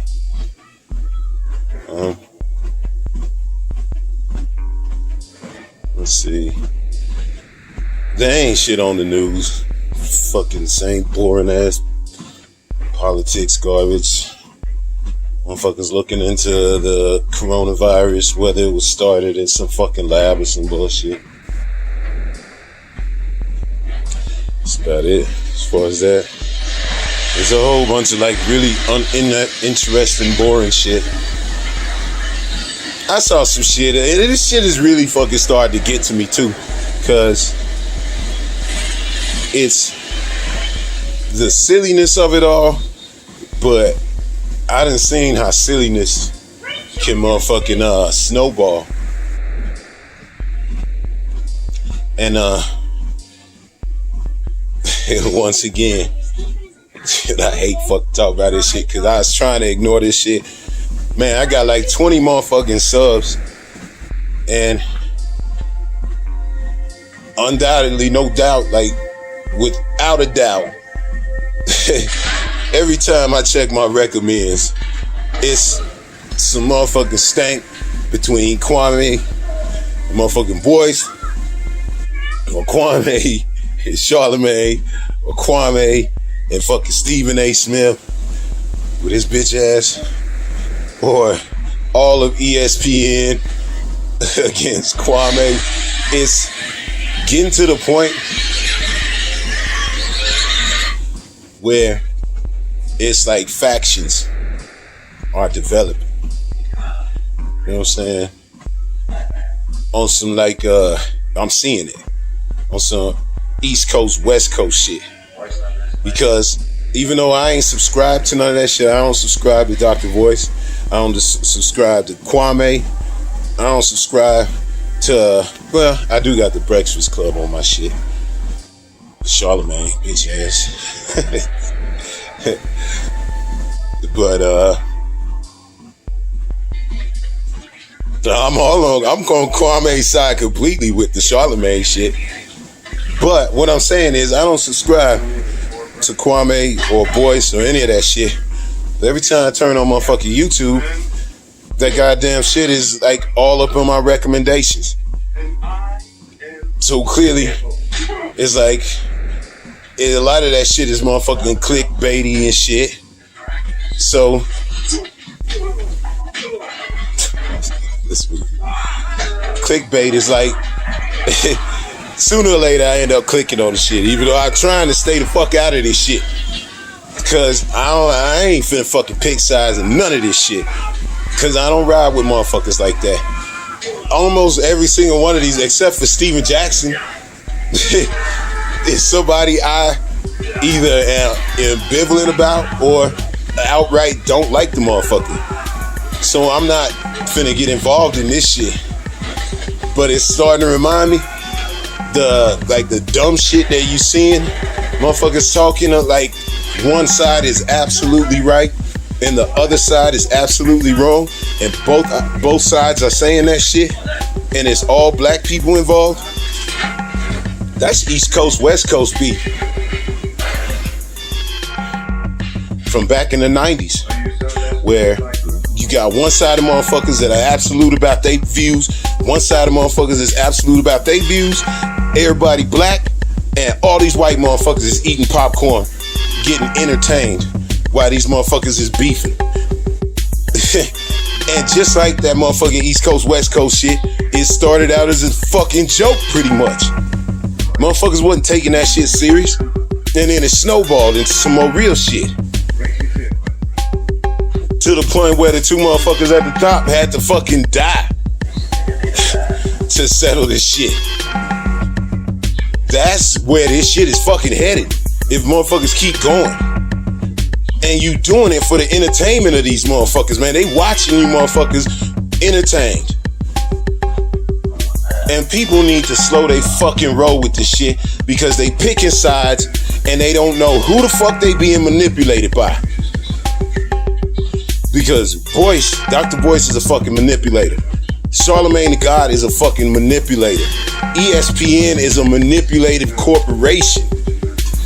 And Kwame Brown made millions of dollars playing basketball. So you know what that is? It's a bunch of fucking millionaires fighting amongst each other and shit. And then all these YouTubers start getting involved with this shit, and it's like Biggie and Pop, two millionaires. They had beef, and then a bunch of motherfucking broke motherfuckers jumped into the shit to the point where motherfuckers started fighting, and the shit got real violent over some shit as stupid as where you fucking grew up from. Let me tell you, this is the last time I'm speaking on this shit, because I don't give a fuck how clickbaity the shit is. I ain't clicking on this shit no motherfucking more, because it's clearly YouTube. They trying to motherfucking stir this shit up. Like I said, I'm not fucking subscribed to any of these motherfuckers. I'm subscribed to Pro Basketball Reports updates. Now that I think about it, and that was the shit that I watched last night, man. It's fucking getting disappointed, because I like that dude from Pro Basketball, but he keeping up shit. It's like you starting to kick that shit up to that East Coast, West Coast level. And that's when it started to get that's where it started to get out of hand.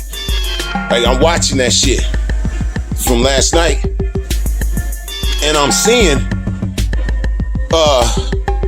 two motherfuckers. You got Kwame sitting in the fucking background after talking to some dude that didn't like him. The dude was making some decent points, but is also clearly a dude that didn't like this motherfucker. And Kwame sitting back, going back and forth at him, and the dude was basically saying, look, the motherfuckers was saying you wasn't no good at basketball, and you took that shit personal. You know what I'm saying? But you got paid. So it's like if a motherfucker put it, you could be as real as you want, but if a motherfucker put a camera and a motherfucking microphone in front of your face while you was in the NBA, and your coach told you to go fucking talk, you would go talk. All of y'all motherfuckers do that shit. And you would say whatever the fuck came to your mind. Now, if you chose not to say nothing back then, you know what I'm saying? Hey, all I know is every time you see somebody go to a new team, whether they happy about it or not, they got to stand up in front of the cameras and show their new jersey and fucking at least try to fucking smile like you motherfucking happy to be there. I see that shit happen all the time. And if you this real ass motherfucker, then you gonna say, nah, I ain't doing that shit. And see how far that gets you. Everybody fucking play the game. Everybody do some sell. Motherfucker, I told you how I sold my soul for a motherfucking $1. I sold a chunk of it.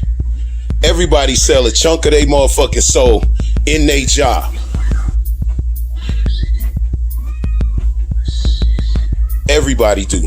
So when I start seeing these motherfuckers like start trying to hero worship this dude Kwame as the everyman, as the motherfucking he's just one of us and shit, and he's sticking up to the motherfucking man. Is he? I'm not seeing this shit. I'm seeing a motherfucking a dude. They said he made $60 million. So he ain't like you, motherfucker. That motherfucker's got $60 million in his motherfucking bank account. And he rides for Trump. And as a black motherfucker, there's only a couple kinds of motherfuckers that ride for Trump. You want to burn it all down? And you like the way that he don't give a fuck, he'll burn it. He wants to burn it all down, even against other white motherfuckers. So you like that? Or you one of them sellout black Clarence Thomas motherfuckers that hate black people? I don't think that's it. And I don't think it's the first. I think it's you a rich motherfucker and Trump went super easy on rich motherfuckers and they taxes. So you get out there and pretend to be geech, like you call it. Like when I think of a motherfucker that's geech, I think of a broke ass motherfucker playing a motherfucking jug and laughing about shit all the time. Just one of them down south motherfuckers playing the jug and laughing about shit. And just one of them motherfucking happy motherfuckers that everybody like to be around because this nigga happy all the time. Laughing about shit. Even when shit's serious, this nigga always got a fucking smile. That's what I think of when I think of Geechee. You know what I'm saying? When you got a rich motherfucker. See, this is what I see. When I see Kevin Samuels, I see a motherfucker that grew up broke and is playing a role at being bougie. You know what I'm saying? Kevin Samuels is a broke ass motherfucker just like me when he grew up. At least that's what he said. He said he grew up broke as fuck. And now he's doing an impersonation of a bougie motherfucker. You know what I'm saying? He's playing that role. He might be like that in real life. He might be effeminate, whatever the fuck, in real life. I don't know, and I ain't judging nobody as far as that go.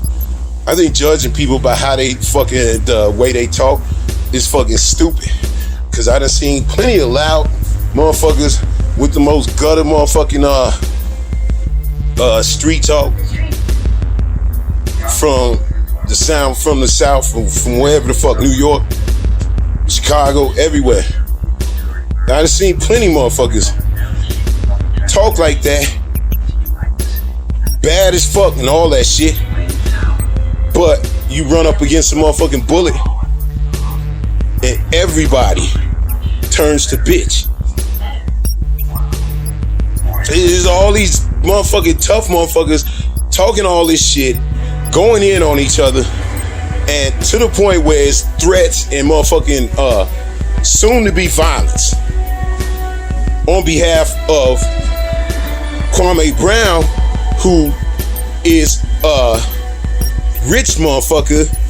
Unlike Kevin Samuels, Kwame Brown is a rich motherfucker playing at being geeky. You know what I'm saying? Kwame Brown might have grew up broke and poor, but he got rich as fuck very early on. And he's protecting that like all these other rich Republicans. That's the other kind of Republican. It's the black Republican. It's the rich motherfucker that loves how fucking Republicans go easy on rich motherfuckers and their taxes. Democrats suck, but Republicans are working against you. Democrats ain't helping you like they pretend to, but Republicans are actually working actively against you. Unless you one of them rich motherfuckers. Kevin Samuels, broke motherfucker, pretending to be fucking bougie and rich, high class, all that fucking stupid shit. But he grew up broke as fuck. Just like the rest of us. Well, probably not as broke as me, but the motherfucker grew up broke and he pretended to be rich. Kwame Brown, at least in his teens, has been rich since he was a fucking teenager. That motherfucker got a flag, he said, in his front yard. So he's a flag waving, rich, black motherfucker that rides for Trump. But what you see is a motherfucker that talks about being geeky and his mama cooking and all that shit. And you think that this motherfucker looks like you, talks like you, so he must be just like you. Except that motherfucker got $60 million in his motherfucking account. It makes sense for him to vote for a motherfucker like Trump. But to actually be out there politicking and riding for Trump, he wants broke, dumb motherfuckers like you, who having a motherfucker like Trump in office ain't doing nothing but harm to when you broke. And he, you know, just like Kevin Samuels does a good imitation of a rich asshole, it's still just an imitation. And fucking Kwame Brown doing a fucking imitation of the geeky country ass everyman. But I don't know nothing about this man. But this motherfucker got millions. I bet you he ain't living in no motherfucking shitty crib or shitty apartment in the motherfucking neighborhood like all you motherfuckers is that's about to go out and fight for this motherfucker. I bet you he ain't sending his kids to no shitty school like the rest of you motherfuckers is that's about to go out and fight for this motherfucker.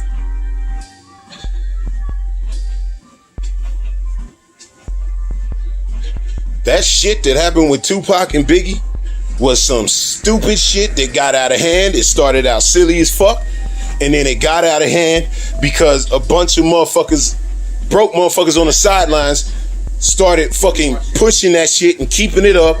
White motherfuckers was entertained by it to the point somebody got killed. Both of them.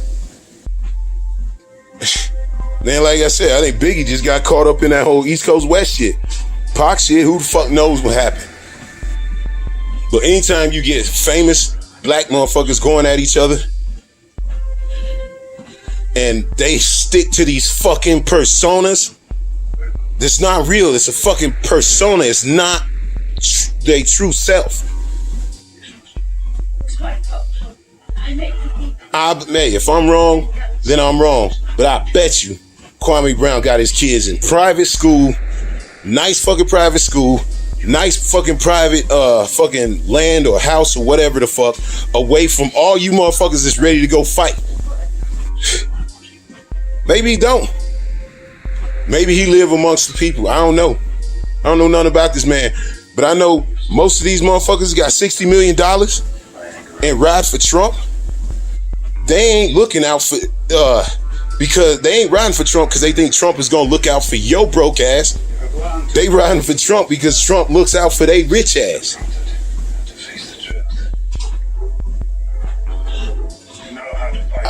Ice Cube going to fucking Trump and trying to hold this motherfucker to account about what he gonna do for black people, just like he did with Biden, except Biden was such a bitch ass racist motherfucker that he wouldn't even meet with him. That shows that the fucking Democrats and Republicans are the same. But anything that they would have said and done for Dr. Claude and Ice Cube's plan, it would have been lip service. And if they would have done anything about it, great. But they spent so much time being assholes to everybody that they got fucking ran out of office. And that's the dude that motherfucker was riding for. It's like, you only ride for a fucking Republican that hard for one fucking reason. It's because you rich. And you live in that rich lifestyle and Trump is giving you them fucking sweet tax breaks. So I think that motherfucker had an agenda. I think that motherfucker got a lot of goddamn Republican backup backing him up, where it makes it seem like he's this super popular populist everyman, but that motherfucker got $60 million in his motherfucking bank account. So he ain't like you, and he ain't like me. That motherfucker spending entirely too much time shitting on young black males. Because the shit that I seen is constantly, y'all gang banging ass motherfuckers don't know what the fuck y'all doing. You fucking the worst part of the goddamn scene. And it ain't true. They kids. And I ain't making no excuses for these motherfuckers. Yes, it's some bad motherfucking gangbangers, but it's some bad motherfuckers that ain't affiliated with shit. It's some bad motherfuckers that kill your ass that was in the NFL or in the NBA or in the NHL or fucking baseball. It's bad motherfuckers of all stripes and ages and fucking zip codes. And I'm just getting real fucking sick of this shit. Kwame Brown speaks in the accent of a broke motherfucker, but he talks and he speaks the words and has the personality of a rich motherfucker. One of them goddamn flag waving, flag saluting motherfuckers. So for all you black motherfuckers that's getting ready to go Biggie and Pac, for that motherfucker versus Boyce and Charlemagne, who I don't know what the fuck he did 20 years ago, but it wasn't good. He at least drugged a young girl. And why the fuck you drug somebody? Let's be real. And then you got motherfucking Boyce Watkins, who ain't never met a sneak diss he didn't like. See, the shit that I say about Boyce Watkins, he a bougie motherfucker that pretends to give a shit about black people, but he constantly trying to sell you motherfucking cryptocurrency in reality. Like, I was looking at some of his comments and motherfuckers is talking to him about some real shit, and he hits them back with, I want you to buy some cryptocurrency. So he clearly got some automatic shit that goes to his answer to answer people.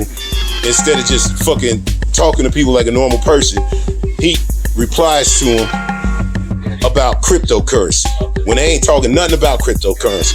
So he one of them motherfuckers that send automatic responses. And it's always about cryptocurrency. Man, he just seemed like a fucking salesman, a shiesty salesman, one of them shiesty motherfuckers. Steven Jackson, I ain't never seen that motherfucker. Everybody got skeletons, But I ain't never seen that motherfucker do anything offensive in my mind. So I ain't got nothing bad to say about it. Never seen it. And because he was motherfucking maybe being a little bit mean when he was talking about Kwame, I can see why Kwame might feel some kind of way about that. But taking that shit to that fucking level because somebody dished your motherfucking game and it was a teammate, you should take that shit in stride. Stephen A. Smith making a fucking career off of shitting on you, I can see why you get pissed off at that. But I think if you really gave a shit about motherfucking how they treat black athletes, then I think you would be constantly not just talking about how mean they was to you, because yeah, they was mean to you, but you didn't exactly, you know what I'm saying, live up to a first pick, basically, is what they saying. They just say it in a real dickish, mean way. Kwame Brown, like I said, would torch any of you motherfuckers on the park or in these college teams. So calling him a scrub is fucking stupid. Calling him a bust is stupid. The motherfucker got 60 million in his fucking bank account.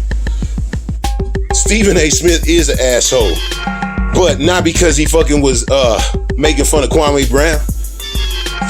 Stephen A. Smith is an asshole because he's part of that fucking machine that stays shitting on motherfucking T.O. Even though it was, yeah. Nah, I'm not even gonna get into that shit that deep, but because I really don't give a fuck. It's sports. But these motherfuckers made careers off of shitting on T.O. and Pac-Man Jones and Allen Iverson and Kobe and all these different motherfuckers that were of really big stature, and they were hating on their game. They couldn't hate on their game, so they went super personal and racist. And there's a lot of black motherfuckers at ESPN that fucking co-sign that kind of fucking thinking back then, and there's still a lot of them there now. I understand exactly what he's saying, but instead of making it about, oh, poor him, very average at best NBA player, he should have went on the motherfuckers how they did let motherfucking white people get away in these different sports with shit that they fucking would decry when it was a black person. He's right about that shit. But he should go in on the fact how they did fucking Allen Iverson about practice. That's what he should be going in on these motherfuckers about, because that's when it was really foul. When they was going in on T.O. for celebrating. Making it like he was the worst person in the world because he was fucking doing sit-ups in his motherfucking driveway. Shit like that. And ignoring when fucking some white dude would beat the shit out of his wife. That's where ESPN is fucking foul. Not because they hurt Kwame Brown feelings. That's all I'm saying. This shit is all getting out of fucking hand because it's rich motherfuckers on all sides, and then it's a bunch of broke motherfuckers living their lives through these rich motherfuckers' eyes. And that shit don't work. Let them rich motherfuckers fight it out between themselves, and black motherfuckers realize that we got other shit to fucking worry about instead of always diving into this fucking clickbait. And goddamn, man, fucking algorithm, stop hitting me with this shit. Because I swear to God, I don't want to fucking see it. The only reason I fucking clicked on that shit because that motherfucker was like, oh shit, this shit getting heated. Right there on my motherfucking recommends. It's like, fuck, man. I don't want to see that shit. I do not want to see black motherfuckers fighting each other, especially at the expense of some rich motherfuckers that's living so far above and away from your ass that it's not even fucking funny. And for the entertainment of some white motherfuckers that just love seeing black motherfuckers going at each other. That shit Stephen A. Smith did yesterday, yeah, it was fucking factual as far as ESPN goes. But it was a fucking clear hit job. He does a fucking highlight reel of his mistakes. You could do that shit with anybody. In any fucking point, in any fucking sport. And nobody's hurt, not even Mike, who is one of my motherfucking dudes. But you could do that shit with Mike. This man played in the fucking NBA for what, 13 seasons, something like that. Clearly he had a motherfucking decent career. That's it. He was decent. So all that extra hate, it was unnecessary. But they fucking took down motherfuckers' careers. Like they took actual millions from Pac-Man. They took millions from fucking T.O. You know what I'm saying? They made it hard. Now, one thing that I will say, Kwame Brown's right when he goes in on how they do Carmelo. He's exactly right. So there are things when he's speaking truthful and he's just fucking right on point. So I can see why motherfuckers think this motherfucker got so much charisma. But I don't give a fuck how tough you are. Motherfucker getting shot, that shit hurts. I seen the toughest motherfuckers that I don't give a fuck how tough you think you are. I seen some tough motherfuckers, and I seen some tough motherfuckers get shot. And without a doubt, the one thing they all had in common, that shit, I ain't never seen nobody die. But I seen motherfucking toughest motherfucker. I already told you about that motherfucker Pig. Baddest motherfucker walked up on us like the fucking Terminator. I saw that motherfucker get shot. And he was crying like a little bitch, just like everybody else I seen get shot. That shit hurts. There ain't no tough guys out there, man. That fucking fight that went on, that fucking online fight that went on, pro basketball, while Kwame sitting in the back sipping on his motherfucking hookah, while two motherfucking grown black men is arguing. One of them threatening the other one, talking about you gonna come out of retirement. That whole fighting shit is stupid. Big motherfuckers get knocked the fuck out. Small motherfuckers get knocked the fuck out. Some of the easiest fights I've been in was with dudes that was big. There's some of the toughest fights I've been in was with dudes that was smaller, or at least not small, but shorter than me. Still had muscles and shit. But all that tough guy shit, ain't no such thing as a tough guy, because we all got guns. Now, it ain't nobody tougher than a fucking bullet. And ain't nobody, not Dr. Boyce, not motherfucking Charlemagne, not fucking what the dude he keep calling Becky with the good hair, Matt Barnes, Stephen A, Rachel Nichols, Jamel Hill, or Kwame Brown. None of these motherfuckers is worth getting shot over. So this shit needs to be cooled down real fucking quick before somebody actually fucking gets hurt. Ain't none of these motherfuckers worth fucking getting shot over. I'm telling you, I'm fucking ignoring this bullshit, man. They need to stop fucking sending this shit to my recommends. Stop sending this shit to my motherfucking homepage. It's fucking frustrating because I'm just like any other motherfucker, man. I see some shit and it's almost like I can't help but click on it. But I need to get over that shit, man, because this is bad for everybody. Except for white motherfuckers that just love watching this shit. That's my 2 cents. And man, I swear, God, I ain't talking no more about this shit. Fuck these motherfuckers.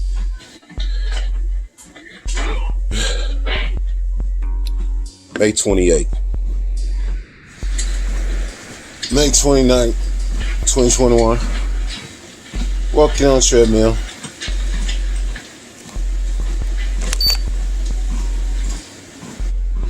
Watching Batman Begins.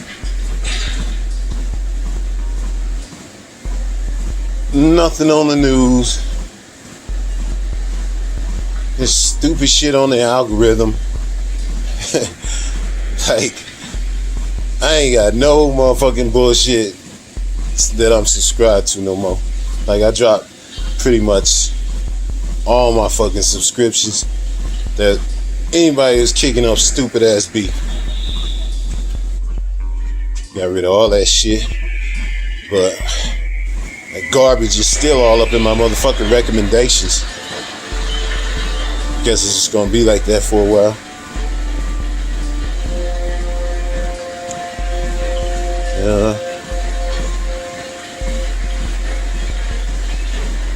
Yeah, there really ain't shit going on. More motherfuckers trying to keep up shit. I realize there is not a lot of critical thinking going on in the social media world. It's shocking, right? Like, seriously, man. Every time I see somebody, no matter how impressed I am with them, with their current present words, I always go look to see all the way back to see, you know what I'm saying, what they really about. You know what I'm saying? Not what makes them popular, but what they really about. And it's really easy to see if you just fucking look. But it's very clearly, a lot of motherfuckers take what people say purely at face value, and they do not look into shit deeper than the fucking 140 characters that were provided. Anything else is like a waste of motherfucking time. It's not good. Motherfuckers should always look into some shit. I don't give a fuck how trustworthy you think the motherfucker is. You should always find out who this motherfucker serves. What agenda.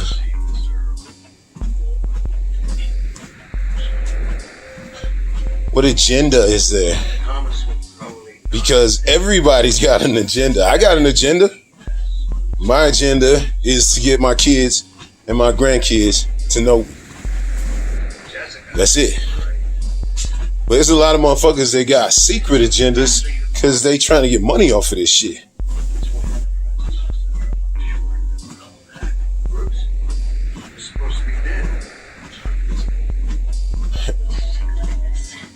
Yeah, it's just not a lot of critical thinking. Like, you can start seeing it when you look into it. I wonder if it's this fucking part of the dumbing. It springs from Twitter and social media, dumbing everybody's thoughts down to 140 characters or less. And people embrace that shit to the point where your thoughts are coming in 140 characters or less. That's a fucking problem. Motherfuckers need to start, goddamn. It's the anti-woke, endorsing sleepwalking. All this shit that's going on, it makes sense, man. When you see fucking social media, goddamn. It is the dominant. I ain't never trying to be caught up in any of this shit. I don't never want to be fucking part of this shit after a year. Hopefully I make it every day.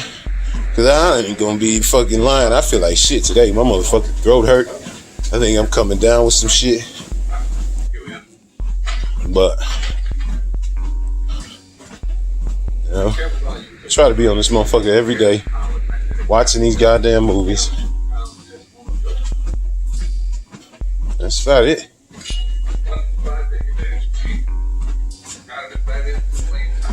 And what was it? 29. Oh yeah, it was fucking asshole Republicans blocked the January 6th commission from happening. The minority in the fucking Senate blocked it because you gotta have 60 because it's the filibuster bullshit. Except they made it even more ridiculous than it was back in Malcolm X days. It's the filibuster that he was talking about, though.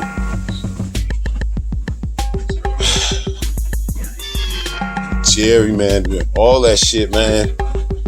Dixie Crest, that motherfucker. He wasn't psychic. They've been doing this shit. They've been up to this bullshit forever. Democrats don't get no real power because they always got these. They were called Dixiecrats back then. They call conservative Democrats right now. And they always had it like that, where Democrats don't get no real power because they invite these motherfuckers that don't really like them or their ideas into their party. Like, it don't make sense, man. Like, I was talking to my girl, and I was like, man, the way the Democrats run their motherfucking party, it's like if you a motherfucking you a Crip, but secretly, not even secretly, in reality you want to be a Blood. You hang out with Crips just because, you know what I'm saying, they accept you. Y'all from the same neighborhood, but in reality, you can't stand these motherfuckers, and you can't stand what they stand for, and you don't even like these motherfuckers, but you hang out with them basically because they allow you to. But even they know your whole fucking crib is decked out in red, and it's got all nothing but the Blood love all through your crib. Motherfuckers know that you want to be a Blood, but they accept you for some reason, even though you constantly going against what they want to do. You constantly shitting on and infiltrating and fucking off their plans when they try to do fucking good shit for their hood. You constantly fucking shit up, but they still accept you, even though they know the reason why you doing it is because you really don't like them. You really don't like them, and you want to be down with the other side, but they still accept you for some fucking reason. You know what that is? That's the fucking Democrats in a goddamn nutshell, and it don't make no sense. That shit would never happen. Not even in a gang, not even a gang full of kids.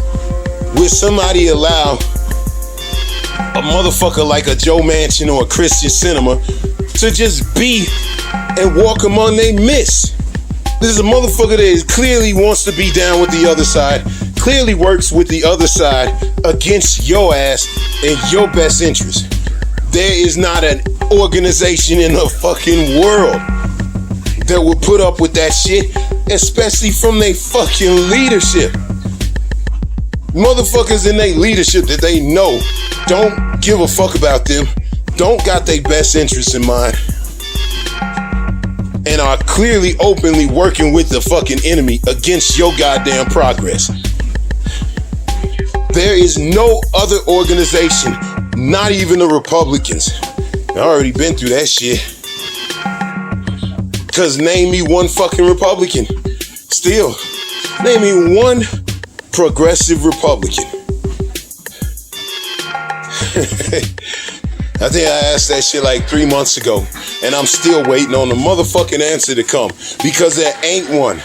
Even the most moderate, as they would call them, Republican is completely indoctrinated into conservative ideology. But you got 6 or 7 Crips or Bloods, Crips. Yeah, it's 6 or 7 Crips, as in Democrats, that very openly, clearly working against their asses and want to be down, very obviously, with the Bloods. The Republicans. This is very obvious. And they work against their own organization in favor of this, of their motherfucking nemesis. It's like not even Republicans do that. Democrats are the only motherfuckers on this planet that fucking do this shit. Openly invite their enemy in to a leadership position to fucking keep them from ever progressing on their agenda. If a fucking kid wouldn't do it, and a bunch of grown-ups, if a bunch of kids wouldn't do it, but a bunch of grown-ups are doing it, that tells me either these grown-ups are fucking just stupid as shit, and they don't know what the fuck they doing, and they've been playing goddamn not even checkers. They going against somebody that's not even good at playing chess, but they constantly getting their ass beat. Why? Because it's on purpose. It has to be. There's no fucking way that you would allow a gang of infiltrators into your business, a gang of motherfuckers into your family, a gang of motherfuckers into any organization that you ever fucking belong to, where you know the people that you are inviting in are openly against you. Like, you know this. You would never. I don't know what Christian cinema or what fucking Joe Manchin are bringing to their states, or these other dirty motherfucking conservative Democrats, what used to be called Dixiecrats. I don't know what they bring into their fucking state that makes Democrats vote for them motherfuckers, knowing that they don't give a fuck about progress and they absolutely support conservative ideology as Democrats. Like, motherfuckers need to wake up and see the fucking con that Malcolm X was talking about back in the 60s. And it's still going on blatantly right in front of your fucking face. There's no way that this is an accident. There's no way. If the fucking Republicans had 51% majority, they would do whatever the fuck they want, and you know it. And they wouldn't give a fuck about public fucking opinion or how the fucking Democrats feel about it. But it's always these Democrats, these Joe Bidens, these Obamas, these Joe Manchins, these Jim Clyburns. They give more of a fuck about what the other side thinks than what their own fucking side believes in. They constantly going against them. That shit is not stupidity. That shit is design. They've done this shit on purpose. And we've been falling for it for so long that it's clearly, there's no fucking way that a fucking speech is as popular as Ballot or Bullet. Ballot or the Bullet. That there ain't a gang of motherfuckers running around knowing exactly what y'all motherfuckers are doing. But for some reason they choose to participate in this very obvious fucking joke. It's a farce. Democrats are not that stupid. Democrats are fucking scum. They pretending. Once again, I've fucking already been through this shit. 51%, let the Republicans have 51%. They gonna do whatever the fuck they want with that 51%. And they don't give a fuck about public opinion. But Democrats, all they do, stay begging motherfuckers for money. Oh, I need your help. Donate $5 to my campaign. All this bullshit. Even though you ain't gonna do a motherfucking thing with that $5. Not for me.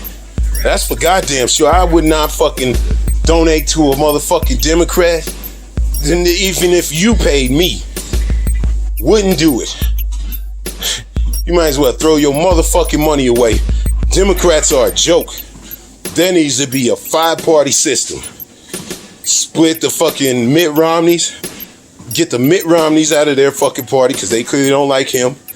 Get the motherfucking Joe Manchins out of the Democrats.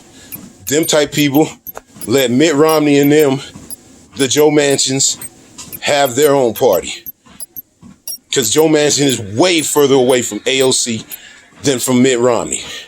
They should have their own party. Them motherfuckers that are left over should have their own party. Them motherfuckers that are left over on the right should have their own party. And then there should be a black party and a motherfucking Mexican party. That way you got liberals, centers, rights, black people, and Mexican people. And the motherfuckers in charge of the black goddamn party gotta be fucking loyal to fucking black people. Just like all these other motherfuckers are so openly absolute about their loyalty to their race. You can't have no black motherfuckers that give as much a fuck about women's rights and motherfucking LGBTQI, RS, whatever the fuck black motherfucking agenda. And we don't got one. And we ain't never had one. They always had to motherfucking be simping to get in there. You can never fucking be straight down for fucking black people. You always gotta be down for everybody else equally. And that's bullshit. Black people ain't never gonna make no fucking progress as long as you're looking out for everybody else. This shit has been said over and over and over. So you motherfuckers know this. You know the motherfuckers that you fucking voting for. Just like Malcolm X said, you dumb motherfuckers put the fucking administration, the current administration, in office. You did it back in the 60s and you're fucking doing it today. And you get nothing for it. So all them bougie motherfuckers, get the fuck rid of them. Ever want to make progress, you gotta have a black party. It's that fucking simple. Until motherfuckers start listening to goddamn common sense, we gonna be stuck in the same fucked up position and wondering why, when this shit is so fucking obvious. Democrats hold the majority in all the fucking goddamn important situations in Washington, D.C. Yet something as simple as motherfucking looking into what happened with that fucking Capitol riot that Trump obviously caused, that's asking too much. But look at what happened with fucking Benghazi. Look at your fucking history, people. This wasn't even that long ago. And you tell me the fucking Republicans, if it was a fucking turned around and there had been a bunch of black motherfuckers that went up in there, or a bunch of fucking Muslims that was motherfucking shouting lefty goddamn ideology, man, they would have been had a motherfucking full-blown investigation blowing this shit up for the whole fucking world to see. It'd have been 10 times bigger than Benghazi. But you bitch-ass Democrats always doing that shit, and then you blame the fucking Republicans for being assholes. But you the fucking majority, and you let that shit happen once again. And you some stupid motherfuckers if you keep fucking voting for these motherfuckers. May 29th. See, May 30, 2021. I'm going to have to ask you to leave. Walk on a treadmill.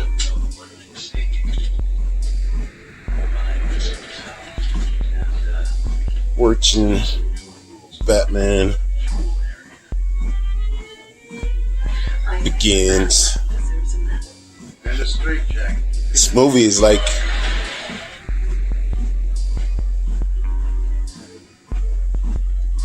I forget. They like a lot of corny fucking quips and shit. I thought it was a lot more serious. Like, motherfucker cracking jokes and giving one-liners and shit. What are you doing? Just swimming. Wow. That shit's so weird. Not a long time. It's like the second one got way more serious than this one. I don't remember him cracking a bunch of stupid ass jokes. That's getting worse. Can't change the world on your own. What choice do I have? Ain't really shit. There's a lot of bullshit and boring ass news. Rachel Holland. I just ain't into it. This. Another goddamn bullshit day. So Inside. I still feel like shit, but it's weird. I only been walking for like 10 minutes and I already feel like tired. There's something wrong with my motherfucking throat. But it's not like flu or nothing. I think it's just like it's been off and on, hot and cold. Like for the last couple days, probably for the last 2 weeks. It's like super hot, and then it'll get rainy and cold and go be cold for a couple days, and then get back to super hot. Some bullshit. Anyway, ain't shit changed with the weather. Nothing going on. May 31st, 2021. Walking on a treadmill. Watching Batman Begins. This shit is a lot more corny than I remember. Like, I thought this shit was serious, but I think it's just serious in compared to like the Tim Burton ones that were like so stupid. But this shit is like corny as fuck. He doesn't even got the thing that changes his voice yet, so he just sounds like himself. It's like, yeah, this is more serious than the Tim Burton ones, but they still fucking doing the clever quips and the what you call that shit that's convenient writing. Fucking Joffrey is in this motherfucker. I don't think I see that motherfucker in anything else, man. He got typecast as Joffrey, little evil spoiled white boy that everybody hated. And now this motherfucker can't get a job because you motherfuckers can't understand what good acting is.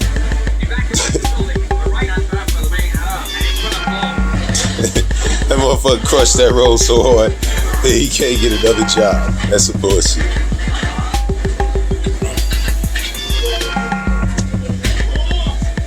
Shit, when you a goddamn kid and you going down in history as one of history's greatest villains, it's like, as far as TV and shit, you did a motherfucking good job. And you should be getting all kinds of roles, unless he just didn't want to be on TV no more after probably getting hated on as a fucking teenager, because motherfuckers don't get goddamn the difference between this real life and I don't know. I just think that Joffrey did such a good job. I'm just surprised not see that motherfucker. But he was in this shit. But I think he looked younger, so this must have came before Game of Thrones.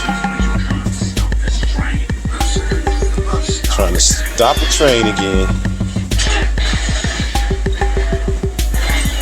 Every time I see motherfuckers fucking around trying to save a bunch of motherfuckers on the train, I start thinking about that Invincible shit. Like, that motherfucker just changed that shit forever.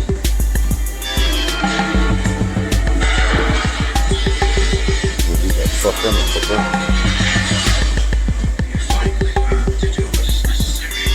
So, it's Memorial Day weekend, or it's Memorial Day. Not Memorial Day weekend. But,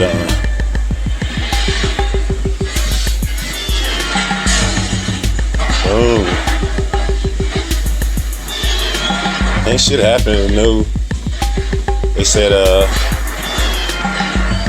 Naomi Osaka, a tennis player that was beating Serena all the time. They said she dealing with motherfucking depression, so she dropping out of that big tournament. I can't remember what it is, the U.S. Open, Australia, something. I don't watch tennis, but I know her. She seemed like a nice girl. It's too bad she's going through depression and shit. Too bad all these kids dealing with depression, anxiety, and all this fuck shit. And China decided to let their people have 3 kids, which is, in one way, it's about time. Being all up in motherfuckers' business at all is fucking gross. But telling somebody they can only have 1 kid is fucking ridiculous.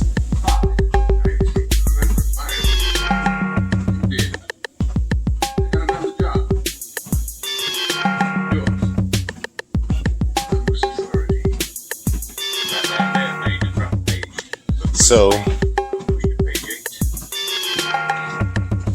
yeah, they letting the motherfuckers have 3 kids now. They already running over $1 billion.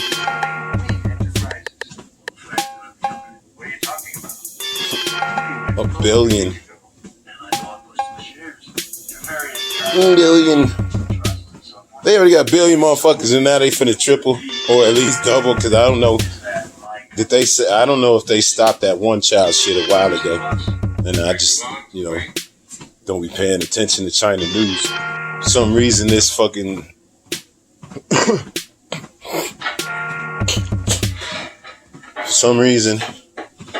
this 3-child rule hit international news. One of the motherfuckers is worried. Like, goddamn, these motherfuckers already got a gang of kids. A gang of motherfuckers over there. They getting ready to stay some shit in 20 years. In an old ass society like China, 20 years ain't shit. They have a whole bunch of kids and get the fucking attack in the world. I hope that ain't what it's all about. I hope they just motherfucking deciding to get out of motherfuckers' business more. But you always got to think about the worst case scenario. Worst case scenario, they planning some shit for 20, 25 years from now. And that's about it. Looks like this shit is almost over. It's the end of this page. I'm getting pretty close to the end of this whole book. Except for all like the TV shit. I don't think I'm finna watch all that TV shit again. TV shit. What is that? Fucking Battlestar Galactica, Martin and Dave Chappelle show. What else? I think that's it. Yeah, I'm not watching all that shit again. But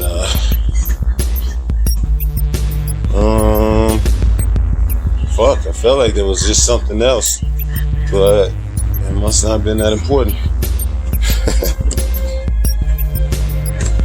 Alright, I remember what it is that I was fucking thinking about.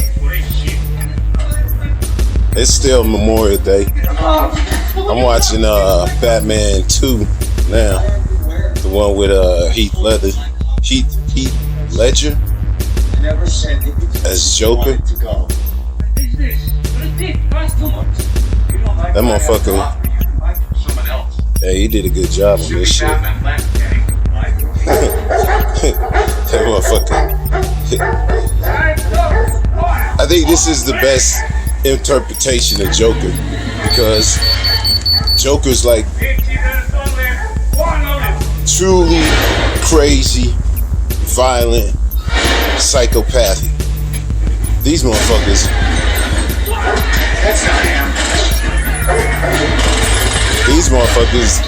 most of these motherfuckers that play Joker play him as a corny criminal like the last one, or like a super aggro Republican. Or no, that's what Batman is. At least in the last few ones, in the Zack Snyder was, he's just a super pissed off fucking Republican asshole. In this one, he's just a motherfucker that's hurt that they killed his daddy. But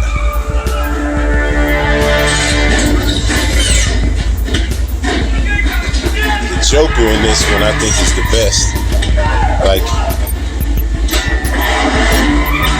cause Joker's supposed to be a crazy motherfucker, and Heath Ledger played him like basically as crazy as you can get. Like, the motherfucker at no point is being serious, cause he's crazy as fuck. Even when he's being serious, he's like not being serious. Motherfucker does a really good job. What I was thinking about though was it's Memorial Day weekend, and I think that's why I be getting so pissed off when I be seeing these cops jumping on these fucking kids that be out partying and shit for like spring break and fucking Memorial Day, and you know, kids going out having fun and shit. Cause when I was 18 and 19,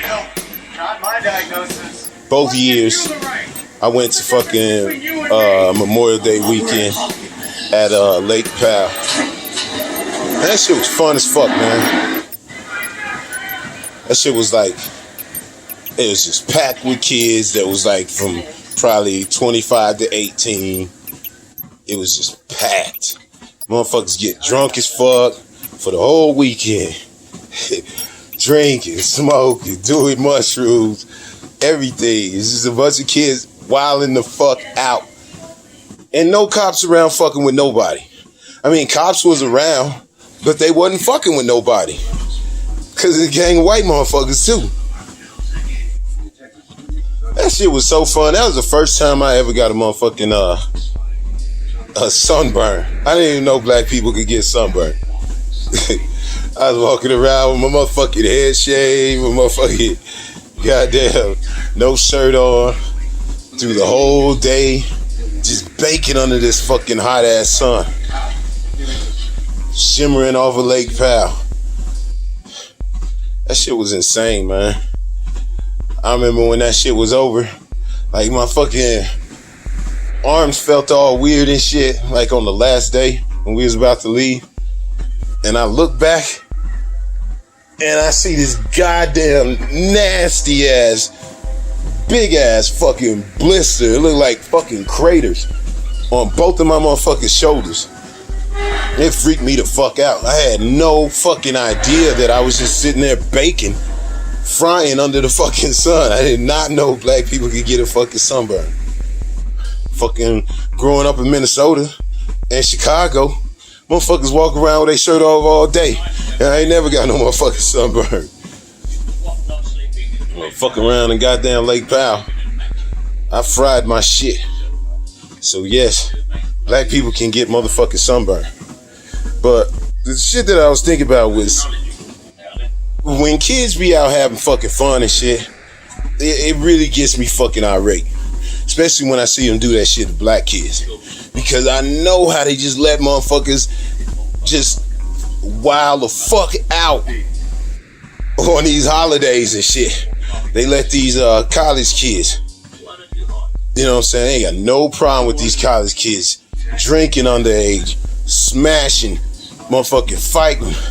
That time, the first time I went to fucking Lake Powell, number one, I'm a lightweight when it comes to drinking. So I could not hang with the motherfuckers that was drinking. I tried to, and I think I just ended up throwing up like pretty quick early on. So then I just started sticking with like weed and mushrooms. Man, I've had some random chick, because that's what happens when you're at Lake Powell. I was just walking by and seen her, and she seen me, and then that was it. Just like that. That's how fucking Lake Powell was. And we was hanging out and shit. We was like motherfucking going into random people's tents, just fucking hanging out inside their motherfucking tents and shit. It was crazy. It's so drunk. I don't know, man. It's fucking crazy. I see people fucking on top of a motherfucking van. Like right in the middle of a motherfucking crowd, motherfuckers cheering them on and shit. I see people fucking on a boat. Right in front of motherfuckers. Everybody's got there cheering them on and shit. I seen all kinds of crazy shit.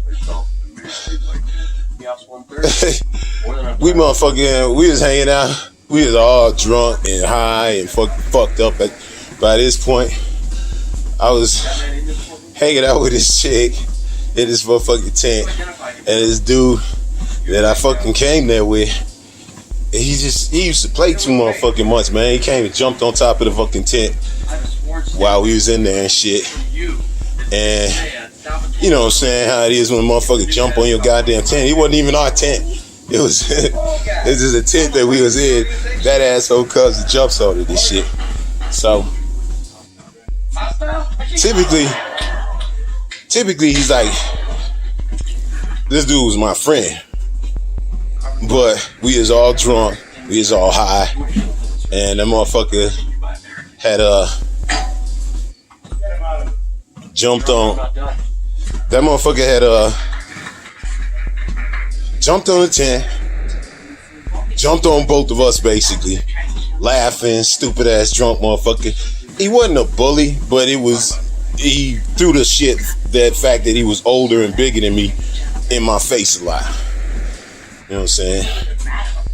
And since he was like my brother's friend and I looked up to him, you know what I'm saying, I used to let him get away with that shit, but we was both drunk and we was both high, and this motherfucker just jumped on me, literally, while I was trying to smash. So I get out the motherfucking tent, I'm all bent, and that motherfucker was like, you know, laughing in my face, you know what I'm saying, telling me to settle down, motherfucker, young motherfucker, bitch ass nigga, shut the fuck up and all that shit. And he like put his hand in my face. And I like fucking smacked his motherfucking hand out of my motherfucking face. And I told him, man, you better settle the fuck down with that bullshit. And he's like, oh, what? You think you hard? You think you hard? It's so stupid when you look back on this shit, because it was just some dumb, drunk ass kids. You think you hard? And I just grabbed him, like, out of nowhere and shit, because he was just talking all that shit. And when he put his hand in my face and shit, I smacked his fucking hand out of my motherfucking face, and his hand went into one of my friends, Lloyd. Smacked Lloyd in the face. As I smacked his hand out of my fucking face, his hand smacked Lloyd in the face. So now motherfuckers is getting heated and shit for real. And he was like, well, what you think you are, nigga? And I grabbed him like a fucking bear hug. Blah! Fucking body slammed him. And like nobody knew. Like, because I took a lot of shit from the motherfuckers because they was all trying to be like my older brother at different times. But I always knew a lot of these dudes think they motherfucking hard and shit, but they really wasn't on no motherfucking level. They was college kids. They big muscles and shit, but they just fucking college kids and shit. Ain't never been in no real motherfucking static. And I fucking picked him up, bam, body slammed his ass, and that motherfucker stood back up. Yeah, oh, you gonna fucking slam me now? You gonna fucking say he's all bent out of shape and shit? Cause of course I just slammed that motherfucker in front of everybody. You know what I'm saying? And I constantly up to that point been playing the little brother. These motherfuckers have been definitely throwing big brother all up in my face. So part of it is a accumulation of being the youngest out of like 20 motherfuckers and constantly being known as Dre little brother. That shit used to get to me. So this dude's like all up in my motherfucking face and shit, cause I body slammed his ass. And once again, he fucking stuck his finger in my motherfucking forehead and in my face and shit, talking about how lucky I am or something. And he fucking mushed my motherfucking forehead back. And I just fucking blazed him. Just like that. And in hindsight, I feel bad. Because like I said, the motherfucker looked big and bad and tough and talked a whole lot of shit, but he really couldn't fight. And he got worked. That's what happens. Shit happened real quick and real fast, and that's like an end of a fucking friendship, just like that. But it was for the best, because I was way past the point of being everybody's little brother. Then the fucking next year, and no police is why I bring that shit up. I'm not talking about no stupid ass fights that I've been in and all that shit. Even though a lot of the fights I've been talking about was me getting my ass whooped, and I definitely didn't get my ass whooped in every motherfucking fight. But no police. There was police all over that motherfucking beach. It was police all over that beach. And we was all underage drinking. There was fucking going on all over the fucking place in public. Motherfuckers cheering them on. It was fights, as in I got into a motherfucking fight and not one motherfucking police. Matter of fact, after that fucking round, like they all got me out of there and shit and split us apart and shit. And the dude came back talking shit, want to get in my face and wanted a motherfucking second round. And I gave it to him. And we fought twice in the middle of a whole big ass crowd of screaming motherfuckers. And not one fucking cop. Nobody motherfucker got in trouble. None of that shit. Them cops was just letting motherfucking kids be kids. And obviously fuck man, I'm still sick. But obviously that motherfucking I'm glad the fucking police was just letting us kids be kids. Because we went to jail for that shit. The motherfucker I fought was a goddamn college kid. I'm sure him going to fucking jail for fighting a motherfucker wouldn't have been good for his college shit. And you got me out there, way the fuck out in Lake Powell. They just let us kids be kids is what I'm saying. Nobody got in motherfucking trouble. Went home. Next year I went there. Once again, a group of motherfucking dudes. All of us walking around with our fucking shirts on. Yeah, I don't think I learned my lesson. Or maybe, I don't know, maybe I did. It just wasn't, or just was wearing some shit this time. But I know, once again, the next year we went back out there. I was a little bit better at drinking, so I was drinking more. Got fucked up. And once again, it was people fucking on top of fucking vans and all kinds of crazy shit that was happening last. It was the same fucking scene, exact same scene, except I ran into a different chick walking down the fucking beach. And it really was that simple. You just walking down the beach and a motherfucking group of girls walk by and you a group of dudes and you just make motherfucking eye contact with one of them and that's it. That's who you hang out with for the rest of the day while you all drunk and shit. Getting drunk and fucked up off of each other's stash.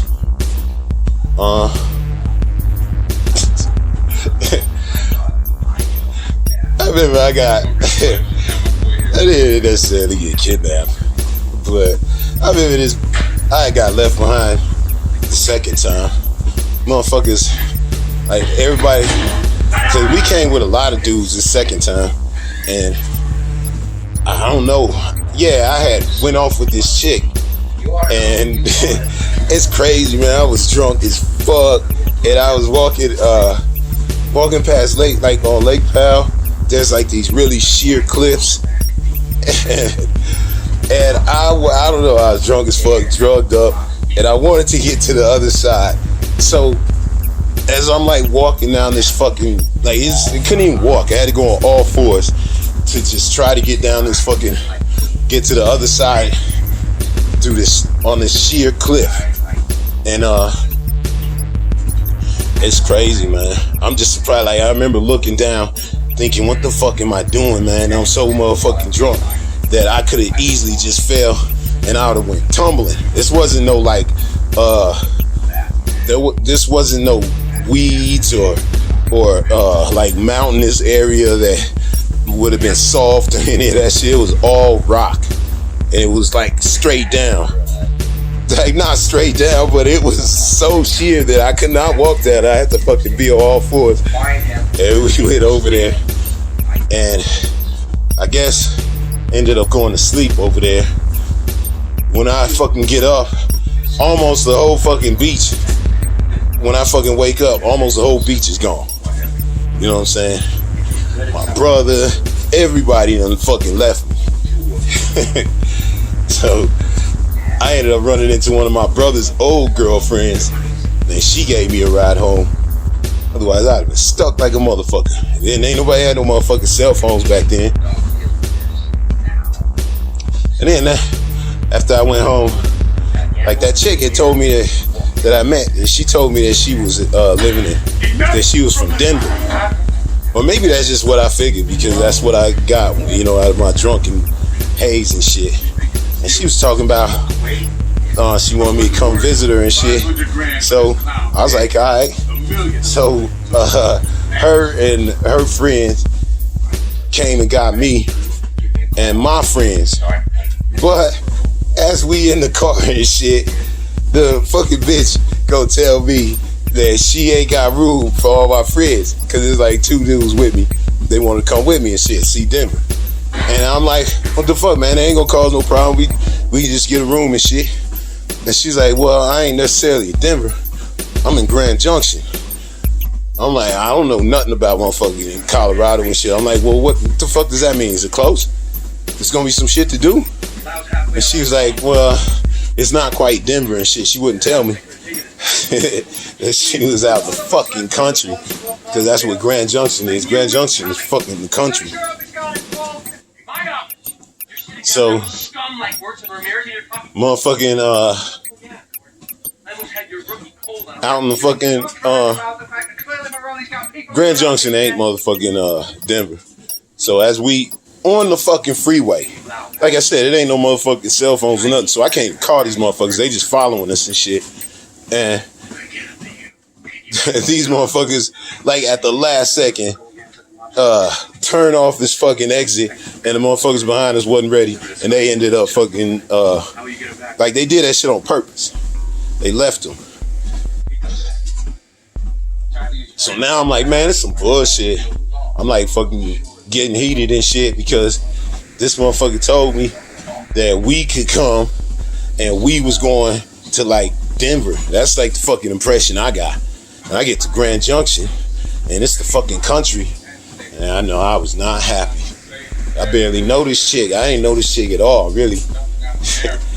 And she got me up here in the fucking country talking about that she's gonna have my ass here for a week and shit. I felt kidnapped, man. Like, I've been kidnapped for real, so it ain't kidnapped, but the motherfucker lied. And then I was stuck there all by myself with this chick out in the country and her family. That shit was bogus. Even though I remember one time we went out in a little country ass town, and I don't know what the fuck these motherfuckers had. It was like some I don't know, it seemed like she told me that it was fucking peyote, but we smoked the shit. So I think you're supposed to eat peyote.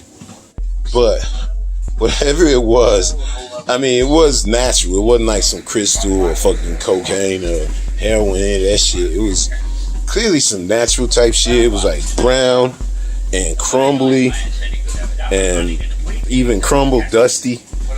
And they put some of that shit, like, it wasn't weed, but it was natural, whatever it was. And I think I hit that shit once or twice, and I was just fucking stuck. Like, I don't know, the closest thing I could think of maybe was hash. I don't know what it was. In my mind, it didn't taste like hash, but I know I was like fucking stuck to the motherfucking seat. And then, yeah.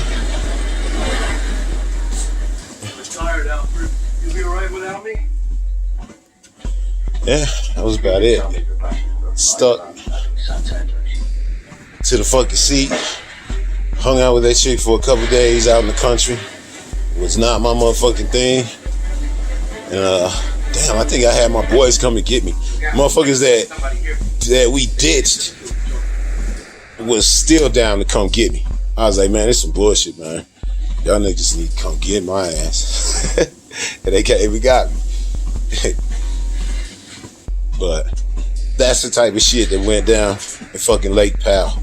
All kinds of crazy shit, all kinds of underage drinking, all kinds of fights and fucking and stupid shit. And I'm sure some people got in trouble just because the cops was there, but they was not there just overwhelmingly fucking with people and harassing people. It was just, you would see a cop and they wouldn't even fuck with you. You'd be drinking and shit, they would just assume that you was 21. They wouldn't even fuck with you. But now you see these motherfuckers running around and to a group of black kids and body slamming them on their motherfucking heads. I'm just saying, I just don't see cops running into that fucking situation back in Lake Powell back in the day, running around thinking they could body slam anybody on their motherfucking head, because it would have been a motherfucking riot. Why so serious? Motherfuckers just standing around and shit. Sticks the blade in my mouth. Let's put a smile on that face. Hey, that's what was getting me so fucking bent out of shape. Cause I remember how they used to just let us fucking go wild, man. That's how you should. You should be able to fucking let loose every fucking once in a while. You know what I'm saying? Especially when you're a kid. Man, a lot of these kids in college, they going through their motherfucking stressful college shit. And they need to just fucking cool the fuck out for a minute. And they totally understand that with these white kids. And they let them. But it's these black kids ain't allowed to have no fucking fun. That's what fucking pisses me off. It's like them black kids need to fucking let they motherfucking hair down, just like these fucking white kids. And they shouldn't be getting goddamn jumped on, fucking body slammed on their motherfucking head, just for trying to have fun like we used to. But I seen all kinds of shit that nowadays motherfuckers get body slammed on their fucking head, apparently. So I'm just sick of that shit. And then when I hear adults fucking co-signing that shit, liberals and fucking conservatives alike, acting like that shit was deserved, acting like they don't remember partying back in the days like I used to.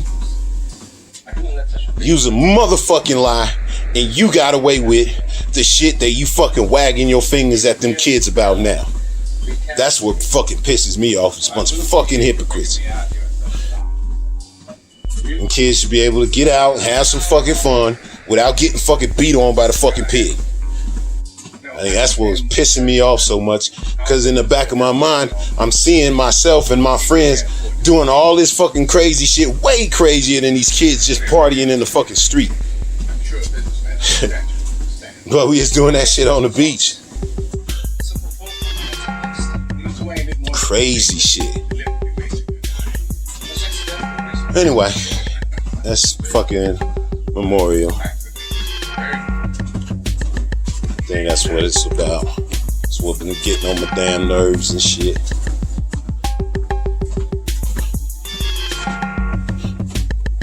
Memorial weekend. What is that? Is that D-Day? Is this motherfucking memorial for signifying D-Day? I don't even know what memorial's for. I know it's something about veterans and wars and shit. But I'm not sure what Memorial Day is about. At least not enough to speak on.